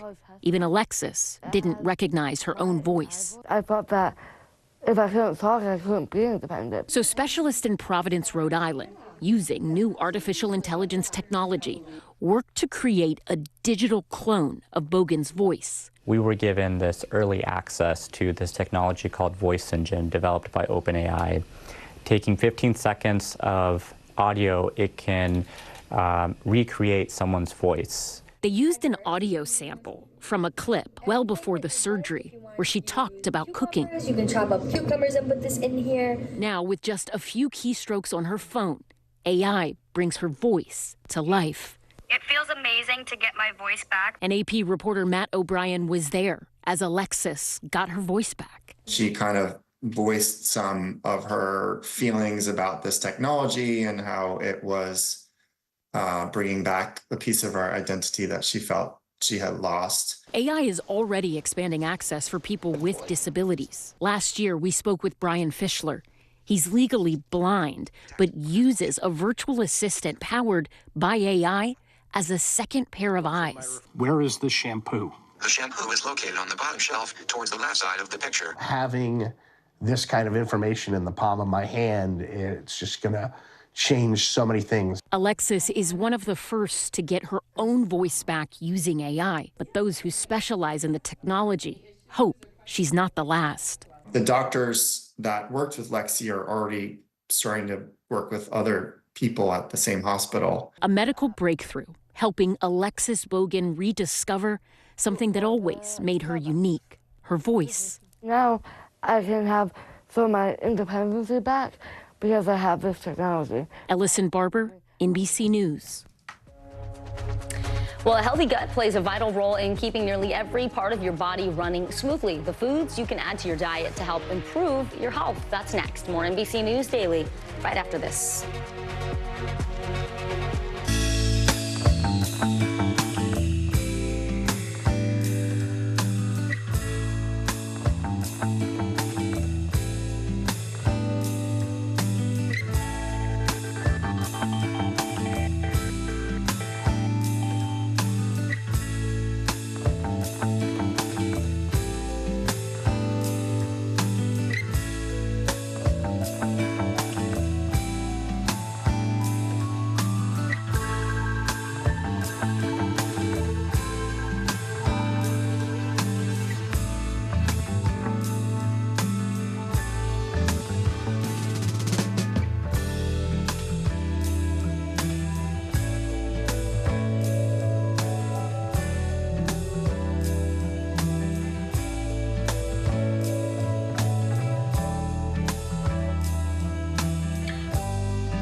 Good to have you with us. I'm Joe Fryer. And I'm Savannah Sellers. Developing right now on Morning News Now. Growing frustrations over the migrant crisis. Reports of new drone attacks by Houthi militants. The storm is creating dangerous conditions all across the region. Now let's get to some financial headlines. New rules are coming to cap credit card late fees. Talking tuition as a new class of freshmen gets ready to go to college. This is a big decision for families. Do you think this could impact how people vote?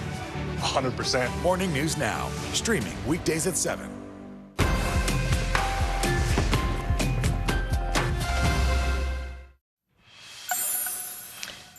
Poor gut health. It's a topic that a lot of Americans shy away from, but the reality of it is 15% of Americans actually say they'd rather discuss politics with a relative, that's right, than talk about, well, their bowel systems, even with a doctor. This is according to a survey from the American Gastroenterological Association, but not talking about this issue can have a really serious impact on everything from digestion to your immune system. Joining us now is NBC News medical contributor Dr. Kavita Patel. Dr. Patel, always great to see you. So first, set the stage for us in terms of explaining why gut health is so important to our overall health. Yeah, it's not just the saying, trust your gut, although that's true in a lot of ways. Our gut health is really connected to everything from our immune system to our mental health.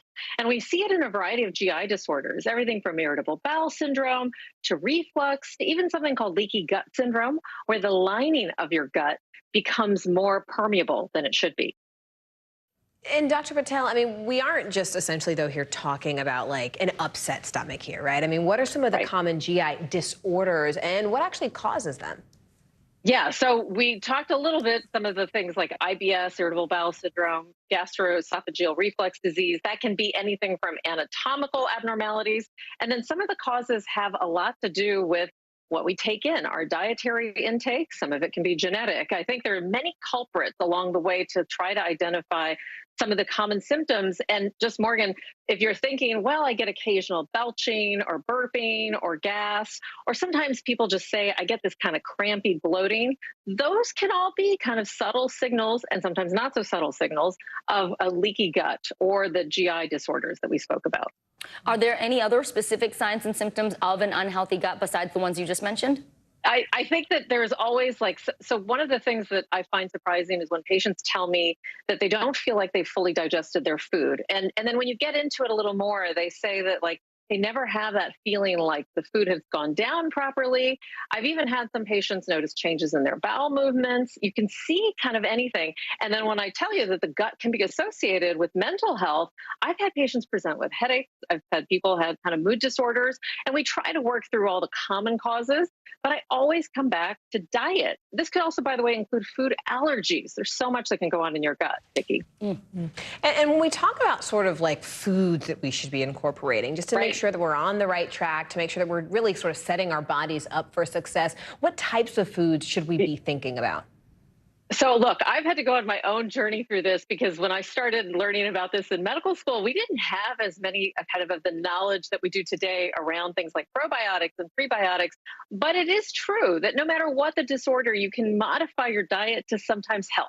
Doesn't always help in the sense of curing, but it can always help to modify your diet, especially to front load some of the foods that we think of as, we'll talk about that, probiotics or prebiotics.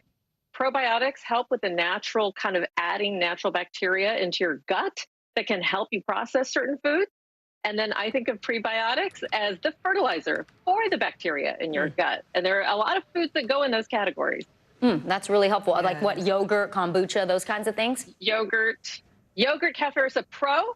Think like yogurt, kefir, sauerkraut. There are a number of foods that kind of answer kimchi. That. Prebiotics, kimchi. Oh yes, kimchi. Kimchi's a good one.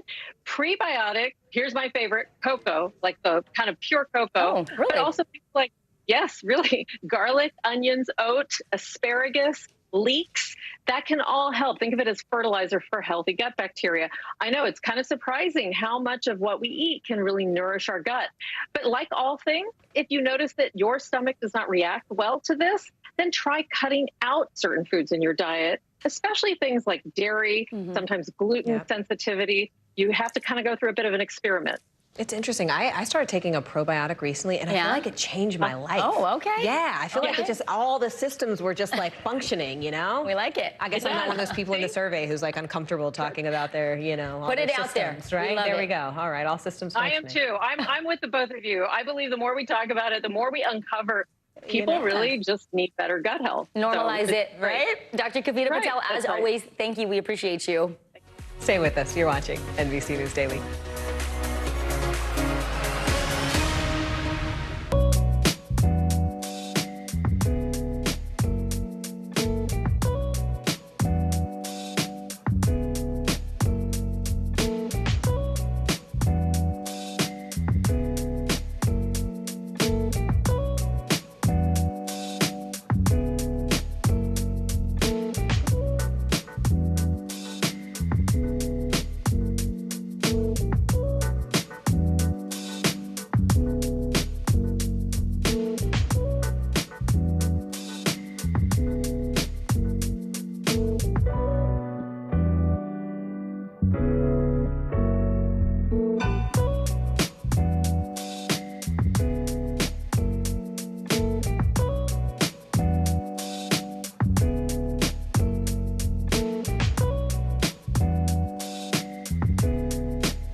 democracy is happening now. Welcome to a big night that could help shape Republican politics for years to come.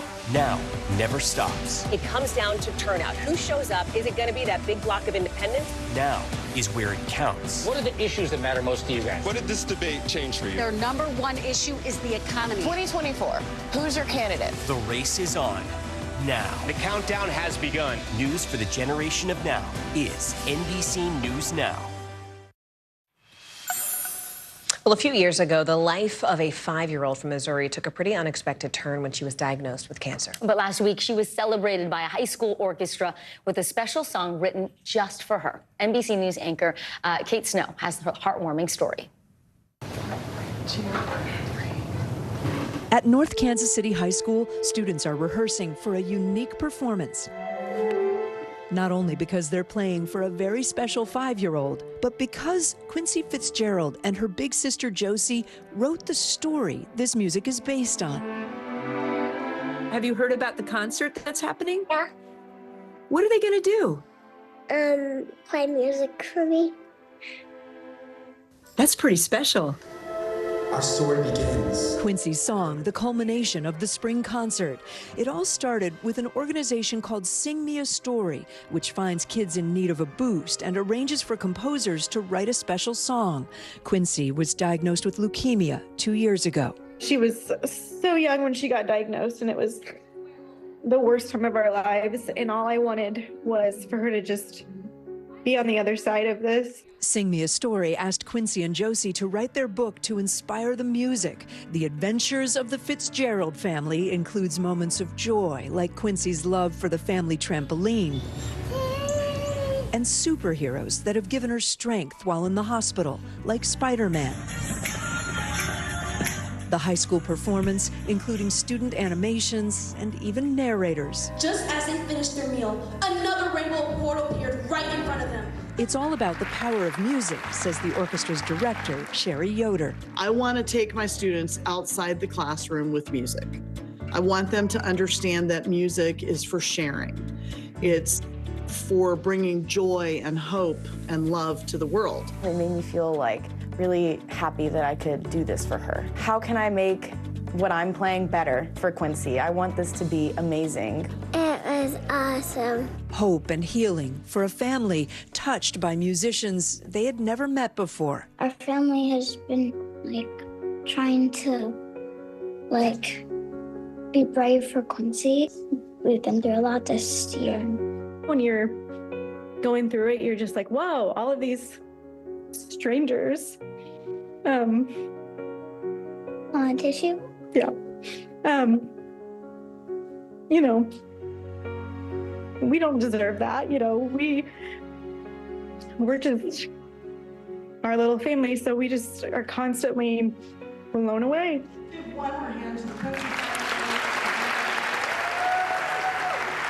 I tell the students, I teach orchestra, but the truth is that I teach life, and orchestra is just the tool. When you can take that common language of music and speak the language of love and joy and hope, then I consider that to be a big success. Kate Snow, NBC News. Man, Teacher Appreciation Week was last week, but we got to keep it going. That was amazing. Kate, thank you for that. Well, here's what's trending right now. George Clooney will be making his Broadway debut as Edward R. Murrow in the play Good Night and Good Luck. The play is an adaptation of the 2005 film, which Clooney co-wrote and directed. The play will portray the period when Murrow's reporting brought him into conflict with U.S. Senator Joseph McCarthy's anti-communist efforts back in the 1950s. It will debut next spring at the Schubert Theater. In a press release to The Hollywood Reporter, Clooney said he is honored to be coming back to the stage. Very cool. Well, Childish Gambino will be going on world tour for the first time since 2019. Now, if you remember, Gambino took a 5-year break from the music scene, spending his time on focusing on acting and producing his career. Gambino's new album features Ariana Grande, 21 Savage, Summer Walker, Young Nudy, you name it. Gambino also said he has plans for a second album this summer. That tour will kick off in Oklahoma City in August and will wrap next year in Perth, Australia. He is so lyrical. He's clever. I know. Very clever. And then as an actor, he's Donald Glover, right? Yeah, he is. But Childish is. Yeah. Well, for the first time in more than 20 years, Paris Hilton and Nicole Richie are reuniting on a new reality show on Peacock. Hilton posting on Instagram, "New era, same besties." The pair formerly starred in the show The Simple Life. It debuted in 2003 and followed the two wealthy socialites as they did various jobs. They did everything from farming to working as camp counselors. Not clear yet when episodes of this new show will air, but man, that original one had a real cult following. Yeah, I remember those like back in the day, right? Yeah. All right, I'm Morgan Radford. I'm Vicki Wynn. You are watching NBC News Daily. Watch us for free on NBC News Now. Stay with us.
The NBC News mobile app. Get connected to your favorite news shows. For the top stories, breaking news, and live video, download the NBC News mobile app now. Are you comfortable with the role the Supreme Court is playing in the 2024 election?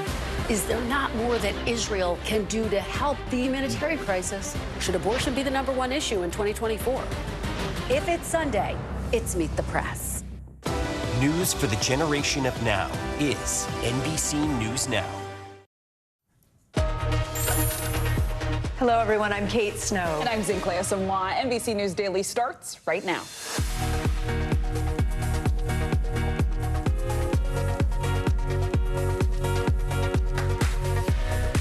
Today, Tuesday, May 14th, 2024, connecting the dots. The star witness in the criminal hush money trial of former President Donald Trump testifies for a second day. Michael Cohen detailing step by step the false documents he says he helped create to cover up payments. Moving in, U.S. intelligence revealing new information about why they think Israel is poised to push into the southern Gazan city of Rafah at any moment. A shocking new video shows Israeli citizens smashing goods meant to help the starving people of Gaza. Judy fights back. One of the most famous TV judges is now a plaintiff. Why she is suing the parent company of the National Enquirer, and how that case is connected to a pair of infamous murderers. And Caitlin Clark fever. Women's basketball's biggest star makes her professional debut tonight. How she's already setting records before she even hits the court. It's going to be sold out. I cannot wait. Yeah, I cannot wait. We'll get into that in just a moment, but we do have to begin this hour with Michael Cohen's second day of testimony in former President Trump's hush money trial. That's right. Mr. Trump's former attorney and fixer was back on the stand today in New York City. The defense is set to cross-examine him after the lunch break ends in just a few minutes. And today, Cohen detailed the payments at the heart of this case, check by check. When prosecutors asked why he lied repeatedly about what the payoffs were for, Cohen said he did it it, quote, in order to protect Mr. Trump. Also today, a New York State appeals court upheld the gag order on Mr. Trump in this case. Judge Merchan has ruled that the former president has violated that gag order 10 times, and he has threatened jail time for any future violations. NBC News correspondent Rahema Ellis is outside the courthouse for us once again in New York City, and NBC News legal analyst Danny Savalos is with us here in studio. Rahema, I'll start with you. Biggest revelations that we heard from Michael Cohen on this second day? Well, you've mentioned some of it already, Kate, and part of it is over and over and over again. Michael Cohen did the mea culpa, if you will, saying, I was the one who did it. I was the one who told the lie. I was the one who was deceitful in answering questions from the prosecution. And here is, in terms of the money that was paid to Stormy Daniels, take a look at this in terms of what the questions he answered. And he was asked by the prosecution, why, in fact, did you pay that money to Stormy Daniels? Cohen, to ensure that the story would not come out, would not affect Mr. Trump's chances of becoming president of the United States. Question, at whose direction did you pay the money? Cohen, Trump's. Well, Michael Cohen is saying, admitting to his lies, he's also invoking the former president as being complicit in all of this and saying that he's the one that led it. I should tell you, just as part of a breaking news that we've got, the prosecution now says that Michael Cohen is going to be their last witness. And the defense says they're not saying who their witness might be. They might call Donald Trump, but it's nothing clear about whether he will testify. But Michael Cohen will be the last witness for the prosecution. A major development there. Rahema, thank you. Danny, let's bring you in here because normally talking about bank statements, invoices, not the kind of thing that draws a lot of attention. In this case, it's central to the case. For prosecutors, remind us why that is, why they're driving this home so much, and how do you expect the defense to respond in this case? The prosecution needs the documents. The documents corroborate what Michael Cohen is saying. So, too, does the testimony of other witnesses so far in this case, and the prosecution needs that. They called Michael Cohen last, or we believe second to last. Now it appears he'll be last. They called him last not because they wanted to build to some crescendo. They called him last because they needed to introduce a lot of evidence and a lot of testimony to pre-butt the defense's attack, which will be that he is a massive liar and that he has a motive, which is revenge, to come into court and lie about Donald Trump. That's what the defense is going to say. I'm just paraphrasing what you are certainly going to hear starting in the next couple hours and undoubtedly continuing into tomorrow. And Rahema, let me go back to you. House Speaker Mike Johnson and several other Trump allies, key Republicans, appeared at the courthouse today with former President Trump. Democrats called it emotional support for Mr. Trump. Why did all these high-profile Republicans show up today? Well, they showed up to do what Donald Trump has been told by a court in a gag order that he cannot do, and that is to call out that this whole trial is a sham, that this is election interference, and to spread disparaging remarks about others associated with this trial. And as you just pointed out, the appeals court has upheld that gag order against Donald Trump. So you've got the governor, Doug Burgum, who came here, and Vivek Ramaswamy, who was here, and that was basically their narrative, that Mr. Trump has done nothing wrong and you can't believe a liar like Michael Cohen. All right, Rahema Ellis at the courthouse. Danny Savalos here. Thank you so much. Let's head over to the Middle East, where Israeli tanks are pushing deeper into the southern city of Rafah. Southern Gazan city of Rafah, with U.S. officials saying a major assault could happen soon. Civilians continue to clear out of the city of Rafah. More than 450,000 Palestinians have already left, according to the United Nations. Throughout Gaza, the humanitarian situation is dire. And what you're seeing on screen here, on Monday, Israeli activists in the West Bank blocked an aid convoy heading for Gaza, vandalizing the contents, as you can see, even setting 2 of the trucks on fire.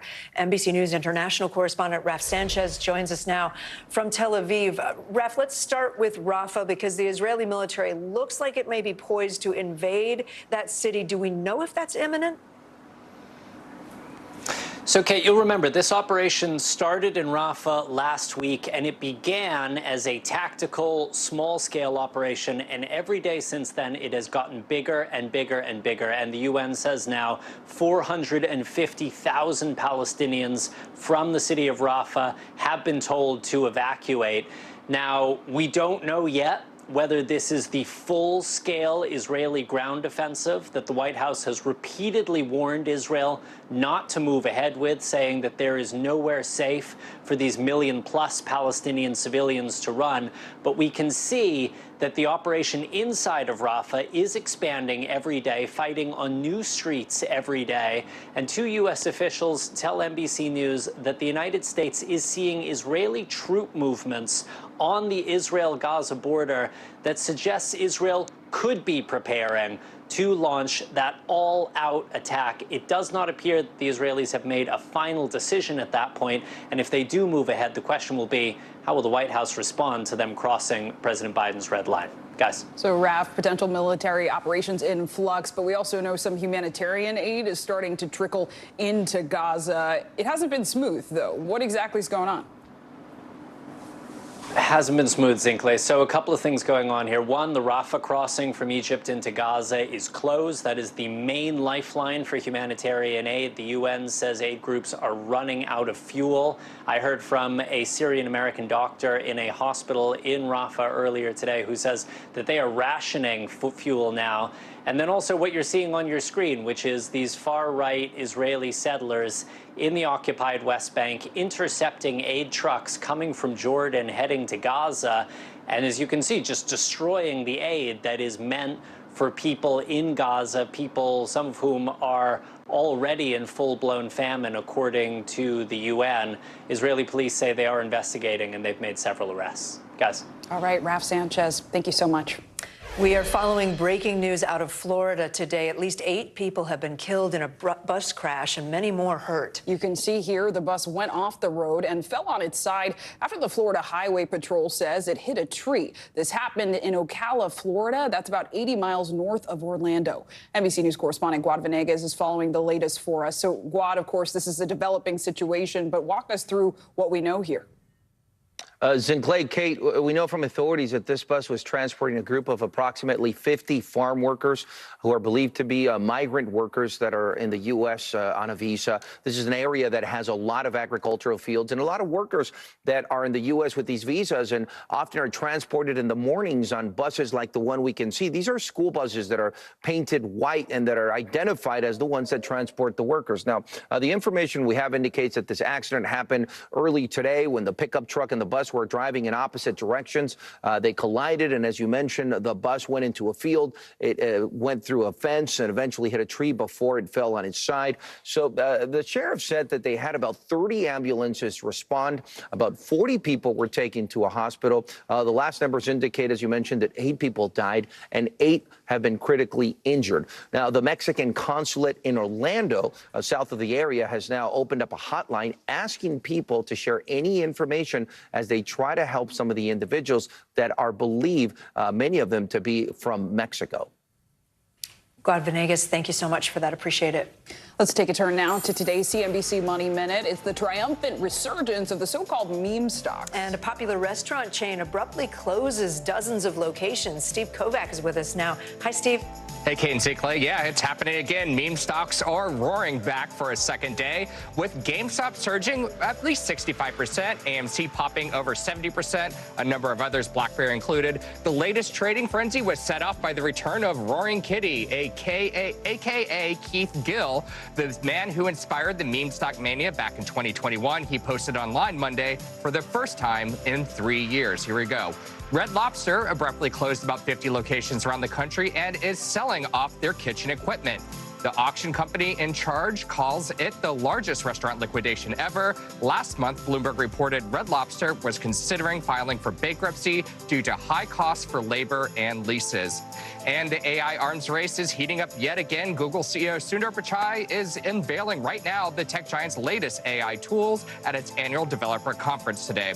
It comes just a day after competitor OpenAI introduced its newest model, GPT-4o, which includes real-time voice responses with no delay and can interact across images and text and audio. Guys, I'll send it back over to you. So incredible how evolved that tech is. Anybody else feel like they can't keep up with all of this? No. And I cover this stuff every day. There we go. Right. Steve, thank you. Thanks. Still ahead, meal prep can be daunting, right? But it can really help you stay healthy and save money. An expert gives us simple steps to make the process easier. But first, moments of terror at a Louisiana church. What made this pastor duck for cover behind the altar? We'll tell you next. You're watching NBC News Daily.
News lives in the now. The front lines are still very active. This is like quicksand, and officials say an entire town is cut off. This close to actually understand why people had to jump in the ocean. News for the generation of now is NBC News Now. Fire has grown leaps and bounds. What you see behind me is typical. How you doing? Pretty bad.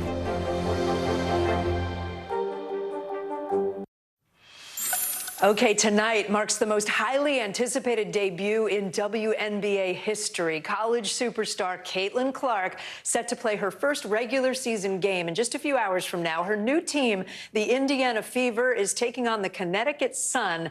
It's not only a big night for Clark, but for the WNBA, looking to draw in way more fans this year. NBC News correspondent Stephanie Goss gets all the good assignments, and she's at Mohegan Sun Arena, where the game is played tonight. Steph, it sounds like the place is going to be packed to the gills. As we get closer to tip-off, what's the anticipation like? Yeah, I mean, you know, standing room only. I'm very lucky to be among those people who get to watch the game. You're right. I'm so sorry you couldn't get this assignment, Kate, but, you know, they only wanted one of us here. But listen, there's so much excitement around Caitlin Clark. She had such an incredible NCAA career, record-breaking career. Her fans are coming to the WNBA to hopefully see more of that action. And they're already buying tickets, and they're already buying merchandise. This arena here in Connecticut holds about 8,500 people. It's completely sold out. In fact, her next game, when she comes back here, is also sold out, which is wild to think. And it is the first time that the Connecticut Sun has sold out their opener in more than 20 years. Mason, there's a three. It's game time once again for Caitlin Clark, this time in the big league. Tonight, the 22-year-old basketball phenom will suit up for her first regular season WNBA game, playing for the Indiana Fever. This is a dream. This is something I wrote down on a piece of paper when I was in like second grade, like get a basketball scholarship, play in the WNBA. The weight of the moment not lost on Clark. This is what you've kind of worked for and dreamed of, and now you get to put your jersey on for like the first real time. While she'll be sporting a new uniform, her number will stay the same. It looks pretty awesome. I love it. Her new jersey already one of the top selling for a draft pick in any sport. The excitement from her record-shattering run in the NCAA tournament has only gained momentum. The Indiana Fever select Caitlin Clark, University of Iowa. Clark and the Fever now enjoying one of the high-profile new changes at the WNBA, private flights for teams. With sold-out games and record merch sales, the Caitlin Clark effect shows no signs of letting up. WNBA preseason games, right, guys? Yeah, right. Have we ever seen national television talk about this? And her popularity has been translating to dollars. According to StubHub, Indiana Fever ticket sales are up 13 times from last season. As for her own earnings, Clark will take home a base salary of just over $76,000 this year. But a deal with Nike will reportedly pay her $28 million over 8 years. This weekend, the Fever celebrating Clark after she missed her graduation from Iowa due to her new gig. Clark's impact now reaching new heights she says she's ready for. I think it'll definitely be a good challenge for me, and I think that's one of the reasons I decided to leave college is just, something new. WNBA says it's getting bigger, adding a 13th team today, Kate. All right, Steph Gosk, thank you so much. Now to some terrifying moments captured on camera. Members of a congregation were seen running and ducking for safety after authorities say a teenager who had a gun interrupted a ceremony. NBC News correspondent Blaine Alexander shows us how tragedy was averted. It was the most sacred of spaces. At St. Mary Magdalene Church in Abbeville, Louisiana, 60 children were poised to take their first communion Saturday. That this sacrament, when suddenly a man approaches the priest, whispering in his ear. Holy Mary. Moments later, Father Nicholas Dupree abruptly stops the service as chaos erupts. According to church officials, a suspicious person opened the back door. Members immediately confronted him and led him outside, calling police. Authorities say he was armed with a gun. Inside, the video shows clergy members ducking for cover, altar servers scrambling to safety as police rush in, guns drawn, checking for any additional threat. Just get a hold of your child, go slowly. The suspect was a 16-year-old white male, police say, dressed in all black. He was arrested, then taken to a hospital for mental evaluation, charged with terrorizing and 2 counts of juvenile gun possession. Incredibly, police say there were no injuries. Hallelujah. The scars were clear. It bears a shocking similarity to yet another close call last week at a Pittsburgh church when a man approached the pulpit and aimed directly at the pastor, who was spared, police say, only when the gun jammed. Back in Louisiana, the church plans to have law enforcement stand guard at every service going forward, as more houses of worship are forced to mix the power of prayer with the presence of police. Blaine Alexander, NBC News. Coming up, the Secretary of State makes an unannounced visit to Ukraine. You're watching NBC News Daily.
Mornings are full of possibility and energy.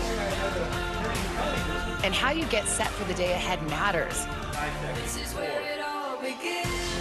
Take charge of those first hours. It's about getting caught up. And really, it's about getting ahead. And that's what drives us every morning. Because every day deserves the best start. This is where it all begins. Now to a story that may give you the creepy crawlies. A curator from the American Museum of Natural History was detained in Istanbul, accused of smuggling spiders, tarantulas, and scorpions. The venom from those samples is worth millions of dollars, but he claims everything he did was legal. NBC News International correspondent Matt Bradley has the story. As museum curator Lorenzo Prendini makes his way through the airport in Istanbul, inside his bags are roughly 1,500 spiders, tarantulas, and scorpions, with venom worth up to $10 million per vial. Police in civilian clothing talking to him at security before taking his bag into a back room, pulling out dozens of sealed bags and vials containing various types of scorpions, spiders, and tarantulas, endemic to Turkey. The Istanbul police say they also seized 88 bottles containing liquids and accused Prendini of trying to smuggle the specimens out of the country. But the curator, who was detained by the Istanbul police Monday and has since been released, tells NBC News the arrest was a, quote, total hit job. Writing in part in his statement, I have permits to do this work in collaboration with colleagues at a Turkish university from the relevant Turkish ministry. I presented them to the police at the airport, but they completely ignored this. The American Museum of Natural History hasn't responded to NBC's request for comment. According to its website, Prendini works as a curator for the arachnid collections. My work is focused on primarily discovering and describing new species, going out into nature and finding these animals, understanding how they're distributed geographically over the landscape. In a video posted in 2012, he describes precarious situations he found himself in while on the job. From being shot at by policemen in Puerto Rico to having run-ins with farmers who, accusing us of stealing their sheep in South Africa, encounters with lions and leopards. Matt Bradley, NBC News. A Texas man has reclaimed a Guinness World Record at the age of 106. NBC News correspondent Rahema Ellis shows us how he jumped back into the record books. For Texas centenarian Al Blaschke, his daredevil days took off in his golden years. Al first trying his hand at skydiving in 2017 as a way to celebrate his 100th birthday. Oh, wow. Wonderful. Pretty amazing, fantastic. Isn't it? His second skydive at age 103, earning him the Guinness World Record for oldest tandem skydiver. But since then, Swedish great-grandmother Rut Larson broke that record in 2022. Al upping the rivalry, vowing to take that title back, teaming up with Texas Governor Greg Abbott. He says he'd jump with me. He's a man of his word. The pair jumping from 9,000 feet last November. What do you think, Al? We just broke the world record. I lost my breath. You lost your breath? I can't hardly talk. You're looking good, buddy. Well, I wasn't paying any attention to that. I was just paying attention to what was going on. It was a little bit unusual, a little bit chillier than I'm used to. Now, Guinness World Records has made that attempt official. At 106 years old, Al is still smiling. You're smiling. The whole world smiles with you. Happy to be back on top of the skydiving world. And every letter I write and every Christmas card I send, keep smiling. Always. We did it. We did it again. We did it again. Rahema Ellis, NBC News. Oh my gosh. Wow. Goals. Hashtag goals, Rahema. Thank you. Well, coming up, other goals. Kelly Clarkson, we love her. Well, she's going to open up for the first time about her weight loss journey. But first, time for today's Daily Snapshot. Meet Comet, a Shih Tzu from Ohio. He won the toy group last night in the Westminster Kennel Club Dog Show. Comet is one of 2,500 dogs competing at this year's event in New York. There are more than 200 breeds represented in 7 groups, including the newest addition, a Lancashire Heeler, which is making its debut as part of the herding group.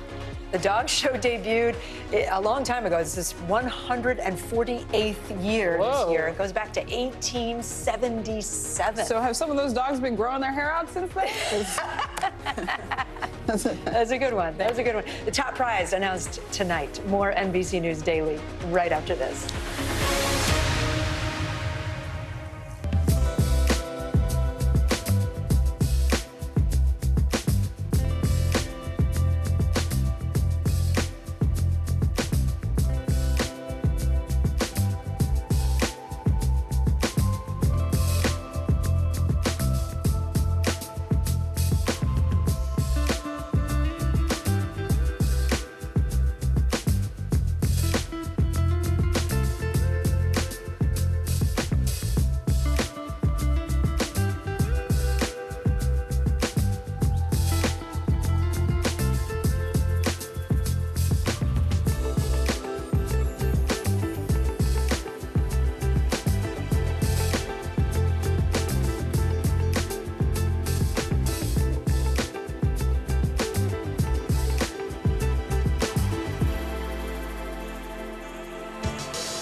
The NBC News mobile app. Get connected to your favorite news shows. For the top stories, breaking news, and live video, download the NBC News mobile app now.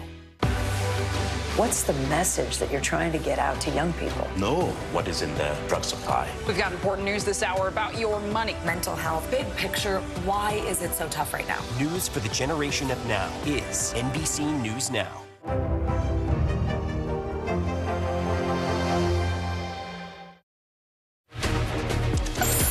Bottom of the hour now. Here are some of the stories making headlines on NBC News Daily. The United Nations says approximately 300 people are dead after severe flash flooding hit Afghanistan. The country has been getting unprecedented rainfall since last Friday, damaging or destroying thousands of homes. Afghanistan's Taliban government relies on international humanitarian aid to deal with natural disasters. It's unclear whether many neighboring countries are providing assistance, but Qatar's foreign ministry says it is ready to cooperate with Afghan authorities. The charity founded by Prince Harry and Meghan Markle has been declared delinquent. That means it cannot raise or spend money. According to the California Attorney General, the Archwell Foundation has either not paid its annual registration fees or failed to submit an annual report. A source close to the foundation said that everything was submitted on time, but it appears a check got lost in the mail. They expect the issue to be resolved in the next few days. Take a look at this video of firefighters rescuing a dog who got stuck in a wall. The dog, whose name is Faye, had crawled into a wall through a small plumbing access door. Faye got stuck under a bathtub for 2 hours, refused her family's pleas to come out. Firefighters came to her rescue, though, and opened up the wall to let her escape. And Faye is doing just fine now. Secretary of State Antony Blinken made a surprise visit to Ukraine today to reassure Ukrainians the United States stands with them. Blinken met with Ukraine's president and heard from anti-corruption leaders. The visit comes as Russian forces make gains on their ground assault in the north, attacking new areas around Ukraine's second largest city. NBC News International correspondent Josh Letterman is following the latest developments for us. So, Josh, we'll get to Secretary Blinken's visit in a moment. But first, talk to us about what's going on the ground in Ukraine.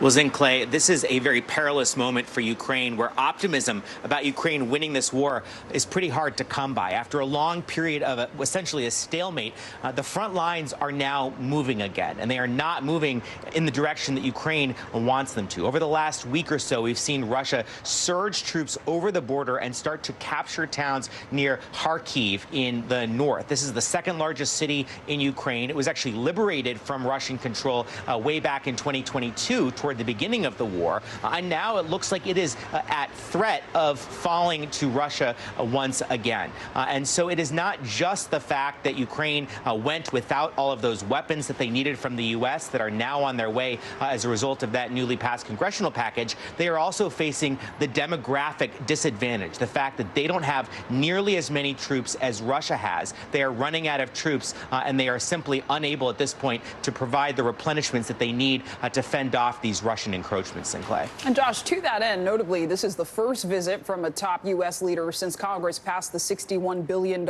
aid package for Ukraine last month. What was Blinken's main message there? Well, a big message was solidarity and reassurance that the U.S. is not going to leave Ukraine on its own, despite the delays in getting that congressional aid package passed. In fact, Secretary Blinken acknowledged that the delay in getting that aid to Ukraine had left the country vulnerable, and he also conceded that this is a really difficult time. Take a listen. The coming weeks and months will demand a great deal of Ukrainians who have already sacrificed so much. But I have come to Ukraine with a message. You are not alone.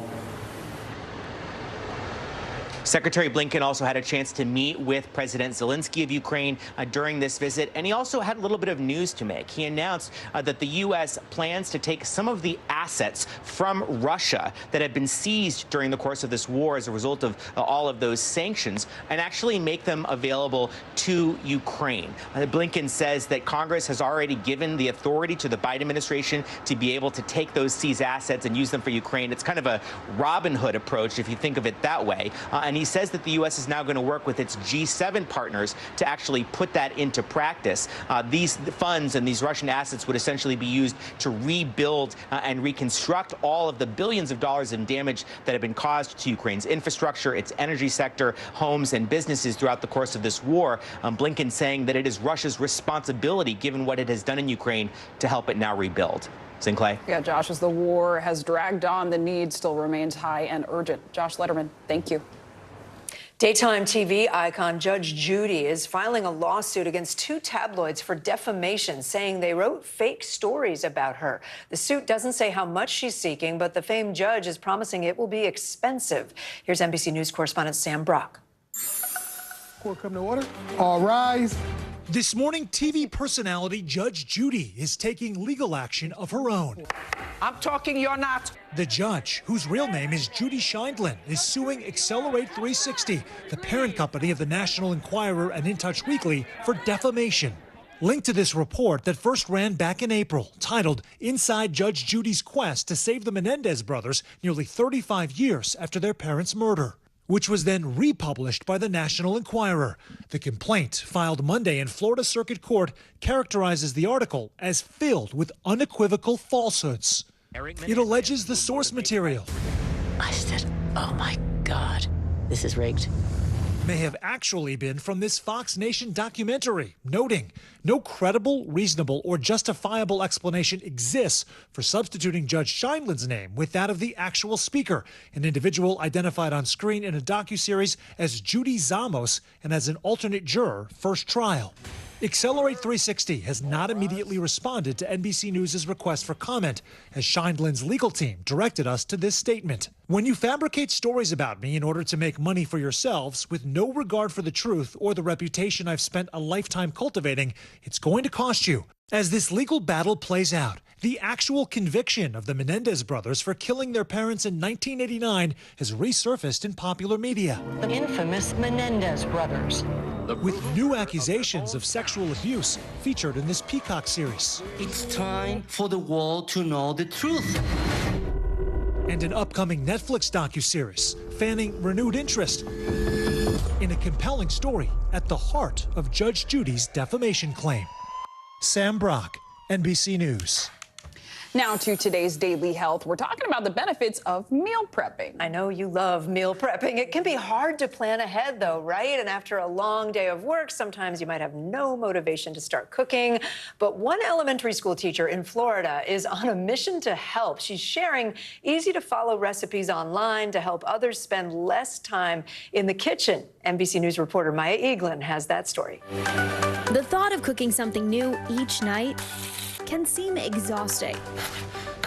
We've all been there, ordering takeout and watching groceries spoil instead of cooking a healthy meal at home. This easy weekday dinner is one of my all-time favorites. Sylvie's a Florida elementary school teacher and influencer, helping her 35,000 followers cook away that stress. What are we going to be making? We are going to make a Mediterranean salad 3 ways, but just a few simple ingredients because simplicity is key. I'm going to start by chopping my cucumbers. So Sylvie, when did you start meal prepping? So I started meal prepping when I became a teacher. It helps you budget for the week, right? Absolutely. So I save so much money by buying everything on Saturday or Sunday, and then I just, I make my meals with those ingredients. Data shows the average American household spends almost $4,000 each year dining out.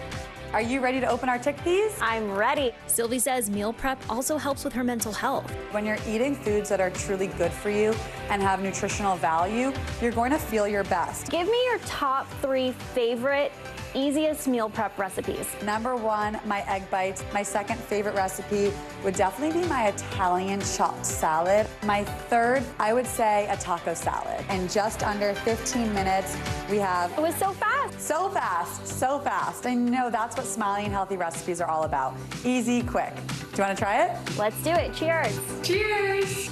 Maya Eaglin, NBC News.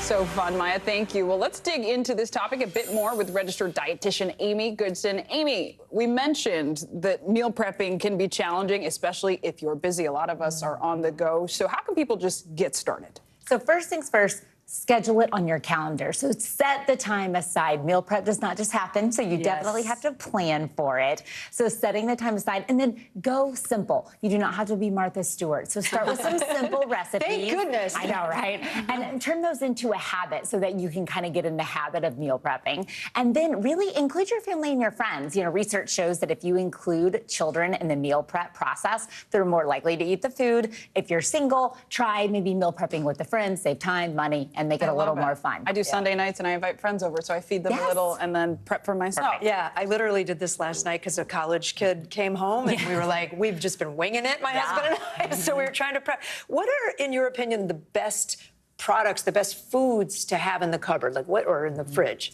Yeah, so one of the best foods to meal prep are proteins. So think about grilling chicken or, doing your ground beef in the skillet, because then you can have those proteins ready just to add to simple meals during the week. Another good food to really prepare in advance are foods that take a long time to cook. So rice or steel cut oats or beans, if you prep those in advance, they're gonna be a little bit easier to add to meals and recipes during the week. I love it. Just label when you maybe cooked it so you remember how long you've had it. I wonder, any tips for those with dietary restrictions who might have some limitations or allergies? So it can be really helpful for meal planning because you can allow for those allergies or those food restrictions. But if you're cooking in a house with other people, really pay attention to cross-contamination, both with surfaces and with cooking utensils, and then label the food so that the right person gets the right food out of the refrigerator. That's a good We one. heard Maya mention some recipes in her piece. Do you have some recipes for us or some tips on actual meals that you like to prep? Yes. So for breakfast, I love overnight oats. You take oats and like a milk, yogurt, protein shake, nuts, seeds, fruit, pop it in a jar or a bowl with a lid, pop it in the fridge overnight. Also love egg cups in the morning. Quick protein on the go. So you can make them like muffins, store them in an airtight container in the fridge so you can grab your little egg muffin cup each morning. For lunch, I love a bento box. You can make them for kids, make them for adults, mix and match fruits, vegetables, whole grains, lean proteins. And then for dinner, start batch cooking those proteins. Let's say you make a batch of lean ground beef. Well, during the week, you could quickly add it to tacos, to a stir-fry dish, or even to a quick pasta dish. I love it. What about sort of meal prepping on a budget? I know for many people, myself included, it actually helps you sustain your budget, but walk us through that. Yeah, so first you want to plan your meals, because if you plan in advance, you can look for recipes that have similar ingredients, which can help save on waste as well as save on money. And then we really want to make sure that you buy in bulk. So when you buy larger quantities of foods, it's oftentimes less expensive. Yeah, because if you buy single serve, sometimes that's going to be more expensive. And then finally, shopping in season. So when you shop for produce like fruits and vegetables that are in season, because they're in abundance, they're typically going to be more affordable. Bonus is that they usually taste better as well, and they really can help you add more variety to your meal prep, meal planning, because you can include different fruits and vegetables over different seasons. Oh, so good. Lots of good tips. Yeah. Amy Goodson, thank you so much. Appreciate it. Yeah, thank you. And up next, we're going to have an important conversation about teenagers and substance use, how parents can talk about drugs and alcohol with their children in a constructive and positive way. You're watching NBC News Daily.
Hey, I'm Hallie. It's good to be with you tonight. What do we know that voters care about? The economy, right? You are seeing that firsthand yourself on the ground there today. This is two things. It is pretty big medical news. It is also a pretty big mystery. And oh, by the way, it's driven by one of the most controversial people in the United States. What's happening? They have tweaked my monitor, and I can see now you are, in fact, soaking wet. I am deeply sorry. I apologize for the many questions. Will never be questioned. News for the generation of now is NBC News Now. In today's Modern Parenting, a frank conversation about underage drinking. Parents are the #1 reason kids decide not to drink. That's according to the Substance Abuse and Mental Health Services Administration. And their experts say that you should start talking to kids about alcohol before they are old enough to drink. Joining us on set is Annie Grace. She is the author and founder of This Naked Mind, a book and a podcast that helps educate people about alcohol. Annie, great to have you here. Thank you so much. I know some of this is inspired because you went through your own battle with alcohol, and you've used that experience to try to teach people how to talk to their kids and how parents approach that conversation, because it can be tough. Yeah. So what's the best approach? Well, I think the best approach is really just treating your kids as if they deserve your respect, and then keeping them talking. And I think one of the things that we fail to do is we sometimes do something and then we don't explain that even though I'm doing this, this isn't right for you yet. Kids can actually understand so much about how the brain works. And so if you just educate them, the fact that their brains aren't even fully developed. And so drinking for them is a lot different than drinking for you as an adult. And to your point about kids understand more than we may give them credit for, right? So what can parents practically say when they're having these conversations? Yeah, kids are so science-minded. They really want to know about the brain and the body. They want to understand wellness. So one of the things we can talk about is how alcohol, and honestly any addictive substance, it overstimulates dopamine in the brain, which means your body wants alcohol, but it doesn't even necessarily like it. So you get about a 20-minute buzz for one drink, but that's followed by a depressant, which is 2 to 3 hours of kind of a negative, nasty feeling. If you have a second drink, that can be 4 to 6 hours, et cetera. And so when the kids understand that actually alcohol, that's a pretty unfair trade, they might make a different decision. Yeah, it's so interesting. I'm a parent, I told you before, of a teenager and a 20-something. So this is a real thing in my life. I wonder, when you're talking to kids, first of all, when do you start the talking? But also, how do you not condone use, but also accept that maybe it is going to happen a little bit and you don't want them to hide it all from you? Yeah, absolutely. So the truth is that, it's great to start talking to your kids, but well before they're going to have their first drink. And for a lot of kids, that could be very early. 12, 13, 14 years old. And in terms of not condoning the use, you want to make sure that your children are not just understanding what you do, but also seeing you in a way that they feel safe and comfortable. And the main thing is just to keep them talking. So it's not about saying that you're wrong or you can't come to me. In fact, with my kids, I said, hey, no matter what, no matter where, no matter what happens, you tell me you need me to pick you up. I'm not going to get you in trouble. Yeah. Because keeping them talking and keeping that rapport will go further than anything else. Then you'll be the one they come to when something goes wrong. We made a code that they could text us if they just needed to get out of a situation. It's so important that they feel safe, that they can be curious around you as a parent. I wonder, it's not just alcohol though, right? Marijuana is something a lot of young people get curious about. How do you recommend parents have those conversations? I think it's a lot in the same way. As marijuana becomes more and more legal, it's clearly not as harmful from what we can see as alcohol is, but for the developing brain, it is quite harmful. Marijuana affects the prefrontal cortex, which is the last part of the brain to develop in children. And so before the age of 18, and especially before the age of 25, you can actually influence how kids can make decisions later in life or how productive they can be. And so just explaining that to your children, they want their brains to work. They want the best for themselves. And so giving them the autonomy of education. So just to put a point on it, do you advocate for trying to advocate abstinence to your kids? Should you be encouraging them to just steer clear of substance? I think that when you encourage something like abstinence, you're just not being realistic. That's kind of what I thought, but I wasn't sure. And so when you do that, you set them up to fail in your eyes, and then they won't tell you. They won't keep the dialogue going. So I think it's much more about education, because your goal should be that when they leave your house, they are empowered to make their own decisions. Not that they've been living under your rules, and then when they leave, they're just empowered to cast off your rules and kind of go crazy. Really helpful tips and tricks as parents are navigating very hard conversations, but important ones. Yeah, Annie Grace, great to have you with us. Thank you so much. Thank you. And thank you for being with us. We got a lot more news ahead. Yep, you're watching NBC News Daily.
emergency here in Baltimore.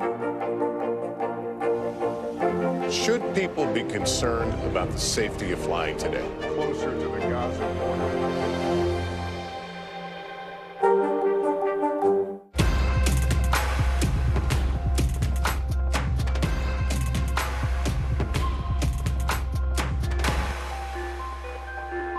More Americans turn to NBC News than any other news organization. Grammy Award-winning singer and talk show host Kelly Clarkson is opening up about her weight loss journey. On her show, Clarkson revealed she's been taking weight loss medication, but clarified that that medication is not Ozempic. Here's NBC News entertainment correspondent Chloe Malas.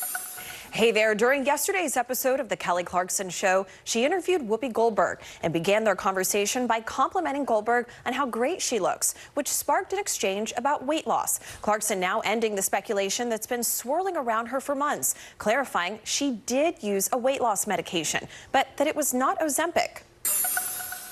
Kelly Clarkson setting the record straight. The Grammy Award-winning singer revealing for the first time that she uses medication for weight loss during a conversation with Whoopi Goldberg on The Kelly Clarkson Show. First of all, it's all the weight I've lost, because I've lost almost 2 people. I have lost a lot as well. I see it. Yeah. Clarkson emphasizing that she does not use Ozempic. Everybody thinks it's Ozempic. It's not. It's something else. But it's something that aids in helping break down the sugar. Obviously, my body doesn't do it right. But says she's on a different medication.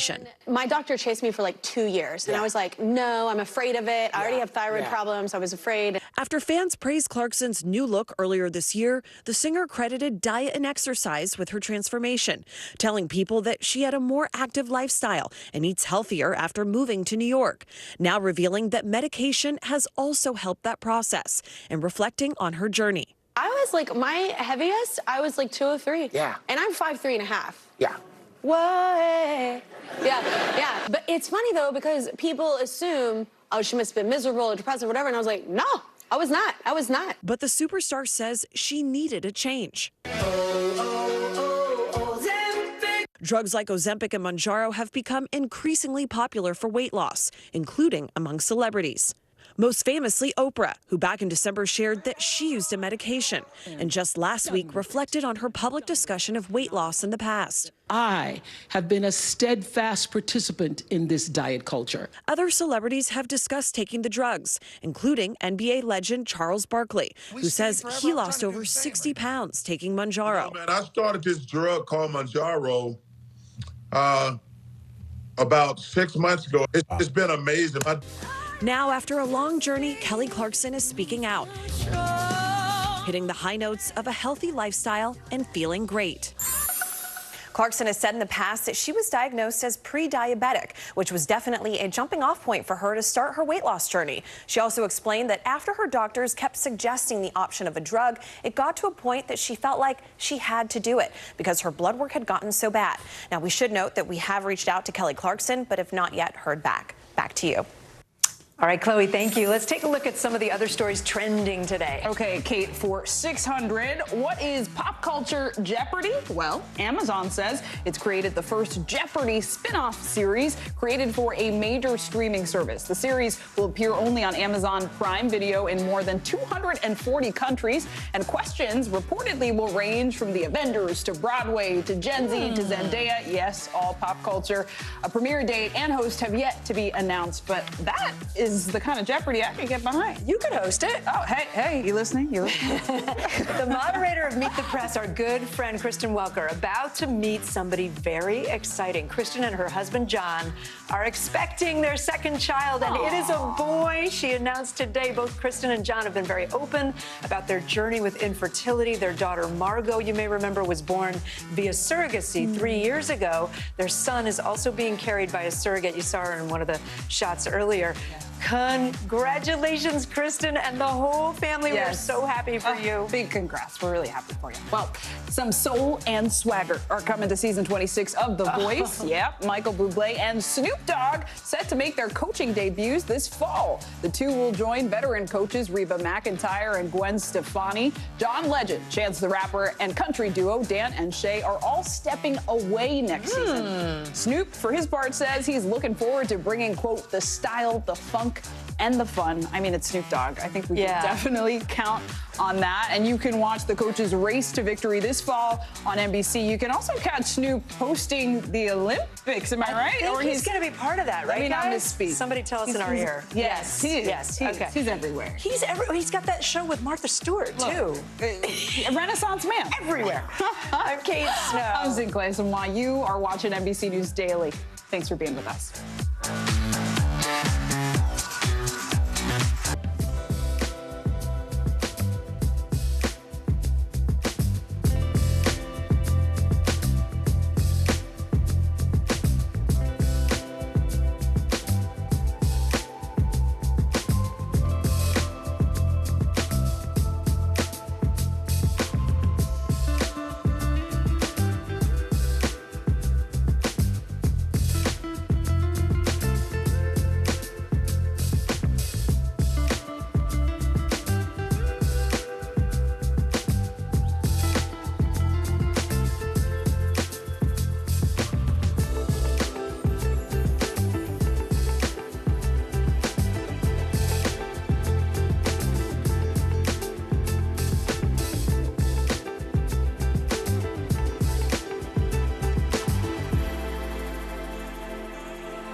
Good Morning begins with hope and optimism, a chance to start fresh. We want to welcome you in to share a moment that brightens your day, because every day deserves the best start. Are you comfortable with the role the Supreme Court is playing in the 2024 election? Is there not more that Israel can do to help the humanitarian crisis? Should abortion be the #1 issue in 2024? If it's Sunday, it's Meet the Press. Hi, everyone. I'm Sinclair Somwa. And I'm Kate Snow. NBC News Daily starts right now.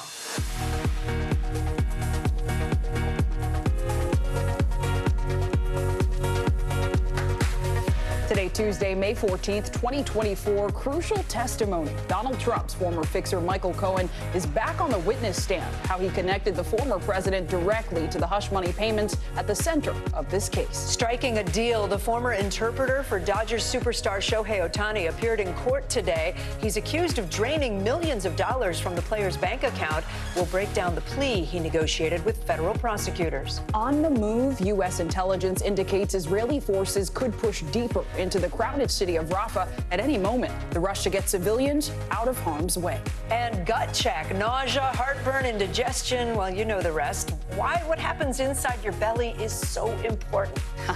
Yes, we do know the rest, but I'm excited to get a little more informed about how to take care of ourselves in that arena. Yeah, we're going to talk to a doctor about that coming up. But we are going to start this hour with a critical day of testimony in former President Trump's hush money trial. Michael Cohen, the former president's lawyer and fixer, is on the stand for a second day. Prosecutors say he will be their last witness now. Cohen testified that former President Trump ordered him directly to pay off adult film star Stormy Daniels. When prosecutors asked why he lied repeatedly about what the payoffs were for, Cohen said he did it, quote, in order to protect Mr. Trump. Also today, a New York State appeals court upheld the gag order on Mr. Trump in this case. Judge Merchan has ruled that the former president has violated that order 10 times, and he's threatened jail time for any future violations. NBC News correspondent Rahima Ellis is outside the courthouse, and here in studio with us, NBC News legal analyst Danny Savalos. Rahima, let's start with you outside there. Trump's lawyers are cross-examining Cohen after prosecutors finished their questions earlier today. What are some of the key points they hit on with Cohen? Well, they came right out of the gate, gangbusters. Todd Blanche, who is the defense attorney, this is his first question. Now, let me read it to you. He said, Mr. Cohen, he's told him what his name is. We have never met. And then he says, Blanche says to Cohen, you went on TikTok and called me a crying little S-H-I, and you can imagine the last letter on that. Cohen says, sounds like something I would say. There was immediately an objection, which was sustained. And it should be mentioned that the jurors of color we're getting from the courtroom are going back and forth looking at the defense and looking at Cohen. And it says that one has a slight grin. The rest are rather stoic about this. It seems as though the defense is trying to get under Michael Cohen's skin to show that Michael Cohen that we've heard so much about, that he's a pit bull, that he's a manic, that he's someone who is very aggressive. But he hasn't been able to do it yet. And for the most part, Cohen has been giving yes or no, or I think it sounds like me. And in some ways, according to some color we also have, it seems that Cohen is frustrating the defense attorney and making this difficult for him. And we'll just see how long this lasts as this cross-examination is just getting underway.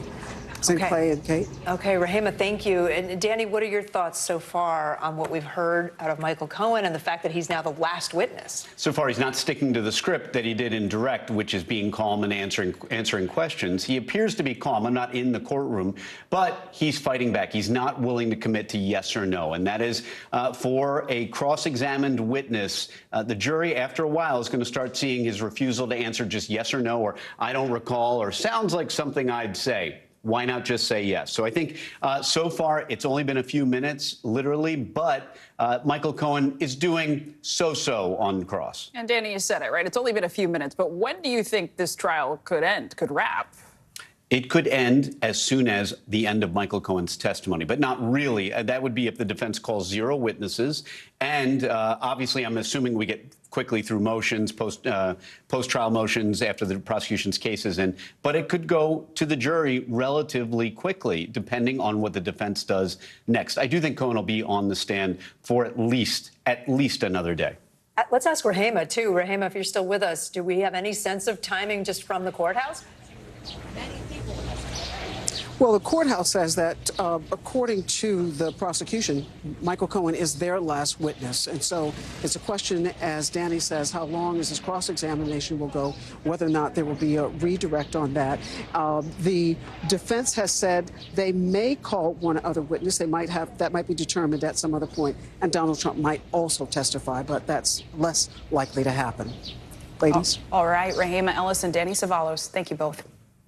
The former translator for superstar baseball player Shohei Ohtani was back in court today. 39-year-old Ippei Mizuhara is accused of illegally moving $17 million out of Ohtani's bank account without his knowledge to pay off gambling debts. NBC News correspondent David Noriega is following the latest for us. So, David, first, walk us through what happened in court and what should we be expecting next? So we're still waiting for updates. The hearing, as far as we know, is ongoing. We do know that this case has been assigned to a judge in Santa Ana, Orange County, where this investigation into an illegal sports betting operation has been based. Today's hearing is largely procedural. Mizuhara is expected to plead not guilty, even though we know from prosecutors that he has agreed to a guilty plea. So he has to do that today in order to then schedule a future hearing in which he will formally enter that guilty plea. It's thanks to his cooperation with prosecutors that a lot of the facts in this case aren't disputed, such as the really staggering nearly $17 million that he allegedly stole from Ohtani, the fact that he was placing, an average of 25 bets a day, that he won and lost hundreds of millions of dollars in these bets and was about $41 million in the hole. This is, today is a small step towards the ultimate resolution of this case, but there's really no expectation that we'll see any fireworks, given that Mizuhara is cooperating with prosecutors and, from what we're told by prosecutors, has agreed to plead guilty. Guys?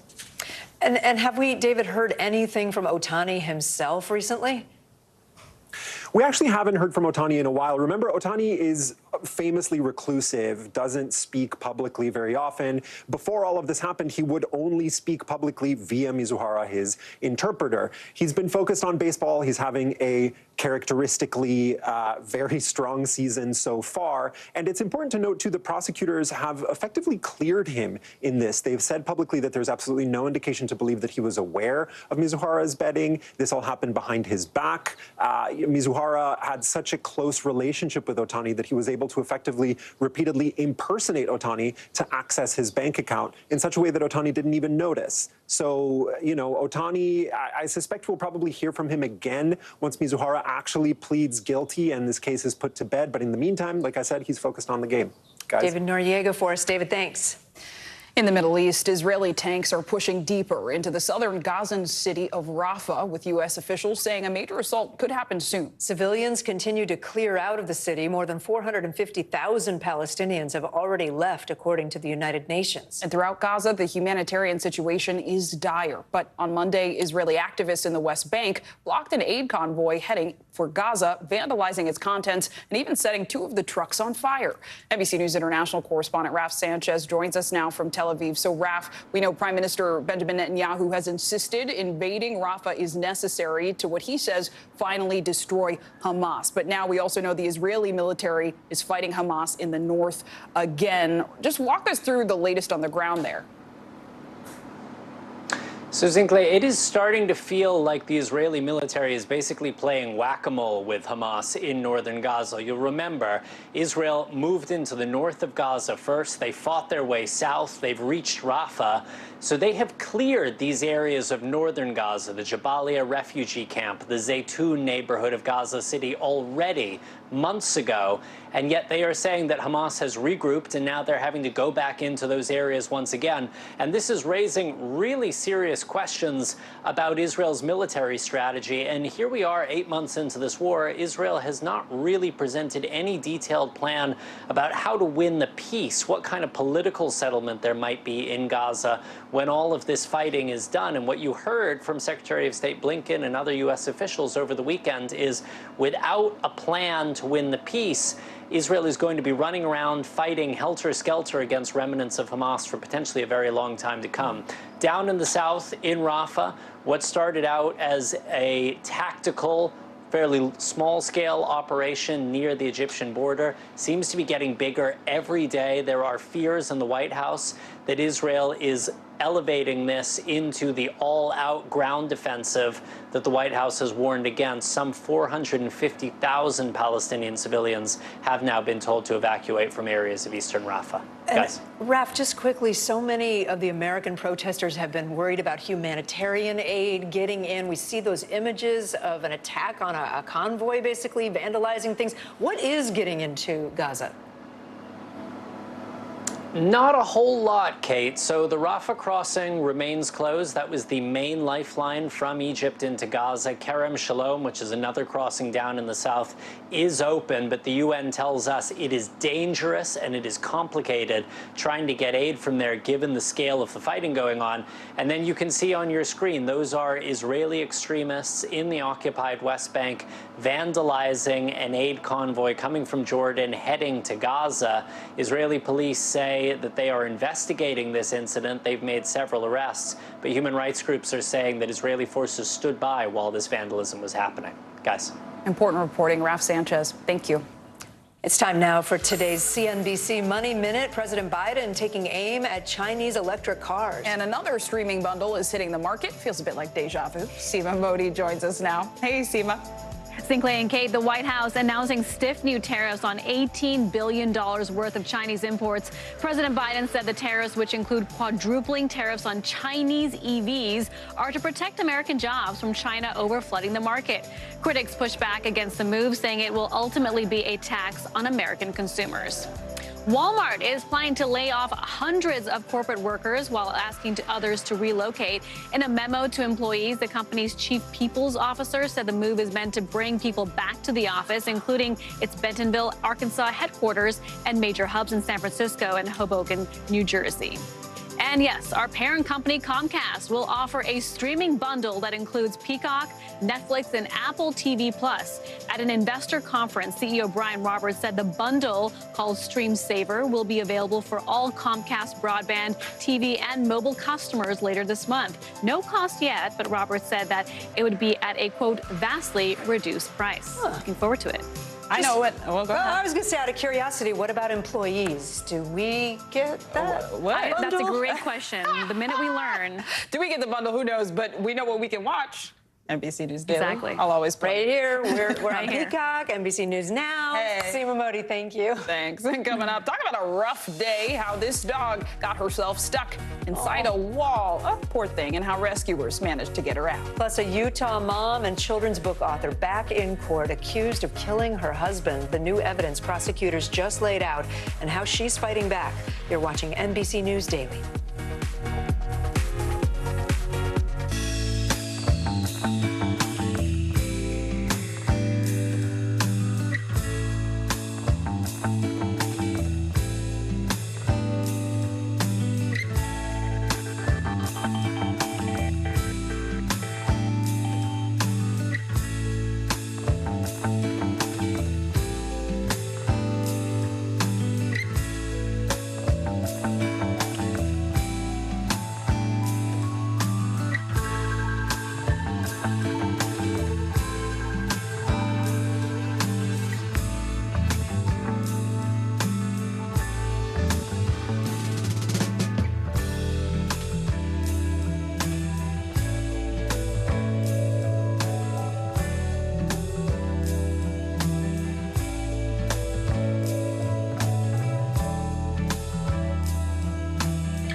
Good to have you with us. I'm Joe Fryer. And I'm Savannah Sellers. Developing right now on Morning News Now. Growing frustrations over the migrant crisis. Reports of new drone attacks by Houthi militants. The storm is creating dangerous conditions all across the region. Now let's get to some financial headlines. New rules are coming to cap credit card late fees. Talking tuition as a new class of freshmen gets ready to go to college. This is a big decision for families. Do you think this could impact how people vote? 100%. Morning News Now, streaming weekdays at 7. The woman accused of killing her husband and then writing a book about grief faces a key court hearing this week. It could determine whether the case against Corey Richins goes to trial. NBC News correspondent Liz Kreutz has the latest. The mom accused of fatally poisoning her husband with fentanyl and later writing a book about grief, appearing back in court one last time Monday before a critical preliminary hearing. Wearing a red turtleneck and black blazer, Corey Richins remaining silent as the murder case against her enters its next phase, with prosecutors now laying out what they say is the evidence against her. In new filings, investigators saying the 34-year-old mom of three was financially motivated to kill her husband, Eric, that she owed more than $3 million the day he died, and that she was having an extramarital affair and wanted a divorce. The prosecution says a witness says Corey told them it would be better if Eric Richins was dead. The realtor was arrested last year after first appearing on local television to promote a children's book she wrote inspired by her husband's death in 2022. So my husband passed away unexpectedly last year. But a month after that interview, investigators charged her with murder. According to court documents, the night her husband died, Corey told police she had made Eric a Moscow mule that he drank in their bed. Autopsy results later finding he had 5 times the lethal amount of fentanyl in his system. 5 times the lethal dose is not accidental, Your Honor. That is someone who wants Eric dead. His family later telling investigators Eric believed Corey may have tried to poison him more than once. He felt like Corey was trying to kill him, and that if he did die, that she should be investigated for that. Corey has not yet entered a formal plea, but she and her family say she is innocent. She loved Eric. She loved her family more than anything. Corey back in court for 2 hearings this week, a judge ruling that a divorce attorney she met with can't be forced to testify about what they discussed. Meanwhile, Corey sentenced to time served in a separate misdemeanor assault charge stemming from a confrontation she had with her husband's sister shortly after his death. Liz Kreutz, NBC News. Liz, thank you. Well, today, some of the students at Columbia University in New York participated in graduation ceremonies that looked different than previous years. After weeks of protests on campus, which included protesters seizing a building, the university decided to cancel its main commencement with all of its graduates. Instead, individual Columbia schools and colleges are holding smaller ceremonies to honor their graduates. NBC News correspondent Antonia Hilton has reported extensively on the protests at Columbia. So, Antonia, what was the energy like today at these ceremonies, and how did it compare to years prior? The energy was actually overwhelmingly positive, which may come as a surprise after all of the grief and tension that has been on this campus in recent weeks.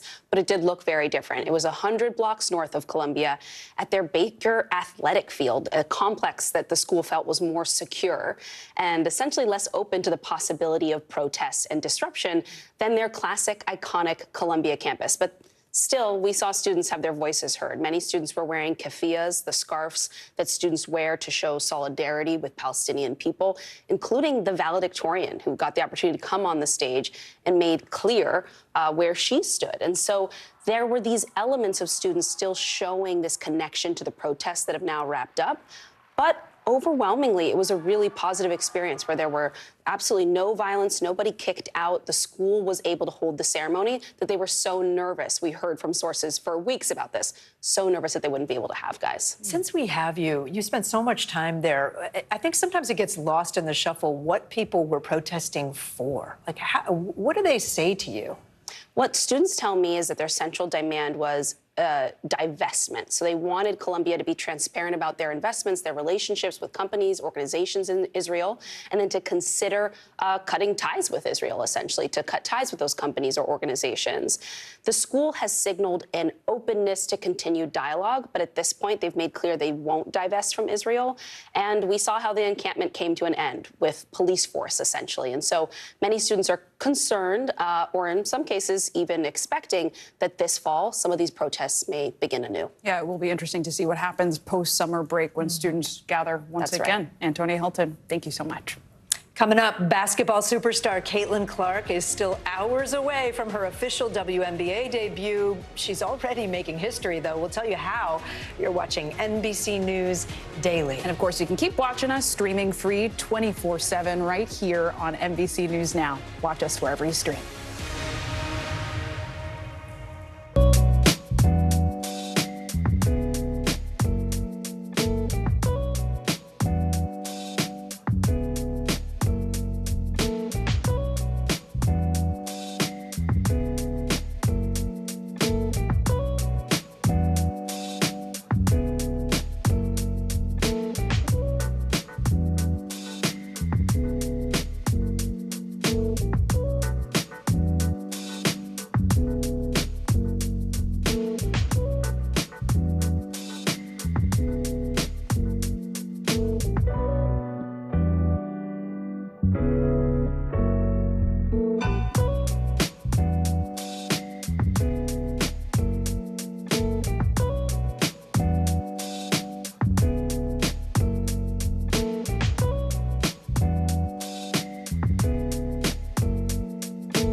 mornings are full of possibility and energy. And how you get set for the day ahead matters. Take charge of those first hours. It's about getting caught up. And really, it's about getting ahead. And that's what drives us every morning. Because every day deserves the best start. This is where it all begins. Welcome back. A second state has now banned lab-grown meat. Alabama has joined the state of Florida, now prohibiting, quote, the manufacture, sale, or distribution of food products made from cultured animal cells. Supporters of the bill argue it protects the jobs of farmers from lab-grown meat competitors. But critics, including some meatpacking trade groups, say it sets a bad precedent and reduces consumer choice. Advocates for lab-grown meat also argue it would provide an easy source of protein for people around the world and lessen the environmental impact of livestock. State officials in Kentucky, Arizona, West Virginia, and Tennessee are working on similar bans. We have talked a lot about the concerns over artificial intelligence, but for a 21-year-old woman from Rhode Island, AI was able to give her back something she thought was lost forever. NBC News correspondent Ellison Barber has more.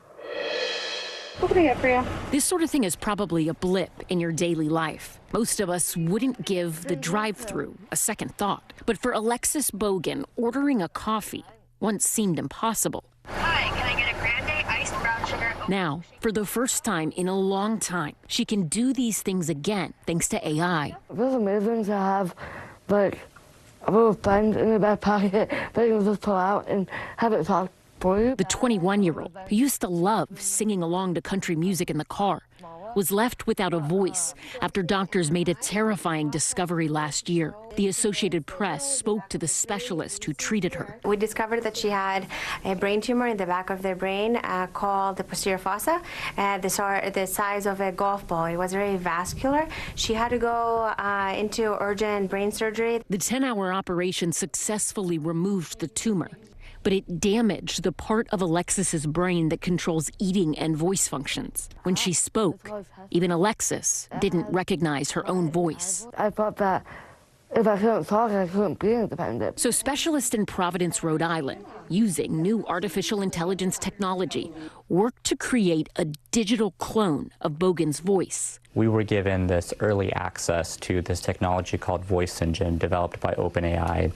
Taking 15 seconds of audio, it can recreate someone's voice. They used an audio sample from a clip well before the surgery where she talked about cooking. You can chop up cucumbers and put this in here. Now, with just a few keystrokes on her phone, AI brings her voice to life. It feels amazing to get my voice back. And AP reporter Matt O'Brien was there as Alexis got her voice back. She kind of voiced some of her feelings about this technology and how it was bringing back a piece of our identity that she felt she had lost. AI is already expanding access for people with disabilities. Last year, we spoke with Brian Fischler. He's legally blind, but uses a virtual assistant powered by AI as a second pair of eyes. Where is the shampoo? The shampoo is located on the bottom shelf towards the left side of the picture. Having this kind of information in the palm of my hand, it's just going to change so many things. Alexis is one of the first to get her own voice back using AI, but those who specialize in the technology hope she's not the last. The doctors that worked with Lexi are already starting to work with other people at the same hospital. A medical breakthrough helping Alexis Bogan rediscover something that always made her unique, her voice. Now I can have some of my independence back because I have this technology. Ellison Barber, NBC News. I love that so much. So often we report on some of the harms of new tech, but there's also a lot of important innovation. Upsides. Yeah, Ellison, thank you for that one. Well, coming up, Kelly Clarkson sets the record straight, what she revealed about her dramatic weight loss for the very first time. But first, time for today's Daily Snapshot. Meet Comet. He's a Shih Tzu from Ohio, and he won the toy group last night in the Westminster Kennel Club Dog Show. Comet is one of 2,500 dogs competing at this year's event in New York City. There are more than 200 breeds represented in 7 groups, including the newest addition, the Lancashire, which is making its debut as part of the herding group. The dog show is in its 148th year, dating back to 1877. Ooh. And I said it before, and I'll say it again. I feel like these dogs have been growing their hair out since back then. That's some impressive. Some of them. Not the one with that one. Look at that long hair. Yeah, the top prize, Best in Show, will be announced tonight. So watch out for that one. Oh, yeah. I love it. Good stuff. More NBC News Daily coming up right after this.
Fire has grown leaps and bounds. You see behind me is typical. How you doing?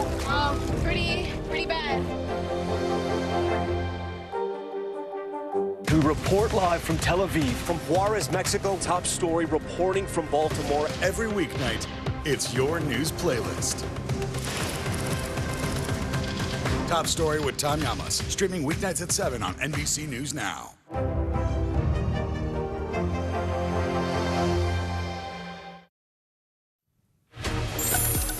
Bottom of the hour now. Here are some of the stories making headlines on NBC News Daily. The United Nations says approximately 300 people are dead after severe flash flooding hit Afghanistan.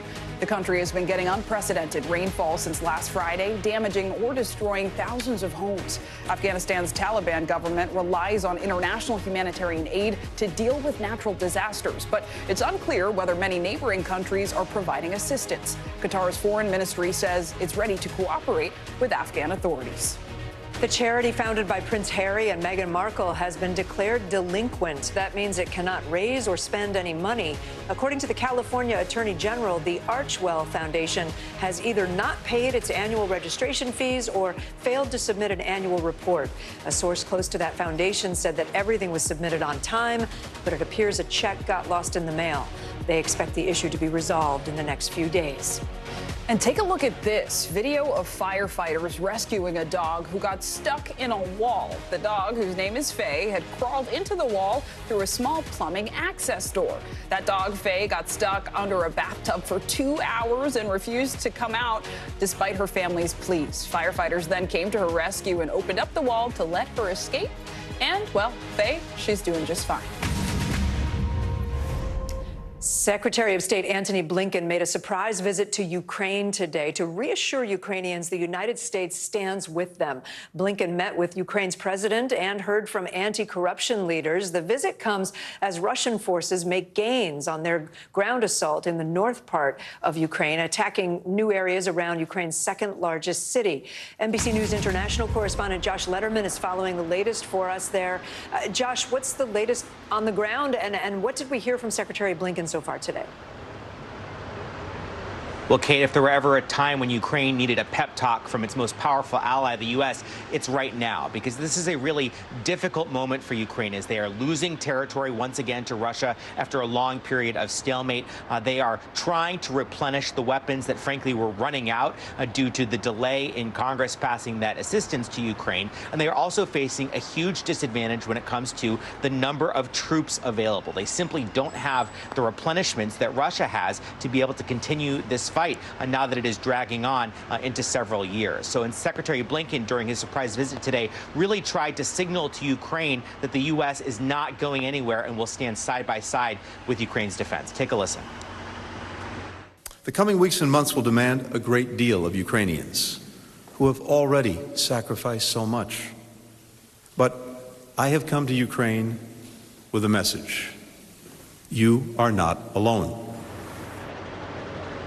Secretary Blinken actually acknowledged, Kate, that the delay in the U.S. passing that assistance for Ukraine had left Ukraine's defenses vulnerable. But he also came with an announcement. He said that the U.S. is now working to take Russian assets that have been seized during this war as a result of sanctions and actually make them available to Ukraine in kind of a Robin Hood approach to trying to provide for the redevelopment and reconstruction of Ukraine, which has suffered billions upon billions of damages in losses to its infrastructure, to homes and businesses, to its energy grid. And he says that the U.S. now, with authority from Congress, is going to work with G7 partners to try to get that funding sent over to Ukraine.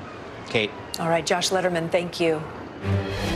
We're following breaking news out of Florida. At least 8 people have been killed in a bus crash and many more hurt. You can see here where the bus went off the road and fell on its side after the Florida Highway Patrol says it hit a tree. This happened in Ocala, Florida. That's about 80 miles north of Orlando. NBC News correspondent Guad Venegas is following the latest for us. So, Guad, the story is rapidly developing, but walk us through what we know here. Clay, the Florida Highway Patrol believes that this bus was transporting about 50 farm workers early this morning. They were traveling on a road. This pickup truck was traveling in the opposite direction. When they collided, the bus drove off the road. They believe it went through a fence, hit a tree, and then ended on its side. The sheriff said that they had about 30 ambulances arrive at the scene, and about 40 individuals were transported to local hospitals. We know now that at least 8 have died. 8 were critically injured, according to the last report. And we know that these are migrant workers from the area. This part of Central Florida is known because of its agricultural industry. This is an area where they farm tomato, watermelon, bell peppers, and other fruits and vegetables. And there are a lot of farm workers that are migrant workers, come to the U.S. on visas. And every morning they travel to different farms on these white school buses. So it's not uncommon to see them being transported on these buses. Now, authorities are looking into what may have caused the accident. They said they were also looking into the weather. In fact, when they spoke to the media today, they were under rain, so they wanted to see if the weather may have influenced the accident. The Mexican consulate in Orlando has also made a phone number available. They're asking for information for any of the affected members of the Mexican individuals, members of their families, or anyone else that would like to either share information or ask for information. But as of now, we have not received any official information of what countries these migrant workers were from. Sinclair. Yeah, more details to come. Guad Venegas, thank you. Artificial intelligence is poised to be a game changer when it comes to how we learn, how we work, how we live our lives. But now we're getting a look at just how dramatic that change could be. OpenAI, the company behind ChatGPT, rolled out the newest version of the language model on Monday. Instead of typing in your request, now you can talk to ChatGPT, and it responds in a way that's downright human. Plus, the complexity of the conversations that it's having might leave you speechless. Watch as ChatGPT guides a user through solving a handwritten math problem. Ah, I see it now. You wrote down 3x plus 1 equals 4. Yep, exactly. So what's the first step I should take to try to solve this? The first step is to get all the terms with x on one side and the constants on the other side. So what do you think we should do with that plus 1? Okay, I'm going to try to subtract 1 from both sides, and then I'll see what I get. Great idea. Wow. NBC News business and data correspondent Brian Chung joins us now. Brian. X equals 1, by the way. Like, I was doing that in my head so much faster. I'm just going to say X equals 1. You may have been doing it faster, but I got to say, I'm still processing what we just heard. I mean, that's kind of impressive. Sounds very human-like. How advanced is this new model, and what else is it capable of doing? Yeah, well, I mean, it's remarkable either way that our phones are going to start to do these advanced math problems and even other types of things as well. So in the unveil of this, what they call a 4.0, which stands for Omni. That's a technology they're using to kind of describe these new additions. They're also including translations, real-time audio translations, which if you imagine while you're traveling could break down some of those language barriers. But they also included, broadly speaking, voice. So think of Siri, right? Apple unveiled Siri. Now they're trying to incorporate AI. What OpenAI did is the reverse. They did the AI first, and now they're trying to add voice to it. Take a listen to one example of how they even added emotion to the AI model. Take a listen. Once upon a time, in a world not too different from ours, there was a robot named Byte.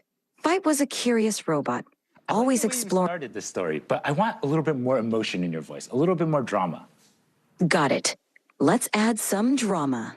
Once upon a time, in a world not too different from ours, there was a robot named Byte. No, ChatGPT. I really want maximal emotion, like maximal expressiveness, much more than you were doing before.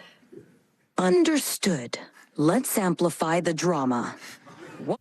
And it got even more dramatic in that reading. So you're starting to hear the emotion here, so much so that the founder of OpenAI, Sam Altman, he tweeted the word her yesterday, which is a reference to that Joaquin Phoenix movie, right, where Scarlett Johansson plays the AI. And some people were saying maybe it even sounds a little bit like her. It's not Scarlett Johansson. Right. Doesn't somebody fall in love with her? There's the emotional attachment. Not there yet. So, I mean, it is kind of scary, at least for people of my generation, like to look at this and be like, this is really going to happen. But how soon will this be available to all of us publicly? Yeah, well, again, the software's not sentient yet, but I mean, this is rolling out as we speak. So OpenAI, they say that this brand new version of the model, it's going to gradually roll out in terms of features.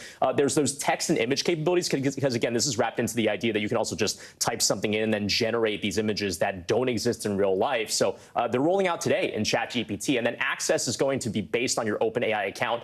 It's not necessarily free for everyone if you use it heavily, if you're asking it like 100 questions where you're going to need a paid version of this subscription. Okay. So it's kind of pay as you use. But again, I mean, this is something that's rolling out. But to try it out, you can just sign up and you can try. Exactly. All right. And then, you know, we've mentioned OpenAI, ChatGPT a lot, but they're not the only company in this game. Who else are we watching out for, and what are they rolling out? Yeah, so I mean, again, there's many other players in this space when we talk about, Apple as well, right? They have Siri, you have Microsoft's Copilot, Meta's Llama. You also have Anthropic's Cloud. But, you know, Google today, this afternoon, they were unveiling new features as part of what they call Gemini 1.5 Pro. Some really interesting features in there as well. I mean, they were doing advanced math problems that you can just kind of bring your phone up to. They were taking the phone up to a computer screen and saying, hey, here's some code. What exactly does this code do? How can I make it better? It can read 1,500 pages of a document, 100 emails, and summarize it. It can be incorporated into the Google Drive suite, into Gmail, into YouTube. So this is happening very fast, guys. My head goes to the kids and how the kids are going to use it to solve their math problems. No, still do your math, because 3x plus 1 equals 4. X equals 1. And X is 1. Brian Chung breaking it down. Thank Brian you. GPT. Tonight marks the most highly anticipated debut in WNBA history. College superstar Caitlin Clark. Caitlin Clark is set to play in her first regular season game. Her new team, the Indiana Fever, will take on the Connecticut Sun. Not only a big night for Clark, but also for the WNBA as it looks to draw in more fans this year. NBC News correspondent Stephanie Goss gets us ready for tip-off.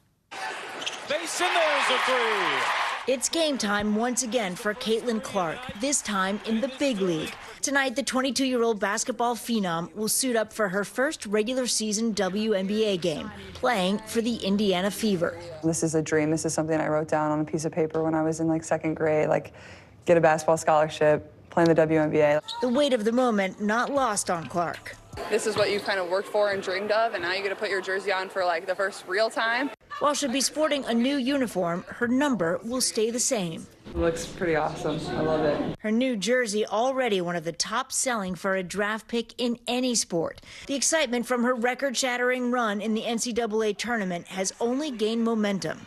The Indiana Fever select Caitlin Clark, University of Iowa. Clark and the Fever now enjoying one of the high-profile new changes at the WNBA, private flights for teams. With sold-out games and record merch sales, the Caitlin Clark effect shows no signs of letting up. WNBA preseason games, right, guys? Yeah, right.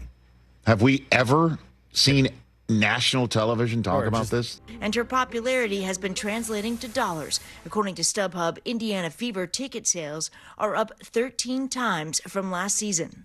As for her own earnings, Clark will take home a base salary of just over $76,000 this year.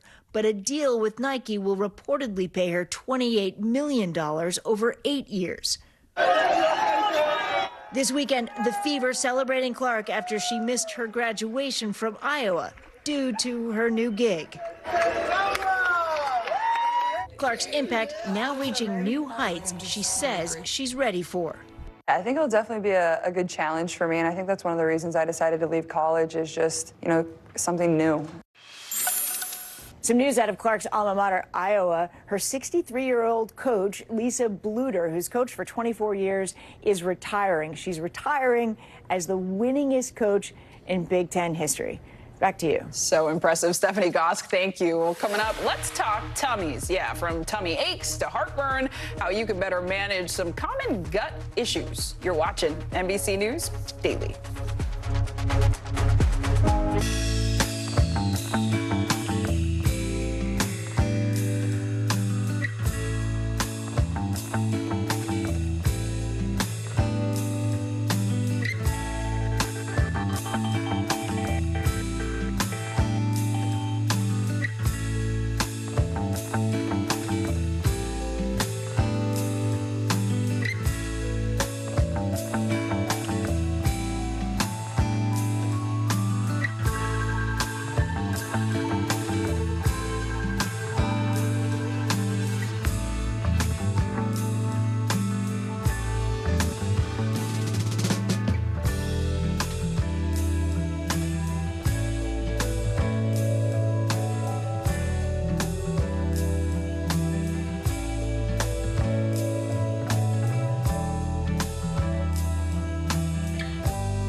What's the message that you're trying to get out to young people? Know what is in the drug supply. We've got important news this hour about your money. Mental health, big picture, why is it so tough right now? News for the generation of now is NBC News Now.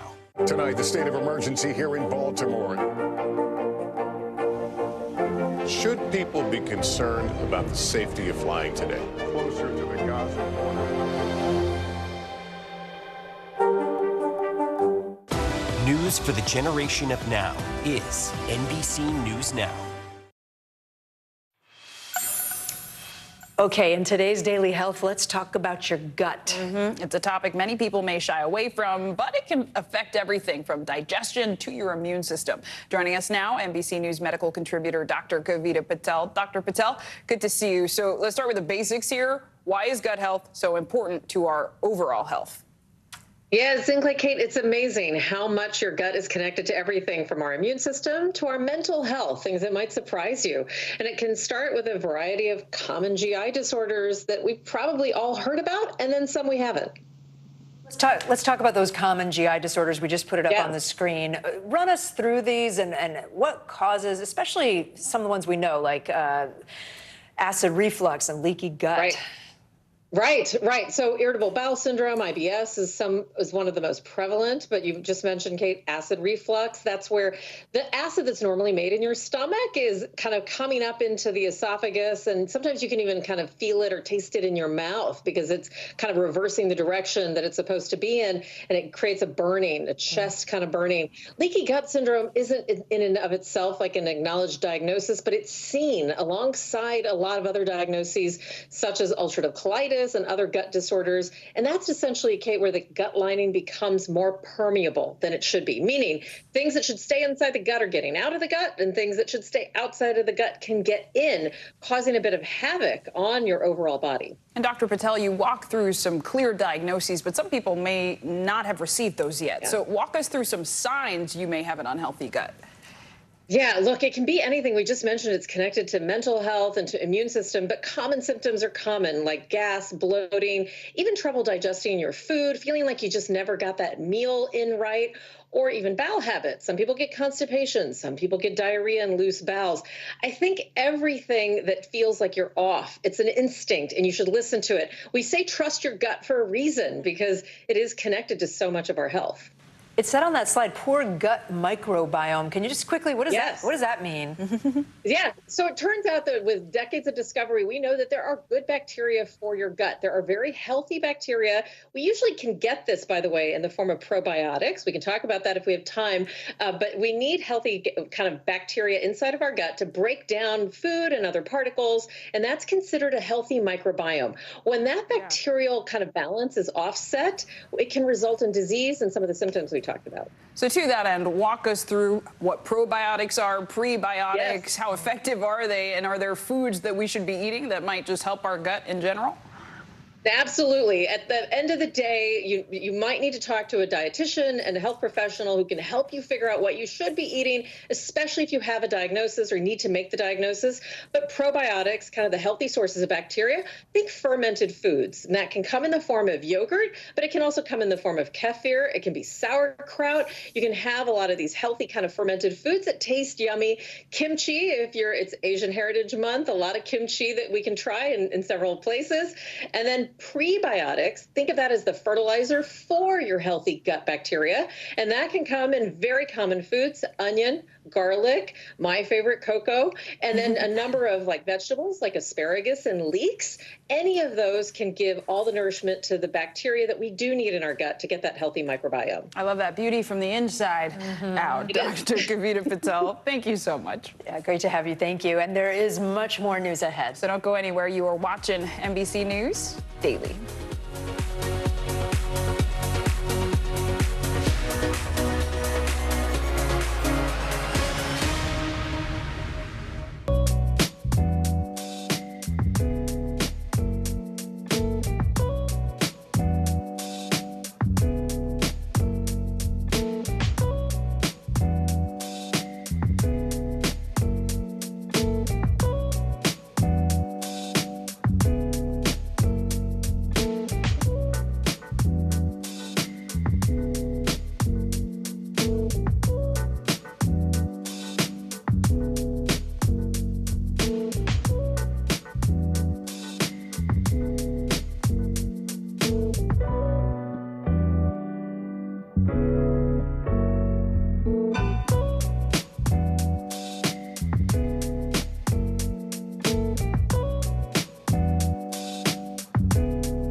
live from Tel Aviv, from Juarez, Mexico. Tonight, top story reporting from Baltimore at the Key Bridge disaster. When you look over your shoulder and you see the Key Bridge, what goes through your head? That bridge has been here longer than I've been alive. It still doesn't feel real. Hundreds of Israelis have gathered to demonstrate. What do the people in Gaza, do you think, what do they need most? A place where Palestinians and Israelis have found common ground. Every night, it's your news playlist. Top Story with Tom Llamas. Streaming weeknights at 7 on NBC News Now. Grammy Award-winning singer and talk show host Kelly Clarkson is opening up about her weight loss journey. On her show, Clarkson revealed she's been taking weight loss medication, but clarified that that medication is not Ozempic.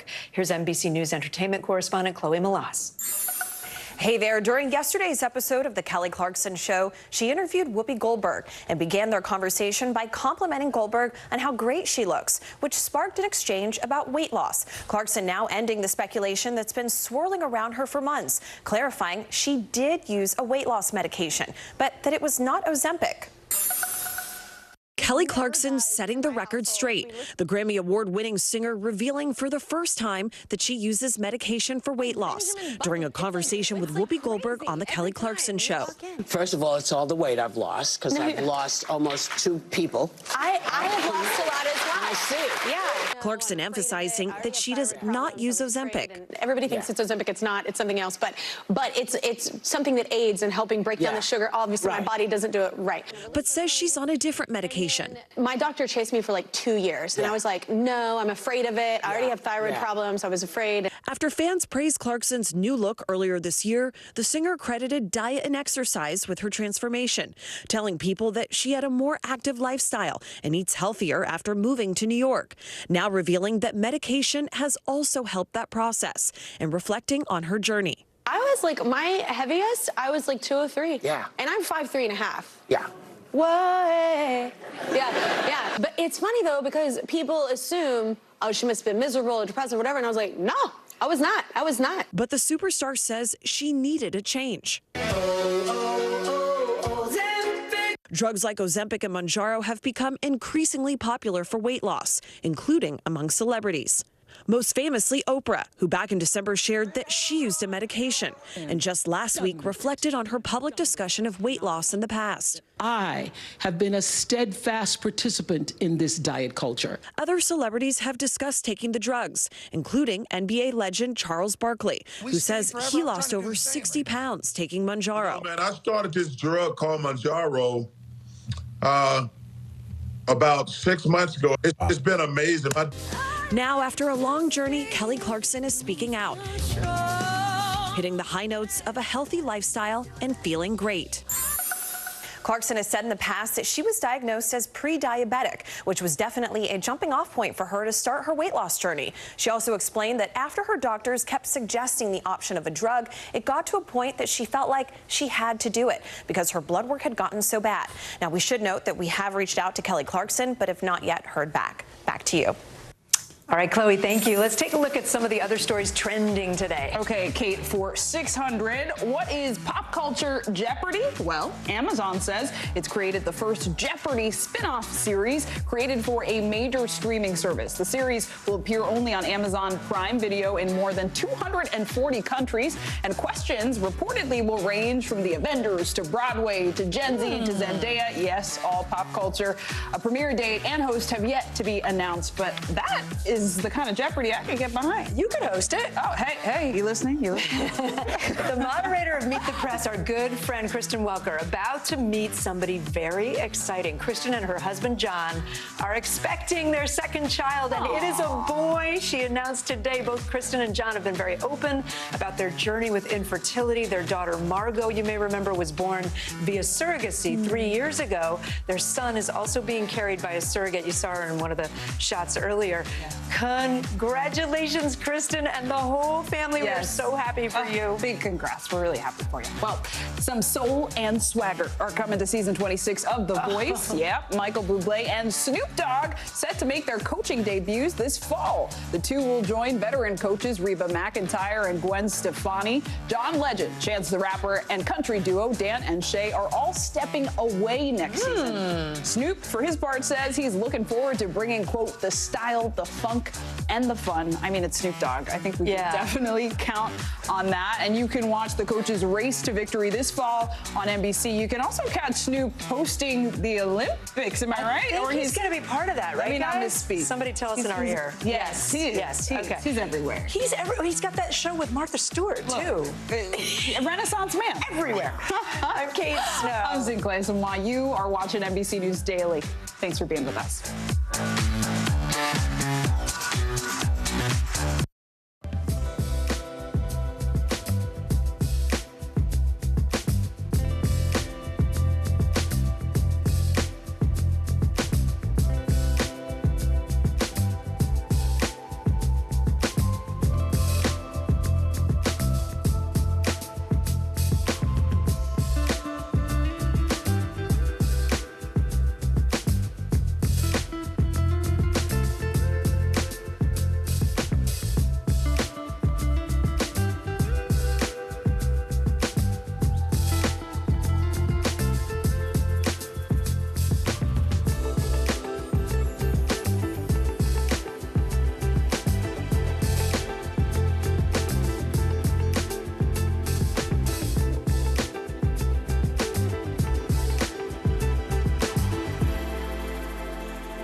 Are you comfortable with the role the Supreme Court is playing in the 2024 election?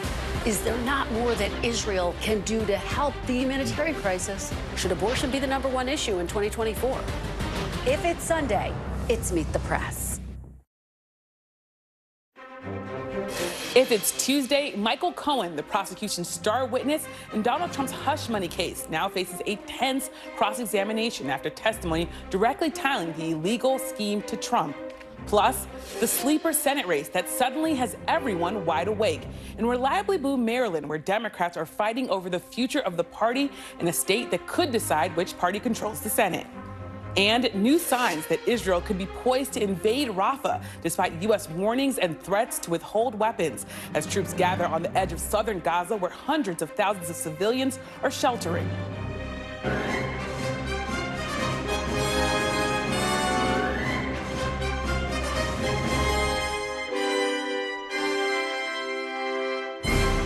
Welcome to Meet the Press Now. I'm Yamiche Alcindor on day 2 of Michael Cohen's testimony in Donald Trump's hush money trial, with defense attorneys now grilling the man who once worked as the former president's fixer. This afternoon, Trump's attorneys began their cross-examination, confronting Cohen with some of his public statements lashing out at the former president during the trial. That came after a day and a half of testimony in which Cohen laid out the former president's involvement in the hush money scheme to keep Stormy Daniels silent about their alleged affair. Cohen testified that he made those payments at Trump's direction, and he said that they were acting to protect his campaign and that Trump himself was part of the efforts to cover them up as legal services. This morning, as he entered the court, the former president spoke to reporters, once again repeating baseless claims and conspiracy theories about the nature of the trial. The gag order has to come off. So when you ask me a question about the people that we're talking about, I'm not allowed to answer. There's never been anything like this in the history of our country. It's a scam. It's election interference at a level that's never taken place before. Today, prosecutors confirmed that Michael Cohen will be their final witness, at which point the defense will lay out its case before proceeding to closing arguments. Right now, it's unclear if Donald Trump will take the stand in his own defense. As the legal case unfolds, we're also watching a political show of support from some of Trump's most ardent allies. Today, they were in the courtroom in a show of loyalty to Trump while echoing his unfounded claims about the case. I've never seen anything like it. This is a joke. It is a farce. It is a travesty. We are better than this as Americans. I will tell you right now, the same way that I stand here steadfast behind our president, I know that America stands with him as well. They see this sham indictment. They see this for what it is without any actual substance whatsoever. This is a sham. This is not the United States of America. This is some third-rate banana republic. If this were happening in another country, we would be laughing at them as a sham democracy. For more, I'm joined by NBC News national correspondent Yasmin Vasugan outside the courthouse in Manhattan. Also with me are two NBC News legal analysts, Danny Ceballos, who's also a criminal defense attorney, and Catherine Christian, who's also a former Manhattan district attorney, assistant district attorney. So thank you so much, all of you, for being here. Yasmin, I want to start with you. What has been the tone of the defense attorney's cross-examination so far as they take on, of course, Michael Cohen? He's been somewhat all over the place when it comes to cross-examination with Todd Blanche, about 2 hours into this thing, and he kind of keeps jumping back and forth when it comes to Michael Cohen's credibility, kind of chipping away at his credibility. I see this as stages of grief, Yamish, starting off with, first of all, how Michael Cohen has this axe to grind with Donald Trump, and then subsequently going towards this media-hungry individual who has a podcast, who is seeking out a job, who is on CNN, who was on MSNBC, who was trying to leak information to media outlets throughout his time after 2020. And then they move on to how Michael Cohen was treated by Donald Trump subsequently, how he was treated him while he worked for him. And he saw Donald Trump as a father figure, and he paid him well when he was hired in 2007, and he paid him a salary of $375,000 a year with a $125,000 bonus. And how could you go after a man that was treating you so well? And he was a good man, wasn't he? And you said he would make America great again, didn't you? It's gone on like that throughout the last couple of hours. And then it was, you lied, you lied, you lied. And they're continuing to talk about that now, how Michael Cohen had lied many times. One of them, how we notably know, what was under oath. And this is something that we have predicted when it came to cross-examination. What I think is interesting, though, Yamish, that I'm thinking about and looking for as we continue to watch this cross-examination is they have not yet approached the timeline. During direct from Susan Hoffinger, they really kind of ticked through the timeline, kind of building this case when it came to conversations, especially that were had in a lead up the payout to Stormy Daniels, and especially in January and February of 2017 after Donald Trump had become president, setting up those payments, that $35,000 a month payment, or reimbursements, as Michael Cohen put it, to pay back the $130,000 that was paid off by Stormy Daniels. They have not quite gotten into that timeline, trying to poke holes in that timeline. It'll be interesting how it is Todd Blanche gets into that timeline and how he subsequently tries to poke holes in that timeline, but certainly wanting to set up this idea of lacking in credibility before they get into that, Yamish. Such interesting stuff. And Yasmin, I also want to ask, yesterday we saw Michael Cohen that we did not see when he's on cable news. He was uncharacteristically modest. He was measured. What was his demeanor today on the stand?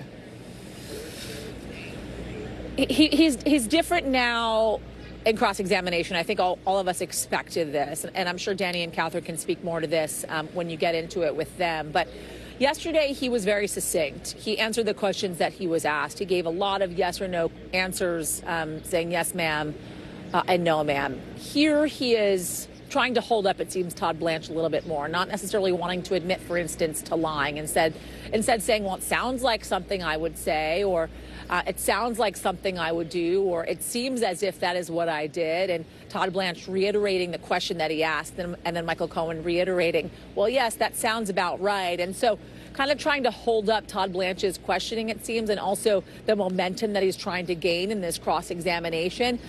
I imagine he'll be having conversations with his personal attorney tonight about his cross-examination, how he'll be on the stand tomorrow, but certainly a different tone today during this cross specifically. One other note I'll make, Yamish, during direct, when Michael Cohen talked about when his apartment was raided, along with how he felt when he received support from Donald Trump, a phone call, the last phone call, by the way, from Donald Trump after his apartment was raided.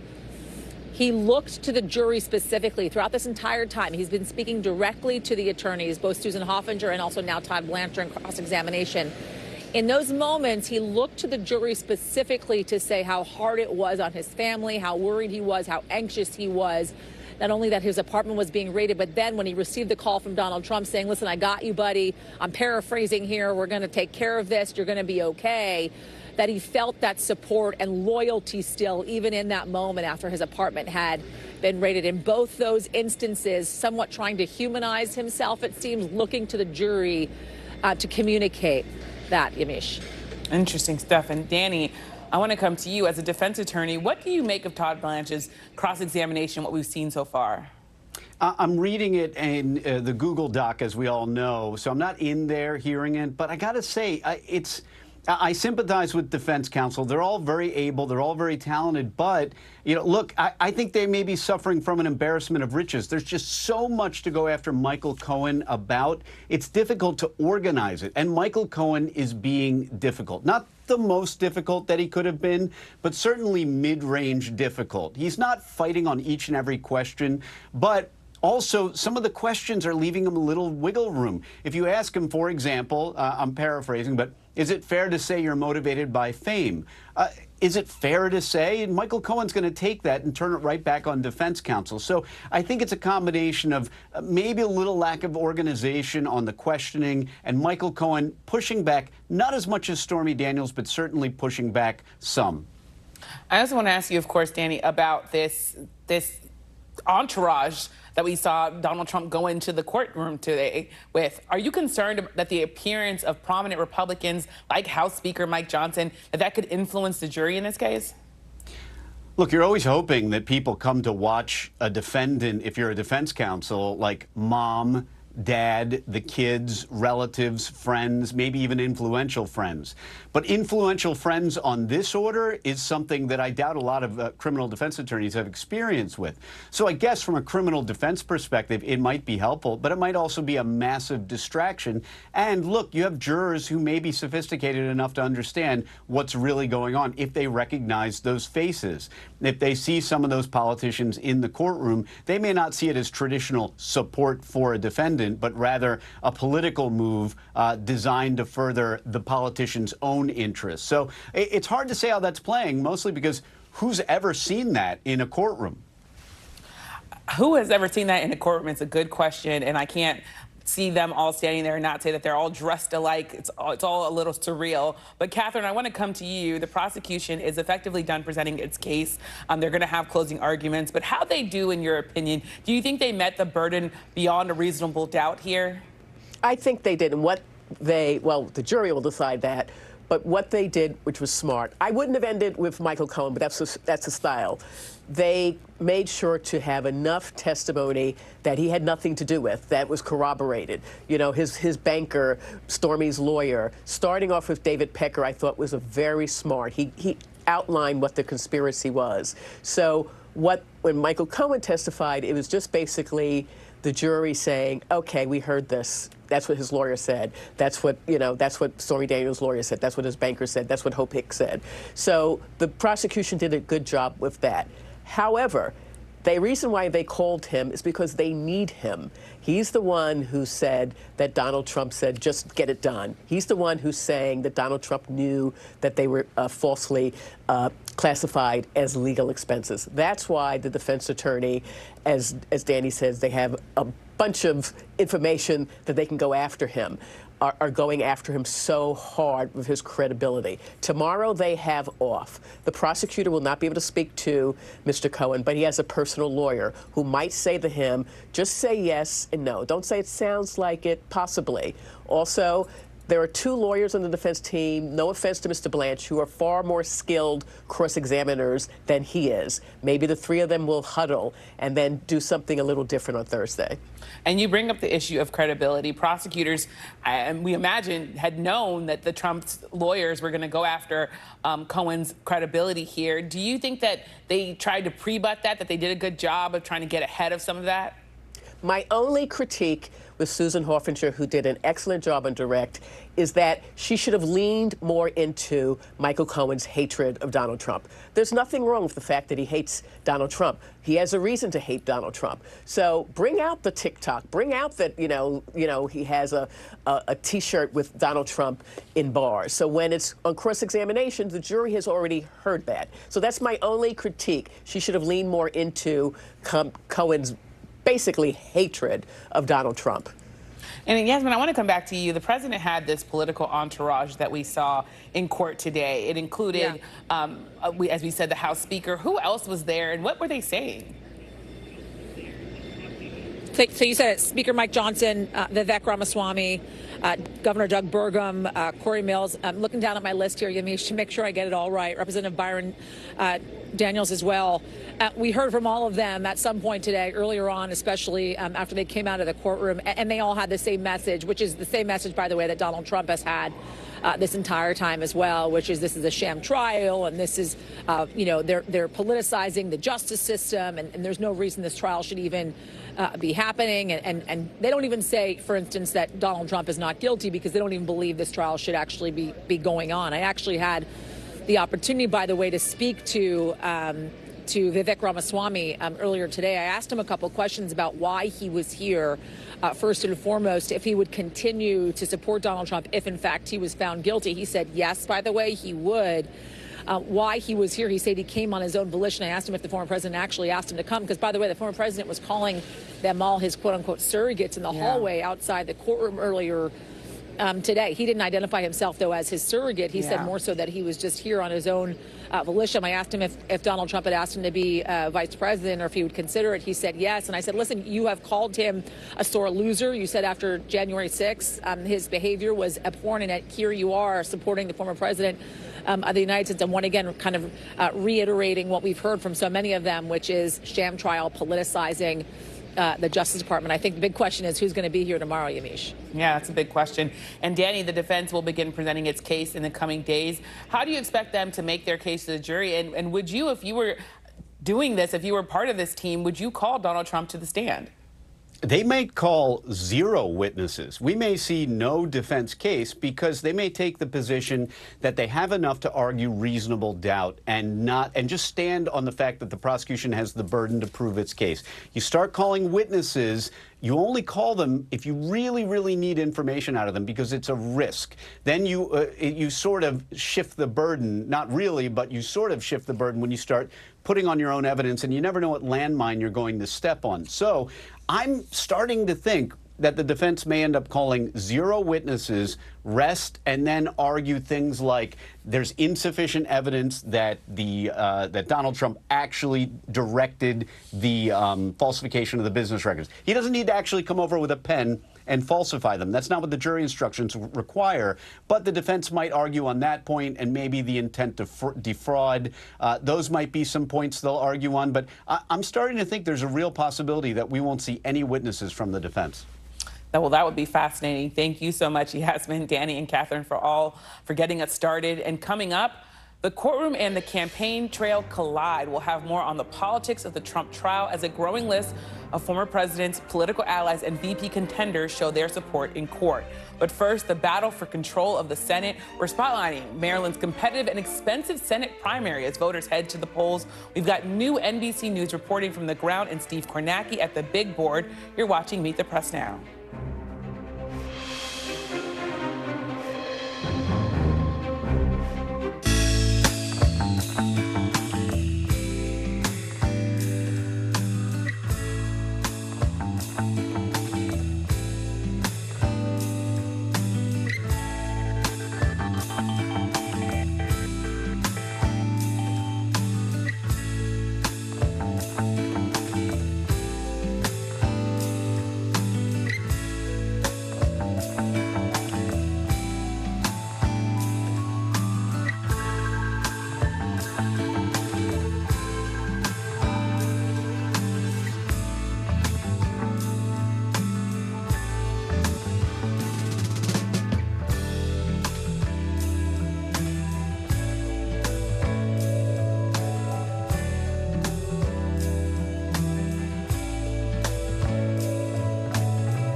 Nearly a dozen hours after the eye roared ashore.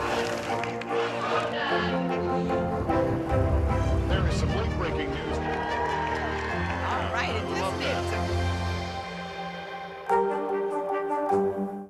Are you comfortable with the role the Supreme Court is playing in the 2024 election? Is there not more that Israel can do to help the humanitarian crisis? Should abortion be the #1 issue in 2024? If it's Sunday, it's Meet the Press.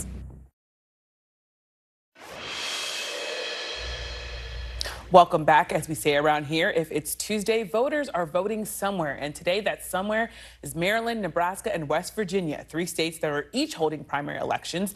The marquee contest is the Democratic Senate primary race in Maryland. It's a race that started out as a battle for the future of the Democratic Party, but it has turned into a potentially key race in the fight for Senate control in November.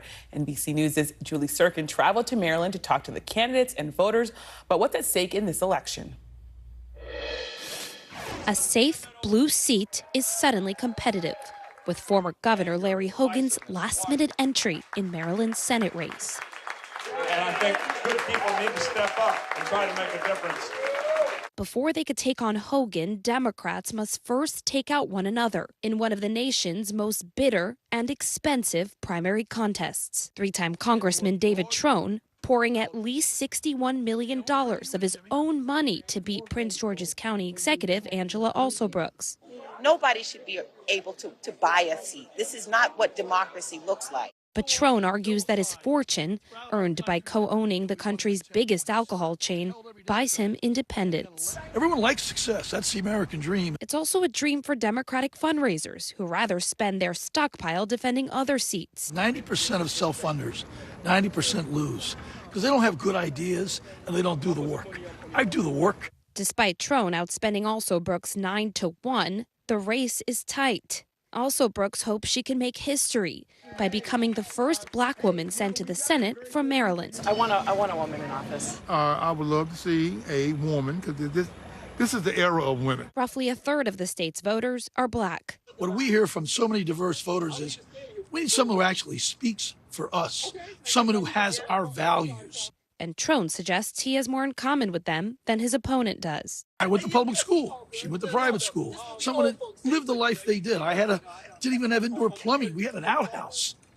And I grew up in a family that was destroyed by alcoholism.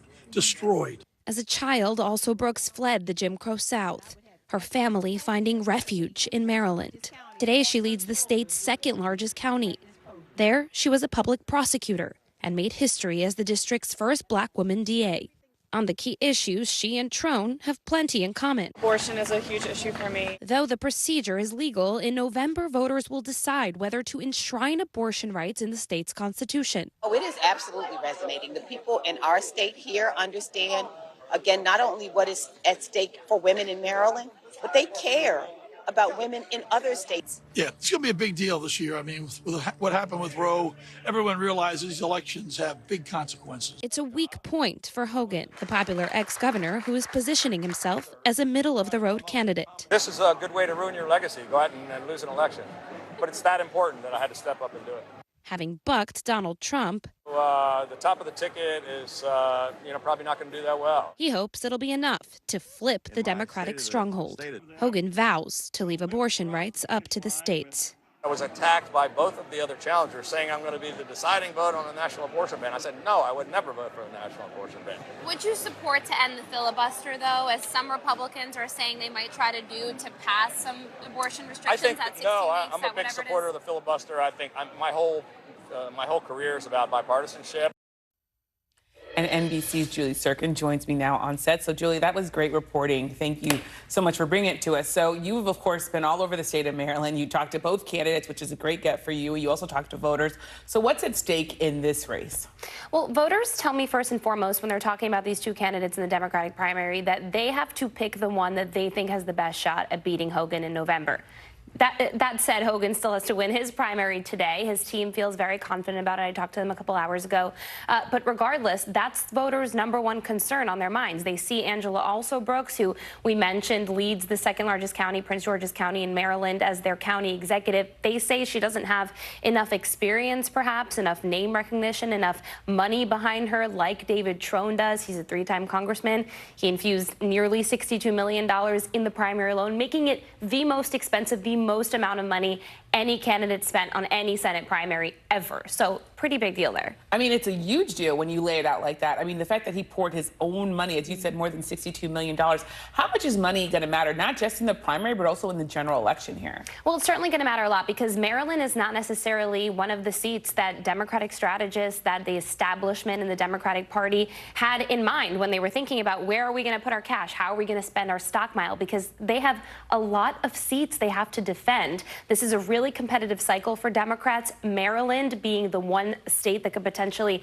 flip control of the Senate to Republicans or help them retain the majority next year. That's something they're really paying attention to. So I think they've strategically stayed quiet on this. And certainly Trone has demonstrated that he's willing to put in millions and millions more from an empire that he earned by co-owning the nation's largest alcohol chain. Yeah. Also, of course, the other person in this race is, as you said, Alsobrooks, and she would make history, you said, as the first African-American woman from the state of Maryland to go to the Senate if she won in November. Talk about the importance of race and identity in this race. Well, I don't know if you caught this, but in the piece, we have an exchange with Trone because I asked him, I said, what are you doing to outreach, to get that outreach to black voters in this state? Nearly a third of the electorate in Maryland, those voters are black. So both candidates know they need that vote. Trone's response to me was, listen, I had this tough upbringing. My family was destroyed by alcoholism. I had an outhouse. I asked him, though, that's the story you think would resonate with those voters? And he said yes, that he's the underdog in this race and that his establishment anointed, in his words, his opponent. Also, Brooks' campaign was very quick to jump on that overnight. As you can imagine, they sent out this statement from black elected officials in Maryland calling Trone completely out of touch for his comments. He's had some slip-ups when it comes to racial slurs in the past, too, just a couple of months ago during a congressional hearing on Capitol Hill. But voters I spoke to also really like the fact that, aside from other qualifications, also Brooks would be the first, not just black woman, but black person, period, to go to the Senate from Maryland. Well, quite a race to watch and quite some interesting comments there from Trone. So thank you so much, Julie, for all your reporting. Thank you. Now let's go over to the big board with Steve Kornacki. So, Steve, how does this Senate race in Maryland, how does it fit into the bigger picture when it comes to the 2024 Senate map? Yeah, I mean, I guess the question is, does it fit into the bigger picture? Yeah, certainly, we'll see who the Democrats nominate tonight. There has been scant polling. There's been a little bit of it, though, testing general election matchups. And Larry Hogan, a popular two-term governor, has led both of these prospective Democratic candidates in the polling so far. So if you take a look at the Senate map nationally, you see Maryland right now, obviously currently a Democratic-held Senate seat. The skepticism here, and the reason it's a question, obviously, whether this will be part of the picture come November, is that Maryland voted for Joe Biden by 33 points. And you just don't see too many examples these days. You used to in the old days, or maybe even the not so old days, but not in the Trump era. You don't see examples of states that are that far to one side in the presidential race turning around and voting for a candidate from the other party in a Senate race. It happens more frequently in governor's races, but when those Republican governors try to do it in Senate races in blue states, the track record's not great. There's a couple anecdotal examples in the not so in the distant and recent past here. Linda Lingle, two-term Republican governor in Hawaii, tried to run for the Senate in 2012. She's a very popular governor. She got blown out because Democrats carried Hawaii. Barack Obama did in the presidential race by 43 points. Just created two vast a tide for her to overcome. So the anecdotal examples that are out there are not encouraging to Hogan. But again, he does have a groundswell there of personal popularity in Maryland. And if ever we got to September and October and this race were still close in the polling then and Republicans managed to put this in play, obviously that could completely upend this map because Democrats have been talking about, hey, maybe they can hold on to Ohio, maybe they can hold on to Montana and hold on to the Senate. And if Republicans came around and put Maryland in play, that would obviously destroy, I'd say, the Democrats' chances on the spot, and it would just open the door to the question of how many seats would that Republican majority be. Well, that really takes me to the next question that I had for you, which is you've been doing a lot of digging on this really what we think of as a dying breed, which is split ticket voters. Could we see more of that in November, and how could that impact where things go? Yeah, so this is interesting. Obviously, Larry Hogan would need a ton of split-ticket voters, a ton of those folks who vote for Joe Biden to cross over, vote for him in the Senate race. Here's what's been happening when it comes to that kind of split-ticket voting. Here's all the presidential elections since 2000, and we're looking at the Senate races that were held in the same year as the presidential race. And the number here, what you're seeing, these are the number of split-ticket results. The state votes for the presidential candidate from one party and then votes for the Senate candidate from the other party, as Hogan is trying to pull off in Maryland. Again, 2000, 2004, 8, even as recently as 2012, it wasn't that uncommon. And then look what happened. The Trump era begins in 2016, and it goes right down to 0. No split ticket results in 2016. And then in 2020, one single state, that was Maine. Susan Collins, the Republican senator, won it by 9, as Joe Biden won it by 9 in the presidential race.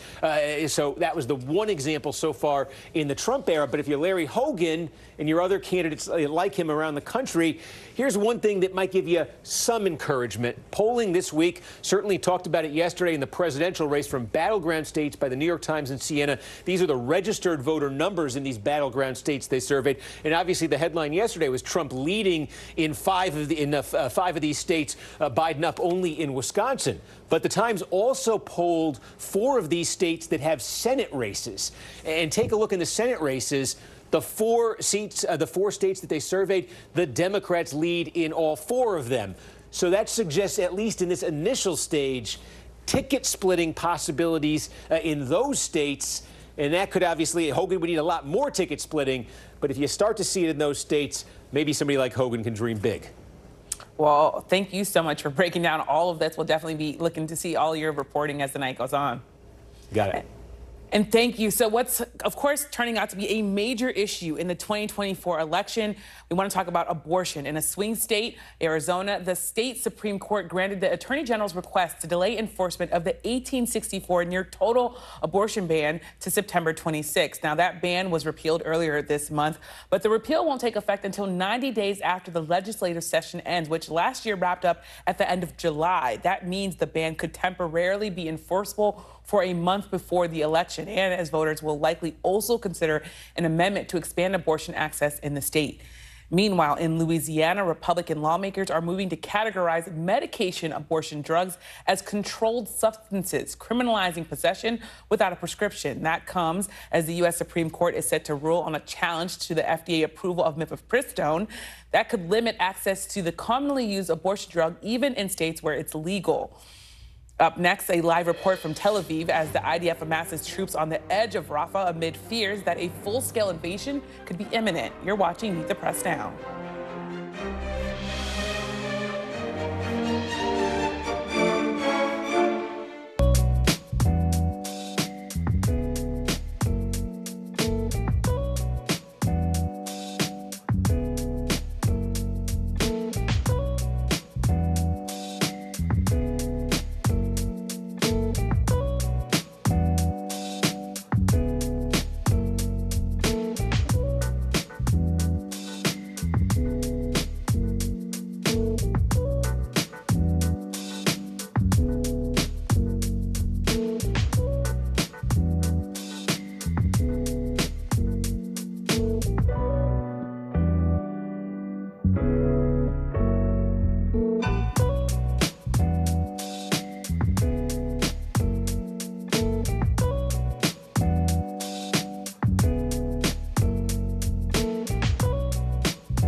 Mornings are full of possibility and energy.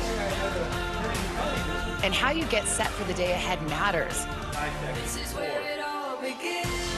Take charge of those first hours. It's about getting caught up. And really, it's about getting ahead. And that's what drives us every morning. Because every day deserves the best start. This is where it all begins. Welcome back. There are new signs that Israel's expanded operations in southern Gaza could begin soon, even as the U.S. urges against the move and threatens to withhold weapons shipments. Two U.S. officials tell NBC News that Israeli troops have begun to amass around the city of Rafah. Those officials said the troop movement started days ago, and no formal assessment has been made on whether a full-scale invasion is imminent. According to the UN, an estimated 450,000 people have now been forcibly displaced from Rafah since the IDF announced evacuation orders. Yesterday, National Security Advisor Jake Sullivan once again reiterated the administration's position that a major Israeli offensive into Rafah would be a mistake. We still believe would be a mistake to launch a major military operation into the heart of Rafah that would put huge numbers of civilians at risk without a clear strategic gain. The president was clear that he would not supply certain offensive weapons for such an operation were it to occur. It has not yet occurred, and we are still working with Israel on a better way to ensure the defeat of Hamas everywhere in Gaza, including in Rafah. Joining me now is NBC News international correspondent Ralph Sanchez in Tel Aviv. Thank you so much for joining us. So where are we seeing the most Israeli troop activity around Rafah, and what's really been the impact of their presence as we're now hearing all these warnings and threats? So, Yamish, the fighting is focused right now on the east of Rafah. You heard Jake Sullivan say there that Israel has not yet pushed into the very heart of the city. But what started off as a fairly limited tactical operation in eastern Rafah does seem to be getting bigger every single day. So 100,000 Palestinian civilians were told to evacuate on the first day of this operation last week. We are now at a point where 450,000 Palestinian civilians have been told to evacuate. There are more than 1 million Palestinians in Rafah altogether. These are people, many of whom have been displaced from their homes in northern Gaza. They fled several times following Israeli instructions, and they went down to Rafah. And the question is, how big is this Israeli operation going to get? And are they going to cross the red line that President Biden has drawn, saying no major military operation in the heart of that population center? Yamish. Those are certainly questions we're going to be watching for. And we've confirmed now at NBC News that National Security Advisor Jake Sullivan will travel to the region this weekend. What more do we know about that trip? And do we think he can persuade Israel not to launch a broader offensive here? So Jake Sullivan heading first to Saudi Arabia this weekend. That's according to a U.S. official. This is actually a delayed trip. He was supposed to be there a couple of weeks ago. He suffered a rib injury and had to delay that overseas travel. But he's heading to Saudi Arabia. He is going to be in Saudi trying to come up with an inducement for Israel to, one, not go ahead with this Rafah operation, and two, to work towards a two-state solution on the other side of this war.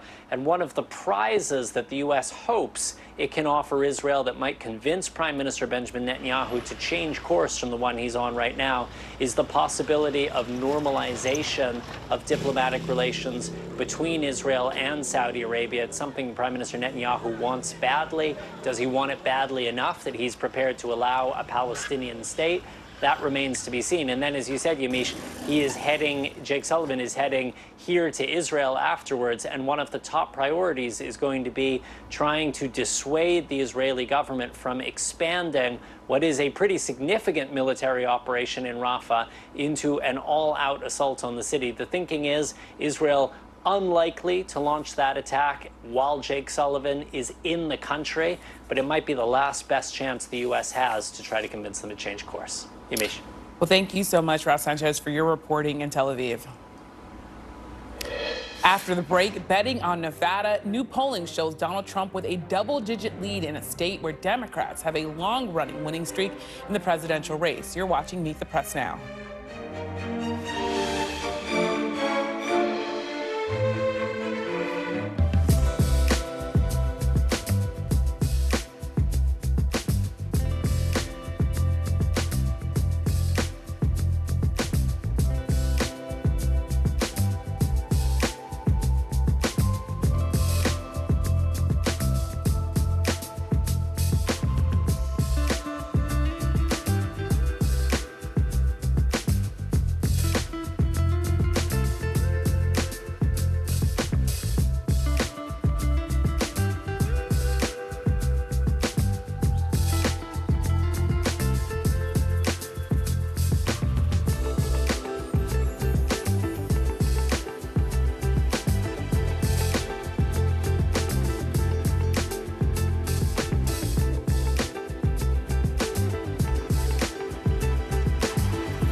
you comfortable with the role the Supreme Court is playing in the 2024 election?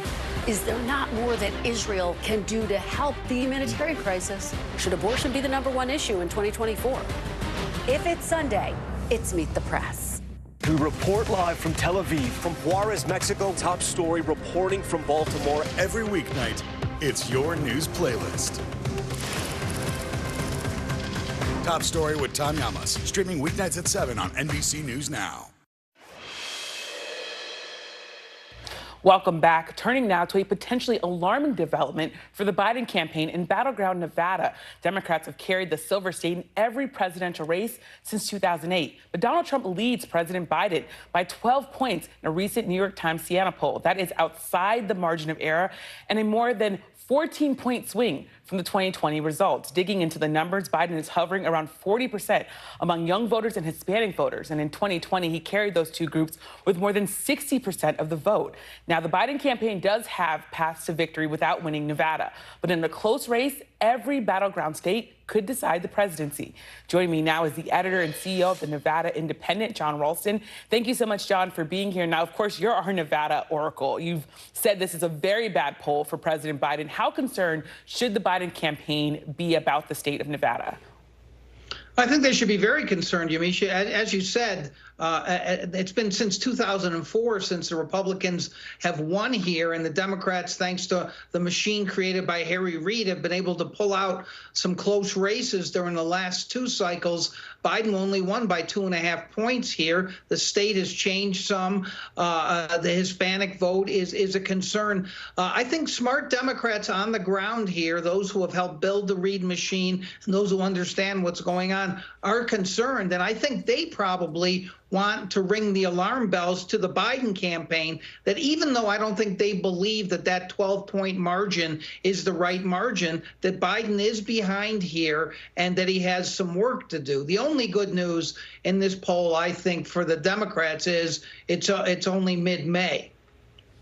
It's only mid-May. That's true. It is early. But that being said, President Biden's path to a second term, it gets very, very narrow without your state of Nevada. Should the Biden campaign, you think, be putting more focus on this state? Yeah, I think it would be very foolish for them to take us for granted. And I know you said that there's a path for them to win without Nevada, but that's a very, very, very, thin razor edge that they'd be operating on if they decide to try that. I think it's foolish to think that Nevada's gone for the Biden campaign.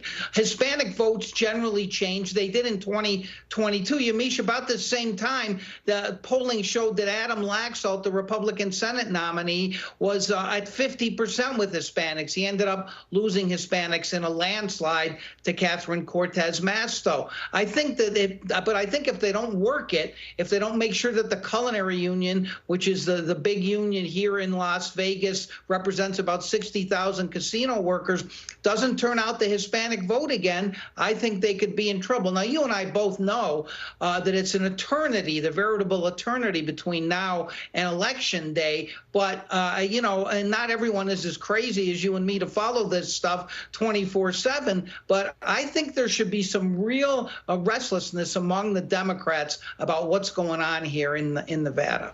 And, you just talked about the Hispanic vote. Of course, there's also the issue of the young vote here. And President Biden really is being dragged down by both of those groups in a number of these polls. Do you think that explains what's happening in this poll that you said is really bad for him in your state of Nevada?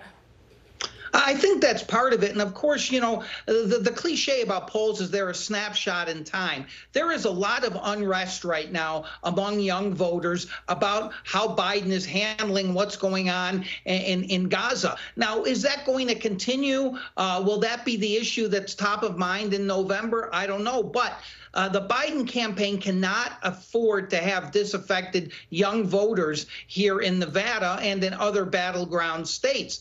But it's going to, as I said earlier, it's going to take some work. They're not just going to come home in the parlance of campaigns. They're going to have to work it. And I think there's some concern here among Democrats, smart Democrats who have been around a while, who are on the ground, that the Biden campaign is not doing enough here.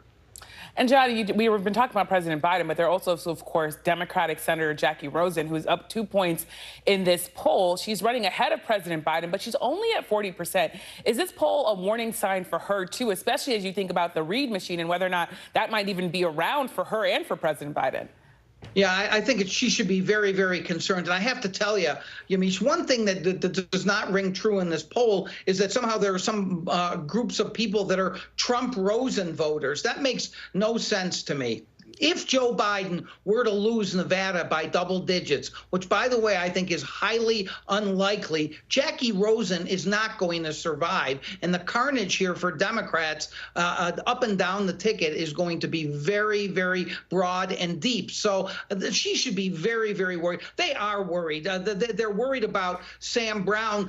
They've been attacking Sam Brown throughout the primary. They know he's the strongest candidate, even though he hasn't been in Nevada that long. And he has a history of some statements that are coming back to haunt him now. But he's the strongest of any of the Republican candidates. And as you know, we're a purple state. And the bottom line is Catherine Cortez Masto barely won against Adam Laxalt, who was a terrible candidate. So I think Jackie Rosen should be quite concerned about this poll. Well, there's no one better to talk Nevada politics with than you, John Ralston. So thank you so much for your time. Thanks for having me. Still to come, trial balloons, why Trump's allies and vice presidential contenders are descending on his hush money trial. The panel's next. You're watching Meet the Press Now.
Tonight, the state of emergency here in Baltimore.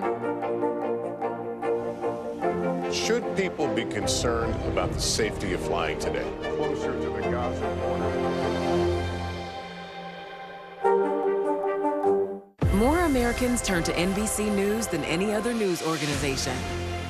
The fire has grown leaps and bounds. What you see behind me is typical. How you doing? Pretty bad.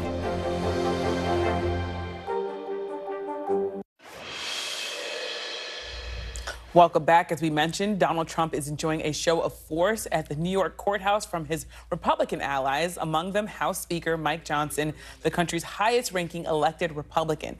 And some former 2024 rivals are now echoing the former president's tune, as well as his wardrobe, apparently, as they vie for a vice presidential spot.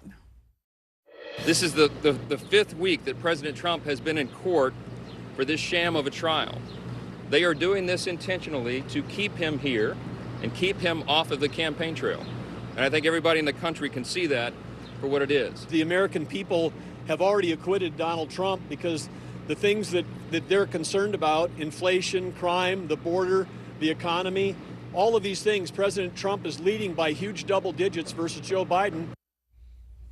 Joining me now is my panel, Kayla Gardner. She's a White House correspondent for Bloomberg. Faye Shakir is advisor to Senator Bernie Sanders, and Stephen Hayes, editor of The Dispatch and an NBC News contributor. So thank you all for being here.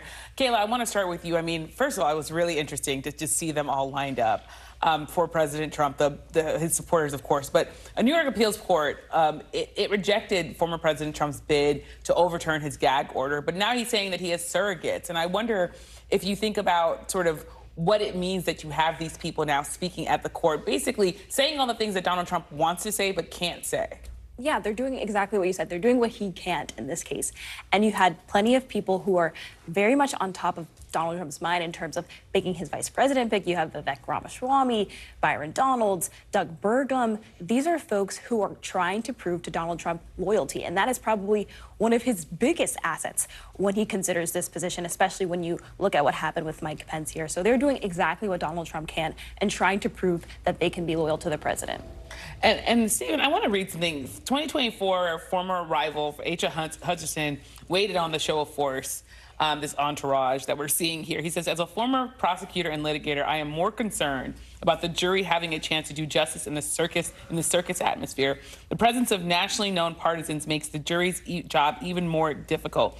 Is he right in this case? Do you think that this is the wrong thing for Republicans to be doing, even if they want to support Donald Trump? Is it right for them to be in the courtroom with their sort of uniforms on, standing on his side? I mean, the uniforms were an interesting touch, right? Yeah, I mean, look, that's a really interesting point. I think this is the weakest of the cases against Donald Trump by far. I think it was a legal stretch. I think you don't have to be a Trump supporter to believe that it was a legal stretch. I think if you look at some of the things that you heard from Speaker Johnson, what they're doing is trying to make this a political argument and use this to political advantage. So he's making the case that this was deliberate and they're trying to keep Donald Trump off the campaign trail. I can't tell you how many times I've heard a similar sentiment from a Trump supporter, basically saying this is election interference. It's happening 6 months before the election. They're deliberately trying to keep Donald Trump from being able to make his case to voters, and that's the broader argument that they're making. And Donald Trump's been saying there's a two-tiered system of justice. He's being sort of targeted. All these things are baseless claims. But I wonder, when you see these people coming into the courthouse, does it show that maybe he's the beneficiary of this two-tiered system? When you have the judge saying, I'm not going to throw you in jail, but I have a job to do, and now you have these Republicans coming in behind him. Yeah, I mean, I think both things are true. The likelihood of this case being brought if Donald Trump wasn't Donald Trump, I think is very slim. I think he's right to say, like, yeah, this is two-tiered. Other people wouldn't have been targeted if they were similarly situated. But yeah, he's getting the benefit of the doubt on some of these things. You know, the judge keeps imposing these gag orders and keeps suggesting to Donald Trump, hey, I don't want to jail you, but I might have to if you don't stop this. And then you look at what he said in Wildwood, he's continued to go after the judge. But one point about this that's often, I agree a lot of what Stephen's saying. One point that's often missed about this is that in the justice system, if somebody else were to have been accused like this, Yamiche, what we often would have seen happen is a resolution outside of the trial. You would have had a settlement. You had agreement to a concession of a guilty plea in exchange for whatever was a slap on the wrist. And Trump didn't do that. And why didn't Trump do that? Because he wants to engage in the show trial. He wants to go blasting at the judge. He wants to show disrespect for the entire system. He wants to trial more than anybody else does for political benefit. So it's important to remember that as you're thinking about the context for all this. And when we see these Republicans lining up and saying all this, do you think that there's someone that's doing the best job here of sort of echoing Trump? Do we see somebody that's sort of doing the Trump impersonation the best here? This is, this is Donald Trump being head of The Apprentice, because I think he's just appreciating watching these people perform for him, knowing that probably none of these people have a shot that showed up today. He's probably got in his mind the person who he's chosen. I personally don't think it's any of these people. Doug Burgum, I mean, I think Chuck Todd was sitting in your chair, I think a year ago, when he asked him, hey, would you want to support would you do business with Donald Trump? And Burgum goes, no, because it's all about the company you keep, and I wouldn't be with him. And here he is right there wearing the red tie and the white shirt.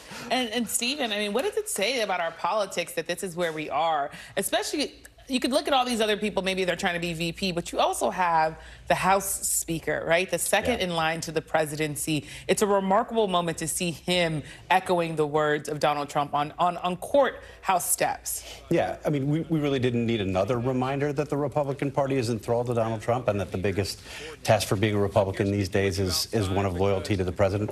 We had the example, of course, of the Republicans essentially shrugging off a political platform, an ideological or policy document, and it's in effect saying, we're for what this guy's for. So this is just the latest in a long example of, I think, Republicans humiliating themselves to prove that they're loyal to Donald Trump. Tough words for the Republican Party there, but Kayla, I mean, what do you think would happen? Do you think this would happen on the Democratic side? Could we imagine a Nancy Pelosi, a Hakeem Jeffries, if he becomes Speaker of the House in the future, doing this to support a former Democratic president?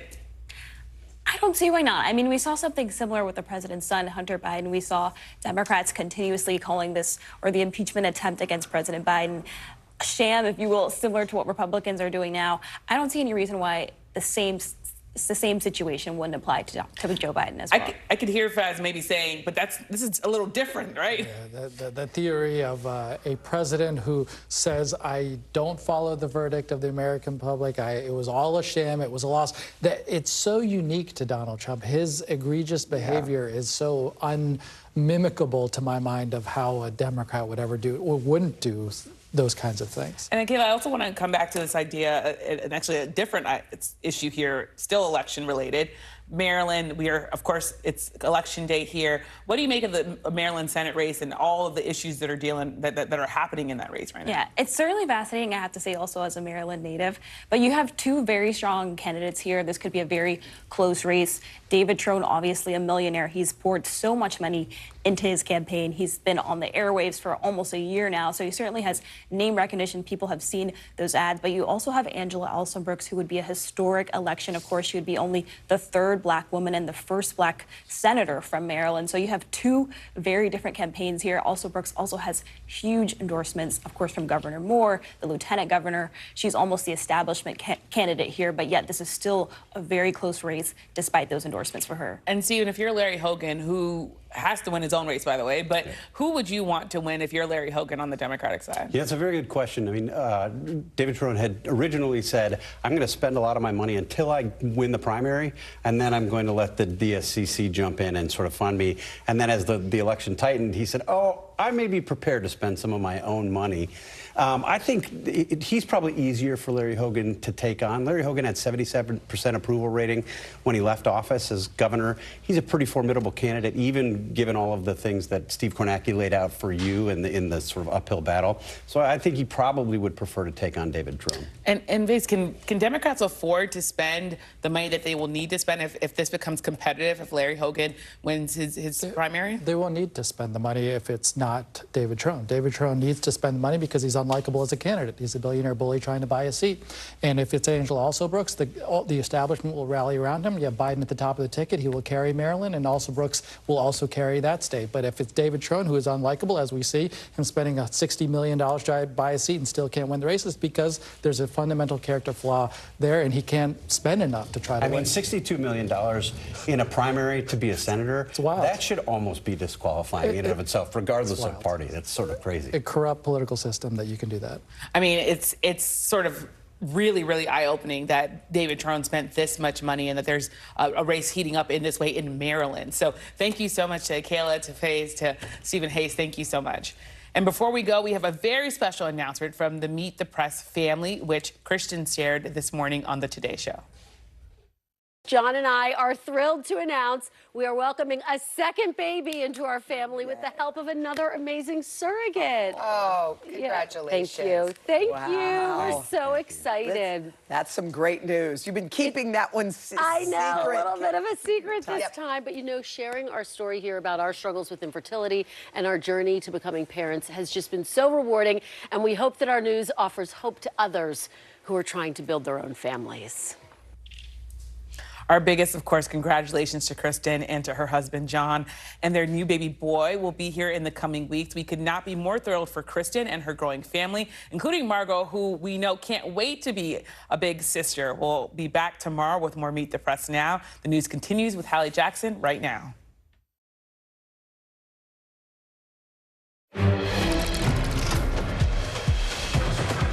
Jackson with a breaking news special report. Donald Trump on trial, but we're learning he may not end up on the stand at all after an explosive day with a tough, but tough to follow at times, cross-examination of the prosecution's star witness. That's Michael Cohen, who prosecutors think can connect the dots between that $130,000 payment to Stormy Daniels for her silence about an alleged affair, one that Mr. Trump denies, and today got personal with the former president's lead attorney, Todd Blanche, asking Cohen if he called Mr. Trump a crying little blank or that he called Mr. Trump a dictator D-bag. Cohen responding, it sounds like something he would say. Blanche has prepared for this cross for months, according to a source, and over, he seemed to be trying to get a rise out of Cohen, asking him point blank, do you want to see Mr. Trump convicted? Cohen said, sure. And while it got personal, some of what we heard during this cross-examination didn't seem to get yet to the meat of the case, the heart of the charges here. Cohen's allegation that he paid Stormy Daniels at Mr. Trump's direction so that her story would not affect Mr. Trump's chances of becoming president of the United States. Cohen also maybe trying to appeal to a jury that already heard a ton about how he's a liar, saying he does have regrets, that he, in his words, violated my moral compass and I suffered the penalty. Now, just the last 20 minutes, we heard from the former president. Court has wrapped up for the day. He's walking outside. He didn't bring up Cohen, and apparently he may not speak at all in court. His lawyer saying he may call up one other expert when the defense takes its turn to make its case. But other than that, it's probably it. So what does that mean timeline-wise? It means Michael Cohen is probably the last major voice we're going to hear in this trial because prosecutors also say they're going to wrap up after him. So look at the calendar. It means that this trial could finish up maybe, like, again, these are question marks here. We know there's no trial tomorrow. Maybe more Cohen testimony expected Thursday. That's what Todd Blanche said right at the end. You've got Barron Trump's graduation on Friday. No court that day. Could we see closing arguments next week? Maybe we'd see a verdict on these 34 felony counts before Memorial Day. Over the next 20 minutes, we're going to take you inside all the rooms cameras couldn't be inside for every key element coming out of court, what it means, and importantly, why it matters, why Cohen is so central here. Our team of reporters and legal and political experts has you covered, ready to break it all down. I want to start with Vaughn Hilliard, and let's start with this cross, right? Because it's sort of on pause for now. It's going to pick back up on Thursday. Big theme here totally seems to be going after Cohen's credibility again and again, right? Right. It's not exactly disputing the actual documented evidence, the actual invoices or the checks that were signed by Donald Trump when he was in the White House, reimbursing Michael Cohen that $130,000. Instead, it's trying to sow doubt in the jury's minds about the credibility of Michael Cohen. But there was some wiggling and wavering around the questioning by Todd Blanche, the defense attorney for Donald Trump, Hallie, in which he was questioning him about whether he had leaked a story to the press. There were questions about whether he was turning on Donald Trump and cooperating with the district attorney's office just so he could potentially have a shorter prison sentence after he pled guilty in 2018 on federal charges, including some related to the underlying crimes alleged against Donald Trump. And so for the defense attorneys for Donald Trump, they were kind of asking him questions more about, like, how much money he made off the books and his TikTok, in which he has slammed Donald Trump over the last couple of years, again, trying to sow doubt in the minds of the jury about the actual motive and intent of Michael Cohen saying the things about Donald Trump that he's saying. So, Vaughn, what's interesting here, and I want to go through some of the highlights for folks who were not, as you were, immersed in every bit and piece of it. You were in court, I know, for a bit. We're going to get to that. But at one point, Cohen was saying he lied about the Stormy Daniels payment to protect Mr. Trump, to stay on message, to demonstrate continued loyalty. Prosecutors seem to think that what he said was enough to make their case. Explain that. Right.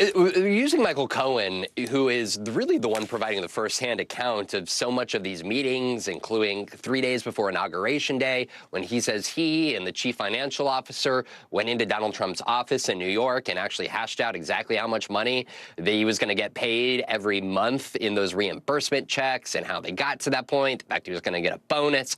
And every step of the way, they went back to why he continued to lie on behalf of Donald Trump. And just look at one of the exchanges between one of the prosecutors and Michael Cohen, in which Susan Hoffinger, the prosecutor, asked, did you continue to try to protect him? Again, we're talking about 2017, 2018, when he continued to, what he says, lie for Donald Trump. And he says, yes, ma'am. Did you continue to lie for him? Yes. Why did you do that? Out of loyalty and in order to protect him.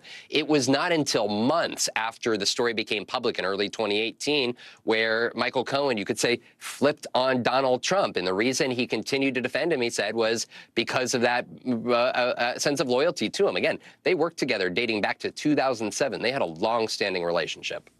So, Vaughn, as we mentioned, you were in court there. I want to get your sense a little bit of what the news people call the color of it all, like what a normal person would call the vibe inside the room, and the Donald Trump of it all as well, because the former president initially said at the beginning of this trial, he said it before, he'd be interested in testifying. Sounds like his lawyers do not want him to, and that he is not going to.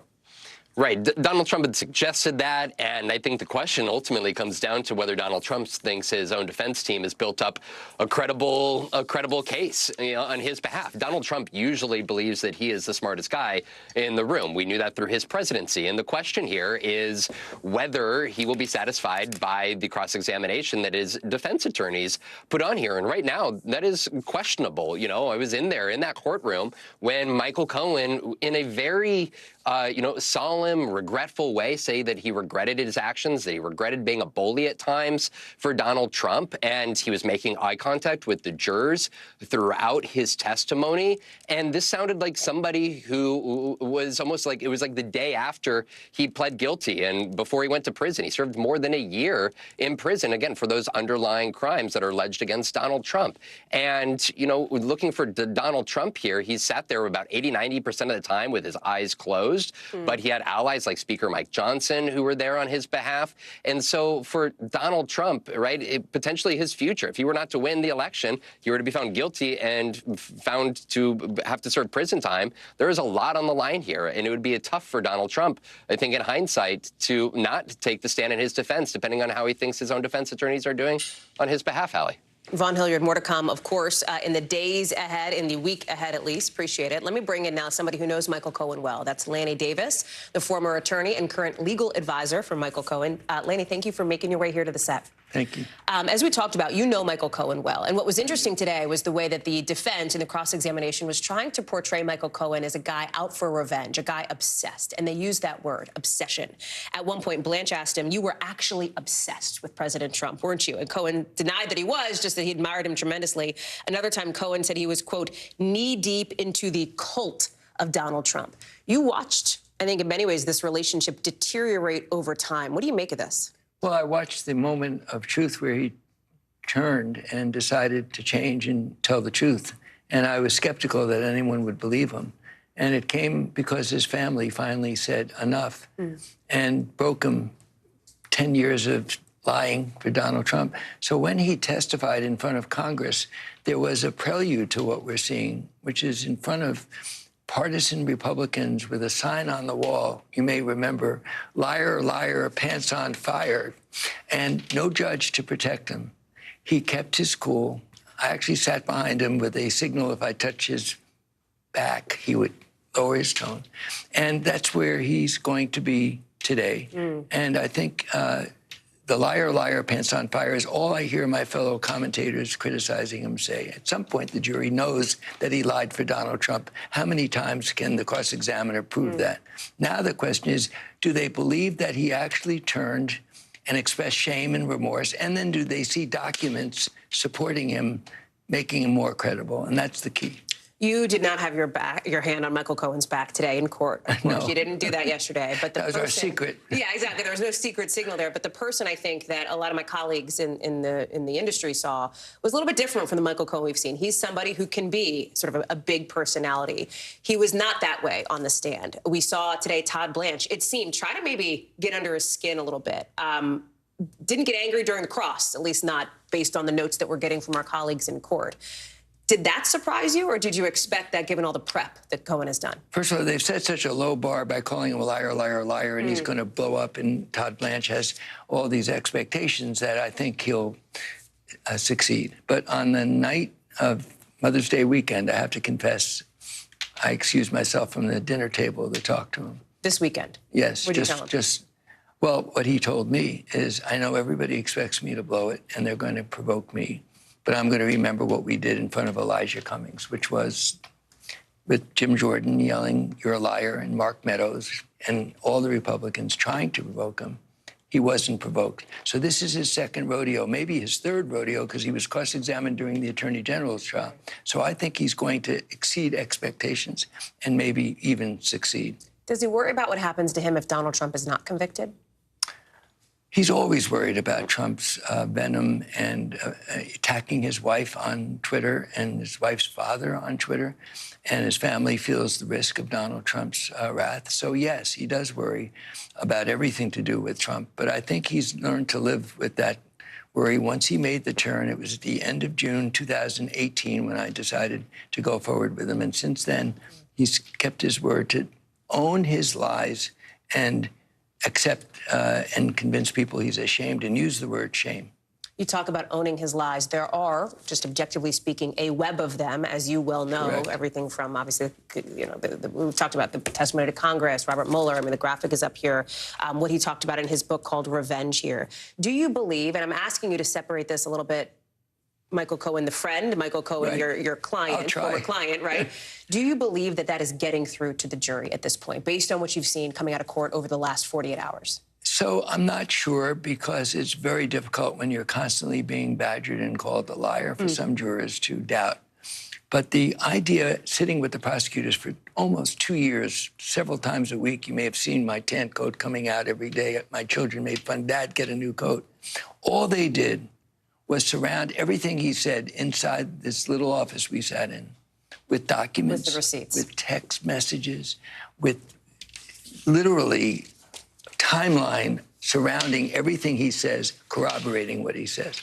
That, to me, is what the jury will ultimately do. If they don't like Michael and they think he's a liar, they don't believe his contrition, they have a surrounded number of documents to bolster his credibility. Two real quick ones for you before we let you go. What are you looking for Thursday? Will you breathe a sigh of relief when it's over? I will breathe a sigh of relief for my own sake, because I can't keep the schedule up that I'm trying to present another side on this type of show. But for him, he really does need a relief in his own mind. And I know that his family has been communicating with me. All they want to do is put him in a cocoon and try to get him to get some mental peace, which right now he's suffering pretty much. How about you? Were you surprised to hear your name come up in the cross today? Well, my wife called and said, "Hey, they mentioned your name." And I said, "Well, that's not the first time. My friend Chuck Todd remembers me and Bill Clinton, and I certainly was hammered by the Republicans. But I did not go to the courtroom for exactly the reason that I thought they would point me out. And I decided I'd better be talking to people like you than in New York." We're glad you are. Lanny Davis, thank you for being here Hallie. in Washington. Really appreciate it. Please come back. Much more to talk about, I know, in the days to come. Thank you, Hallie. Thanks. Let's get into this more with our NBC News legal analyst, Danny Savalos, and former Manhattan Assistant DA Catherine Christian. Danny, we'll have to start with you, our resident criminal defense attorney expert, so to speak. The defense team for the former president had a plan for Michael Cohen today. It seemed to try to discredit him. In your view, did they do that? Do they still have a ways to go? Well, you mentioned a plan, and when it comes to cross-examination, you can plan, but plans go awry pretty quickly if you start going down the wrong avenue. And I think maybe to some degree that might be what happened. There's just so much to cross-examine Michael Cohen about that you sort of have a hard time organizing how to begin. And I think that's what the defense struggled with. I think some of their questions weren't as tight as they could have been. Well, so... Yeah. It's interesting you say that, because it did seem... like, I don't know if meandering is the right word for it, but it definitely seemed less tight, I think, than maybe Blanche has been in other instances. Is that a fair read?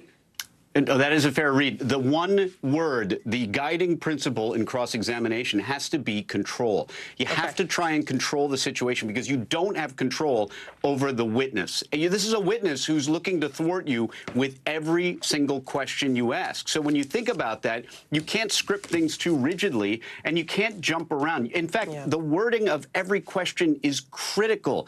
You have to be careful with questions like, is it fair to say blah, blah, blah? Is it fair to say? I mean, the witness like Michael Cohen is going to take that and throw it back at you. Yeah. It's really, really challenging. And so, so far, I think the cross has been a little meandering. I think Cohen has been difficult-ish, but he is answering questions yes or no. Sometimes he's reluctant. Sometimes he refuses. He often answers with a qualification. I'm certain, yes. Sounds like it's right. Sounds right to me. That's not exactly answering the question, but close enough. He's not being as difficult as he could have been, and that's probably good for getting the jury to have faith in him.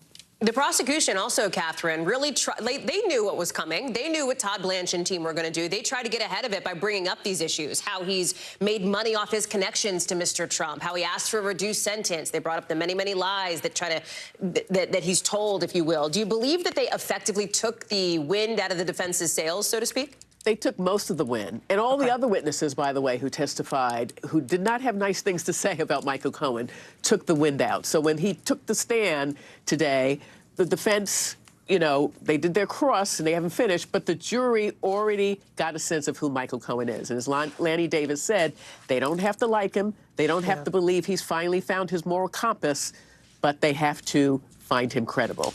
And they can do that with all of the circumstantial evidence. Well, that's what it is, right? The evidence, getting to the heart of the matter here, these 34 counts of falsifying business documents. Danny, do you think the defense is going to get into that on Thursday when they pick up this cross again, or is it going to be all about Michael Cohen, sort of the person, the personality, the character? They have to. I mean, they have to touch the documents, but I mean, they're going to spend a lot of time just calling him a liar. And they, by the way, they run the risk there of overkill. I remind everyone of the Stormy Daniels cross, where they started focusing too much on, do you remember, you don't remember if you walked to the hotel or got a car. You don't remember if you had dinner or didn't have dinner, and you may have lied about having dinner. When you focus, and I'm guilty of this too. I've done this too. You start preparing a cross, you hyper-focus on every lie this person has ever told, every inconsistency. And what you do is, in hyper-focusing on that, you can lose the jury. And I wonder if by just going over and over and over again on all of Michael Cohen's moments of dishonesty, that might be a little overkill. It's just such a difficult line to walk. Catherine, real quick on the redirect, what does the prosecution have to do, do you think? What would be their big goal? Well, they have to rehabilitate Michael Cohen. For anything, like the defense, you know, you were not allowed to speak to Donald Trump or his family. Well, that was because this was an investigation and everyone has a lawyer. So anything that was misleading in the questioning, Susan Hoffinger, the prosecutor, is going to redirect and bring that out. She may decide, depending on how the rest of the cross goes, not to redirect, because then it allows the other side to recross.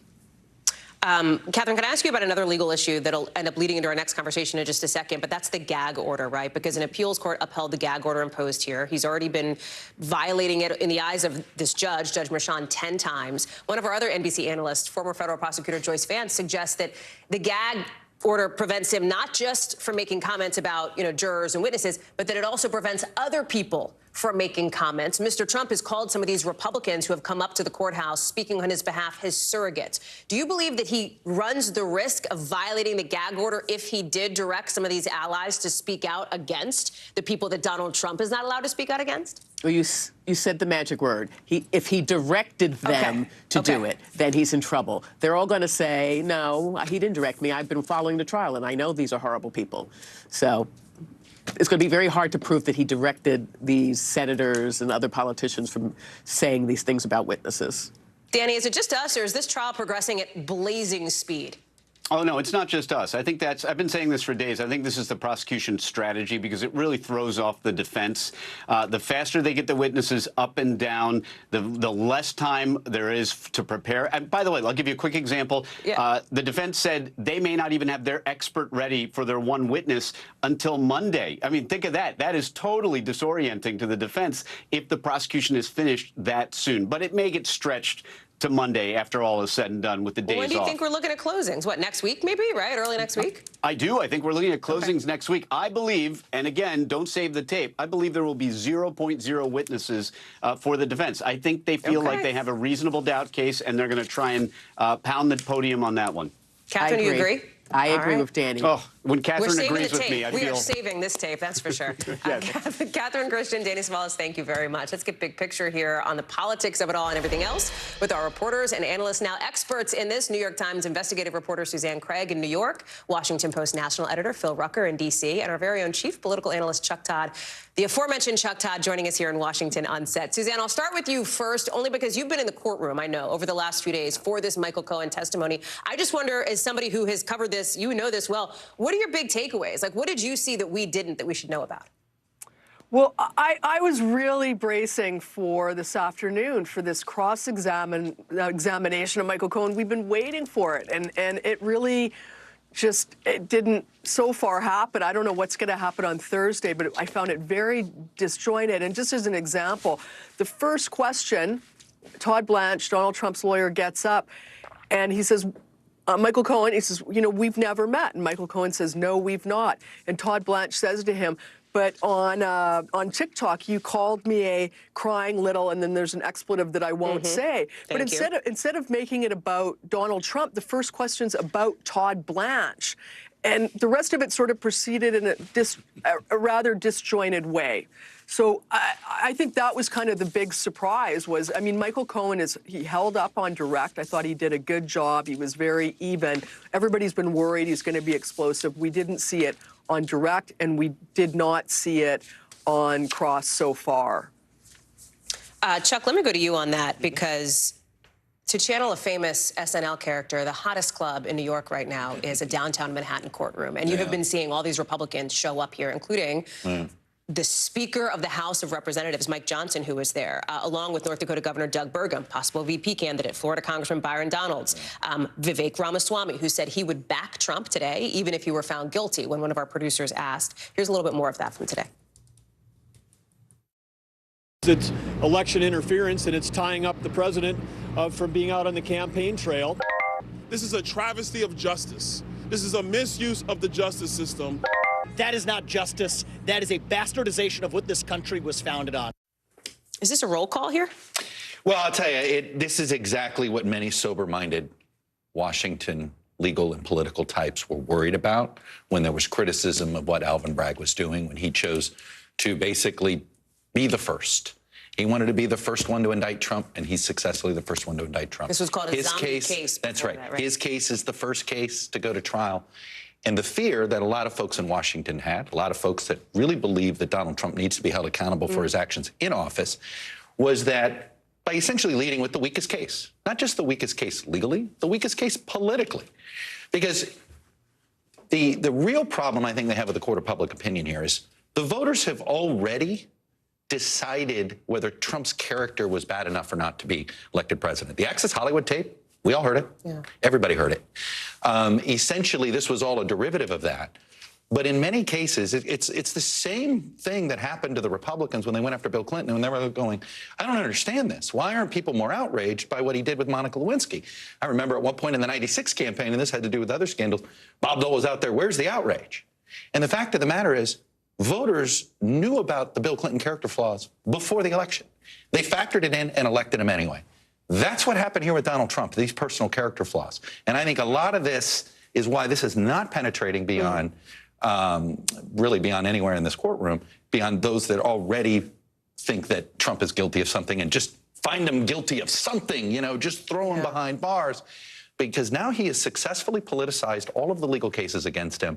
And I think it really does even dilute the potency of the January 6th case if it ever gets to trial. Much less before November, which seems like certainly not an inevitability, far from it at this point. You know, it's interesting, Phil, I hear Chuck talk about, you know, the bygone days covering previous presidents, right? You and I were in it in 2016, 2017, 2018 on the campaign trail at the White House when Donald Trump, when these revelations were in many ways first starting to come out against the, at the time, then president and then candidate. And so much of what we heard today in the cross was interesting. It felt like we were in a 2017 flashback in so many ways. It was like a walk down memory lane. Yeah, that's exactly right. You know, so many of these allegations about Trump, the details, the facts of this case have been known for some time. And Chuck's right on when he says voters have factored it in. Voters already know all about his infidelity, about his business dealings, about the weird, you know, personal relationships that he's had, about the character of his lawyer, Michael Cohen, who's been a main character through all of this for years now. And so I think this trial is, you know, regardless of what the verdict ends up being, may not necessarily shift public opinion. And what you're seeing from Trump and from his attorney, Todd Blanche, is they're really trying to politicize this as much as possible. It's why he has his vice presidential potential candidates literally trekking to New York and being in court and standing behind him in front of cameras to make this a political act, to make it a part of the campaign and to really try to solidify the support that he has with his supporters in the country. Suzanne, I wonder if you see that, too, as a show of force and how that played actually on the ground. We know that there are, you know, handfuls of supporters of the former president showing up outside court. It has become, I think, in some ways, an interesting spectacle for members of the public who can get in to see some of this for themselves. Talk us through that. Right. I really felt that today. And I have to say, I was talking to Andrew Weissman, one of our legal analysts here, and he was saying it was very reminiscent of mob trials where family would come in and supporters would come in. They would sit behind the defendant and they would stare at the witness. And it felt like that today, and it felt like that yesterday. There's been a parade of people come in. But the other effective thing of having them come in is there's a gag order on Donald Trump. He is very limited in what he can say, but now he's got his surrogates going to the camera and talking and saying things about the judge's family, and witnesses that Donald Trump can't say. You talked about that in the previous segment, and I think that that's been effective for him because he's now got cameras on other people saying what he wants to say. To that end, Phil, we've heard from Democrats, the DNC, really just one clapback, but called today's attendees, I'm quoting here, the saddest posse of MAGA loyalists in Lower Manhattan, saying the former president is, again, quoting, desperate for emotional support. Listen, obviously some trash talk on the part of the DNC against a rival campaign here. Do you get the sense, based on your reporting, based on the folks you're talking to, that there is a desire among some Dems to see a more muscular response from the Democratic campaign? You know, maybe, Hallie, but it certainly seems like President Biden is looking to keep some distance from all of this. So, you know, certainly DNC operatives who do rapid response in a campaign context are following the twists and turns in the courtroom and trying to seize any opportunities that they have. But you're not seeing the president or the vice president talking in any sort of detail about this trial. They've not given any public indication that they're even paying much attention to it.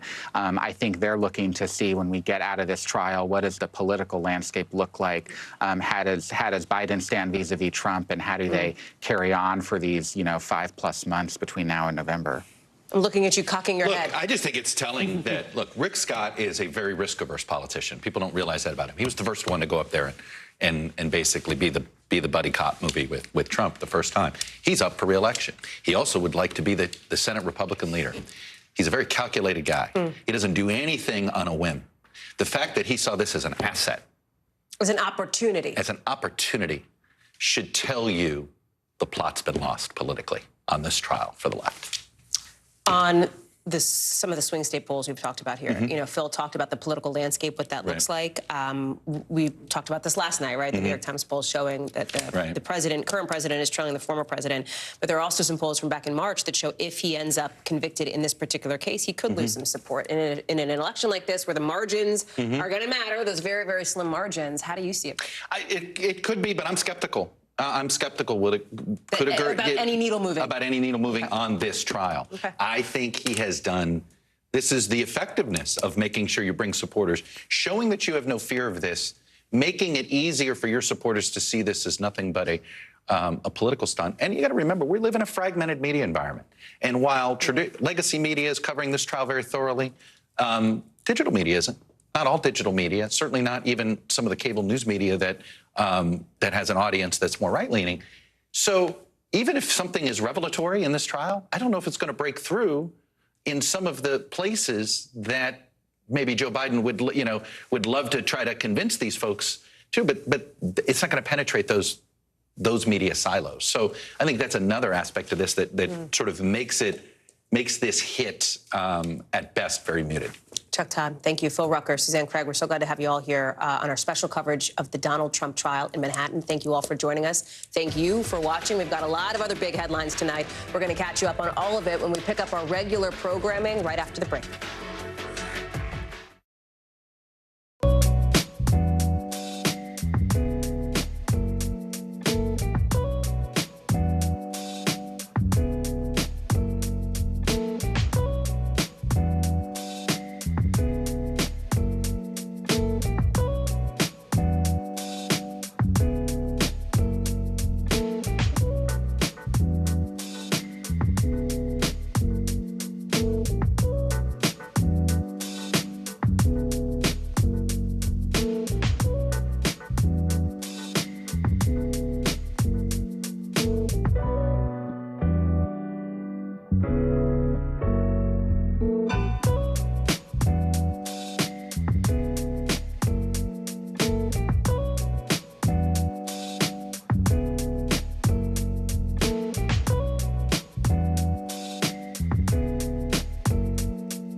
Report live from Tel Aviv, from Juarez, Mexico. Top story reporting from Baltimore. Every weeknight, it's your news playlist.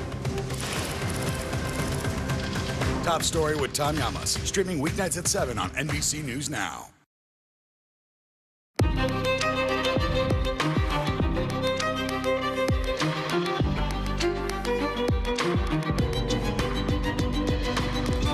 We're coming on the air tonight with that deadly bus crash in Florida, killing at least 8 farm workers on their way to that job. That number may go up with breaking news now tonight. Police saying they've made a key arrest just as we went on the air. Our team's there on the ground. We'll take you there live. Then just into us late today, a long-anticipated report giving new answers about that deadly bridge collapse in Baltimore and the warning sign that may have been missed hours before the crash.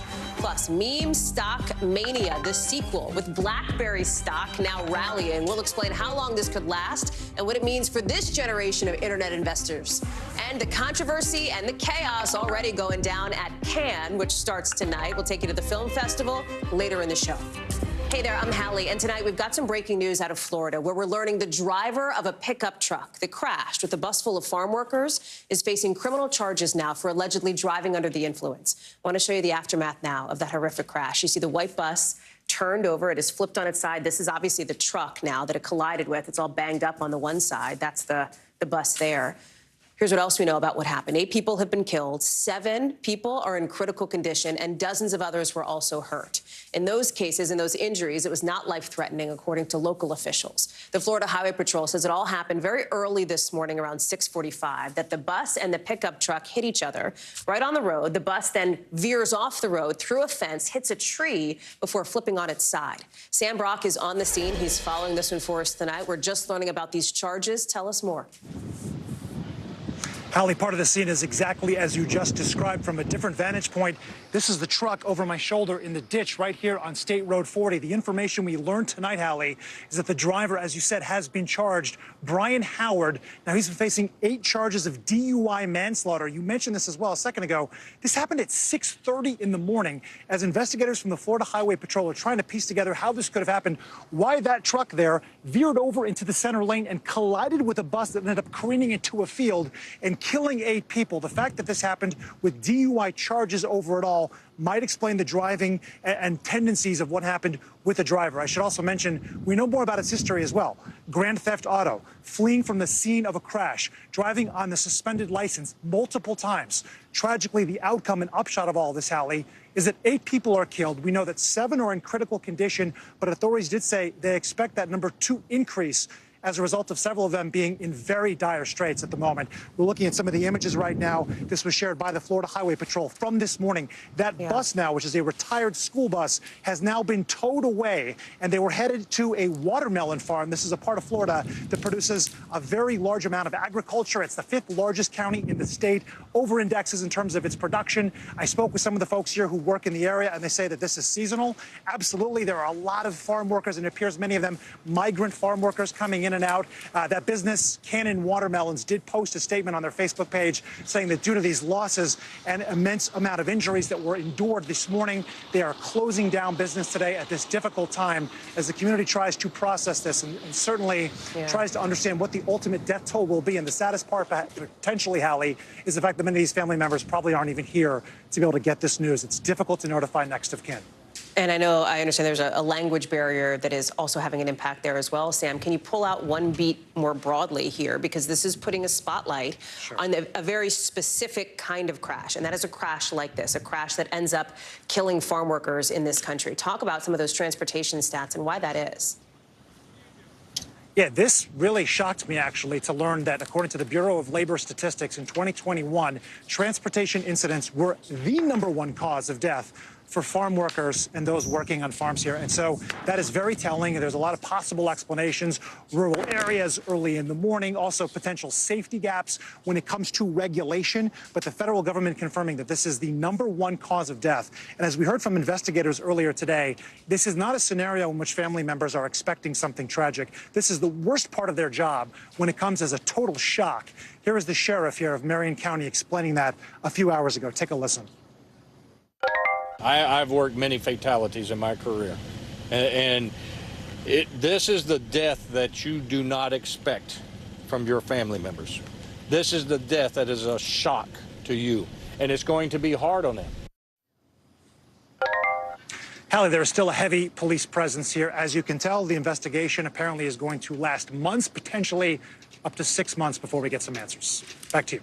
Sam Brock live for us there in Florida. Sam, thank you very much. Got to get to some breaking news now out of Baltimore, where we're getting some new answers tonight as to what happened in that catastrophic, deadly bridge collapse. This new NTSB report in just the last hour or so reveals for the very first time that there was a power failure hours before a different series of power outages, apparently, that may have led that ship to crash into one of the pillars at the base of that bridge.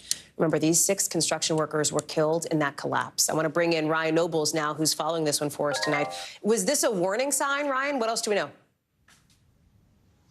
Yeah, Hallie, this is a pretty significant development that came out of this preliminary report from the National Transportation Safety Board, and it reveals that just 10 hours before that collapse that led to the death of those 6 construction workers and the complete collapse of the Francis Scott Key Bridge, that this ship, the massive container ship Dali, had a power failure just 10 hours before it was scheduled to leave the port of Baltimore. Now, at this point, the NTSB is not drawing any conclusions as to whether or not that power failure then led to the 2 subsequent power failures that ultimately led to crews losing control of this ship and it careening into the base of the bridge and the bridge collapsing. But it certainly is raising a lot of questions. And we're also learning more about the specific timeline of everything that happened. And these 2 separate power failures that took place, what's interesting is that they actually were able to regain power to the ship, but then they lost it immediately after. And by the time they realized that they had lost control of the ship, it was not nearly enough time to drop an anchor, not nearly enough time for tugboats to get to the ship to help guide it away from the base of the bridge. It then smashed into the bridge, leading to the complete collapse. That second power outage, Hallie, was only when the bridge was 350 yards away from the base of the bridge. So you can understand why there was such an immediate need to have things happen quickly. They did say that the crew did immediately contact first responders and the authorities. That's what led to the shutting down of the bridge and alerting and preventing cars from crossing over the span before the bridge collapse took place. And then one other note from this report that I think is significant, the harrowing stories of the people involved. There was a crew member on board the ship at that time that was dropping the anchor. He actually had to abandon that effort. Otherwise, he would have been hit by debris from the ship, from the bridge, I should say, as it was collapsing into the water. And then also one of the maintenance supervisors who was on the bridge at the time, walking the span of the bridge, had to run to get to a part of the span of the bridge that wasn't collapsing, barely made it there in time before the rest of the bridge collapsed into the water. Hallie? Just some really intense details coming out of that. Ryan Nobles, thank you very much for being there. Appreciate you. Let's get you over to the 5 things our team thinks you should know about tonight. Number 1, the Secretary of State making a surprise visit to Ukraine. There he is on the ground in Kyiv, meeting, of course, with the Ukrainian president there, trying to reassure Ukrainians as Russia keeps launching these intense attacks. Secretary Blinken says all the U.S. military help on the way will make, in his words, a real difference on the battlefield. Number 2, we're learning today that Hunter Biden's federal gun case will go to trial next month, early June. So we say next month, that's really just a couple weeks away. The federal judge in this case denying Hunter Biden's attorney's plea to delay the trial to September. The president's son's attorneys said they needed more time to really prepare. Remember, Hunter Biden is accused of lying about using drugs on a form to buy a gun back in 2018. He has pleaded not guilty. Number 3, researchers now say 2023 was the hottest summer the Northern Hemisphere has seen in the last 2,000 years. Last year's summer was also nearly 4 degrees warmer than the coldest summer on record. 2023 also now the hottest overall year ever. Number 4, Comcast, our parent company, says it's coming out with a new streaming bundle. You can get Peacock, Netflix, Apple TV Plus all together at a discount. If you're an existing Comcast customer, you'll be eligible. TBD on how much it's going to cost. We've talked about this, the quote-unquote rebundling of streamers. This one's sort of similar to the one that's coming out from Verizon. We told you also last week about that plan from Disney and Warner Brothers to bundle Disney Plus, Hulu, and Max. Number 5, sad news for lovers of the Cheddar Bay biscuit. The chain Red Lobster is shutting down dozens of locations across the country. Another indication of Red Lobster's financial struggles. It's one of the only times in its more than 50-year history that Red Lobster is closing dozens of stores at once. Coming up, the new charges a Florida principal is facing after some stunning video of him caught on a security camera. We're going to show you after the break.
People really don't know what's going to happen. Really, a dozen hours after the eye roared ashore.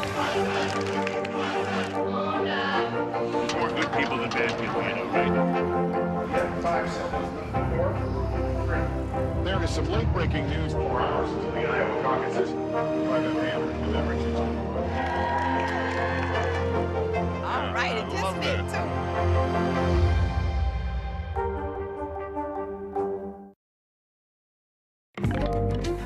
So welcome to Meme Stock Mania Part 2 tonight. You know, those kind of randomish stocks that get a bunch of hype online and then spike in the real world. Look at AMC Theaters up today, something like 31% at the close. Shares of BlackBerry up about 12%. And look at GameStop up 180% since Monday. That's the first meme stock we saw this happen to.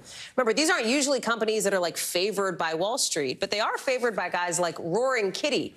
Remember, we told you about him yesterday, the one who came back online with this meme of a gamer like leaning intently forward in their chair. It was like, if you see this, you're like, who cares? Well, other people saw it and they're like, okay, Roaring Kitty's back. He's the influencer behind that OG meme stock rally back in 2021 when these groups of investors online got behind stocks of companies that were like, you know, maybe not doing so well and kind of flipped their fortunes. The whole saga was immortalized in the 2023 movie Dumb Money. Check this out. Oh, there, yeah. It's crazy. That if you go short in some of these elaborate options trades, you can lose money to infinity. GameStop now. The star of that scene, our own Christine Romans, is joining us now. We'll get into a behind the scenes of Dumb Money a little bit later on. But like, break down what's happening here for us, right? Because it's so interesting. We talked about meme stocks a couple years ago. It's back. Why? Yeah. How long is it going to last? It's so interesting. It's like rewind the tape 3 years. I mean, that one tweet with nothing else got people talking about stocks, got people online talking about the stocks they want to buy, started to put their own memes and pictures of them buying certain stocks, and boom, like wildfire, it just spread. So this is hype. It's like speculation. It's get rich quick. It's not really investing, but it is a whole kind of community of gamer traders, I guess, on Reddit and social media who try to drive these things up for fun and sometimes for profit. For people watching at home who are like, okay, so should I buy shares in BlackBerry? You are not their financial advisor. You cannot answer that question, I know. But how should we be thinking of this in a more long-term way, or should we not be thinking about this long-term at all? This is really a game. This is all here a game. I mean, you have to, when you buy a stock, you should look at the fundamentals of the stock and decide if it's got a good company, that the stock is going to grow. And, you know, one of the reasons why this became so popular, there was also this other element, not just the get rich quick, but also like the stick it to Wall Street, right? People thought that they were turning the tables on the Wall Street hedge funds. The little guy was going to win, the democratization of Wall Street. But I spoke with Spencer Jacob, Wall Street Journal editor of the Heard on the Street column, and he wrote a book about this. And this, a big reminder here, this is what he said. I think people never really kind of got the message that the brokers and the market makers, even most hedge funds, really liked what happened. I mean, big companies like Morgan Stanley had record quarters when the original meme stock squeeze happened, because it's really profitable. It doesn't matter what happens. Wall Street always wins, I think, is the bottom line. Which is, I mean, that's it, right? Has Roaring Kitty posted any, first of all, like, I'm literally asking a question about Roaring Kitty in a completely serious way. Like, let's just acknowledge the bizarreness of that. Roaring Kitty, this guy hasn't posted anything else, right? It's just that one meme. That's all I've seen. And even that meme, I had to ask a gamer friend, what does that mean? And that is a gamer getting serious about what he's doing. Yeah, getting like psyched. Right. Christine Romans, it is fascinating. Do you think we'll be talking about this again tomorrow, or do you think this fades out? I don't think it has as much legs as last time around, but we'll see. Well, we'd love to talk to you any day, so maybe come back. Christine, thank you so much. Appreciate it. NBC News covers hundreds of stories every day, and because it can be tough to read or watch or listen to them all, our bureau teams have done it for you. This is what they tell us is going down in their regions in a segment we call The Local. Out of our Western Bureau, a Denver appeals court is now hearing arguments from members of a sorority at the University of Wyoming challenging the admission of a transgender woman. In the lawsuit, 6 members of Kappa Kappa Gamma's local chapter asked a judge to void her membership and award some kind of damages. Sorority leaders already rejected revoking her admission, and a lower court judge threw out the case last year before this appeal, so TBD on how that goes. Out of our Southern Bureau, a Florida principal now arrested after trapping a student in a room for nearly an hour and physically abusing him after he says the child indicated wanting to harm himself. You can see it here in surveillance video from the classroom. Principal Dante Akeem Prophet sitting on top of the child, at one point putting him in a chokehold. The principal now faces multiple charges, including aggravated child abuse. He was also fired. And out of our Western Bureau, this is the video out of California with firefighters rescuing a dog stuck in a wall. Can you kind of see that?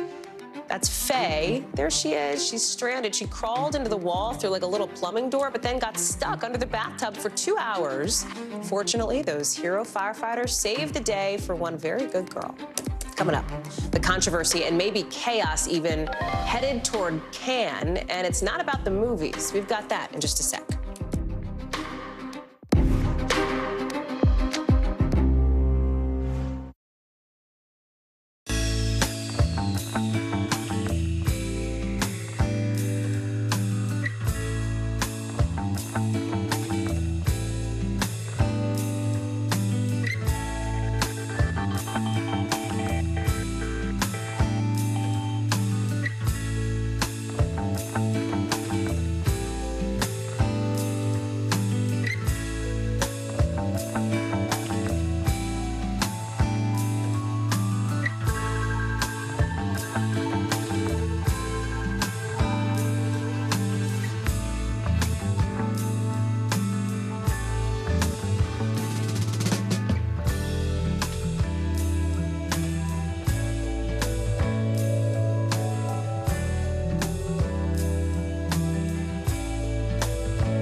The Cannes Film Festival starting tonight could end up the latest protest flashpoint over the war between Israel and Hamas. But Cannes Festival organizers are saying not so fast after demonstrations threw a big wrench in some of the year's other big events like the Oscars, Eurovision, the Met Gala, and of course commencement ceremonies around the country. Cannes is outright banning demonstrations in the area around the festival, with organizers saying they're not going to tolerate any form of protest on their red carpet, even from the world-famous attendees. It's all happening as folks online are turning up the heat on celebrities who haven't said anything about their stance on that war in Gaza, with a so-called block list picking up some steam. That's a list made up of online influencers and celebrities who are not being vocal about the war, the idea being to put pressure on these folks to either speak or be unfollowed by the thousands. NBC's Maura Barrett is covering this one for us. So let's start with what's happening at Cannes. It's just starting tonight, so we don't know how it's going to go. But we do know that the film festival is not exactly a stranger to protests related to politics. They've seen it even back in 2018. There was a coordinated red carpet demonstration against gender inequality. In 2022, organizers put in a video from the Ukrainian president to the opening ceremony. Talk about why this specific issue seems to be looked at in a bit of a different light and what steps they're taking here. They're definitely trying to put the guardrails in place for this. They've banned those protests, as you mentioned, for the entire 11 days of the festival. They're enacting very severe security strategies like new AI security guards that when you go through, so it's AI-powered security gates, essentially, and they're also adding in private security. They also backtracked on allowing Arab filmmakers to wear pins showing support for the Palestinians. This was something that's a small form of protest that they originally were going to allow, but they've now backtracked on that. That's also not allowed. So the festival chief is saying that this is to ensure the festival's main interest, which is going to be cinema. And so whether or not that's going to work remains a question as all of this unfolds today. But as we're already seeing videos and reports of a protest happening in the immediate area, it wasn't around the war, but we're seeing that it was workers at the festival protesting pay. But it kind of goes to show how effective or ineffective this could be. As to why this is an issue now, Hallie, as you pointed out,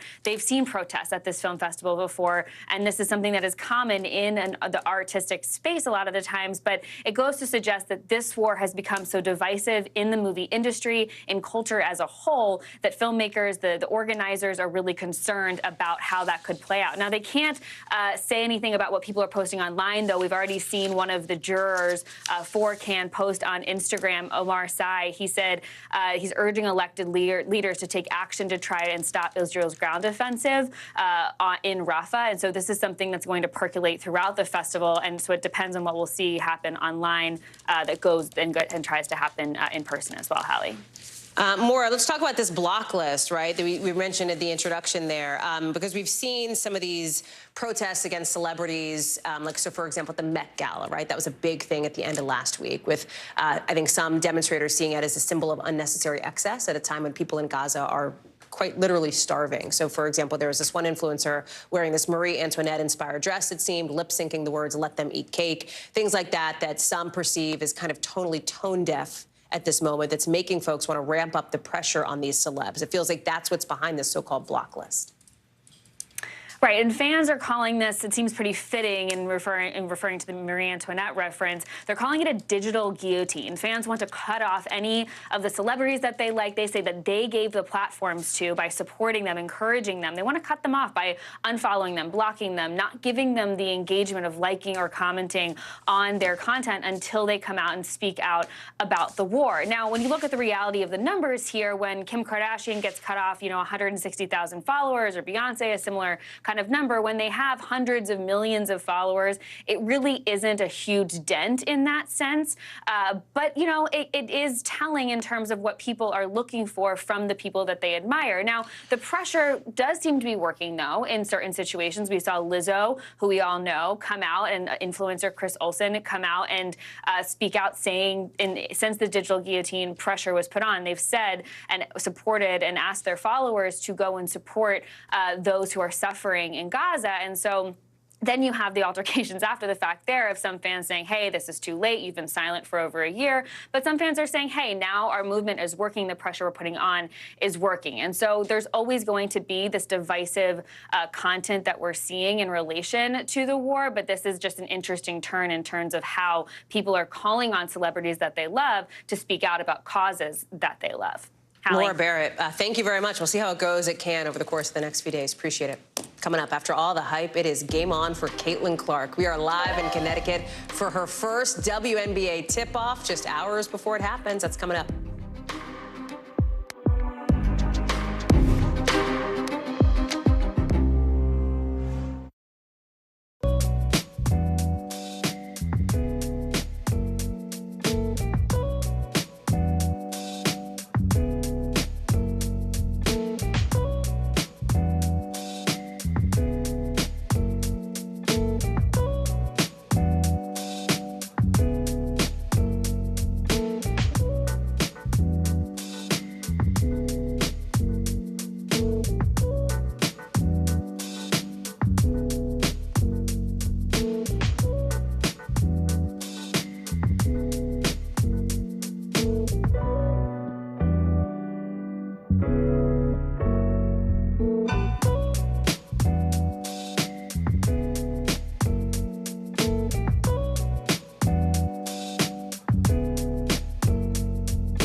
Tonight, the state of emergency here in Baltimore. Should people be concerned about the safety of flying today? Closer to the Gaza border. News lives in the now. Look at this.